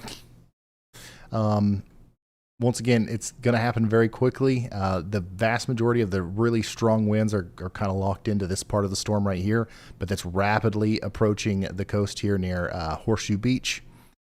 We've got a couple of probes, a couple of cameras in place there to help us keep an eye on this area, and we'll keep you updated on that. Chandra, make sure you guys are watching. Pull up as many windows as you can in there with our program, and also make sure we're watching all of the has cams.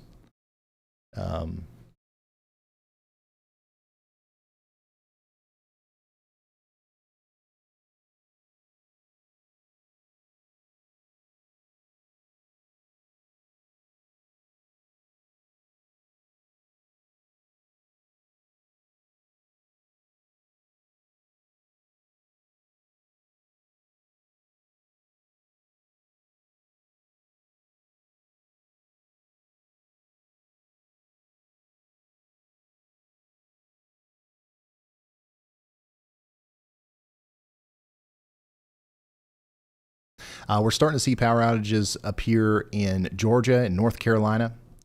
North Carolina has 14,000 people without power. Georgia has 16,000. We're up to over 350,000 in Florida.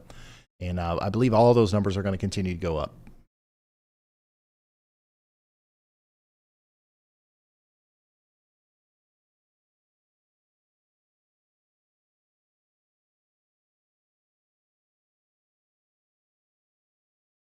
Hey, thank you, Nathan. Thank you, Kay.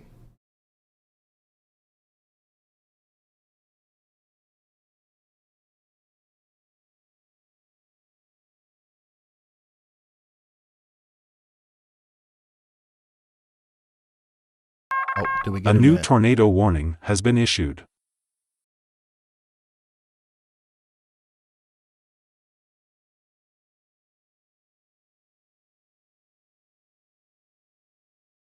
So we just got a new tornado warning. Let's go check in on that real quick. This is associated with the storms that Andy was just talking about. So Andy, once again, I think can we all agree that we've learned when Andy speaks, we listen, right? This is the 18th. I think this is officially the 18,000th time that he's done this. Yeah, the area of rotation that he was looking at earlier has now officially warned. We've got a potential tornado now near Asheville, South Carolina, just west of Jacksonboro, getting ready to move over Highway 17 up towards Drawdy and eventually Waltersboro. So take shelter now if you are in Colleton or Charleston counties in South Carolina.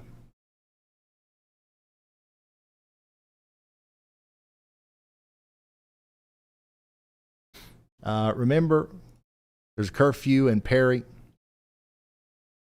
Everybody's got to be out there or you're going to jail, is what Riley said earlier. It's what we heard from the sheriff or something. Brad Arnold is also going to be in Perry.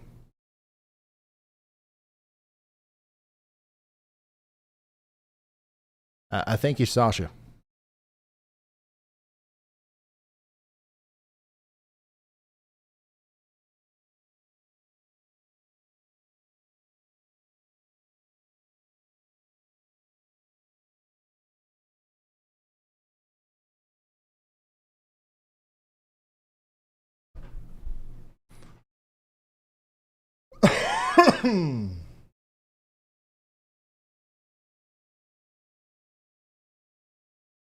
Thomas Wilson. Wow.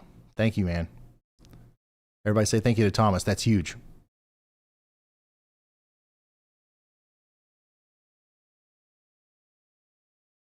Yeah, we're still seeing a decent amount of lightning associated with the core of the storm here, indicating once again that it's still strengthening.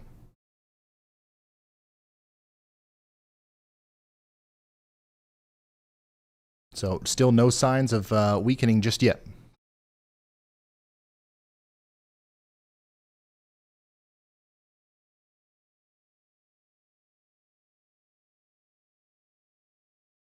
Yeah, lots of people watching from Atlanta early tomorrow morning. That's when you're going to get the most of the impacts from this storm. The center of the cone is right over downtown Atlanta. So our projected forecast track is going to take this as a tropical storm right over the metro Atlanta area. I expect some wind damage will be done in Atlanta as a result of this what's left of Hurricane Helene, which is crazy. We also expect that just to the south and east of Atlanta in central Georgia, this is still going to be a category 2 hurricane. So this is going to have pretty crazy effects well inland. And now you can see that our bottom 3 cameras there are all in the Steinhatchee, Perry, and Horseshoe Beach area, and we're starting to see conditions. They're starting to deteriorate, and I'm telling y'all, it's going to be fast. We're going to go from 0 to 100 very quick here. So we're going to watch those cameras very closely. Go ahead, Riley. Yeah, Ryan, we're probably going to leave those 3 cameras there in that order for at least quite some time here. 5 is the furthest south, 3 is in the middle, and 1 is the furthest north. So we should see surge slowly impact them left to right. Once we see one of those cameras go offline, we'll put in another camera that's further to the north, and we'll try and just watch the surge sort of work its way across the state on those cameras. All right. Thank you so much, Riley. Once again, we are bracing for impact for major catastrophic Hurricane Helene, who's knocking on the door of Horseshoe Beach, Cedar Key, Perry, Cross City, Chiefland. All these places are moments away from experiencing one of the strongest storms that has hit this area in well over 100 years. I'm also hearing word that we are officially over $20,000 raised for the Y'all Squad. So that's huge. Thank you all so much. We're going to be putting those dollars to good use. It's our official 501c3 nonprofit organization. People will need help after this, and we'll do our best to make that happen. So thank you so much.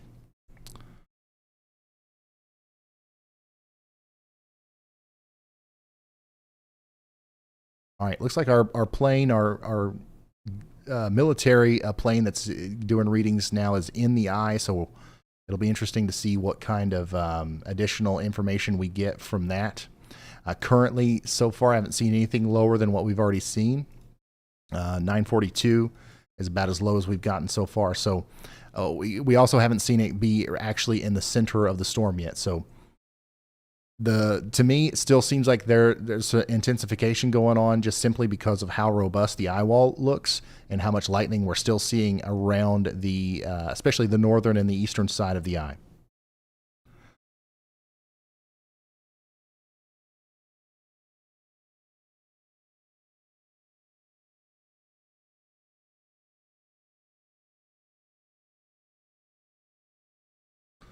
Once again, I want to show you guys this for reference, just to kind of put it into perspective. We want to show you what's happening, and it's going to get dark and it's going to be kind of hard to tell.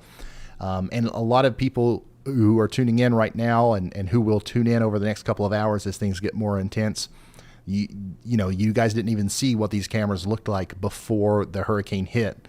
So we do have that reference image for you here, and we'll show this quite often here to show you the difference between what we're looking at right now and what this looked like just a few hours ago. Okay, so keep that in mind, and all the names: Mesovort 1, 2, 3, 4, 5, and 6, and then Caleb's probe camera, which I can pull up right here shortly. And I'll show you that right here in a moment as I get it reloaded.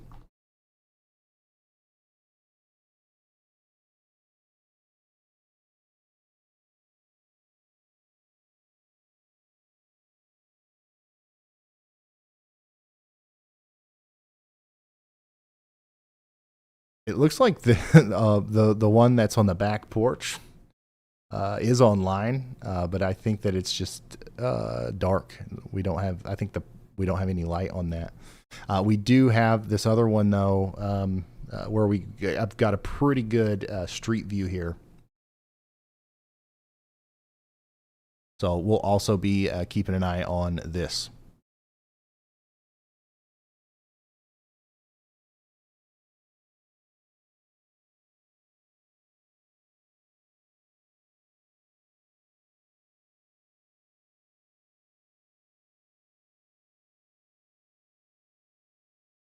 Hurricane force winds are getting close to interacting with the coast here. Let's actually look at that wind field.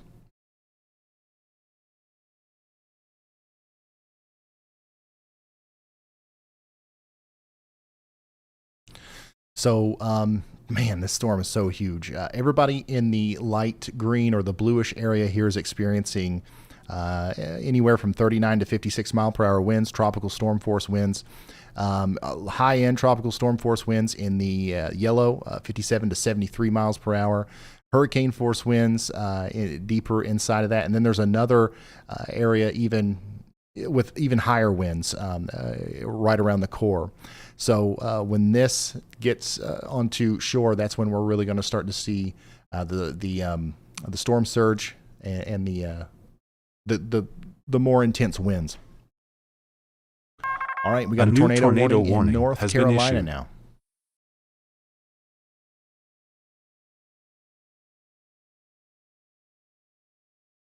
This one is going to be for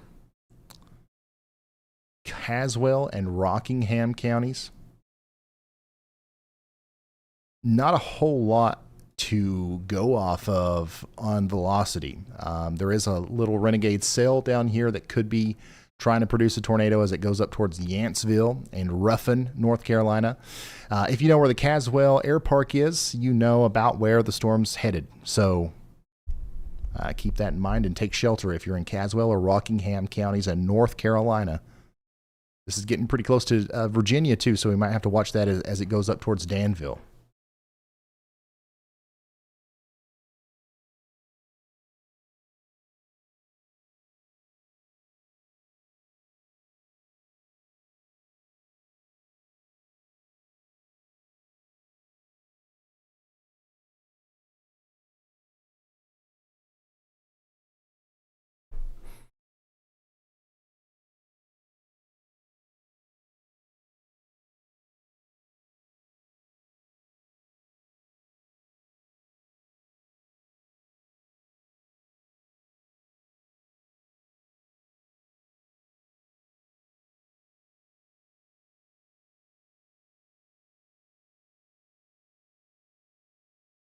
Another thing to keep in mind is specifically on the eastern side of the eye wall, we're going to probably see even stronger winds because of the very fast forward motion of the hurricane. The vast majority of the really strong winds are honestly going to be lopsided to the eastern side. So keep that in mind. We're still going to have strong winds on the western side, but I think most of our extreme winds are going to be happening on the eastern side. and that's going to be closer to places like. Honestly, it's still hard telling exactly where the hardest hit areas are going to be, but it's likely going to be near Horseshoe Beach and Perry.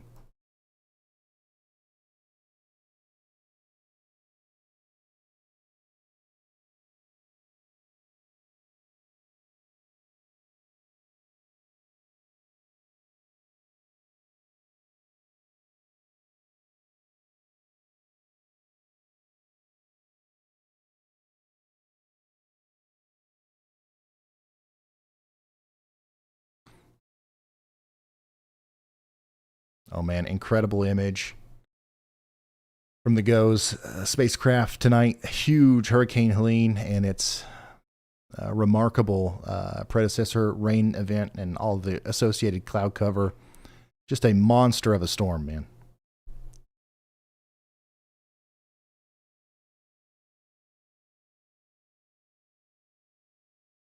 Anne Marie, thank you for that.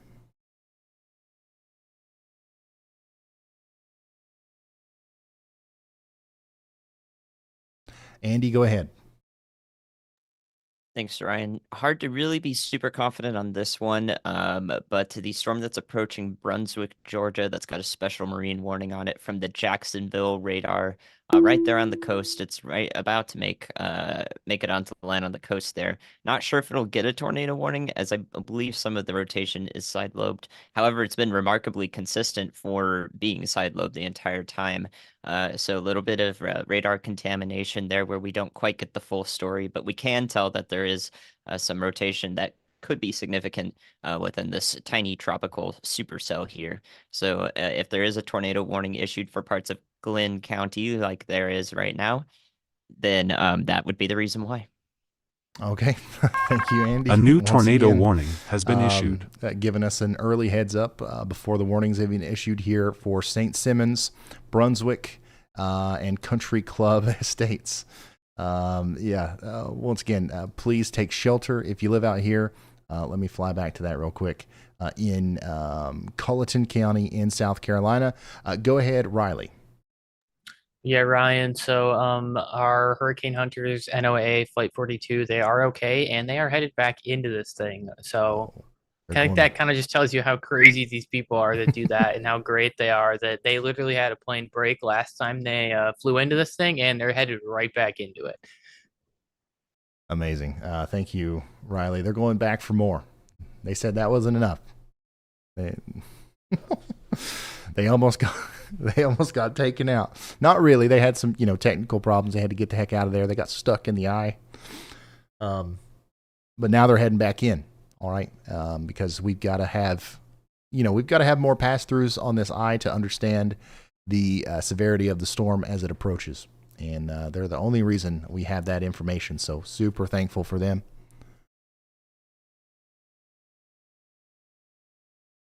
They are nuts.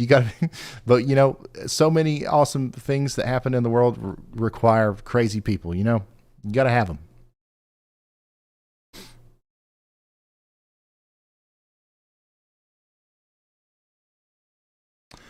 Conditions are rapidly deteriorating in our probe locations. You can see the rain and the winds really picking up there in Perry. You'll probably see a lot more of that also happening in the Horseshoe Beach area as well here soon.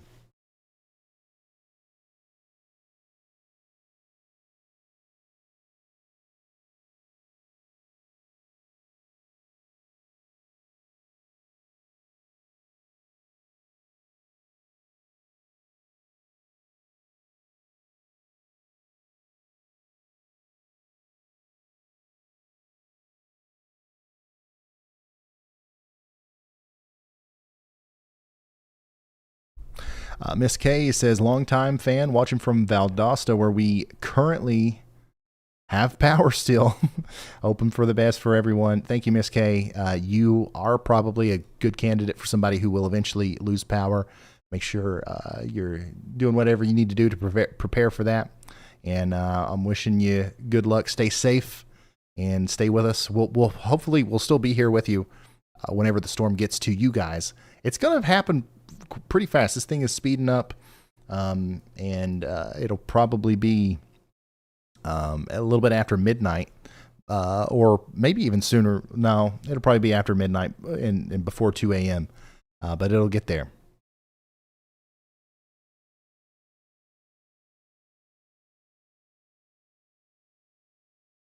Go ahead, Andy. Hey, Ryan. Incredibly, the storm that has decided to produce a tornado is probably the one that you were questioning the most when this warning was issued in North Carolina, right on the Virginia border. There is a debris signature there now, so I would expect this warning to be upgraded to a confirmed tornado warning there as it heads up over to Ruffin and north and east of Reedsville there in North Carolina. So into eastern Rockingham County and through southern to western Caswell County in North Carolina, there is a tornado on the ground. Okay. Thank you very much, Andy, for the very valuable information. We do have a tornado down here. We are specifically very much concerned about places like Hightowers, Baines, Fitch, and of course the Pleasant Grove and Top Knot area. Yanceyville, take shelter now. This is a tornado warning for Caswell and Rockingham counties in North Carolina. Also, some of the points of interest that you might be familiar with that are in the path of this storm include the Buccaneer Stadium, and also the Bartlett Yancey Elementary School, and then of course we've got the Caswell Air Park. So if you live near those things, take shelter immediately.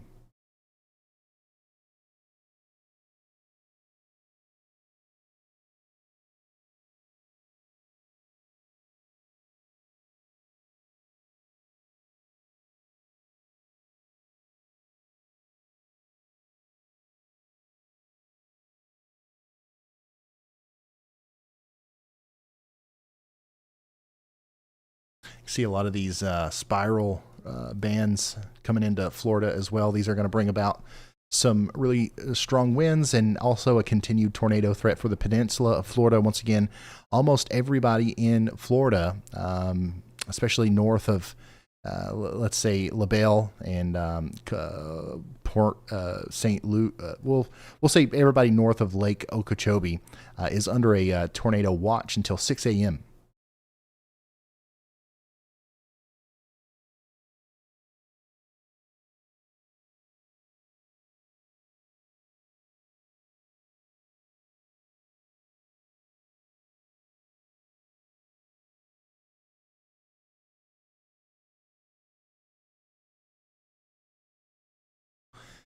Okay, and the tornado that Andy was just talking about is now officially a confirmed tornado warning, as per the National Weather Service. Radar confirmed tornado, Caswell and Rockingham, North Carolina.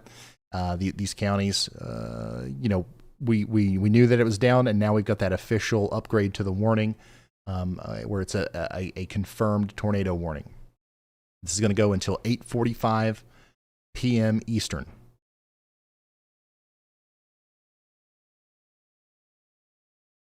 So we do have a tornado on the ground here near Baines and Anderson, pretty much right next to the Anderson Elementary School, moving up in the general direction of Yanceyville.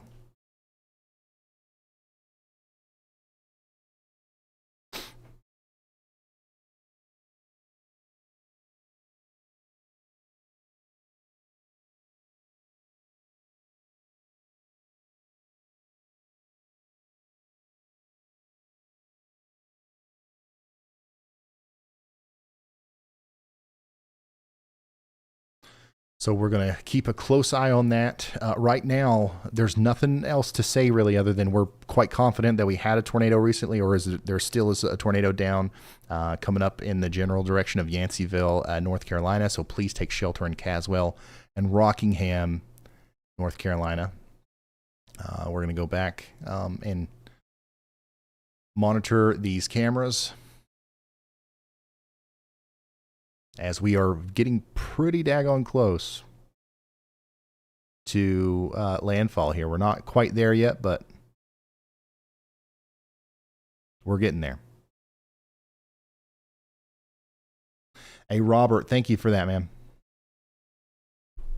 455,000 people without power in Florida now.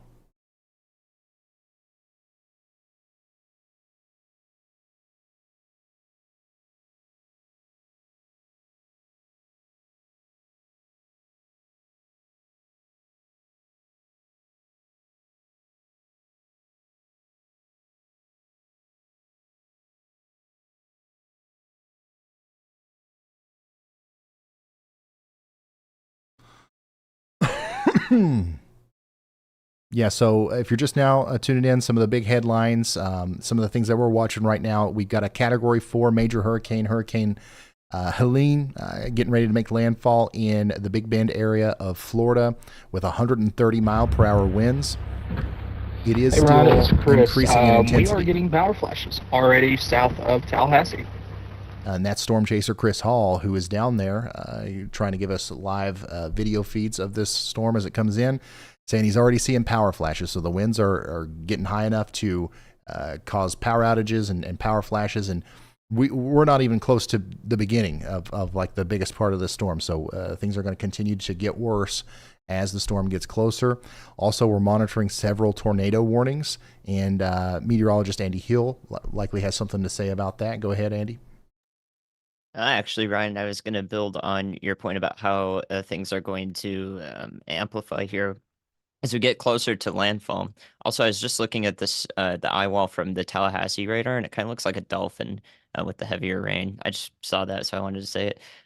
My point was going to be, while you look at the dolphin, that the wind, the velocity bends from the Tallahassee radar on the eastern side are absolutely phenomenal to look at. Like, they are unbelievable. I'm seeing quite a few bends that are consistently 145 to 150 miles per hour, about 9,000 feet above the ground. So it'd be just over 1.5 miles. And that is going to be representative of the translational speed of the hurricane. So its movement to the north, which we know is about 25 miles per hour, and the rotational component of the wind wrapping around the Category 4 eye. So I would say that 150 miles per hour is very much representative of the 25 mile per hour translational and that rotational component, which is contributing to its status as a 130 mile per hour Category 4 hurricane. So it's pretty wild to look at. And in light of that, what you can expect with the onset of the winds like that, some of which will reach the surface at a pretty good magnitude, is the onset of extreme wind warnings. We talked about this last stream, but extreme wind warnings are especially rare warnings that are issued when conditions are expected to be above 115 mile per hour sustained winds inland. So I do think that we will see extreme wind warnings about an hour from now that demark the area to receive said sustained winds an hour later. So within an hour of experiencing those winds, those warnings will be issued. So I think we're about an hour out from that, and thus we're about 2 hours out from some very significant wind damage or wind-related effects and impacts being felt inland in the Taylor, Dixie, and Wakulla County areas of Florida. I do think that those extreme wind impacts or extreme wind warnings may even go a county further inland. And I mean, honestly, if it even reached into Georgia, I can't recall a time where that's ever happened before with extreme wind warnings in these areas. So that would be a first. Hopefully that doesn't happen and we just don't see the worst wind impacts, but that is a possibility. So I wanted to highlight what we can expect coming up. Thank you so much, Andy. So yeah, once again, we're bracing for impact here. All of our storm chasers, you can see an array of storm chasers kind of lined up here where we think some of the greater impacts are about to unfold. Perry up to Monticello, Madison, We really do think that these areas are going to get hit really hard. Probably more so on the storm surge side. We're watching a little bit farther to the east, and this is also where we think some of those really strong winds are going to come first before they even make it up there to Perry. The Horseshoe Beach area, back over towards Jenna in Florida. We've got all of these cameras courtesy of Cyclone Port, Project Mesovort, that we're keeping an eye on. And of course, you guys can keep an eye on those too. And basically, yeah, we're just right on the edge of some of the big time winds starting to move in here. And we're going back and forth between this and all of our tornado warnings to keep you updated.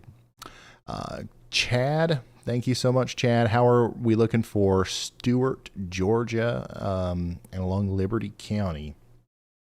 We'll look into that for you real quick.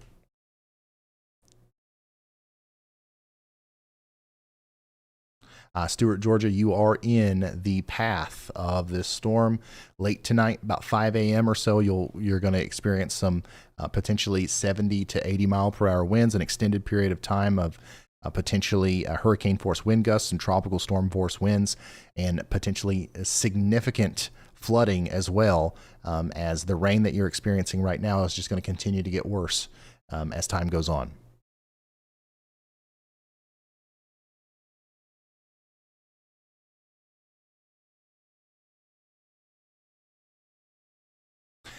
For those just now tuning in, Hurricane Helene has winds of 130 miles per hour, minimum pressure of 942 millibars. It's moving pretty quickly off to the north and east. We do expect that the next update that we get will probably indicate that we have stronger winds, maybe 135 miles per hour. Regardless of whether we get that update or not, there's no turning back. There's no there's no way around it.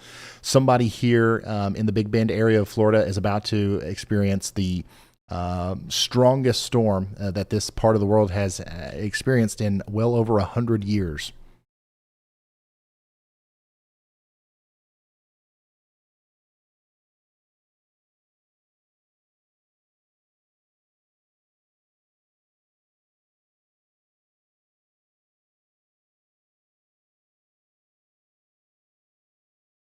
Thank you, Tony and Nolan.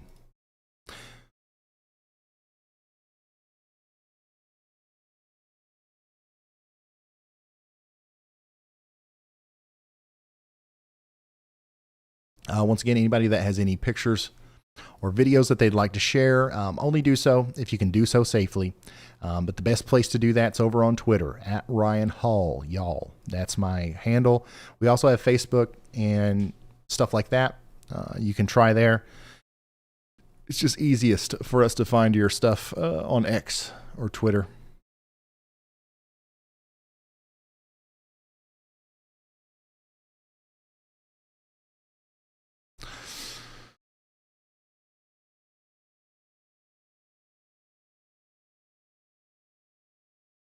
We're officially over 500,000, 500,000 people without power in Florida now. That's going up pretty quick. Here's a video from Chris Hall, who's one of the storm chasers that we're talking to out there, of the power flashes that we are already seeing in this area. Oops, I lost it. Yeah, here we go.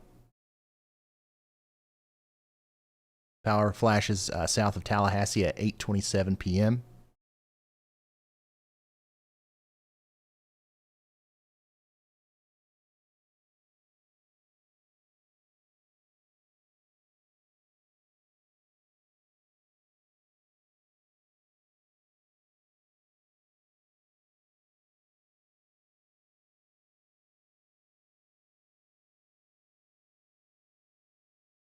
Coming back and taking another look at our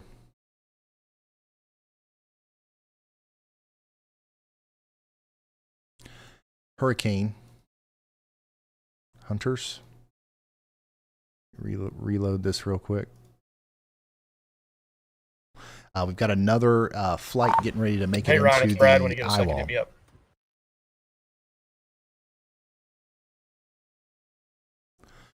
The Allie, the only way to do that would be you can update the header where it says Hurricane Helene, but you'd have to manually update it every time you wanted to. It wouldn't be like an automatic countdown, but like we can do that. You just update it every 10 minutes or something.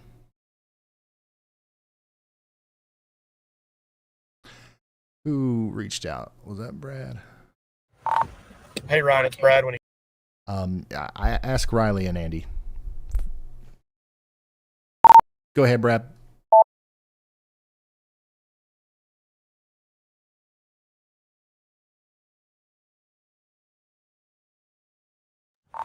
Yeah, so I was just going to pass along right now. We are sitting just on the outskirts of Perry, Florida.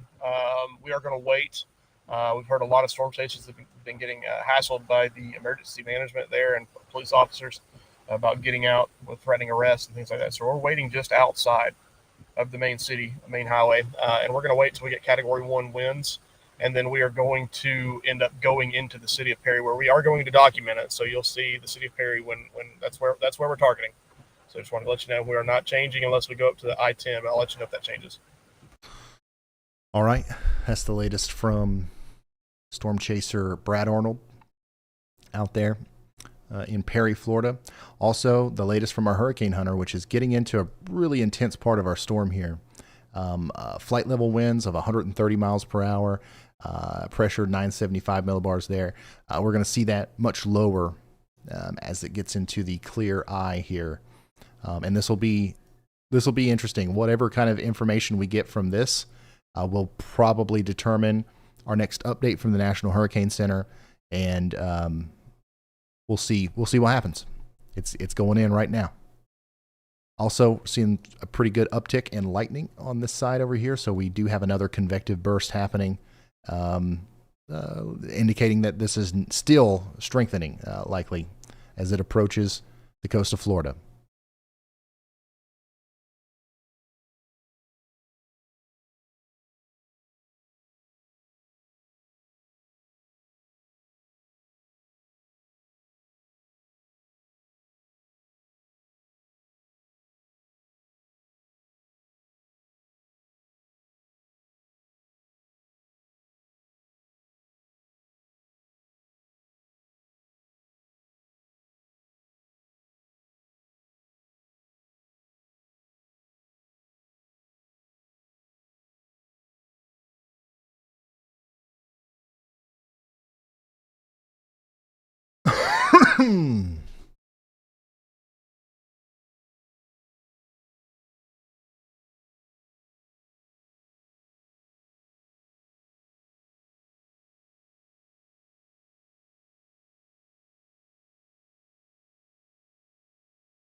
Go ahead, Riley. Yeah, Ryan, we're getting our first reports of water rescues ongoing. We've said it before today, and I guess we're going to have to say it again. Don't drive through water. Water always wins. Your car is a combustion engine. It needs air and gas to blow up and move forward. Water and gas does not blow up. We saw earlier, we saw a car hydrolock in floodwaters. If you get stuck in floodwaters while storm surge is coming in and the eye wall is about to make impact, you will not be rescued. They do not want to go out there and rescue you, and they're not going to do it. So please, if you're still in one of these areas for whatever reason and you have not evacuated, do whatever you can to avoid floodwaters. Do not drive through them. Thank you so much, Riley. Things are really picking up at our Mesovort location in Florida here. You can see that we are definitely experiencing some much stronger gusts now, and it's going to continue to get more and more intense as the storm is rapidly approaching the coast now.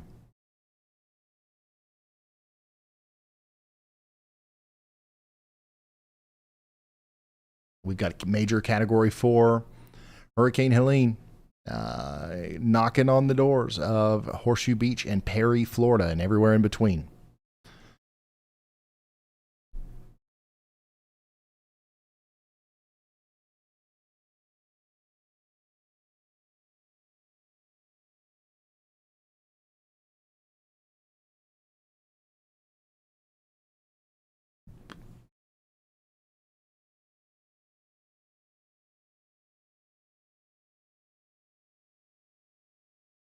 We've got 527,000 people without power now in Florida.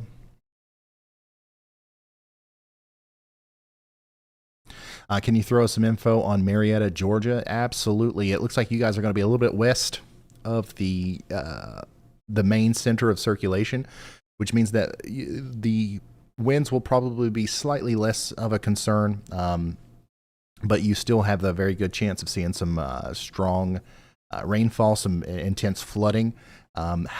Even though winds will be less of a concern, we could still see 50, 60, maybe even 70 mile per hour wind gusts. That will lead to power outages, down trees, that kind of thing. If you live in a flood prone area, be prepared to get to higher ground tonight into the early morning hours tomorrow.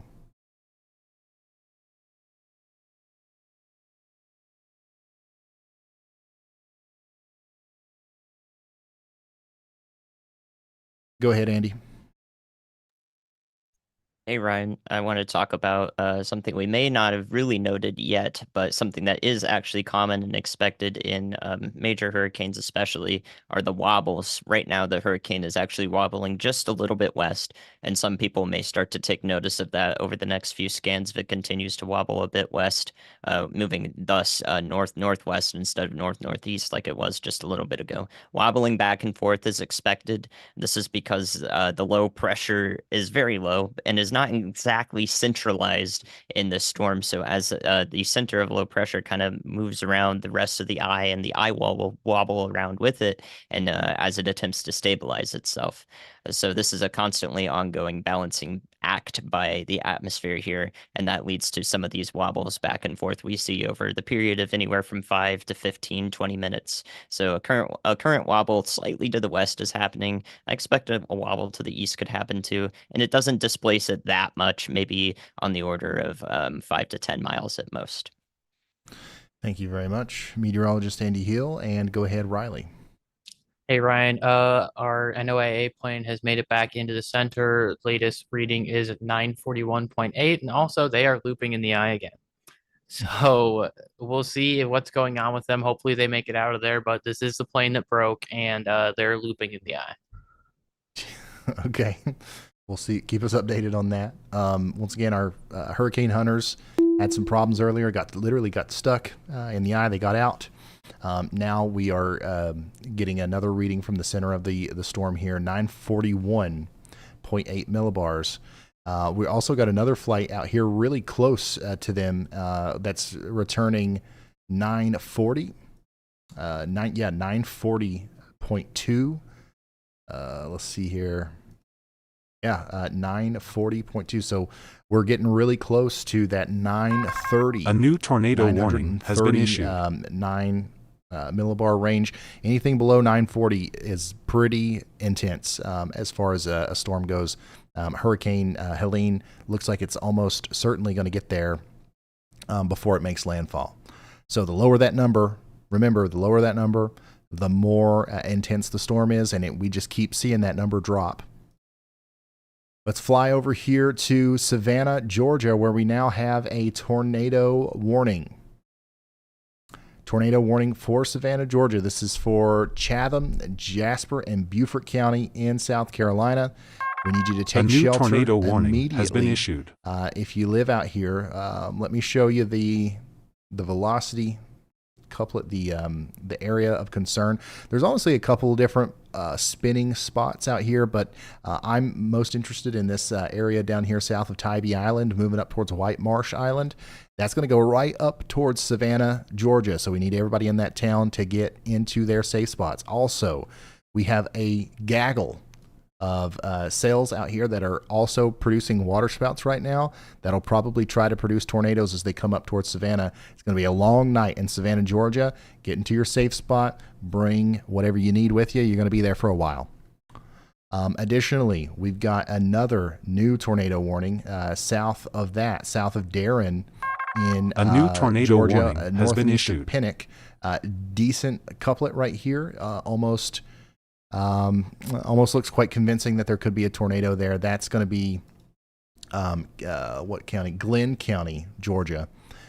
So take shelter if you live in Glenn County, Georgia, or if you live near the Arco Park or the Glenn County High School. Let's come back up into North Carolina, where we've got a confirmed tornado warning and also a new tornado warning as an extension of that for portions of Caswell and Rockingham counties. Take shelter now if you're in Caswell County, North Carolina. And we've got an update from meteorologist Andy Hill. Go ahead. Yeah, Ryan, I want to help you visualize this new warning in North Carolina since it's on top of the old one. It's much like an example we saw earlier where the tornado detached from the rest of the storm and it moved slightly in a different direction than the rest of it, especially that debris signature was carried by winds that are at a lower level than what are steering the rest of the storm more to the northwest. So that tornado traveled off to the west. And now we have that new area of very minor circulation you can see. However, I do think that this could also produce a tornado much like the last one, given that we saw that last tornado with very minor looking rotation. And from the Raleigh radar, an additional thing we can look at to help understand why that this storm could be efficiently producing tornadoes is to flick over to the differential reflectivity, the ZER. And if your color table is good, which I think it is, you'll see a very high value pocket of differential reflectivity right there where the rotation is. And that indicates to me that there is a lot of vertical stretching going on. This right there where the circulation is, there's a lot of vertical punch because that index shows us where things are stretched more vertically or horizontally with the rain that's in place. So given that, we can say that, oh, this storm is efficiently stretching things vertically. And that's exactly what a tornado does. It sucks stuff up off the ground and tosses it way up into the atmosphere. So that may be an indication as to why the storm is efficiently producing tornadoes, because we can see right in that spot some nice stretching. Okay. Thank you very much, meteorologist Andy Hill, kind of helping us understand what's going on here with our storm near Yanceyville, North Carolina. You guys are under a tornado warning, pretty concerning looking storm here. We need you to take shelter in Yanceyville and everywhere in between. Fitch, Pleasant Grove, Top Knot. This is likely producing a tornado. It has a history of producing a tornado. It could still be doing so. So take shelter now. Go ahead, Riley. Yeah, Ryan, our hurricane hunters just made another pass through the eye wall, flight level winds of 132 knots, and they want more of this. They got just barely through the eye wall. They were still in 111 mile an hour, 111 knots winds, and they whipped a Yui in the 111 knot winds to go fly back through this eye wall. So this is the same plane that broke down, by the way. I don't know what's going on in there, but they are some of the craziest hurricane hunters I've ever seen. Thank you, Riley.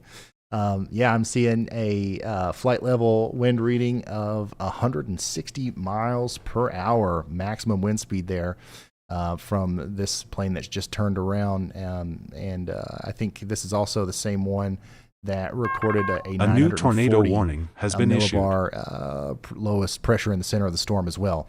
We got another update from Andy. Go ahead. Hey, Ryan. Well, you saw the time when I flicked the light green because I was going to talk about what just got warned there in Lumber City, Georgia, from the JGX radar in central Georgia. You can see that rotation. So would have had another one there in the right before the warning came out. But yeah, I mean, the lights timing tells you everything. So there you go. Please take shelter into Wheeler County, Georgia, Alamo, and outskirts of Mount Vernon, Georgia. Thank you very much, Andy. We've got a new tornado. Well, we got a couple new tornado warning coming out has here. been issued. This one is quite important. It looks pretty intense on radar. Lumber City, Jordan, Cherokee, Sand Ridge, up towards Stuckey, Glenwood, and of course Ochewalkie over here in Georgia. This is Wheeler and Montgomery counties in Georgia. Take shelter now if you haven't already.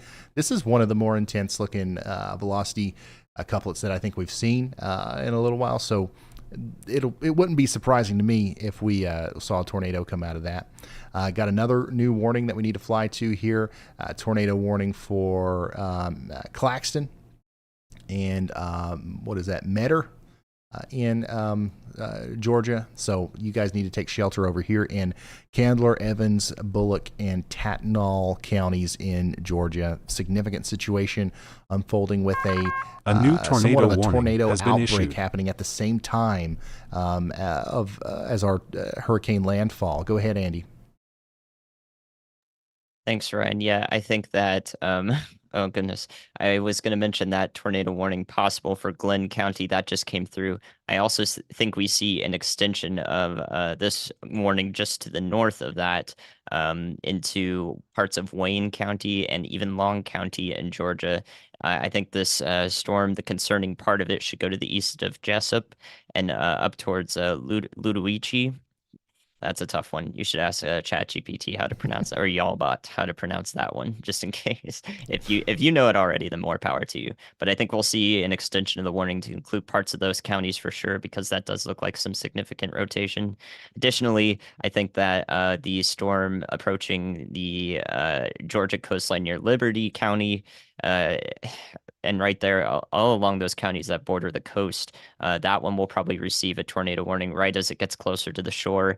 I do think that you'll see a tornado warning that'll include maybe parts of Half Moon Landing and Keller there in Georgia. So lots to focus on with these landfalling tornadic supercells. Yes, thank you so much, Andy. So that newest warning is for areas just north of St. Simons, New Hope. The rotation that could be producing a tornado right now is going over Harrington, moving up towards Boys Estate. It's going to go over Highway or Interstate 95 here soon. And then also we've got this area of rotation that's going to go up closer to Jessup. And we'll probably see a new warning for that in just a couple of moments. We'll also probably see a new warning for this area of rotation as it comes up towards Midway, Georgia. And like I was saying earlier, all around Savannah, like there's so many different storms that are coming up towards Savannah, Hilton Head. It's going to be a long night in Savannah. You should be in your safe spots right now, and you plan on staying there for a little while, as we've got several tornadoes trying to form here in southeastern Georgia and southern South Carolina. At the same time, as we're about to experience our historic landfall of Category 4 Hurricane Helene over here in the Big Bend area of Florida. Once again, we've got hurricane hunters out here. We've got 160-mile-per-hour winds recorded at flight level not too long ago, 940.9 millibars. Pressure measured in the middle of the storm. This is a very strong storm, potentially a mid-level Category 4, continuing to strengthen. See all these lightning indicators? Within the past 10 minutes, we've had a lot of lightning strikes here in the in this eye wall, meaning that it's probably continuing to get stronger as it approaches the coast, and it's still not interacting with land enough yet to have any sort of major impact. So unfortunately, it's going to continue to strengthen right up until it comes onto land and makes landfall.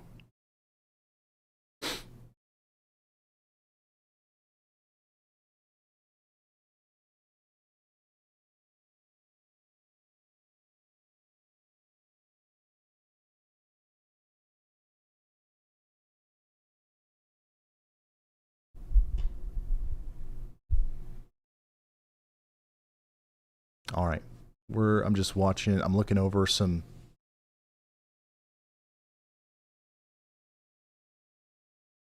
It looks like there's also some significant flooding, some storm surge flooding going on down near Fort Myers.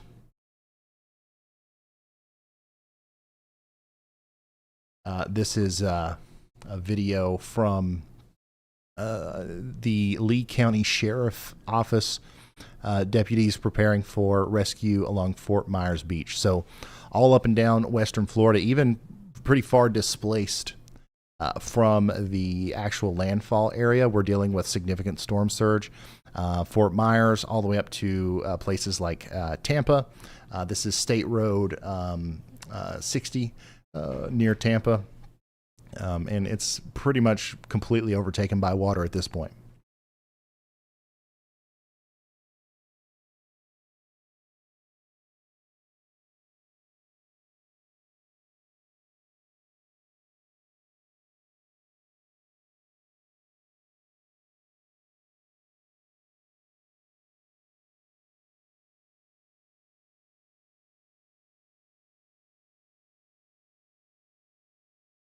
Jodi, thank you so much for that. Remember, pictures, videos, at Ryan Hall, y'all, on Twitter. I'm trying my best to filter through as many of them as possible.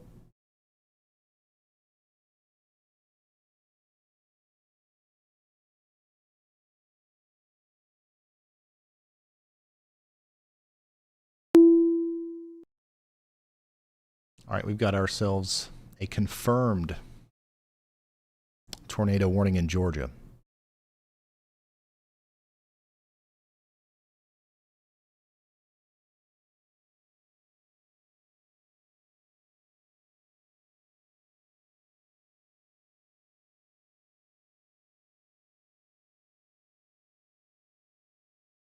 Once again, we just got this in. Weather spotters confirmed a water spout moving onto shore.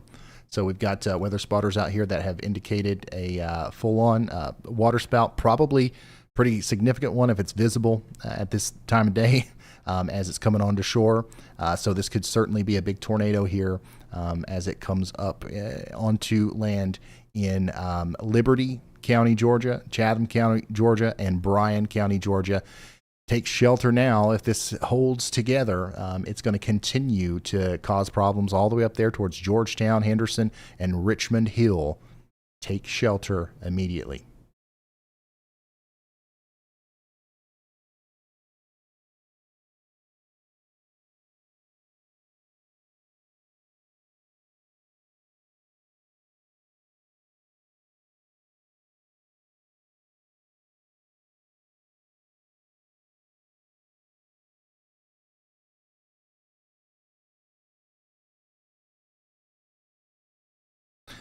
Metro Atlanta here, they're saying that it could be a Category 2 when it comes through here later tonight. I don't think it'll be a Category 2 in Metro Atlanta. There is going to be a strong hurricane that makes landfall, and it's going to be a hurricane, potentially Category 2, well into Georgia, but not quite as far as Atlanta. We're expecting a tropical storm, potentially even a strong tropical storm, to work through Metro Atlanta early in the morning tomorrow, but it's not going to be a Category 2 up there. Honestly, though, it's going to be one of the strongest tropical type systems that Atlanta's had to deal with, so it's going to feel quite significant to you if you live out there.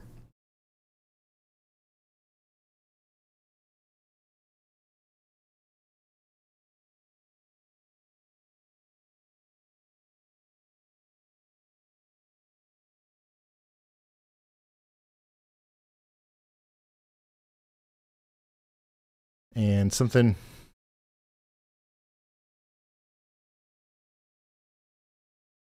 interesting to note is we've also got what the heck?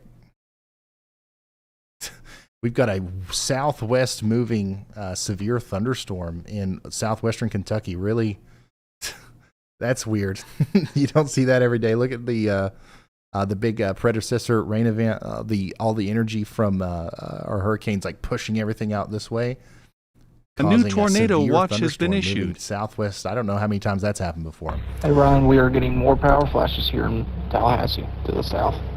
That's Chris. We've also got an update from Riley. Go ahead, Riley. Hey Ryan, I have an update from the National Hurricane Center. We are down to 941 millibars and 140 mile per hour sustained winds.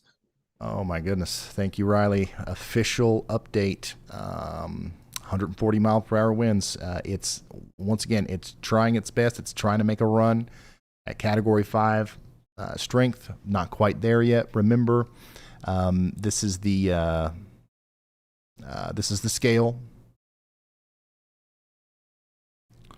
This is the scale here. 157 or higher. That's your Category 5 hurricane. We're at 140 right now. 140 mile per hour sustained winds coming up onto the shore here in Florida in the Big Bend area very shortly.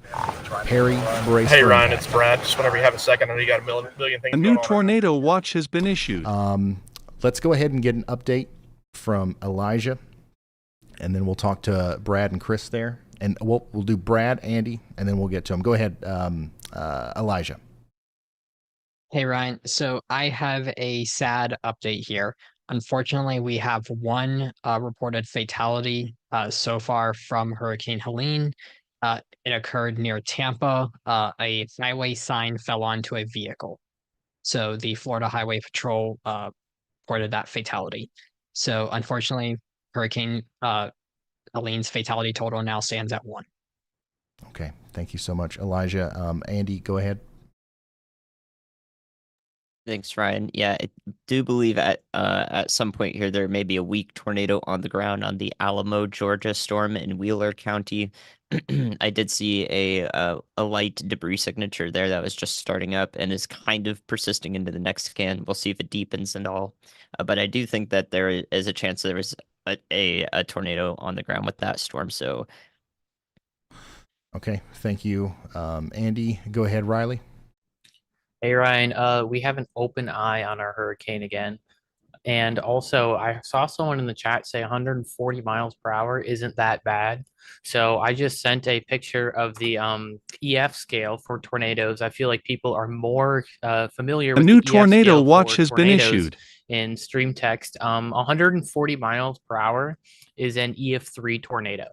So we're not going to have a much more localized area like a tornado. This is going to be a big giant area of 140 mile per hour winds. If that's not that bad, I don't know what is. Exactly. Yeah, 140 miles per hour. A new I tornado feel like whoever watch has said been that issued. probably they got to be joking, right? 140 mile per hour winds are going to be extremely detrimental to whatever it hits, and it's also it's important to point out that in a tornado, if an EF3 tornado, for example, those 130, Hey Ryan, it's Chris. 140 mile per hour winds Extreme wind warning now in effect. only have to last a very short period of time to produce the kind of damage that we see sometimes. So we're going to see potentially an extended period of non-stop 140 mile per hour winds where this hurricane hits. That's something that is unique to hurricanes. A new which are the tornado biggest watch has been storms issued. on Earth. And it sounds to me like we do have something that we've been talking about a lot. Chris just came through saying that we've got an extreme wind warning now in effect. So as soon as, I've got a graphic for that here. This is it. This is what we're expecting. Extreme wind warning for Newport, Monticello, Perry, Deckle Beach, Horseshoe Beach, Ten Isle, Cook's Hammock, Madison, Hanson, and Day. I hope that the vast majority of everybody that lives in any of these places is not there. I hope that we've evacuated because this is exactly what we were afraid of several days ago when we started talking about this storm. And here we are, moments away from an extremely dangerous hurricane to take place here. Move to an interior room now if you are still in this area. Extremely dangerous hurricane winds are on the way. 115 miles per hour. Hey Ryan, it's Brad. sustained Hit me up when you got a or second. higher. All right, let's get back with Brad. A new tornado watch has been issued. Yeah, go ahead, Brad.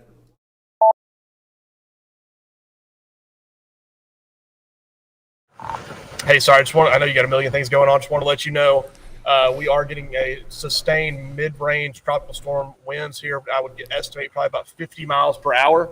Also, we've got a Kestrel anemometer that we're down to 985 millibars and dropping pretty rapidly. As that center gets closer, that will continue to drop. A new tornado warning has been I've issued. watched the stream as well. We were just put under extreme wind warning, but conditions are deteriorating extremely quick here.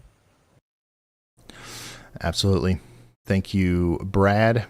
Storm Chaser Brad Arnold has positioned himself in that extreme wind warning. So we will see that firsthand from him as the storm gets closer.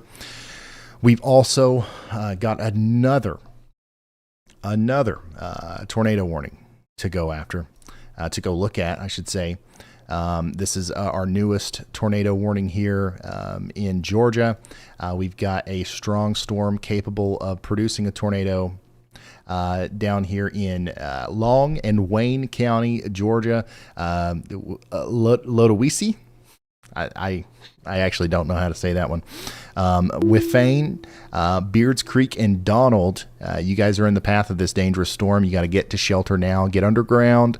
Get into the lowest room, the lowest floor of the building that you're in, into the most interior room, and put as many walls between you and the outside world as possible. Same things for you guys in Metter and Excelsior, Georgia.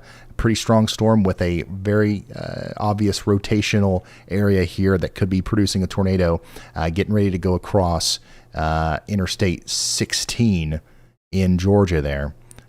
We've got 8 tornado warnings right now, and we're monitoring them all, and we will update you as soon as we know anything else. We still do have that one confirmed tornado warning. I don't know if we've gotten any further confirmation. We had a weather spotter report a waterspout coming onto shore here. It would now be between Fancy Hall and Buckhead, Georgia. So it's coming up towards Sweet Hill, Georgia next. So take shelter now.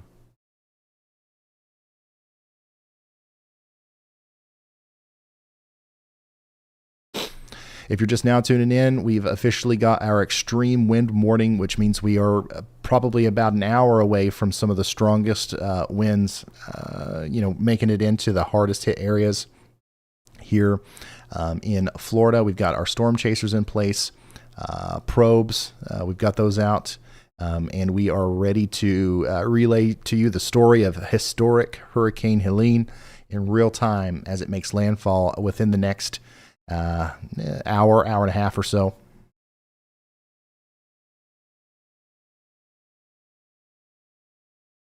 Currently 140 miles per hour.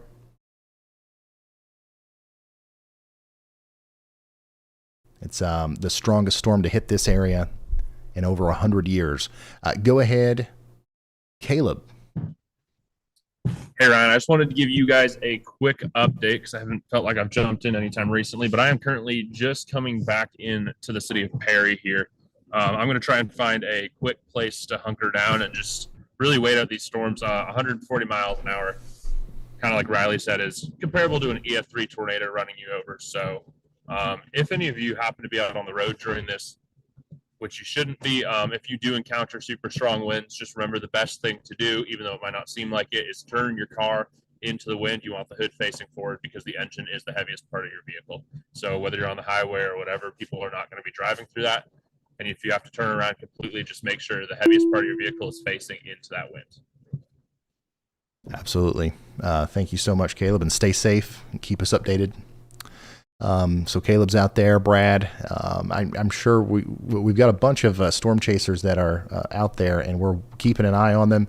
We are watching very closely these 3 Mesovort cameras, though, and we're also watching several other probes. We've got our own. Caleb actually put some probes out there that we're keeping an eye on. We got the HAZ cams, and over the next little bit, we're really going to start to see conditions deteriorating from those camera views, and it's kind of going to act as our we're going to see what's happening in Horseshoe Beach, for example, and in Steinhatchee and Perry, and that's going to help us tell the story of what's going to happen next, because we've got people downstream. Okay, what about Monticello? What about Tallahassee? What about the southern Georgia? We're going to be able to look and see what's happening to your south and to your east, and then kind of extrapolate what could happen next as it moves up towards you. So you have extra time to prepare. Once again, hopefully we're talking to a small group of people here. The evacuations, this whole area has had a really good heads up for this storm for a long time, and evacuation orders have been in place for a while. So hopefully we're going to mitigate risk here quite a bit. Newest tornado watch that just came out not too long ago. It's another one of those that says several tornadoes likely, which means that this is a higher end tornado watch. This has got 8 million people under the gun for tornadoes tonight until 8 a.m. 8 a.m. We're going to be talking about tornadoes in Georgia, South Carolina, and North Carolina. This includes Myrtle Beach, Charleston, Beaufort, and Savannah, Georgia.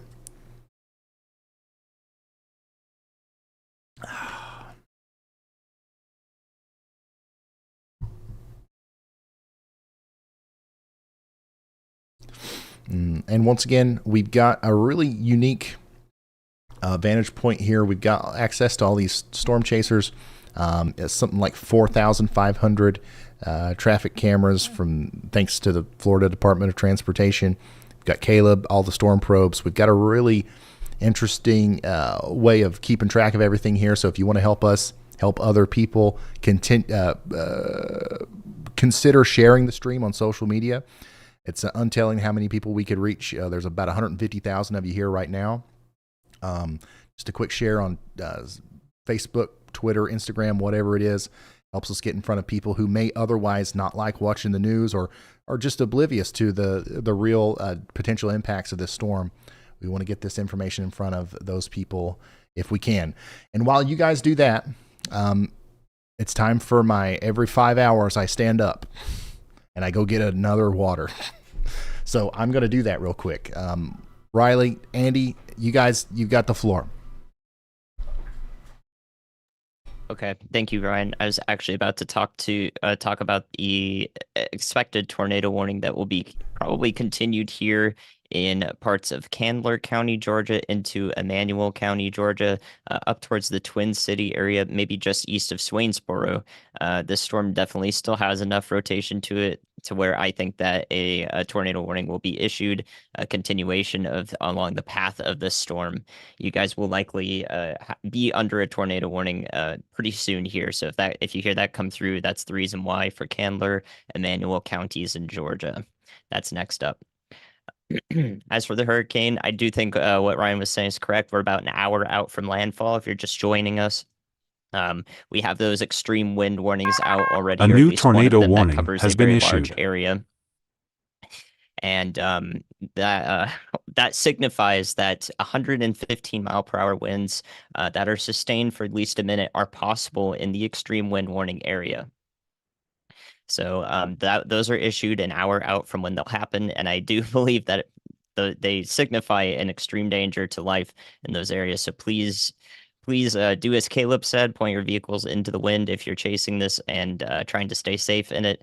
You know, we can't control the actions of the chasers, so we might as well help them as much as possible, right? So let me check on one of our tornado warnings here that was pretty close to producing just a little bit ago. I am concerned about the one impacting parts of Glenn County. I don't see a debris signature on that yet, but that is quite the strong rotation there heading in between Darien and Sterling, Georgia in Wayne County. It's about to cross I-95 there north of Brunswick. So if you know anyone driving on I-95, you could just reach out to them and make sure they're okay. If they know that that area north of Dock Junction is about to be impacted by a possible tornado being produced by the storm there. All right. In addition to that, we have ever so many tornado warnings to north. There was just another one issued that includes the Savannah, Georgia Metro. So please continue to take shelter there. From what I can tell, the rotation could be pretty tight and could produce a tornado at any moment. Right now, it's over the neighborhood of Thunderbolt, Georgia, a very apt name for receiving the storm. So please continue taking shelter in Savannah. If you get multiple warnings on your phone and you're in Savannah, or you know somebody in there who may be confused because they've gotten more than one, the storm is still passing over the area. It has not yet reached downtown Savannah, but it will basically go right over downtown Savannah. So you definitely want to be urging them to take shelter in that area. I think another warning we could see coming up is we have another supercell. A new tornado warning has been issued near Dahlfusky Landing in South Carolina on the other side of the state line here. So that will be very close to Dahlfusky Landing, should stay to the south and west of Hilton Head Island for anyone over there. Okay, let's see what else we got here. Yeah, latest update, I don't see a debris signature yet on that Brunswick storm north of Brunswick, Georgia. It is the most concerning, in my opinion. It definitely has some of the strongest rotation we've seen today so far. And of course, Riley, at any point, if you have an update, or Elijah, you guys can just jump in and interrupt me because I can't see the lights. I'm focused on the radar.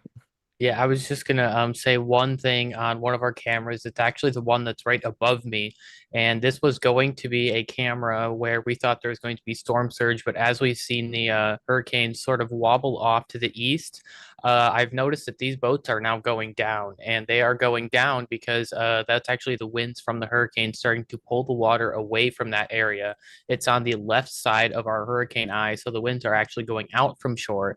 And of course, where there is water, that water doesn't just disappear. It's going to be going to the other side. So, of course, we have our other three cameras, our Mesovort 5, Mesovort 3, Mesovort 1. Those are all going to be getting the water that we are seeing move out of the bay from HazCam Mobile 5. Awesome.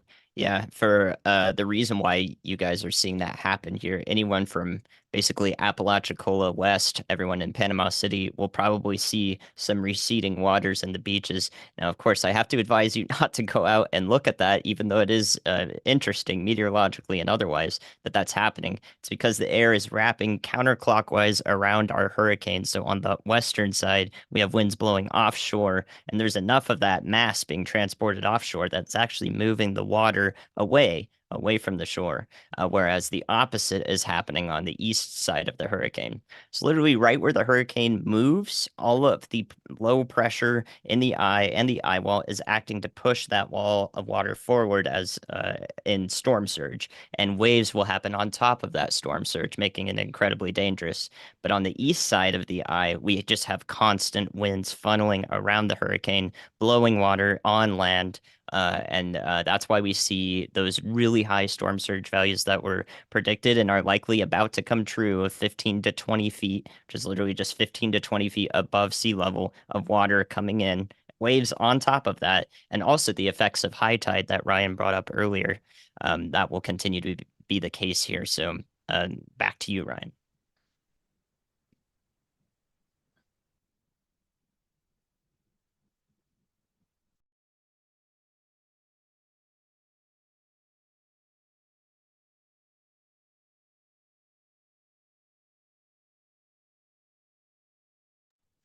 Yeah, Ryan, the edge of our eye is 30 minutes or less from making initial contact. It looks like we're going to get our initial contact with the land just northeast or northwest of Cross City.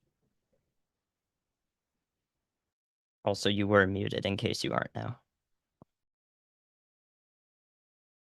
Sure. Okay, I'm back. Sorry, I'm muted. I know.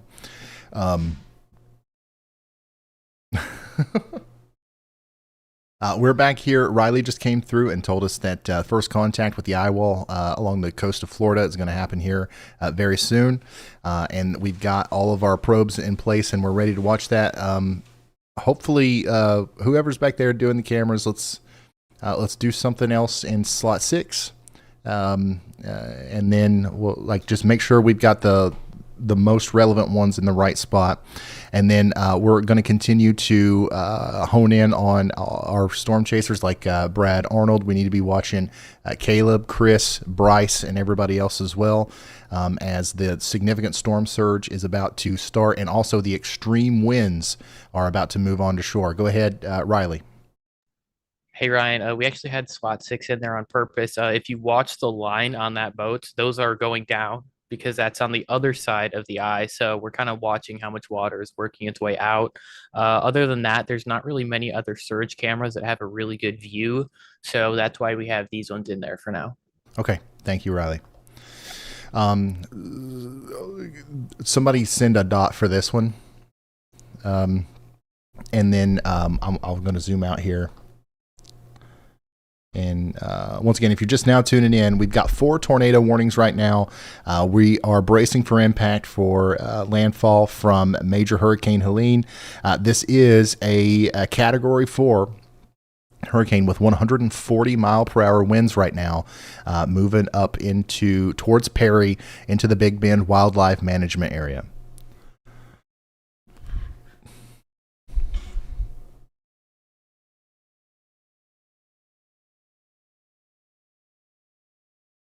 Our camera there in the number 2 area is in Cross City. So you can see the winds are really starting to pick up over here in Cross City, and I want to emphasize, if you can see their little radar above my head, Cross City's way over here. All right, our extreme winds are in this part of the storm. This is what's moving up towards Perry right now. So this is just a small glimpse of what's to come with the stronger part of the storm that's coming onto shore right now. Go ahead, Elijah. Hey, Ryan. So the last time I was on, I had bad news. This time I have amazing news, which that sounds really weird to say during the middle of a hurricane. But the U.S. Coast Guard just did a press release a few minutes ago. They rescued a man and his dog who was on a sailboat, a 36-foot sailboat that became disabled and started taking on water off the coast of Sanibel Island. So the Coast Guard saved him and his dog, and they are uninjured. So that is some good news right there. Absolutely. Thank you, Elijah. Thank you so much.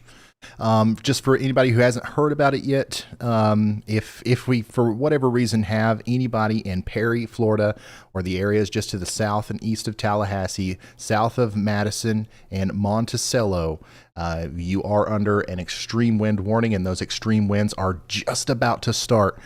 We need you to treat this as if a large, violent tornado was heading right towards you. Imagine that's what we're dealing with here instead of a hurricane. Sometimes that's what it takes for people to kind of understand the gravity of the situation. We have a huge tornado essentially coming towards you here. We need you to get into the most interior room of your home. We need you to, if you are still here, we need you to protect your head. Grab a helmet, bicycle helmet, football helmet, baseball helmet, something like that, to keep debris from falling on you. Bring the mattress from the bedroom into whatever room you go to add another layer of protection between you and the outside world. And of course, bring a charged phone or tablet to make sure that you have connection with the outside world after this is done. Put on shoes, closed-toed shoes. You might have to evacuate your home in debris and floodwaters. You don't want to do that in flip-flops or Crocs. And once again, Brace for Impact will be with you through the entire thing, which, once again, it's already starting to get pretty gnarly out there, but it's going to get a lot worse before it gets better. And yeah, that extreme wind warning is going to go until midnight. You want to take cover now in an interior room. Do not go out in the calm of the hurricane eye. That's another thing. Once the initial burst of extreme winds are over, you're going to want to get the heck out of there and wherever you are in the eye of the storm, but know that it's going to happen again. It's going to start all over again on the other side. Whenever the other side of the eye wall comes in, you'll have more 100+ mile per hour winds for a significant period of time before it's actually over.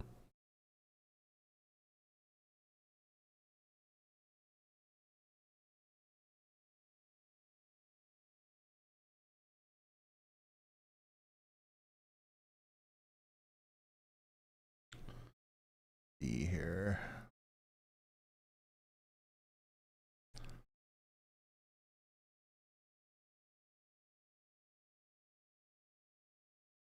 Hurricane Helene is slightly stronger than what we got in the previous update. We're up from 130 to 140 mile per hour winds as the eye is now approaching the coast of Florida. Coastal waters are continuing to rise, as you can see through some of our cameras that we're watching here. Storm surge is going to be a big problem with this. And we've got incredible lightning. And like this is real time, past 10 minutes or so. Just a huge amount of lightning happening in the eye wall here, which is quite incredible to see. It's still gaining strength on its final approach to the Big Bend area of Florida.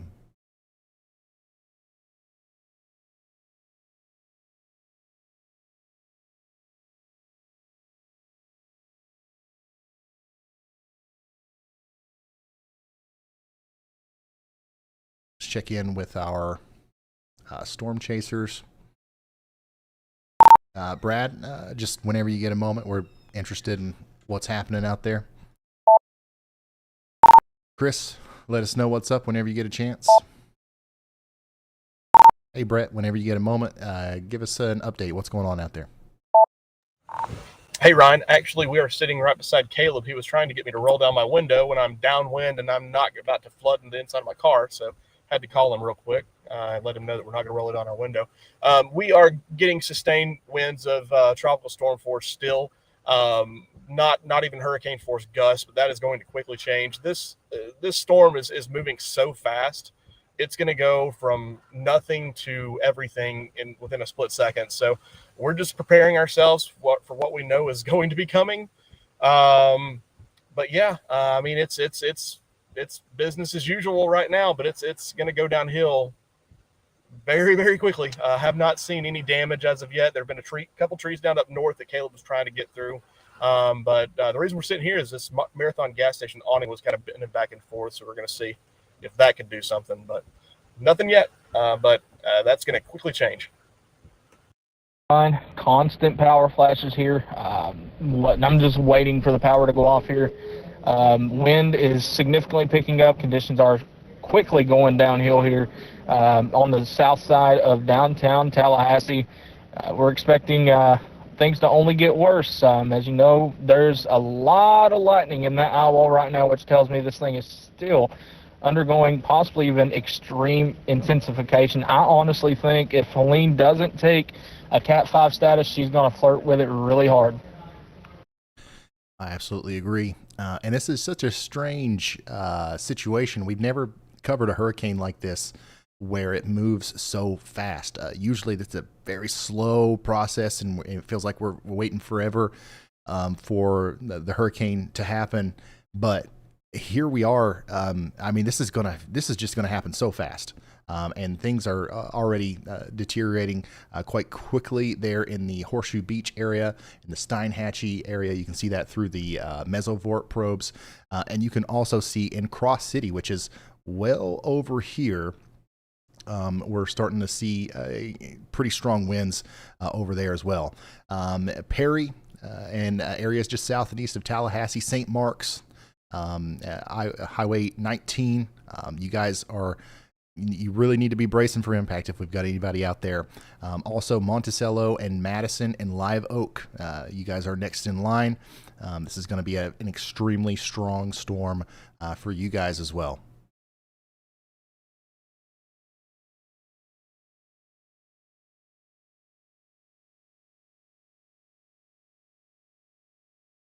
We do have 3 tornado warnings as well. All of those are in Georgia, and if we find a moment, we might go revisit those. But right now, there's no major developments with those right now. When does the National Weather Service issue the extreme wind warning? It's when hurricane winds are imminent or happening now. Sustained winds of 115 miles per hour or greater are expected. You got to take immediate shelter in an interior portion of a well-built structure. Can't be emphasized enough. An extreme wind warning is as concerning of a situation to be in as a tornado emergency. So we need you to take it as seriously as that.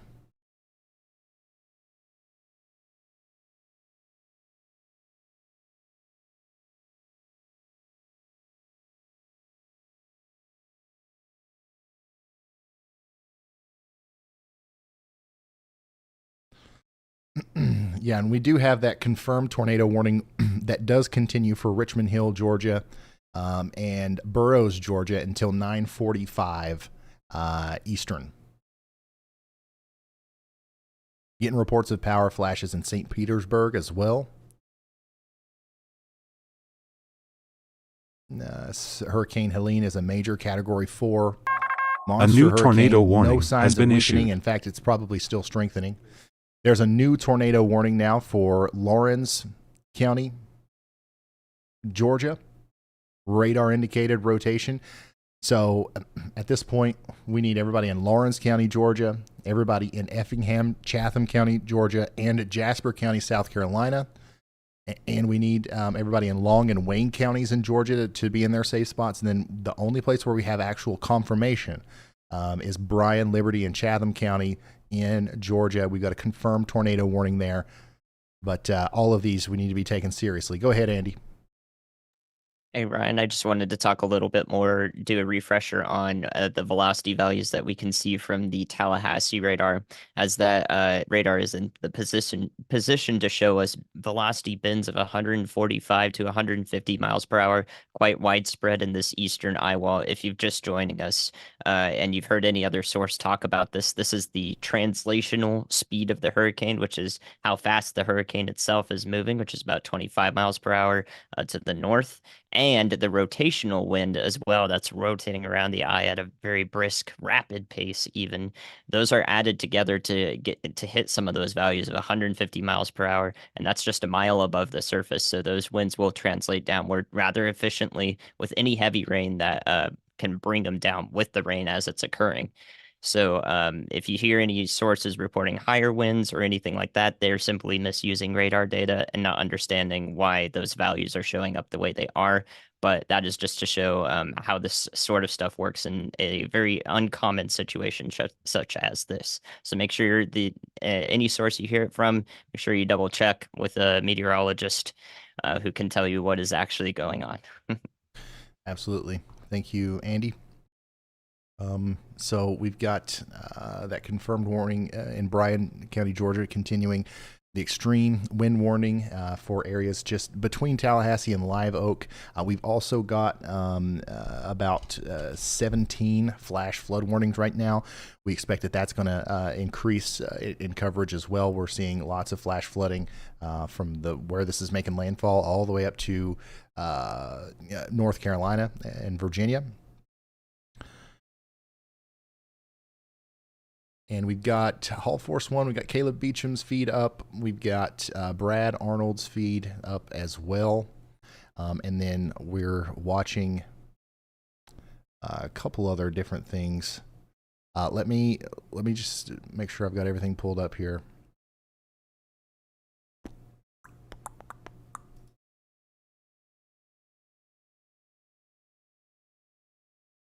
In the back room, we should, I don't know if we're watching it or not, but we probably need to have Dark Island up, and Steinhatchee, which that looks like it's in number 6.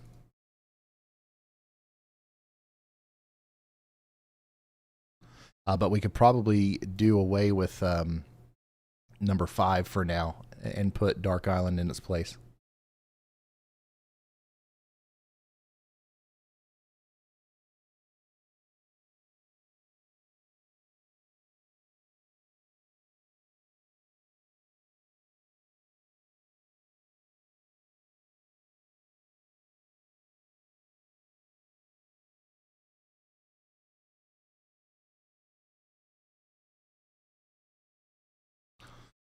We need to keep in mind that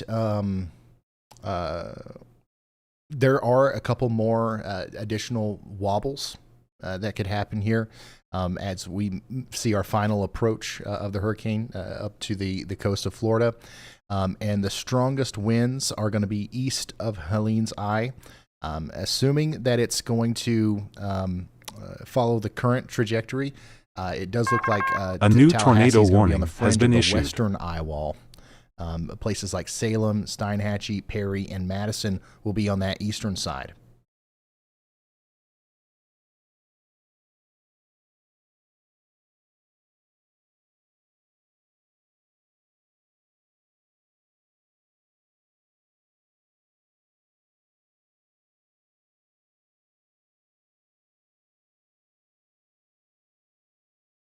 Go ahead, Riley. Hey, Ryan, just so you know, what's marked dark beach on Radar Omega is our Perry, so that is mesoport number 1. Okay, thank you. Andy, go ahead. Hey, Ryan, I just wanted to document this so we have it on stream to look back at later. But I don't think I've ever seen this happen before. From the Tallahassee radar on the correlation coefficient product, you can see non-uniform beam filling in the western eye wall of the hurricane, which simply indicates the beam is hitting objects of different sizes, which would, I guess, be when raindrops being wrapped by very high wind speeds. I don't know really how else to say what's happening here, unless it's also maybe passing through a couple of those lightning strikes, because there's so many of them in that western eye wall. So something is disorganizing the radar beam energy as it's being sent out here on the western side.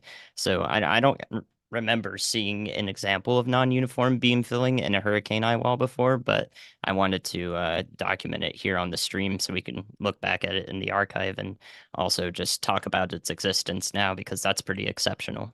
Usually we see that in a strong supercell with a bunch of different hailstones, right? There's no hail here because the clouds are in a very warm environment in the tropical storm system here. So I don't know exactly what it is that's causing that, but it's definitely in accordance with the heavy rainfall wrapping around the western eye. All right. Thank you so much, meteorologist Andy Hill. There's lots of interesting things happening in our final moments before landfall here in the Big Bend area of Florida. You can see the location of a lot of our storm chasers. So if you look at Hall Force 1 and Brad Arnold, and pretty soon we'll have Bryce and Brett and all these other guys up here as well. Not a lot is happening exactly where our storm chasers are, and that's because they are still outside of the greatest wind field right now. So once again, this is where the front of those extreme winds are. They're still moving towards Caleb. They're still moving towards Brad. So we're still a little bit out from the extreme winds right now. Go ahead, Elijah. Hey, Ryan. So the National Weather Service has one sensor for measuring storm surge in the area of the hurricane, but it's not right where the eye is going to hit. It's actually in Cedar Key, Florida. And their latest measurement is 8.9 feet of storm surge. So there is already almost 9 feet of storm surge in Cedar Key, Florida, and that is not where the eye is hitting. So this is going to be a lot stronger. Wow. Thank you, Elijah. So that means that, next in line, we're probably going to see a rapid increase in our water levels near Horseshoe Beach, which is where we've got camera number, I believe this is number 5. And I think that's the one where our shed was as well. Water's going to rise quickly there. Next in line, it'll be Steinhatchee. And we're monitoring that right now. And then basically everybody in the Big Bend area is going to take a lot of water over the next 30 minutes, and then it's just going to keep piling on for the next several hours. Go ahead, Riley. Hey, Ryan. So our hurricane hunters are in the eye wall of the hurricane right now, and they just had a pressure reading of 941.4. That is the reading that we had at the eye of the hurricane last time. So it seems like next update we get when they are actually in the eye, the proper eye, that we might be even stronger. The eye does seem to be shifting off to the west if you take a look at the wobble on radar. So it might have just a little bit more time to strengthen over the Gulf before it makes landfall. It's not actually going to start to weaken until a good portion of the eye wall makes it onto land. And especially with how fast this hurricane's traveling, it could even take until the actual center of pressure is over land for this thing to start weakening. Okay, thank you very much, Riley. And I can see what he's talking about there, that last couple of frames, a little bit of a meandering to the left, which is going to keep the bulk of the center of the storm over water a tiny bit longer. And every minute counts in this situation. We need this thing to get over land so it can start weakening.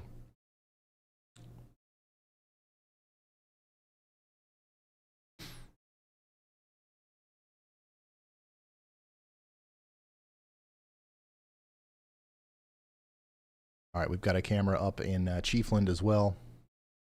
Oops.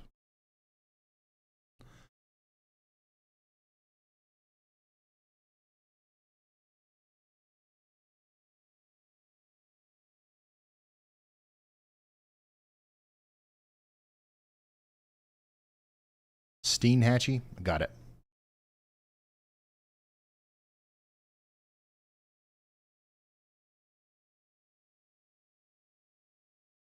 Yeah, one of the Hurricane Hunter readings that you just saw there, we did see 160 mile per hour flight level winds. That's way up, 7 or 8,000 feet in the air. So that's not necessarily exactly what we've got going on at the surface.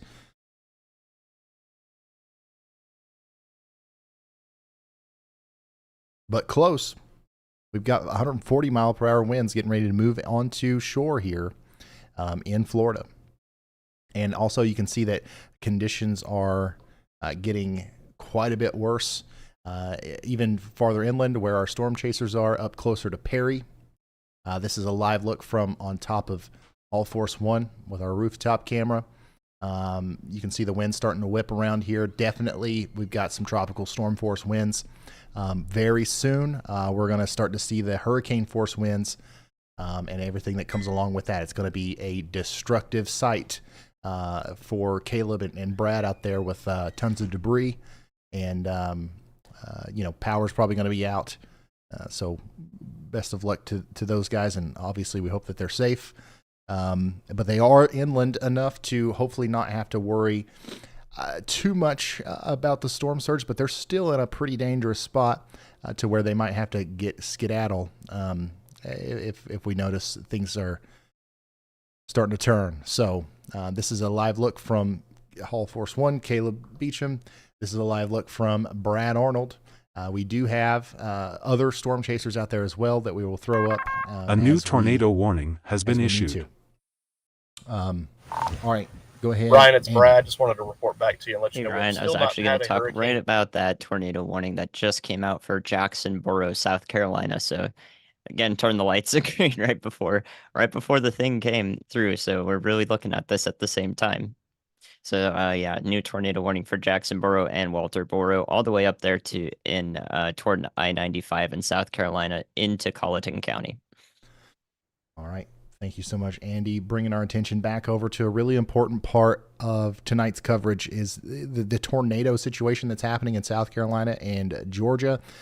We do have a tornado warning for Charleston County in South Carolina. We've got a tornado warning for Waltersboro, Jacksboro, Willtown Bluff. We need all of you guys to take shelter. If you haven't already, at south of Adams Run, we've got a rotating part of the storm that is going to really try to produce a tornado. We also have a pretty strong rotational area down here north and west of Hardeeville and Perrysburg, moving up towards Springfield. So we got a tornado warning for Springfield, Ardmore, and Kildare in South Carolina. We need all of you guys to take shelter if you haven't already. And more tornado warnings are coming. There's so many rotational little couplets out there. All of them eventually will probably end up with a tornado warning, and a lot of them will probably even try to produce actual tornadoes. So if you find yourself under a tornado warning tonight, you got to take it seriously.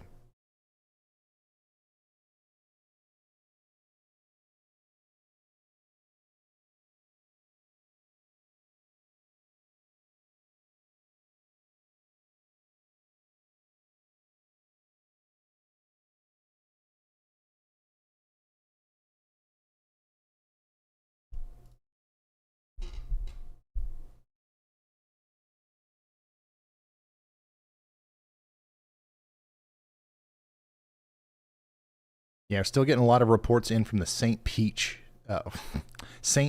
Beach area as well. Significant storm surge is being reported down there. I'm seeing some photos that people are sending in of stop signs that are almost completely submerged in the streets. Those are usually about 6 or 7 feet tall. So we're having pretty significant storm surge even all the way down there in the St. Pete Beach area. We're hearing about 8 feet a little bit farther to the north. We expect to see 10 to 15 feet, maybe even more than that, right here around where we're experiencing landfall. So keep that in mind. And hopefully we're talking to nobody that's actually like down here that's going to have to deal with this, because once again, it's not my words, it's the words of the National Weather Service and all the emergency officials involved in this. A 15-foot storm surge in some of these places is an unsurvivable situation. Like, you're not going to come out of that alive. So hopefully everybody's out of there. yeah, and hopefully we're just giving you eyes into the area that you've evacuated from, and we'll let you know what's going on as the water continues to rise. Farther inland, we're going to start talking about you guys in Tallahassee a lot more, especially after this thing makes landfall. Monticello, Madison, Jasper, Live Oak, Lake City, you guys are all in for a significant storm tonight. Thomasville, Valdosta, Tifton, Georgia even, you guys are going to be getting in on this extreme, rare and historic storm that's going to be making landfall here soon in Florida. If you would like to help us reach some people who maybe aren't paying attention to the news right now, would rather consume it in this format, please consider sharing us out there on social media, Facebook, Instagram, Twitter, whatever it is, TikTok, I don't care. Anything that we can do to help reach more people, we can get some potentially important information out to people who may not otherwise have a good way of getting it. Just consider sharing. There's 160,000 of you here right now, so we can probably reach quite a few people.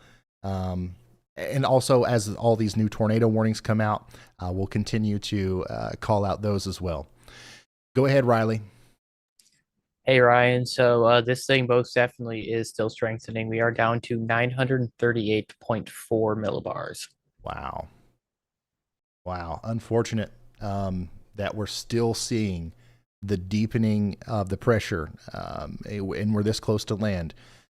This thing is just blowing up. It's not slowing down, and unfortunately, we're likely going to see an even stronger hurricane than what we last heard about make landfall here and cause catastrophic damage in Perry, and also the Big Bend area between Perry and St. Mark's and all the places between, as the really strong winds are actually about to start in Perry very shortly.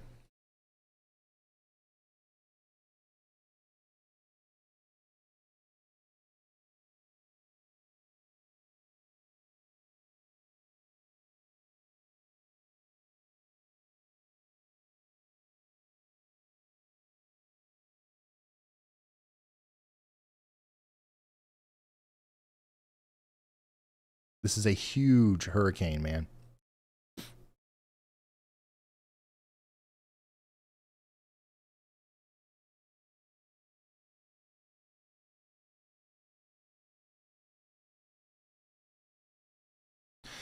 And I keep talking about Tampa and you know all the reports that we're getting in from down there of the storm surge, because it's really kind of it helps us understand, you know, how real is this storm surge threat? Like what are we going to actually be dealing with up here in the hardest hit areas?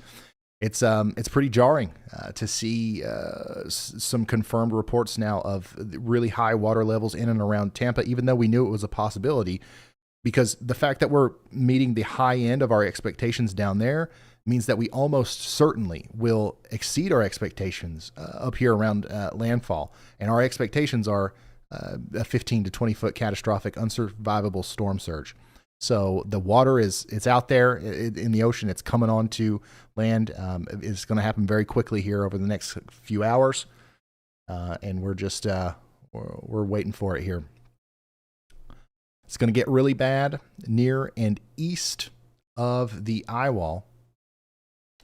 And it's also going to get pretty bad on the western side as well, but we're really kind of honed in and focused on this side right here.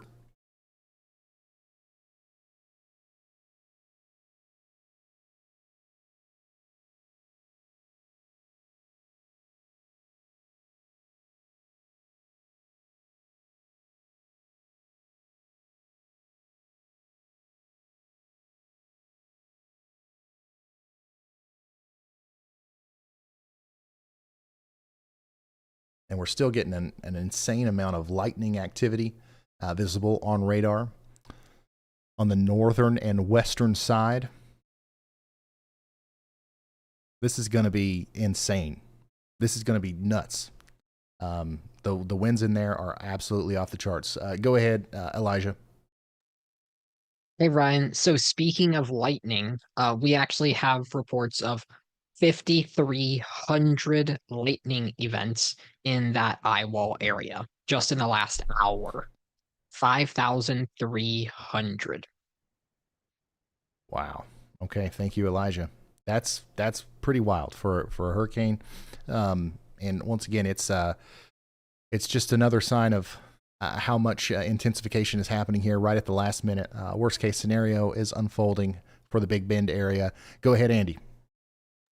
Yeah, Ryan, and along with that, you can look at that western eye wall. You've probably already seen it here, but you're seeing mesovortices right now. That's what those weird looking hook things are, right? Filtering in on that western eye wall, and even a lower reflectivity one on the southwest side. That's causing it to have this lopsided shape to it as those more mesovortices filter around. Those are basically smaller areas within the eye wall of concentrated spin that are kind of filtering that area of spin into the eye wall itself, which acts to increase the intensity of the entire system.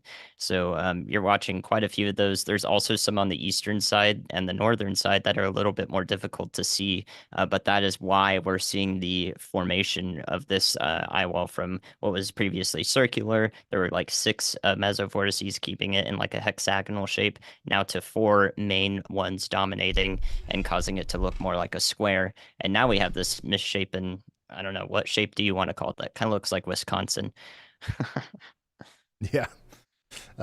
Yeah, we've got this misshapen eye here. And to give you a closer look at what he was talking about here, the meso vortices, the little fingers that are kind of sticking out here are what we're talking about. And that's where, even on this side of the storm here, when it comes onto shore, and this is the part of the storm that will eventually impact areas just south and east of Tallahassee, and also probably for the eastern side of Tallahassee that we're watching. This is going to be a very intense part of the storm here, but we're also watching this part of the storm for those most extreme winds, and those are going to be moving into Perry very quickly over the next little bit. And our storm chasers are there ready to receive it. Go ahead, Riley. Hey, Ryan, as Hurricane Helene continues to blink at us over and over and over, the eyes closed. Also, confirmed tornado warning. All right. Thank you. Thank you, Riley. We got a confirmed tornado warning. We need to go fly over to that and talk about that because this is important. This is, oh man, this is an unfortunate spot. This is coming right up to Tybee Island. We've got a confirmed waterspout, probably a pretty big waterspout off the coast of Georgia here. And it's coming right up towards Tybee Island, specifically Little Tybee Island, and also the greater portion of the western side of Tybee Island. This will go over State Route 80 and make a beeline up towards White Marsh Island and eventually the eastern side of Savannah, Georgia. Everybody in Jasper and Beaufort counties in South Carolina, and everybody in Chatham County, Georgia, needs to be getting into their safe spot. We want to get you into the lowest room level of your building, interior room, as many walls between you and the outside world as possible, and protect your head from flying debris. Keep me with you. Keep a charged phone, tablet with you, and hopefully this will go by and it's nothing too much to worry about, but just in case, we want you to be protecting yourself because this looks like it's the real deal. Weather spotters reported a waterspout moving onshore near Tybee Island. Get ready. Go ahead, Andy. Thanks, Ryan. Another tornado might be possible in Georgia here to the southwest of the KJGX Central Georgia radar near Perry, Georgia. It's moving away from the town or city of Perry toward Fort Valley into Peach County here, paralleling Highway 341 there. So please be aware of that. It's not currently warned yet, but may receive a tornado warning if it continues to have this amount of rotation with it. Thank you so much, meteorologist Andy Hill. Keep us updated and keep pulling us back to those tornado warnings if we need to go. And I unfortunately, I think we're going to need to quite a bit. There's so many more storms that are forming out to sea that are probably producing big waterspouts right now, and they're going to continue to come on up onto the shore in Georgia and South Carolina. Savannah Once again, we mentioned this earlier. It's going to be a long night. So stay with us and stay in that safe spot until further notice. Back over here to our hurricane, which is trying to make landfall soon. It's getting very close, and we've got even all the way over here in the more outer eye wall area, Cross City, we've got extreme winds starting to show up on some of our cameras that we're watching. This is up here on US 10 at the intersection of US 98, and you can see that things are deteriorating quite quickly. Cross City, where this camera is right here, isn't going to even experience half of what we're going to have in Perry, but this is a good kind of indicator of some of the stronger winds that we will see in Mayo, Branford, and Live Oak a little bit later. Okay, so these kind of conditions are what we're going to see. It looks like we're about to lose power. This kind of camera is not going to stay with us if we lose power, so we will lose this as soon as the power goes.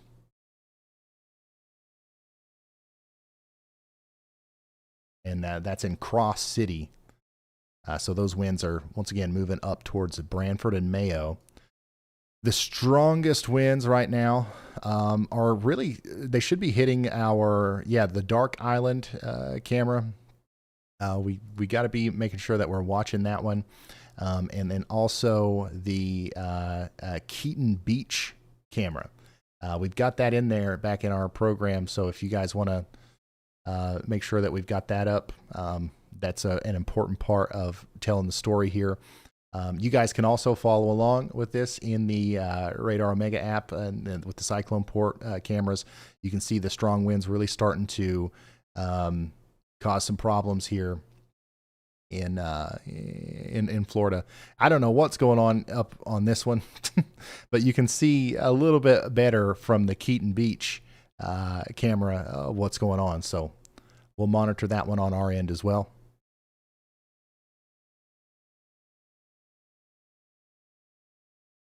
Go ahead, Caleb. Hey, Ryan, I just want to give you a quick update from here in Perry. Right now, we did just have about half the town lose its power. Winds are definitely beginning to intensify here pretty rapidly, as we can imagine, as that landfall does begin to happen. I'm trying to actually find a pretty safe place to hunker down right now where we don't have to worry about too much flying debris. So I'm guessing I'm going to end up in a large parking lot next to like a Walmart or a Winn-Dixie or a Lowe's, something along those lines, where we can just ride it out. But I do have several other storm chasers that have offered us places to hunker down if needed inside of hotels. So for anyone wondering, I saw a couple messages in the chat. If we were going to be safe here, we do have options if it does get too bad out here in the truck. All right. Thank you so much, Caleb. Stay safe. So Caleb's out there giving us this view from the top of Hall Force 1. We've also got Brad out there in the Perry area where things are about to get pretty intense. Traffic camera still hanging on in Perry, or I'm sorry, in Cross Oaks, what was it called? Cross City, Florida. But once again, these are the kind of winds that we can expect in Branford and Mayo here soon, and I think we just lost it. Yep, so the winds are going to continue to get more and more intense there as time goes on. So we'll need to replace that one. And then, of course, we're going to also keep an eye on our storm chasers, Chris, Brett, Bryce, and all these guys as they are getting closer to the storm as well.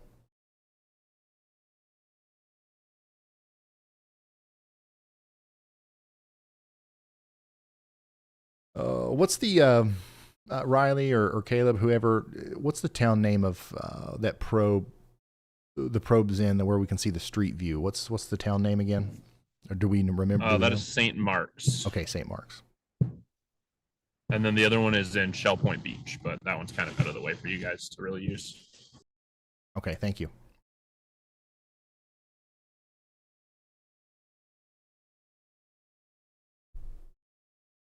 If you're just now tuning in, we're moments away from historic landfall here. Hurricane Helene is a Category 4 with 140 miles per hour winds, getting ready to slam into the coast of Florida near Perry. Significant, unsurvivable, and 20-foot catastrophic storm surge is going to follow shortly after. Go ahead, Riley.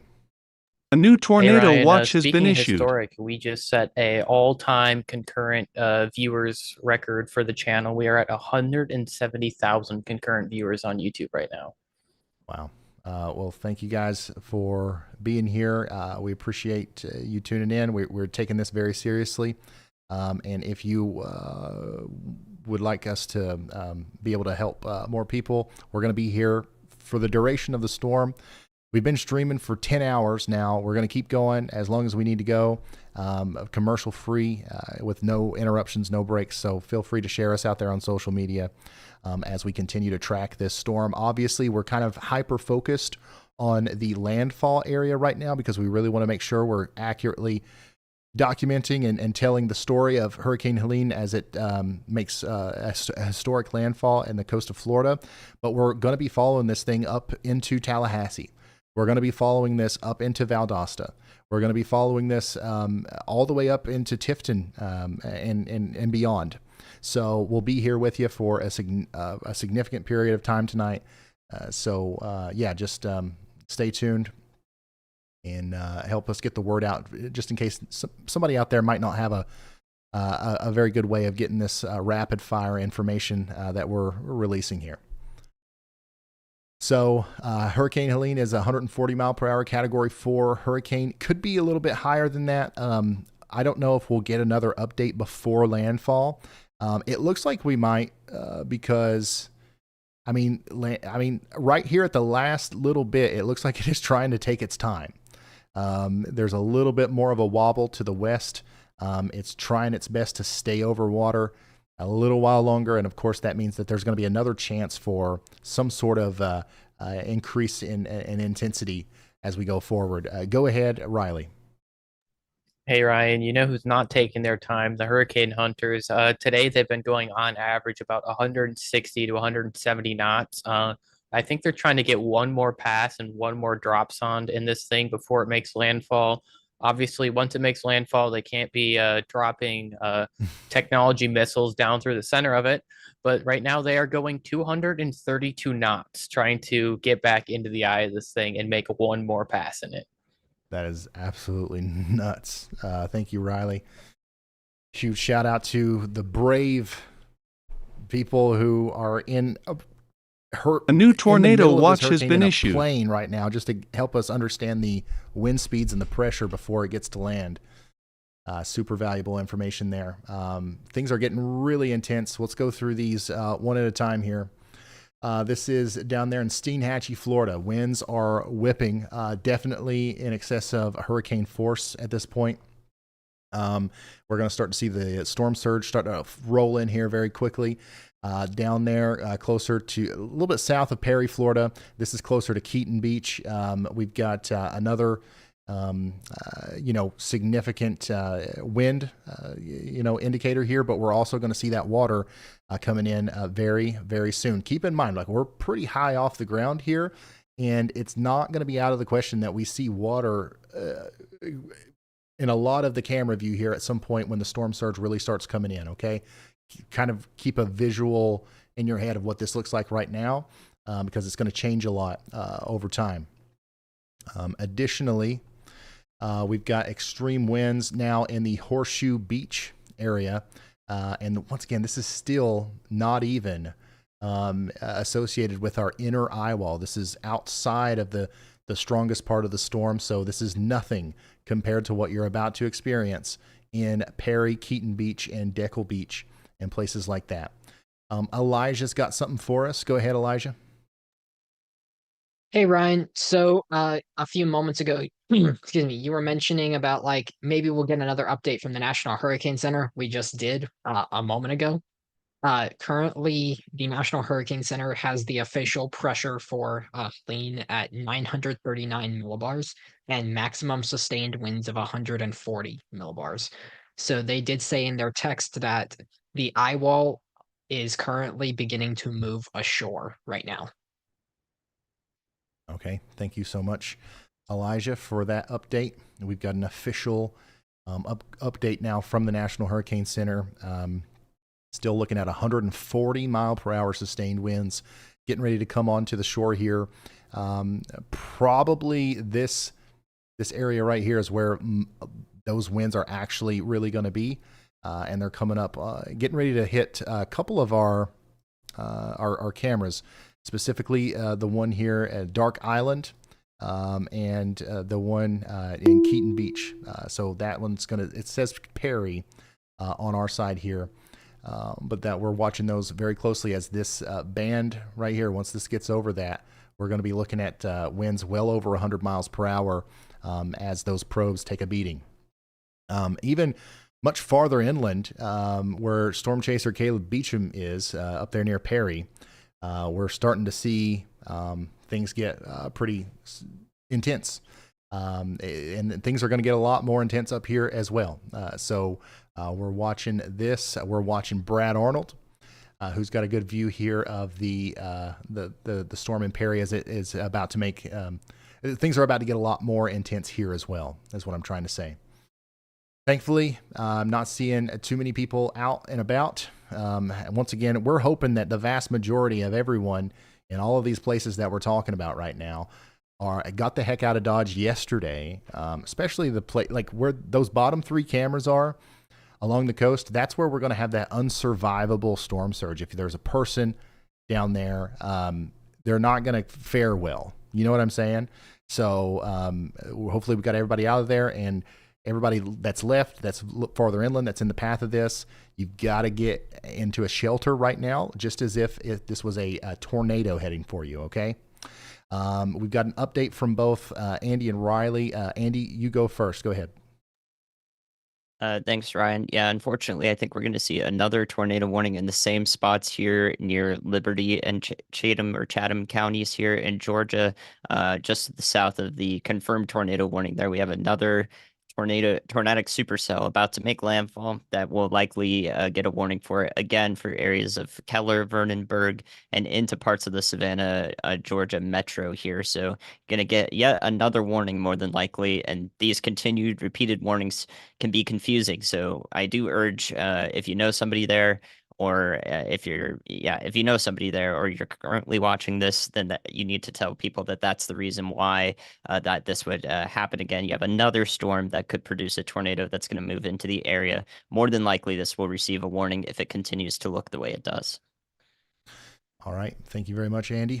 Savannah, Georgia, we've been talking about you guys for a while tonight. Like I said, it's going to be a long night. You're under a tornado warning right now. Another tornado warning about to be issued for areas just to your south, probably including Georgetown. So get ready for that. More storms are on the way as well. We're going to see lots more tornado warnings tonight in South Carolina. We are moments away from the strongest winds coming ashore here in around where some of our probes are. Once again, for our folks in the back, I think we've got everything in place. There's probably some pretty significant winds that are getting ready to happen in Perry, so we want to make sure we're paying attention to all of our storm chasers as well. But yeah, basically, go ahead, Riley. Yeah, Ryan, we just had a eye wall pressure reading of 238.9 millibars.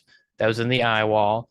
And then also, or not 238, 938, my bad. Thank you for making a weird face, Andy. Yeah. Sorry, I'm tired. I've been up since 7 a.m. for school and all the stream last night. But yeah, 938.9 millibars. And then also, we thought they were going fast before. They peaked out at 277 knot ground speeds, trying to reach a new back tornado up to the eye of warning this thing. has been issued. They passed through it, and they're also headed back to it again. All right. Thank you so much, Riley. I thought we were going to have to deal with a storm that rivals the Great Red Spot on Jupiter for a moment. But this is as close as you get, though, on Earth to that, as this is approaching Perry.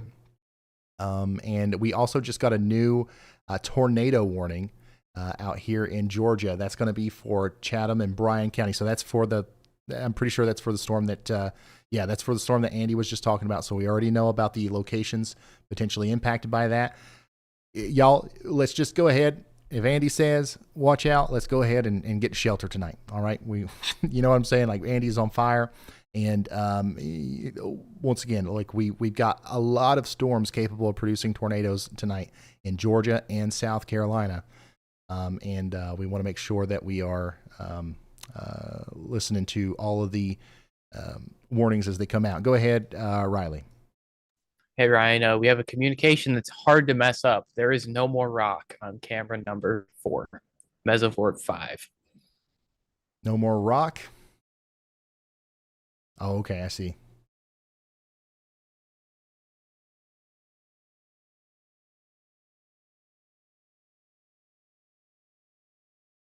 So, yep, this is Horseshoe Beach, Florida.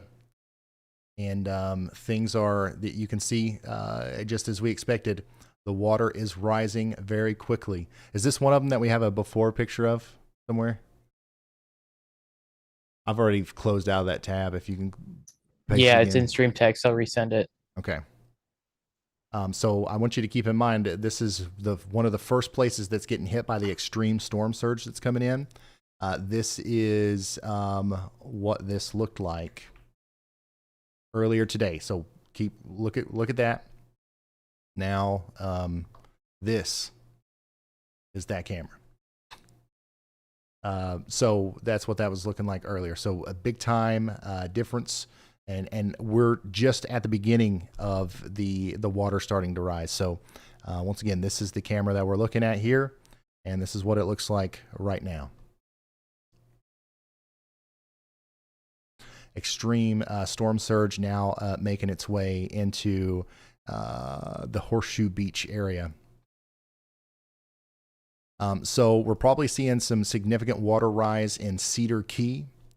We're certainly likely seeing some significant water rise, of course, around Horseshoe Beach. Next in line is the Jenna and Jonesboro area. Steinhatchee, a lot of this is going to be underwater here soon. And then we'll see it continue to go up into the Keaton Beach, the Deckle Beach, Fish Creek area, up towards the space between that and Perry. Go ahead, Riley. I unfortunately have to report the worst news that one could possibly hear. The shed is gone. There's no more shed. Already gone. All right. Thank you, Riley. The shed did not last nearly as long as the other one.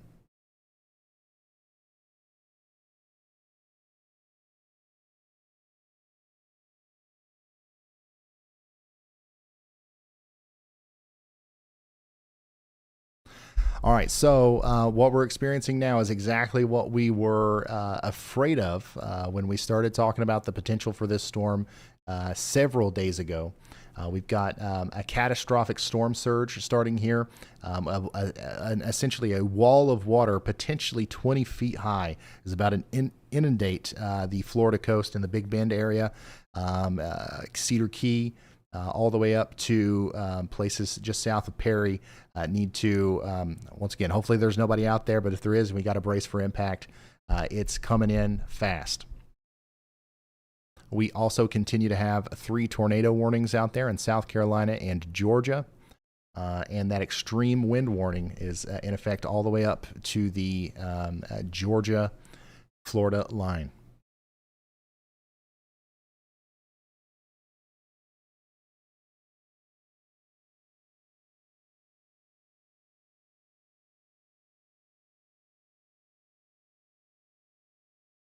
JC Diamond, thank you so much for that.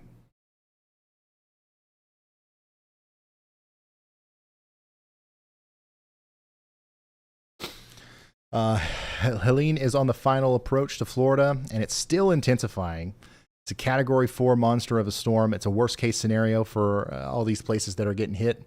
Obviously, we're going to see a lot of damage tonight through our storm chasers and through these probe cameras, but First Light tomorrow will unfortunately tell the story of a likely multi-million-dollar disaster that spans several states, and of course just hundreds of thousands of people will ultimately be negatively impacted by this. All we can do is hope that people listened and took action and got the heck out of Dodge. Tornado warning continues for Pooler, Montgomery, and Vernonburg, Georgia until 10:30 p.m.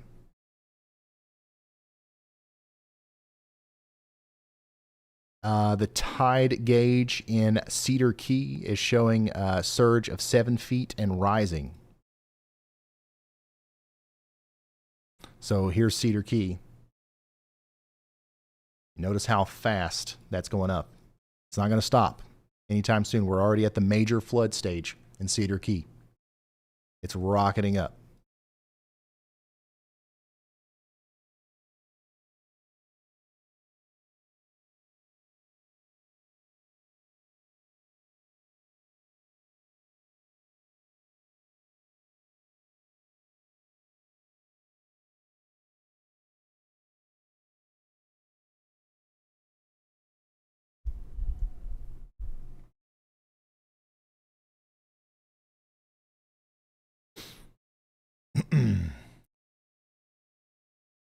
Yep, storm surge is inundating the coast of Horseshoe Beach, Florida, as Hurricane Helene approaches landfall. That camera down there, Mesovort number 5, is brought to us from Project Mesovort.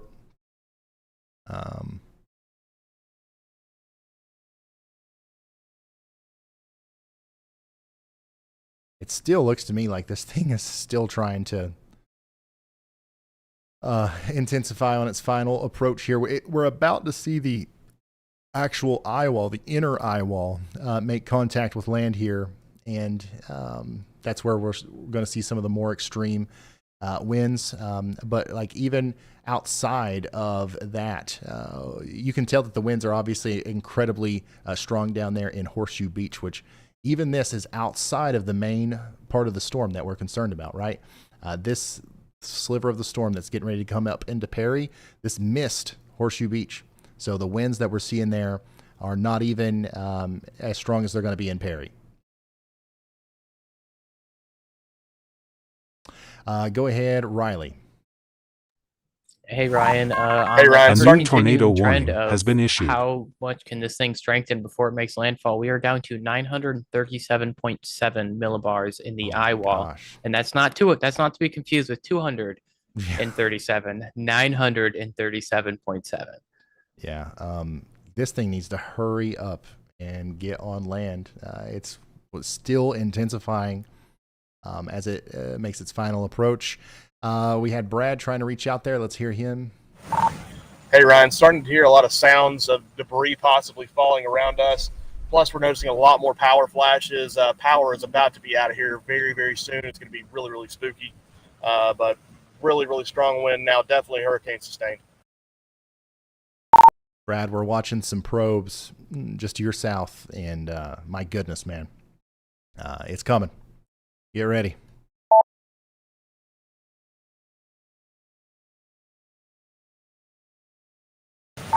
If you don't mind me asking, what are the wind readings that y'all are getting down there? Because we know we're right on the doorstep of pretty much hell.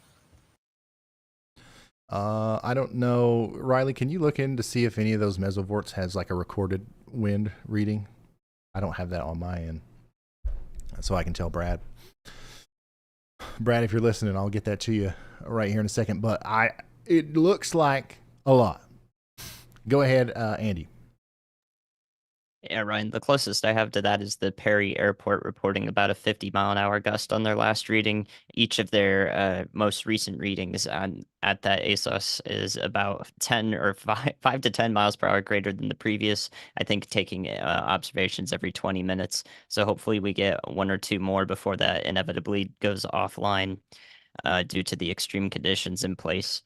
The other thing I was going to talk about is up here by the Charlotte radar in South Carolina. It's actually very far away from Charlotte, closer to the state line of Georgia and South Carolina. We have a couple of like reverse question mark shaped supercells here, and that's because the photograph in this area that shows the winds as we go up with height is forming like this weird hook underneath the storm motion. The actual lowest level winds are like directly below in terms of intensity, but in the same direction. So we get these little hooks that show up below the storm, but the tornadic part of the storm would actually be just north of the hook. So it would kind of have this disjointed look to it if it did produce a tornado. Thankfully, I don't think either of the storms near Pineland, South Carolina, nor Oliver, Georgia, are close to producing a tornado, but I have had my eye on them for a while now and have been wondering about their shape. So a pretty interesting insight as to why storms are shaped the way they are in these spiral bands of Hurricane Helene. Thank you so much, meteorologist Andy Hill. We've also got another update from Riley. Go ahead. Hey Ryan, we do not have any weather stations that are directly on the coast here. And one other thing that just crossed my mind, which I'm not sure if we've mentioned it, there's a very, very good chance that KTLH will not be surviving this hurricane landfall, and we're probably going to be without a radar in Tallahassee here for at least some period of time after we see the eye make its way in that direction. All right, that's unfortunate. Well, once again, that is actually a very real possibility that we could lose the radar in Tallahassee there, as some very strong winds are about to move into Tallahassee here shortly. Additionally, I want to make sure that we are keeping up with everything. It looks like we've actually might have lost a couple of our probes, so hats off to the first two lost probes down here in Keaton Beach and Deckle Island.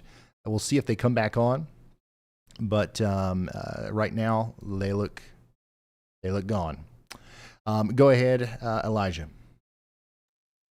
Hey Ryan, so I have the unfortunate job to give another casualty report. Unfortunately, our fatality total is now up to 3. 2 more deaths were reported and confirmed in Charlotte, North Carolina, from 2 separate vehicle crashes. One of those involved a 4-year-old girl, and the other was a 58-year-old man. So unfortunately, Helene's death toll is now at 3. All right. Sad news. Unfortunate to hear that. We already are counting the fatalities from Helene. Unfortunately, and hopefully I'm wrong about this, but that number probably will increase as this is such a wide spread, like in high impact storm. What we're talking about right now is obviously going to be impacting a lot of lives. It's going to be dangerous to people who live around this area. But even well into tonight, into the early morning hours tomorrow, we're going to have a catastrophic flooding event up there in North Carolina as well, which will also have the opportunity to, unfortunately, cause some problems there. So, yeah, that's what we're looking at right now. And, yeah, hopefully we're getting in front of this for as many people as possible. There's people who are taking this seriously that took action earlier that maybe otherwise wouldn't have. That is the whole goal of what we're doing here. And if we got anybody in Perry other than our storm chasers, this is it. This is the last couple of minutes of somewhat calm weather, as this band that's getting ready to come through is going to unleash all heck on the city of Perry.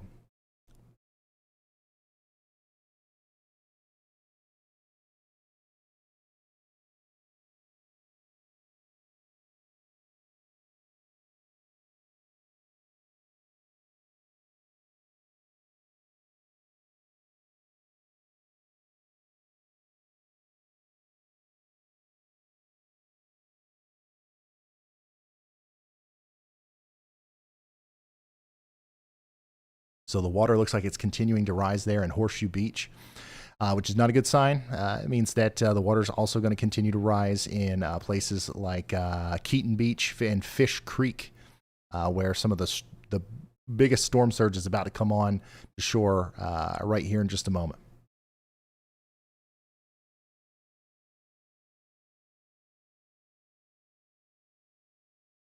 And this is an incredible video from a Ring camera.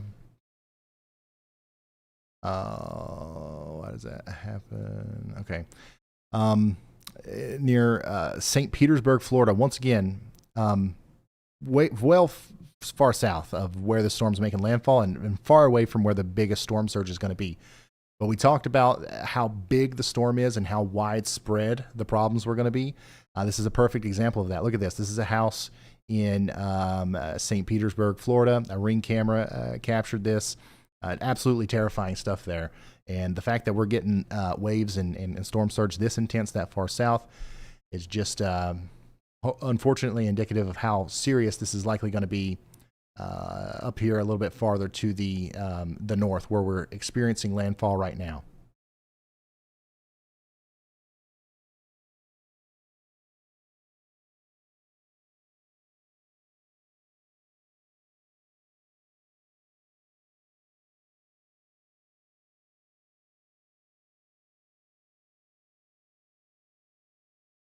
And we've got I don't know who is this? Who do we got in our viewfinder? Ryan Scholl. Ryan Scholl. We got a storm chaser in their natural environment here.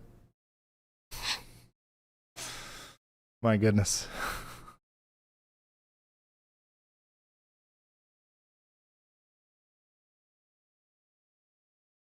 In their natural habitat.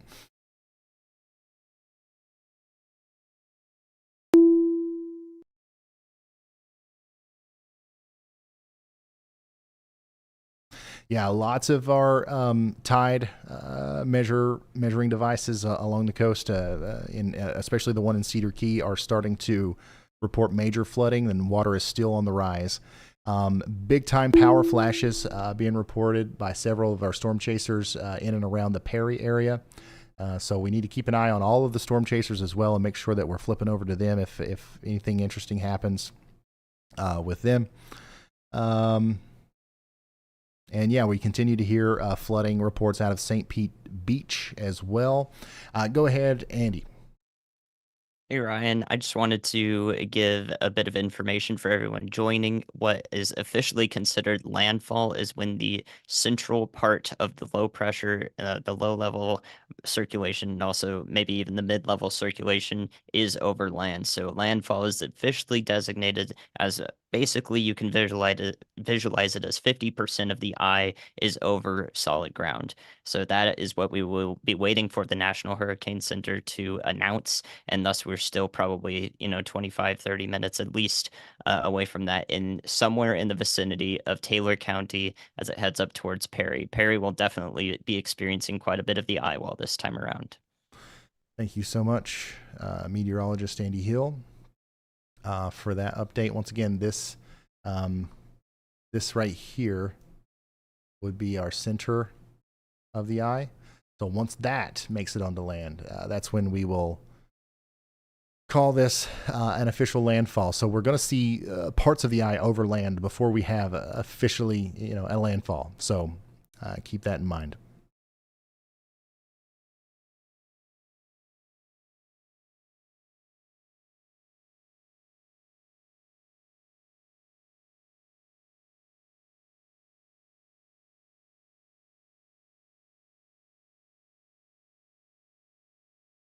Go ahead, Riley.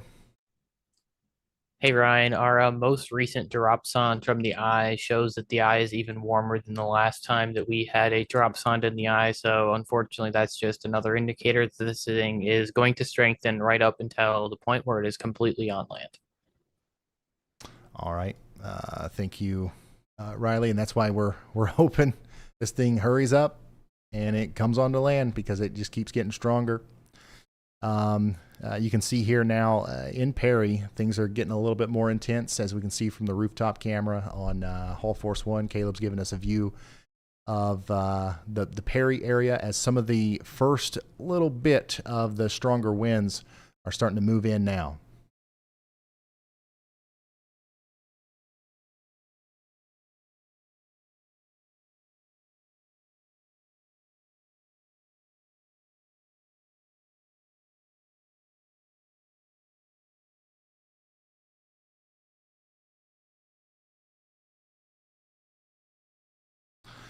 Estimated central pressure with our storms 940 millibars. Maximum sustained winds 140 miles per hour.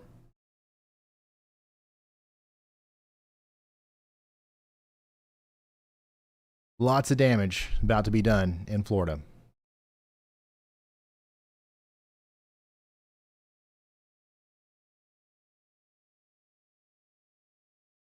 Go ahead, Caleb.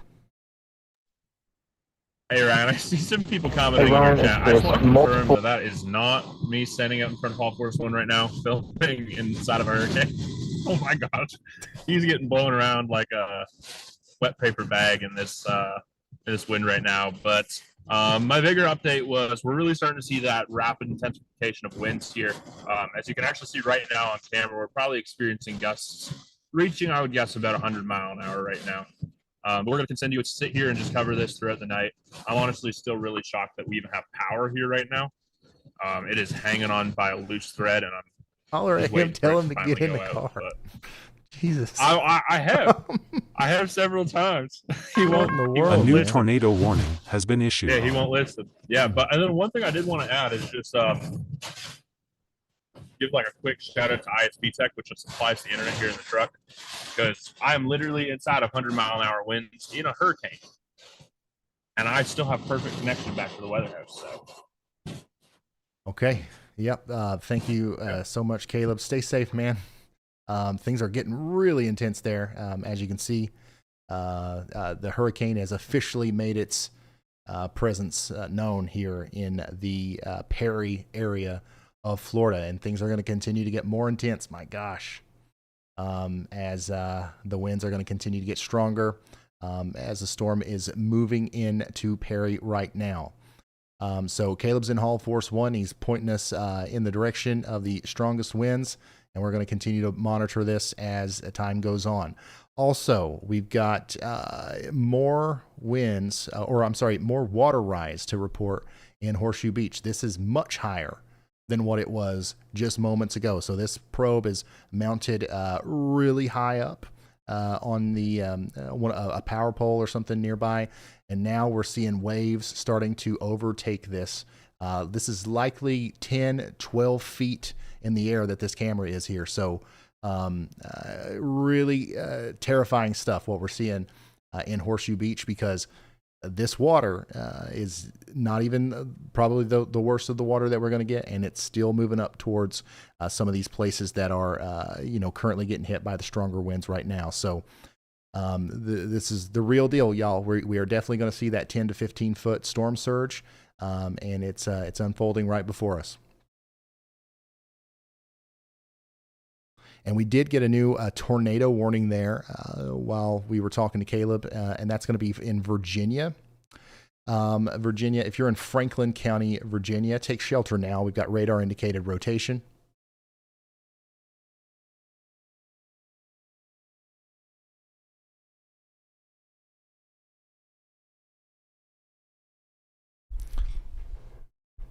Winds well over 100 miles per hour being recorded out here in and around where Caleb and Brad are, which is our first two cameras that you see up there up top.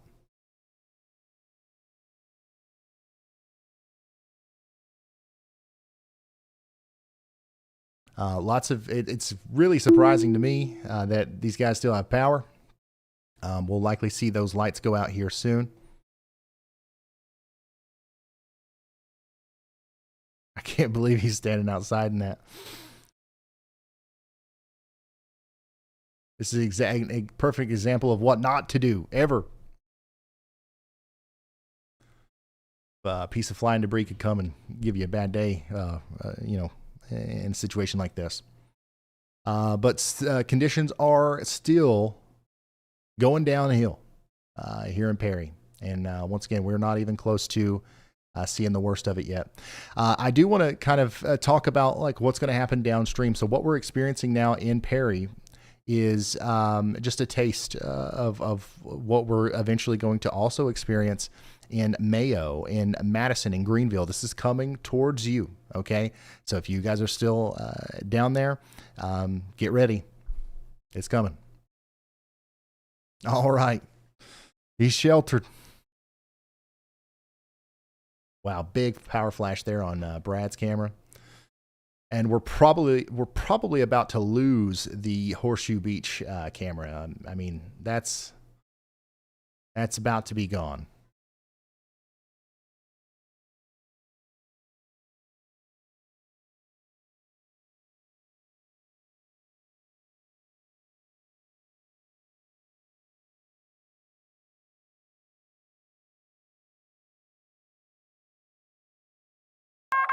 A new tornado warning has been issued.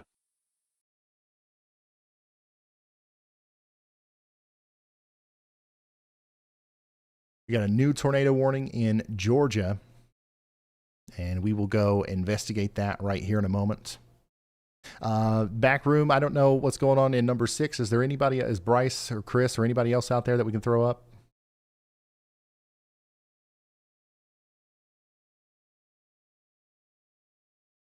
Oh my gosh, man.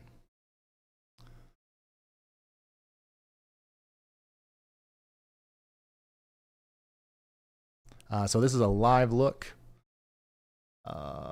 from Hurricane Helene from the vantage point of Hull Force 1, who's in Perry, Florida. So once again, this is a live look of some of the deteriorating conditions that we're going to continue to experience, maybe even farther north, up just north of Perry, in places like Madison. This is what you can expect shortly. Brad Arnold's in a similar situation. He's right here in Perry, and the brunt of the storm is really starting to move into the area right now.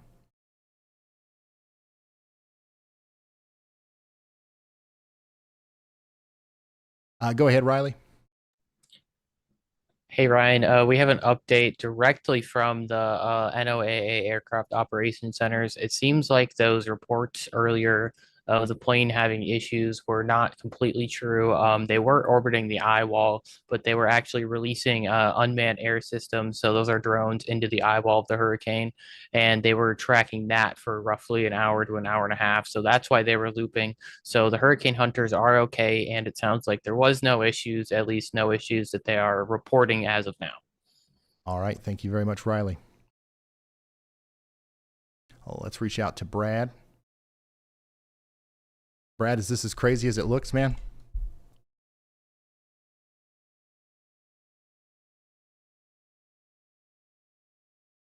It's pretty wild. I don't know what's crazier, the wind or the fact that we still have power here. We've seen probably 50 power flashes, and it's incredible. I don't know what. All right, so that's a live report from Brad Arnold there, who's in Perry. It is actually quite remarkable that we still have power. Ryan, the live feed that you just saw, I don't know if it's a little bit delayed or not, but we probably had gusts, probably about 100 to 110 miles an hour right there. Complete whiteout conditions. All right, here we go. I think that we're about to see what he's talking about right here. We've lost a couple of our other feeds. We're getting them back, so we're going to stick here with Brad for a little bit. Okay, we got Caleb back now. Go ahead, Andy. Hey, Ryan, just a quick update here. The Franklin County, Virginia tornado warning is actually on the ground. It has done some damage and is showing up as a debris signature on A new radar. tornado It's very warning close has been to issued. Rocky Mount, Virginia, and Franklin County, so hopefully those residents are taking shelter there. Thank you so much, meteorologist Andy Hill. Here's what that looks like on radar. We've got a tornado on the ground here, moving up in the general direction of Rocky Mount, Virginia. Please take shelter if you haven't already. Obviously, we're focused in on our hurricane, but the tornado situation is still a very real and dangerous situation across portions of Georgia, South Carolina, and Virginia. We also got another tornado warning while we were talking about that one, right along the border of Georgia and South Carolina for Tarboro, Garnett, and Pineland. So take shelter now if you haven't already down here in Effingham, Jasper, and Hampton counties between Georgia and South Carolina. This is a dangerous storm. Speaking of dangerous storm, we continue to watch Hurricane Helene make landfall, a historic landfall here in the Big Bend of Florida. It's very close to being an official landfall, but we're not quite there yet.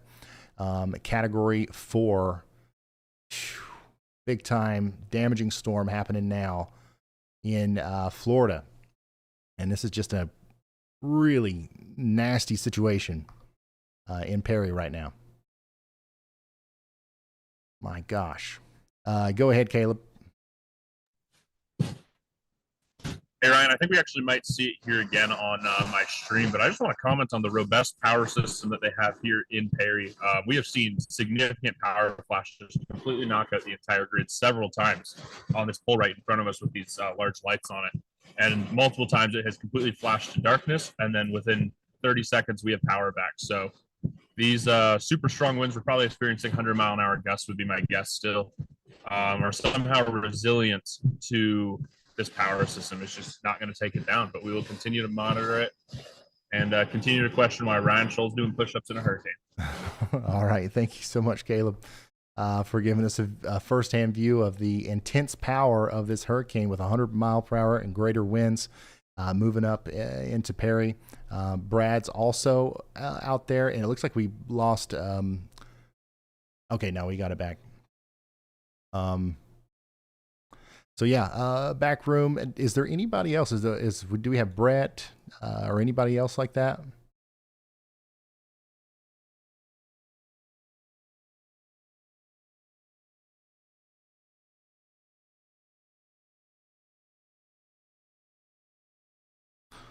I don't know. Is my headset not working?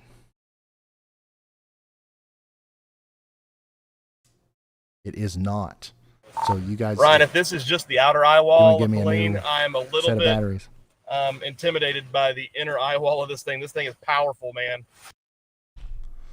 Yeah, I don't blame you. I would be intimidated if I was out there too. I'm intimidated. I'm sitting here 1,000 miles away. Go ahead, Andy. Thanks, Ryan. Just want to note this ahead of time in case something does result from it. I don't think it will, but there is some pretty incredible convergent signature near Tillman, South Carolina, and one of our tornado warnings there south of the Charleston radar, rather.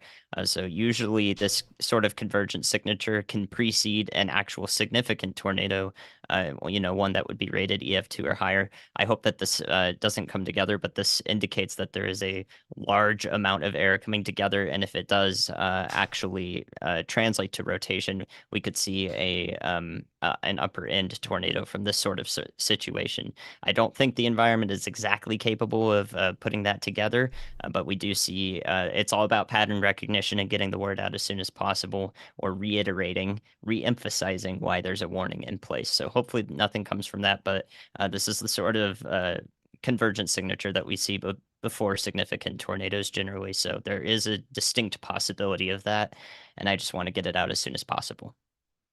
All right. Thank you so much, meteorologist Andy Hill, keeping us updated on the very serious situation that continues to unfold in South Carolina and Georgia with our tornado situation that is... somebody talk in my headset here so I can make sure it's working. Yep, I got you.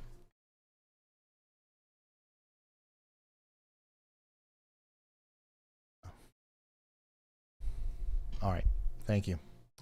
If you're just now tuning in, this is a live look at our situation. We've got a strong, powerful, major hurricane making landfall here in and around Perry, and we've got incredible power flashes happening right in front of our storm chasers, Brad Arnold and Caleb Beecham. Brett Adair is also in the area, and we've got several other cameras where we're keeping an eye on things. I'm going to take the radar back over here as well and show you where we are visually there. We still don't have an official landfall. Now, some of the stronger winds, the outer eye wall is moving into Perry right now.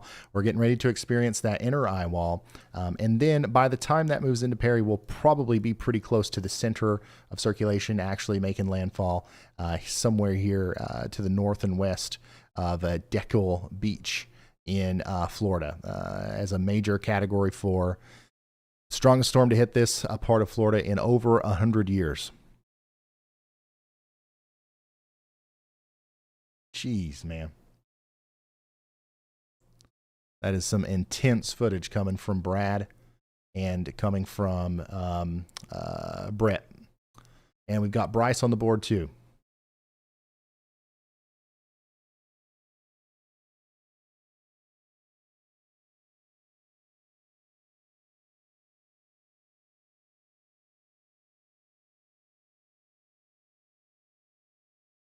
It does look like we lost our Horseshoe Beach camera.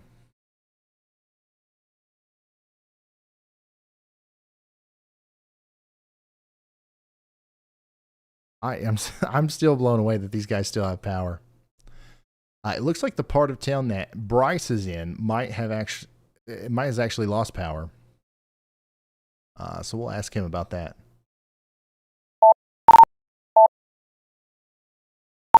Bryce, are you in Perry, and is the power out where you are?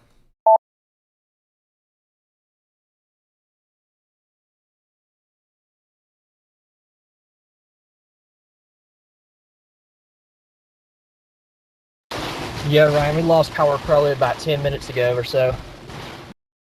Okay, so he's in pretty much the same area as Brad and Caleb, but that side's already lost power.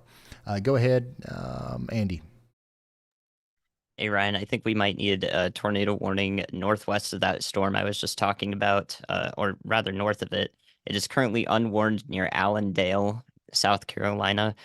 We have a little bit of a shower in the inflow region that's allowing us to clearly see some of these velocities come together and maybe be forming a couplet here. So at the moment, I would say that this is deserving of a tornado warning.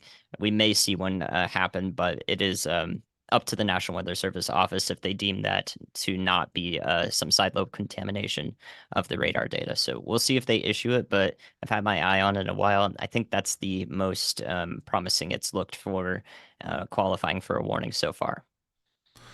Okay, thank you very much, meteorologist Andy Hill, bringing our attention up here to Allendale, South Carolina, where we've got a potential tornado trying to come together.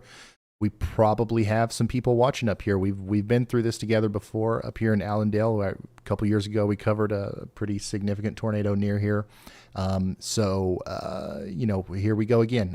Maybe think about taking shelter if the rotation continues to show up. Doesn't look like it's going to be maybe the same thing as we saw last time, but it's certainly not something to disregard. So y'all watch out in and around Allendale, specifically up there towards Martin, the 301 highway corridor just west of Allendale as well. Go ahead, Riley. Hey, Ryan, if you take a look at the camera in spot number 6, that's our mesovort number 3. That's actually one of the few surge cameras that's still online. It is positioned above a seawall, and the picture of the before is posted in stream text again, so you can kind of get an idea of how tall that seawall was. And we're almost to the point of overtopping that seawall. And once that seawall gets overtopped, that's basically just going to be the start of all of this water going where it's not supposed to go.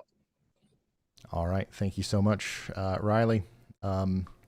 This is what he's talking about here. This is what all these cameras looked like earlier today. Now they're all covered in water. This one right here, we lost it a while ago, but the water is actually over top of that shed, essentially, as several feet of storm surge is inundating the Horseshoe Beach area. So let's come back over here to the multi-view. Riley, did you have something else, or did I just forget to switch the lights?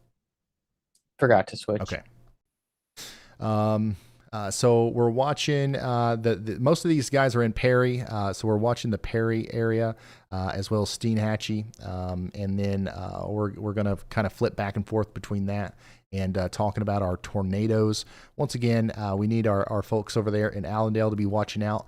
Also, we got a tornado warning currently in Cosby and Garnett. Ryan, complete whiteout conditions. Now we are feeling definitely major hurricane sustained winds now. All right, this is Major Hurricane Helene and all of her fury here in front of Caleb and Brad. Just incredibly powerful stuff happening, and it does look like everybody has officially lost power across the Perry area now. I don't see any lights out there at this point. Go ahead, Elijah. Hey, Ryan. So speaking of losing power, the National Weather Service of Jacksonville, Florida, has lost power. So the KJAX and KVAX radars are down. NWS New Orleans has actually assumed control of issuing warnings in place of NWS Jackson for their jurisdiction. So warnings in that area will be coming from NWS New Orleans now.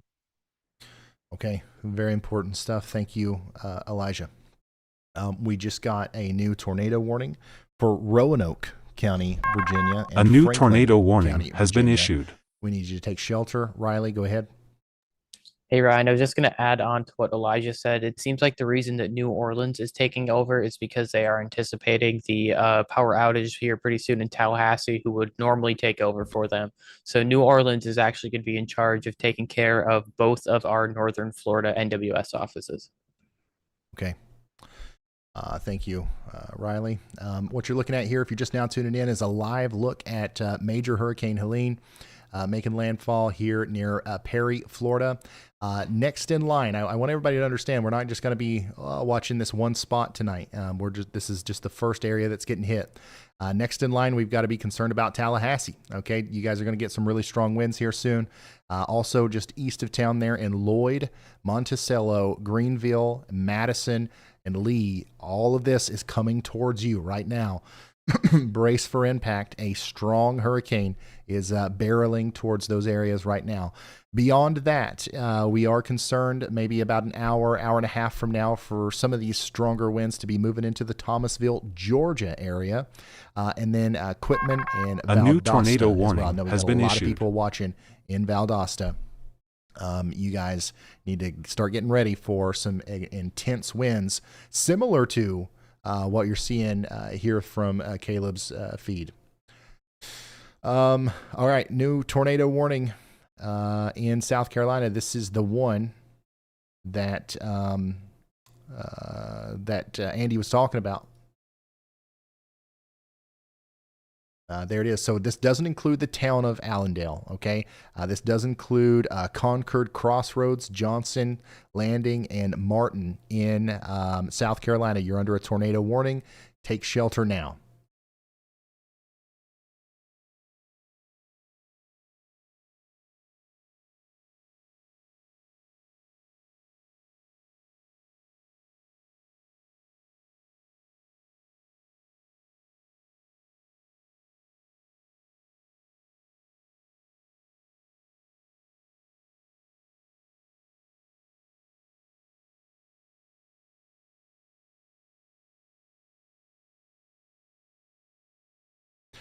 The eye of Hurricane Helene is about to make landfall west of Salem, Florida, and southwest of Perry, Florida.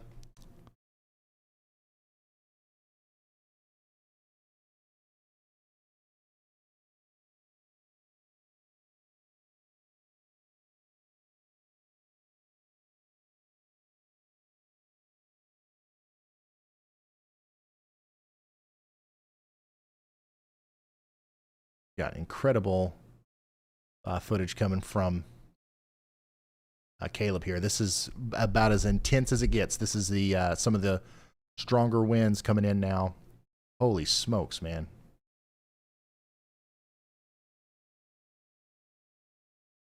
That is absolutely insane.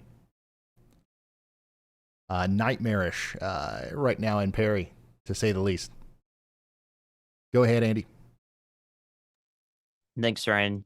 Yeah, unfortunately, this situation I talked about here near Garnett, South Carolina, Ryan, just a actually heads appears up. to be happening in terms of tornado genesis. That convergence is turning into rotation here, and some of the key elements we can look at in the formation of the supercell is the clearness, the clear cutness of the forward flank downdraft. You can see how it's almost like a smooth line. It goes from oranges and yellows to no rainfall there. That's another thing there that tells us that the supercell is healthy, has strong inflow, and the convergence is indeed transitioning to rotation here. I would expect another tornado warning out ahead of it into parts of Hampton County, South Carolina, that are already warned, but out ahead of it, closer to Estill and Luray here. But it should go to the west of these towns if it does decide to produce a tornado here. Again, it's all about pattern recognition. So when I called this out before, this is one of the distinct possibilities that the cell could evolve into a tornado producer. Also beforehand, another thing lending confidence to it is it did have a high differential reflectivity arc to it, which indicates that all along the forward flank downdraft, a bunch of particles, essentially raindrops, are getting stretched efficiently. So really hoping that this just kind of falls apart from here on, but I do think we will see an extension of this tornado warning, and this is one of the storms that I think has some of the highest potential to produce a significant tornado so far today. Thank you, meteorologist Andy Hill. We are watching the tornado potential over here in South Carolina and Georgia. We are growing increasingly concerned about the storm near Garnett and Scotia and Furman. Please, if you're in that area, even all the way down there towards Estill, Solomon's Crossroads, Briar Creek Landing, prepare to take shelter. Y'all watch out. Additionally, we've got our major hurricane really starting to, every time I think that we've seen the worst of it or seen like some of the strongest winds, they just keep getting stronger. And that's going to continue to be the case here where Caleb and Brad are. We're also getting reports of extreme winds over here in Salem. Salem, Florida is experiencing a lot of damage from this storm, and that's going to continue as those same winds go up towards Townsend and Buckville. You guys are all under an extreme wind warning all the way up there towards Monticello. You want to get inside if you haven't already. Like, you want to hunker down and brace for impact as if a tornado was coming, because that's exactly what we're dealing with here as this storm approaches Greenville, Madison, and Monticello, Florida. We are also just moments away from an official landfall call out here. I don't know exactly when that's going to happen, but it's not going to be too long from now. The eye is probably 33% over land now. Once it gets more than 50% over the land, that is an official landfall. So keep an eye out for that. We're almost up to 1 million people without power in Florida, and we're just getting started. Lots more going to be added to that list, unfortunately, especially as the stronger winds start making it into more populated areas like Tallahassee. You guys are in between two stronger bands right now, but the really strong winds are going to start kicking up here probably within the next 30 minutes. Also, once this gets up into Monticello, Madison, and Live Oak, that's going to knock out power for probably those entire towns. So prepare for that if you haven't lost power already. It's coming.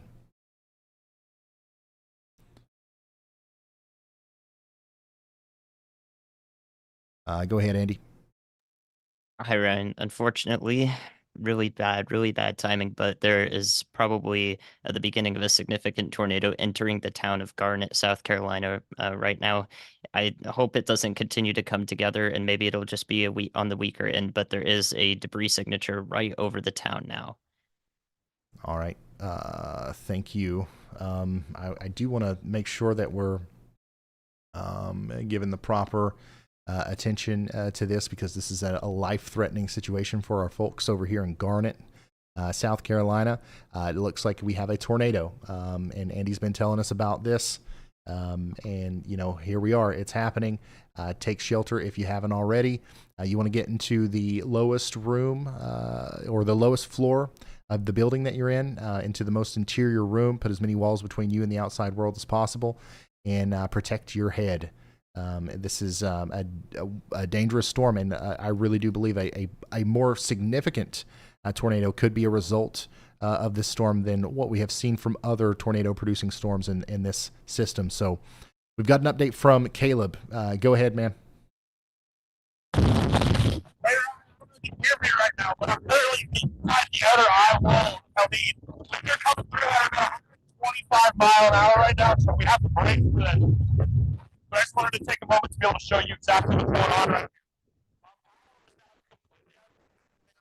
We've lost the mic. It's significantly damaged. Oh, no, there it is. We got it. We can hear you, Caleb. I don't know if you heard me say that, but we lost you for a second. We can hear you. Thank you. Get inside. Thank you for the report, Caleb. It was great. Holy smokes, man. These people are wild, but we need them. A new tornado warning has been issued. Here is what's happening downstream in some of these communities that are yet to be hit. The point of this is to show you what's coming for you, and this is likely going to extend similar conditions will extend all the way up towards maybe as far as Valdosta. So I know we got a lot of people watching up there. Keep that in mind. This is what's coming. All right. Get ready. We did get a new tornado warning associated with our storm that just went through Garnett, South Carolina. And it's going to keep on moving up now towards Shirley and Briar Creek Landing. We need y'all to take shelter immediately. We got 6 tornado warnings right now.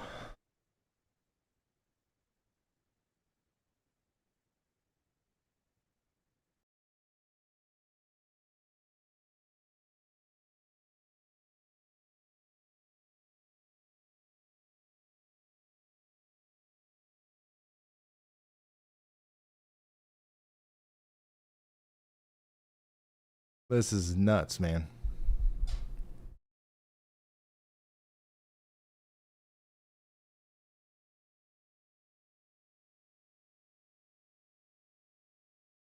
Go ahead, Riley.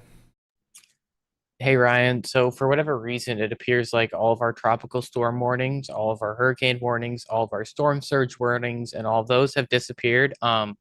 There's still a hurricane. Rest assured, it did not disappear. I don't know what's going on with those warnings and why we do not have them.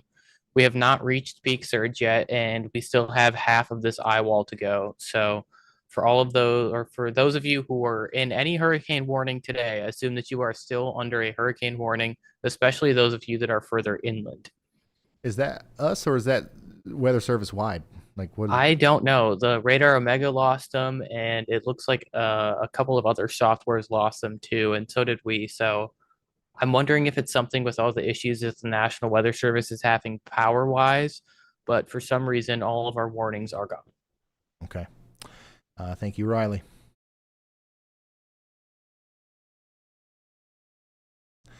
If you're just now tuning in, we're watching the major hurricane Helene make landfall here. We're probably going to hear an official confirmation of that very soon.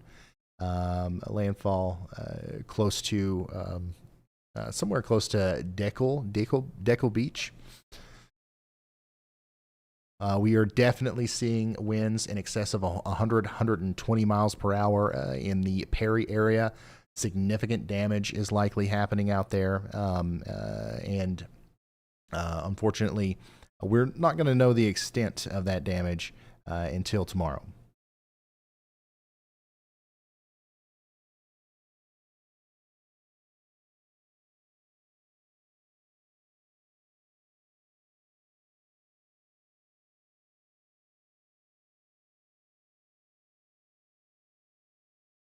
Yeah, we still have hurricane warnings and all that stuff in place. Everywhere I look, I can't find them either. So something's up.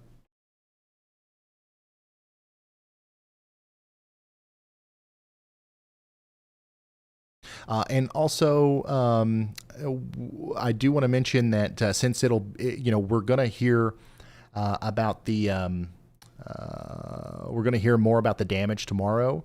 I would like to invite everybody to join our Discord server.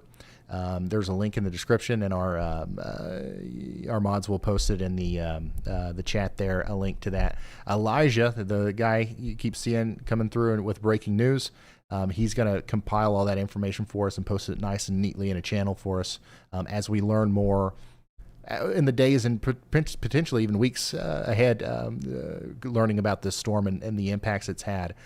Go ahead, Riley. Hey, Ryan, we have an update from the National Hurricane Center. This is our advisory number 15. They noted that peak 700 millibar flight level winds from the aircraft were about 136 knots, corresponding to an intensity of about 120 knots on the surface, which might be a little bit conservative. They said in the outlook that assuming the eye wall strength was 120 knots sustained was a conservative prediction. We're still officially making landfall at 140 miles per hour, but it will be interesting to see when they go back and look at this 8 months from now. Are they going to really keep that 140 miles an hour or strengthen it? Yeah. Thank you for that, Riley, and keep us updated. We're seeing some wild stuff over there on our Steinhatchee camera.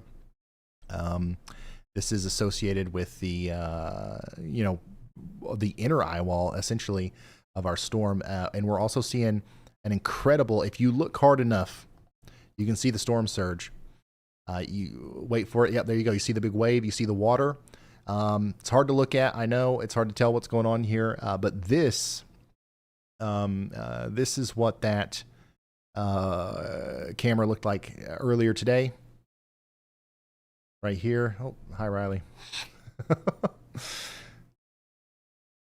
This is what that camera looked like earlier today, right here. And this is what it looks like now.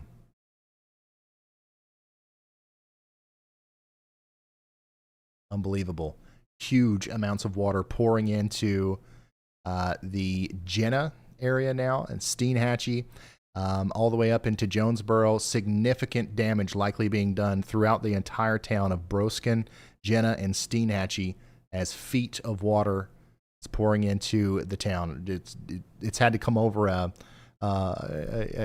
seawall, and now it's just flowing freely, and it's going up fast. Since we started looking at this, it's probably went up a foot or more. Holy smokes, y'all. So we're seeing a pattern here. We've already lost our camera down here near Horseshoe Beach. It's gone because water overtook it. Now we're about to lose this camera. All right. We will likely see that pattern continue up towards places like Fish Creek. And we just got a tornado warning just outside of the center of the storm here in Florida. So let's go look at that. And this is a confirmed tornado warning, actually. Confirmed tornado warning for Lake City and White Springs. This is Columbia and Hamilton counties in Florida. We've got an emergency management confirmed tornado warning now for Columbia and Hamilton counties in Florida.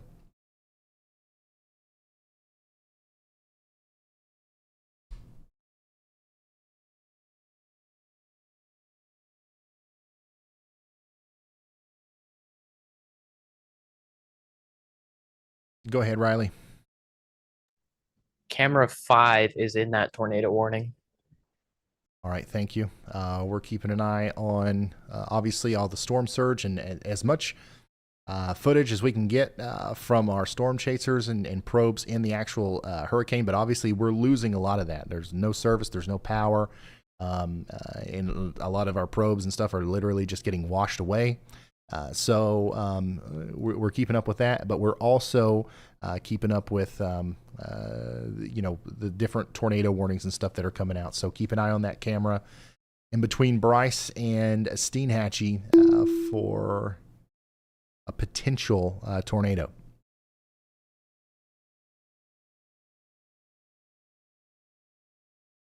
All right, looks like we're starting to get some of those warnings back. I just saw a new tropical storm warning come across the screen. I don't know if that's actually a new warning or just a regeneration of our existing warning. Go ahead, Riley. Yeah, Brian, it seems like warnings are repopulating. It wasn't on our side. I ran my NWS program as well, and somehow they got removed from one of the two NWS feeds. They remained on NWS Wire, but the other NWS API lost them. They are back now, so we should see those repopulate. Another little piece of information. We just crossed 30,000 donated to the Y'all Squad so far today. So thank you to everyone who has donated to that. Absolutely.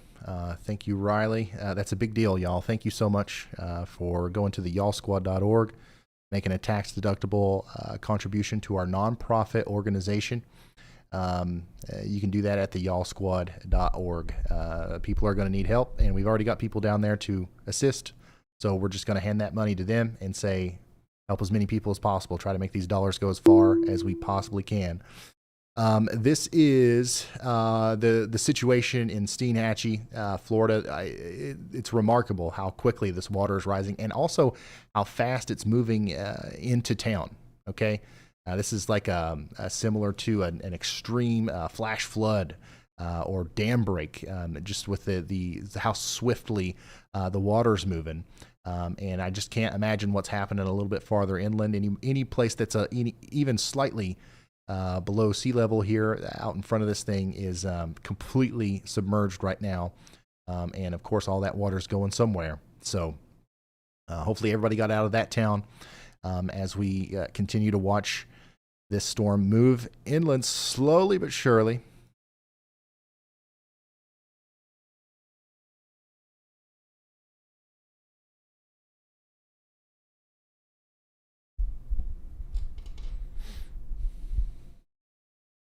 Go ahead, Riley. Hey Ryan, I see that chat starting to talk about it now. Brad Arnold did lose his back windshield. There was some piece of debris that hit him. He is okay. I just talked to him. He's 100% okay. Just the back glass of the windshield is gone. Okay. Thank you, Riley. Keep us updated on that. Yeah, so obviously a dangerous situation our storm chasers are in out there.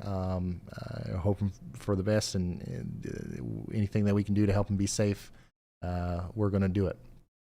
Also, I'm looking at the Lake City camera over there, and I don't know, is that lightning? Are you seeing this? Is that lightning or is that power flashes? Riley, are you seeing this? Was that camera 5? I think those might have been power flashes. Those looked like they were coming up from the ground. There's been some sort of like weird stuff going on the horizon of that. That was a power flash. That was blue. That was not lightning. Somebody needs to take a screenshot of whatever just happened right before I called to Riley, because I think we might have actually seen a tornado. Something weird was going on there. And once again, this is associated with our storm that's over here near Lake City. This is near Interstate 10, or this is on Interstate 10. So we do have a tornado warning out here, a confirmed tornado warning. And that is what we're looking at right now. My goodness. Yeah, something's going on down there. So make sure you are taking shelter if you're in Columbia or Hamilton counties in Florida. We could have a tornado coming right up, past Interstate 10, coming up Highway 441.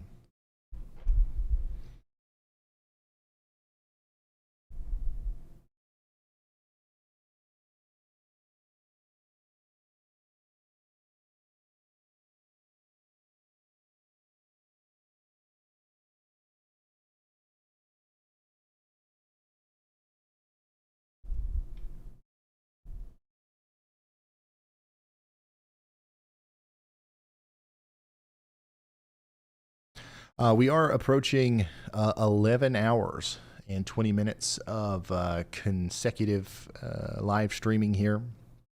And unfortunately, I don't think that we're going to be able to end the stream at 12 hours. So we'll probably end this one here soon and then come back for another short period of time before we call it a day. Anybody on the team that needs to go, though, at the end of the 12 hours, feel free to do so. Obviously, we can't all be here for 48 hours or however long this takes. But we're going to keep going. It's currently 11 p.m. on the East Coast.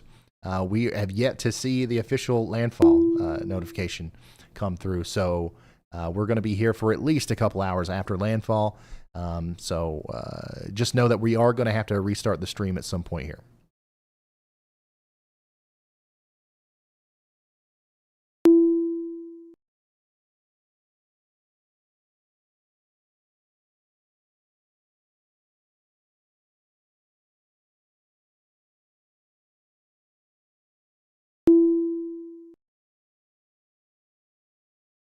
Yeah, so James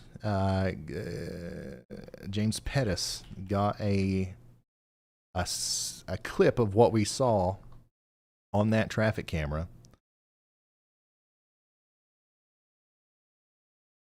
Yeah, that was a tornado right there. So yeah, I think that we just saw the confirmed tornado. We just saw that through the traffic camera. And that's continuing to go across Interstate 10 up towards Highway 441. A new tornado warning has been issued. So this is potentially still down. So we want y'all to take shelter if you haven't already.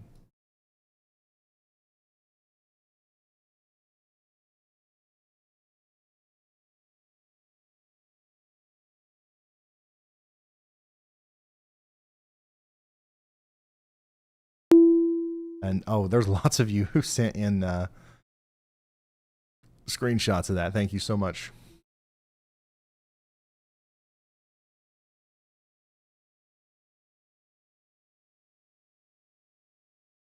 So what I'm going to do is I'm going to go ahead and set up the next stream and redirect it. So that's going to take me about 2 or 3 minutes. So Riley or Andy or anybody else, if you guys have anything, now would be a good time.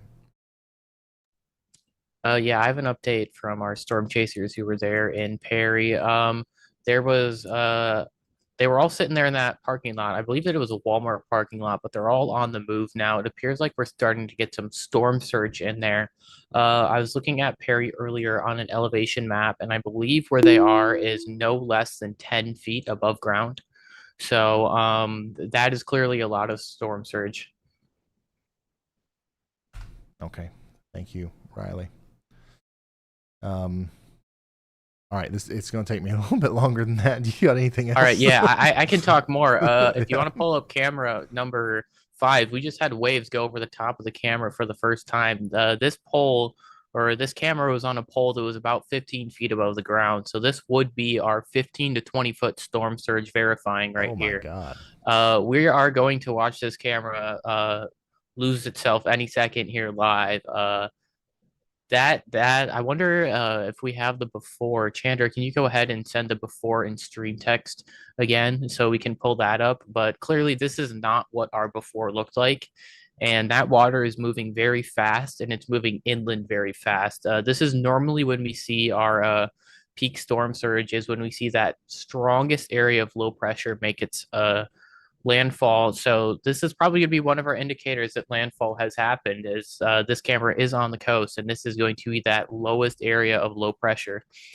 We are still yet to receive that landfall notification from the National Hurricane Center, but we're expecting that any minute now, as on radar more than 50% has crossed over to land.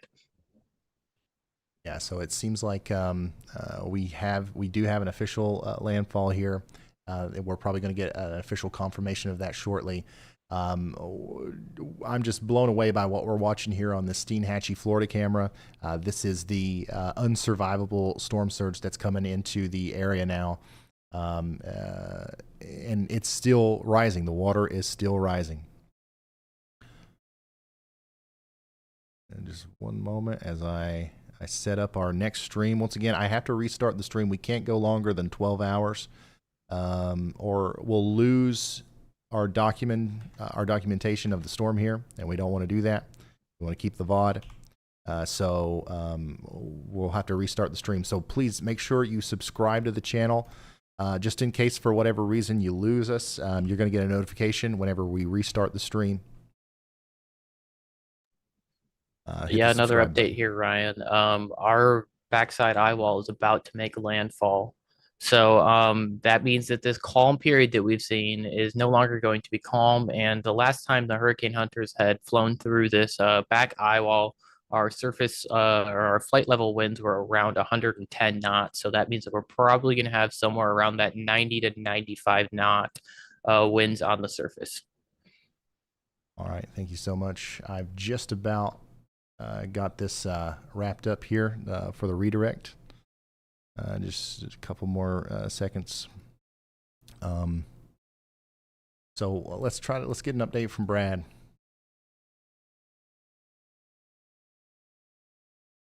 Brad, whenever you got a second, go ahead.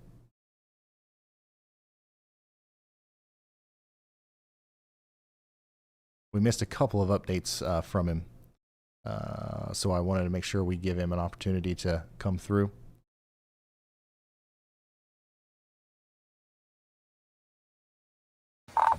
Yeah, Ryan, I was just going to let you know that we got hit by a mesovortex on that, and it threw some debris at us, and we lost our back rear windshield with it. So we've got a towel in it right now. If there are any storm chasers that have a garbage bag that I could throw over, that'd be great.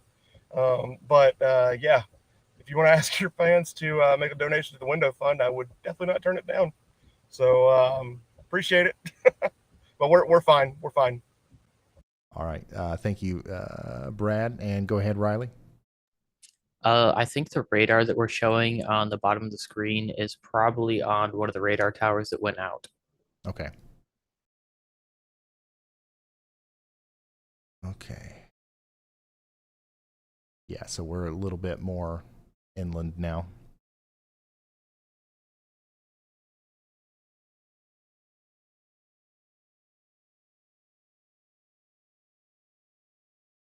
Go ahead, Elijah. Hey, Ryan. Officially from the National Hurricane Center, Helene has made landfall as a Category 4 hurricane. That just came in a moment ago. It's an official landfall now. Okay, thank you. Thank you, Elijah.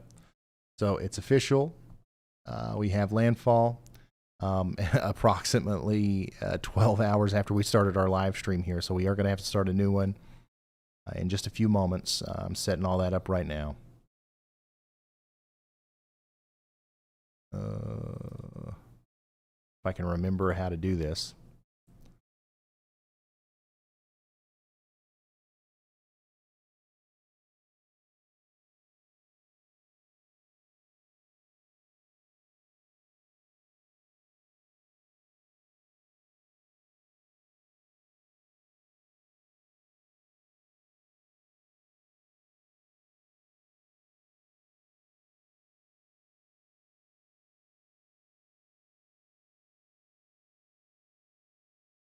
I don't remember. A new tornado warning has been issued.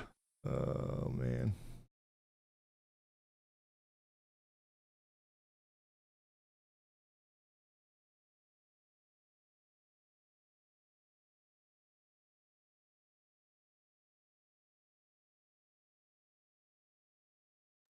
Our probe camera has lost its life to the surge.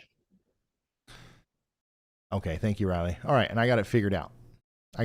We're so now whenever this stream inevitably has to end, you guys are automatically going to get redirected to the new stream, which will go on for a couple more hours, or until we feel like we no longer need to be here. But right now we're definitely still right in the middle of this, right in the thick of Hurricane Helene. And we're going to try to continue this coverage, especially as this goes farther to the north, because I know we've got a lot of people watching in Valdosta. I know we've got people watching in Tallahassee and Thomasville. I want to make sure we get through this with y'all at least before we call it a day. Once again, we have been going for about 12 hours, and we're going to keep going, for as long as we can here.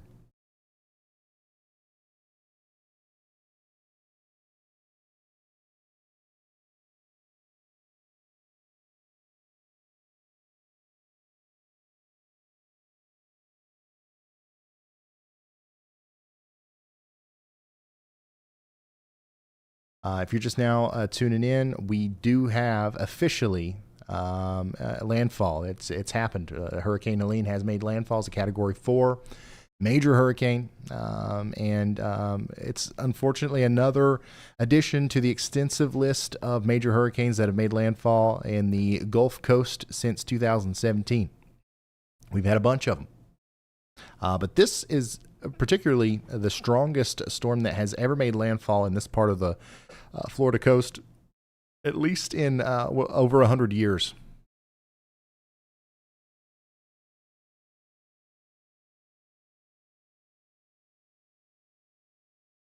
Getting reports of 8 to 10 feet of storm surge in Steinhatchee right now. That's where we just lost our camera. All of our probes are pretty much gone. So now we're hearing some reports coming from another storm chaser who's in a high-rise building. And the first floor is completely submerged. So, and that's in the town, not right on the coast. So that, unfortunately, we're going to probably be dealing with catastrophic damage in Steinhatchee. Total loss. First ever Category 4 to make landfall in the Big Bend of Florida. It just happened. And now, what's going to happen next? Well, we're in the eye in Perry.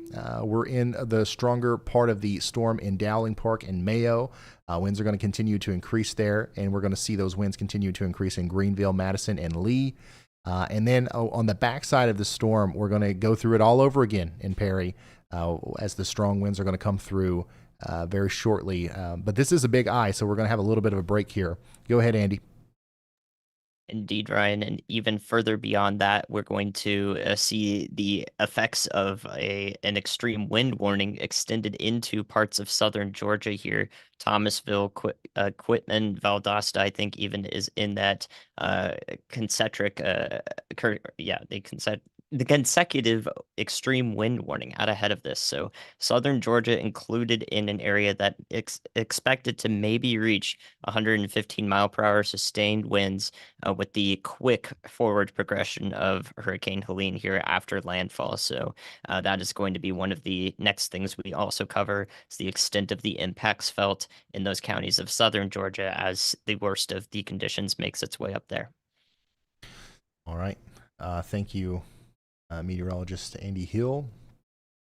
We're getting a lot of reports in from all over the state of Florida, especially on the western side, of storm surge continuing to be a big problem.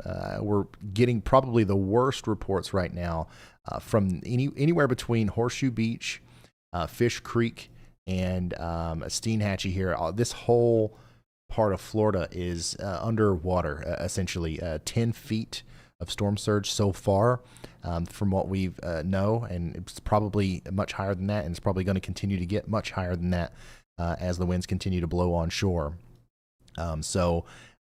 This looks like this right here is going to be the hardest hit area as far as storm surge goes. And the strongest winds are going to continue to happen right in here. That is going to go on up towards Quitman and Valdosta, like Andy was saying, and we're going to be here with you as that happens.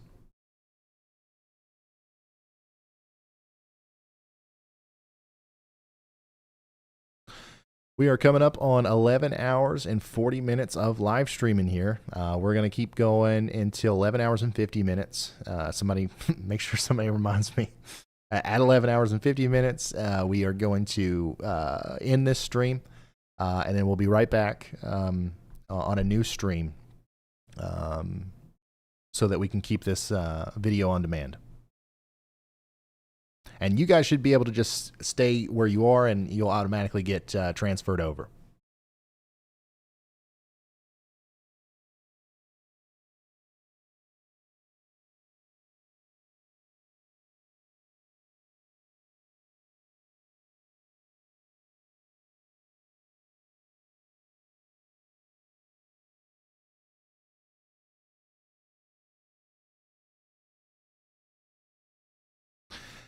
My goodness, some of these storm chasers that are back in the Steinhatchee area,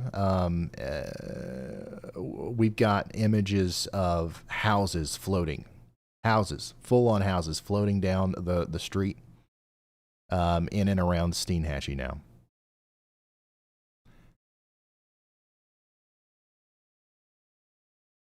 I see a collection of mobile homes floating down the street as well.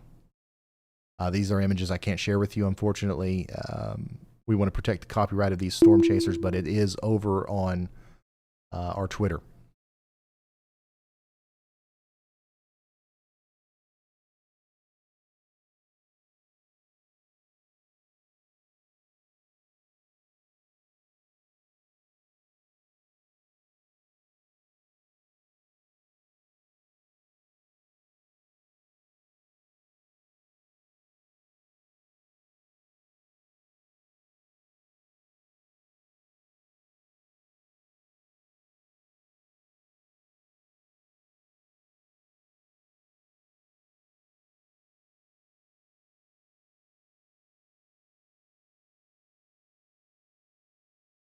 All right, we are well over, we're over 1 million people, I believe now, without, or close to 1 million people without power in Florida.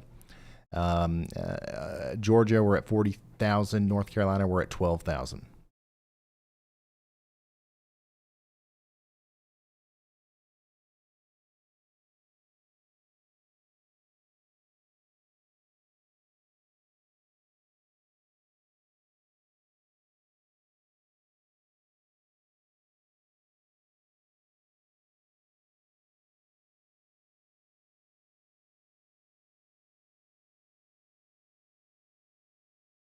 All right, we're going to go ahead and do the switch now, okay? Just in case I forget. Don't want to go over that time limit. We've been going for 11 hours and 41 minutes. I'm going to end this stream. You'll see me again in just a couple minutes on a new stream. And then I'll ask that everybody share the link again, because now all of the links that we've shared to get this stream out are not going to work. So if you don't mind, consider sharing the new link over on Twitter, Facebook, Instagram, wherever, and we'll see you over there.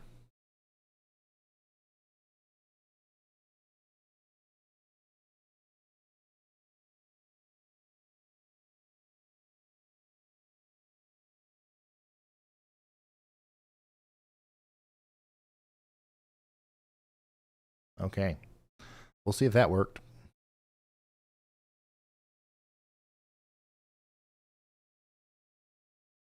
I forgot to pull the chat up.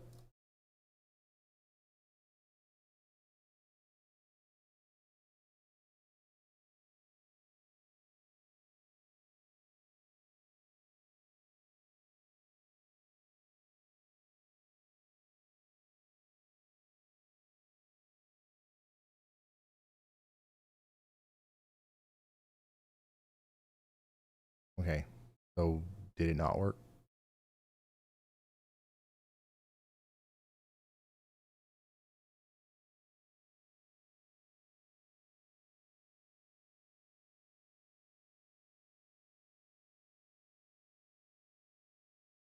Looks like we're still live on the other one, yeah. That doesn't make any sense. Still live on the other one? All right, we'll try it again.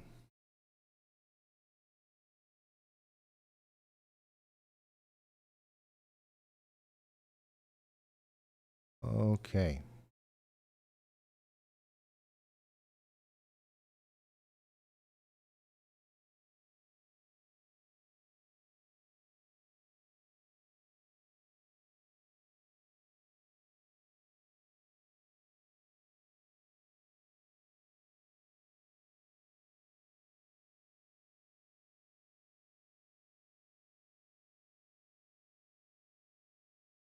You have to end. Well, I ended the first one, and I don't understand. All right, I'm gonna stop.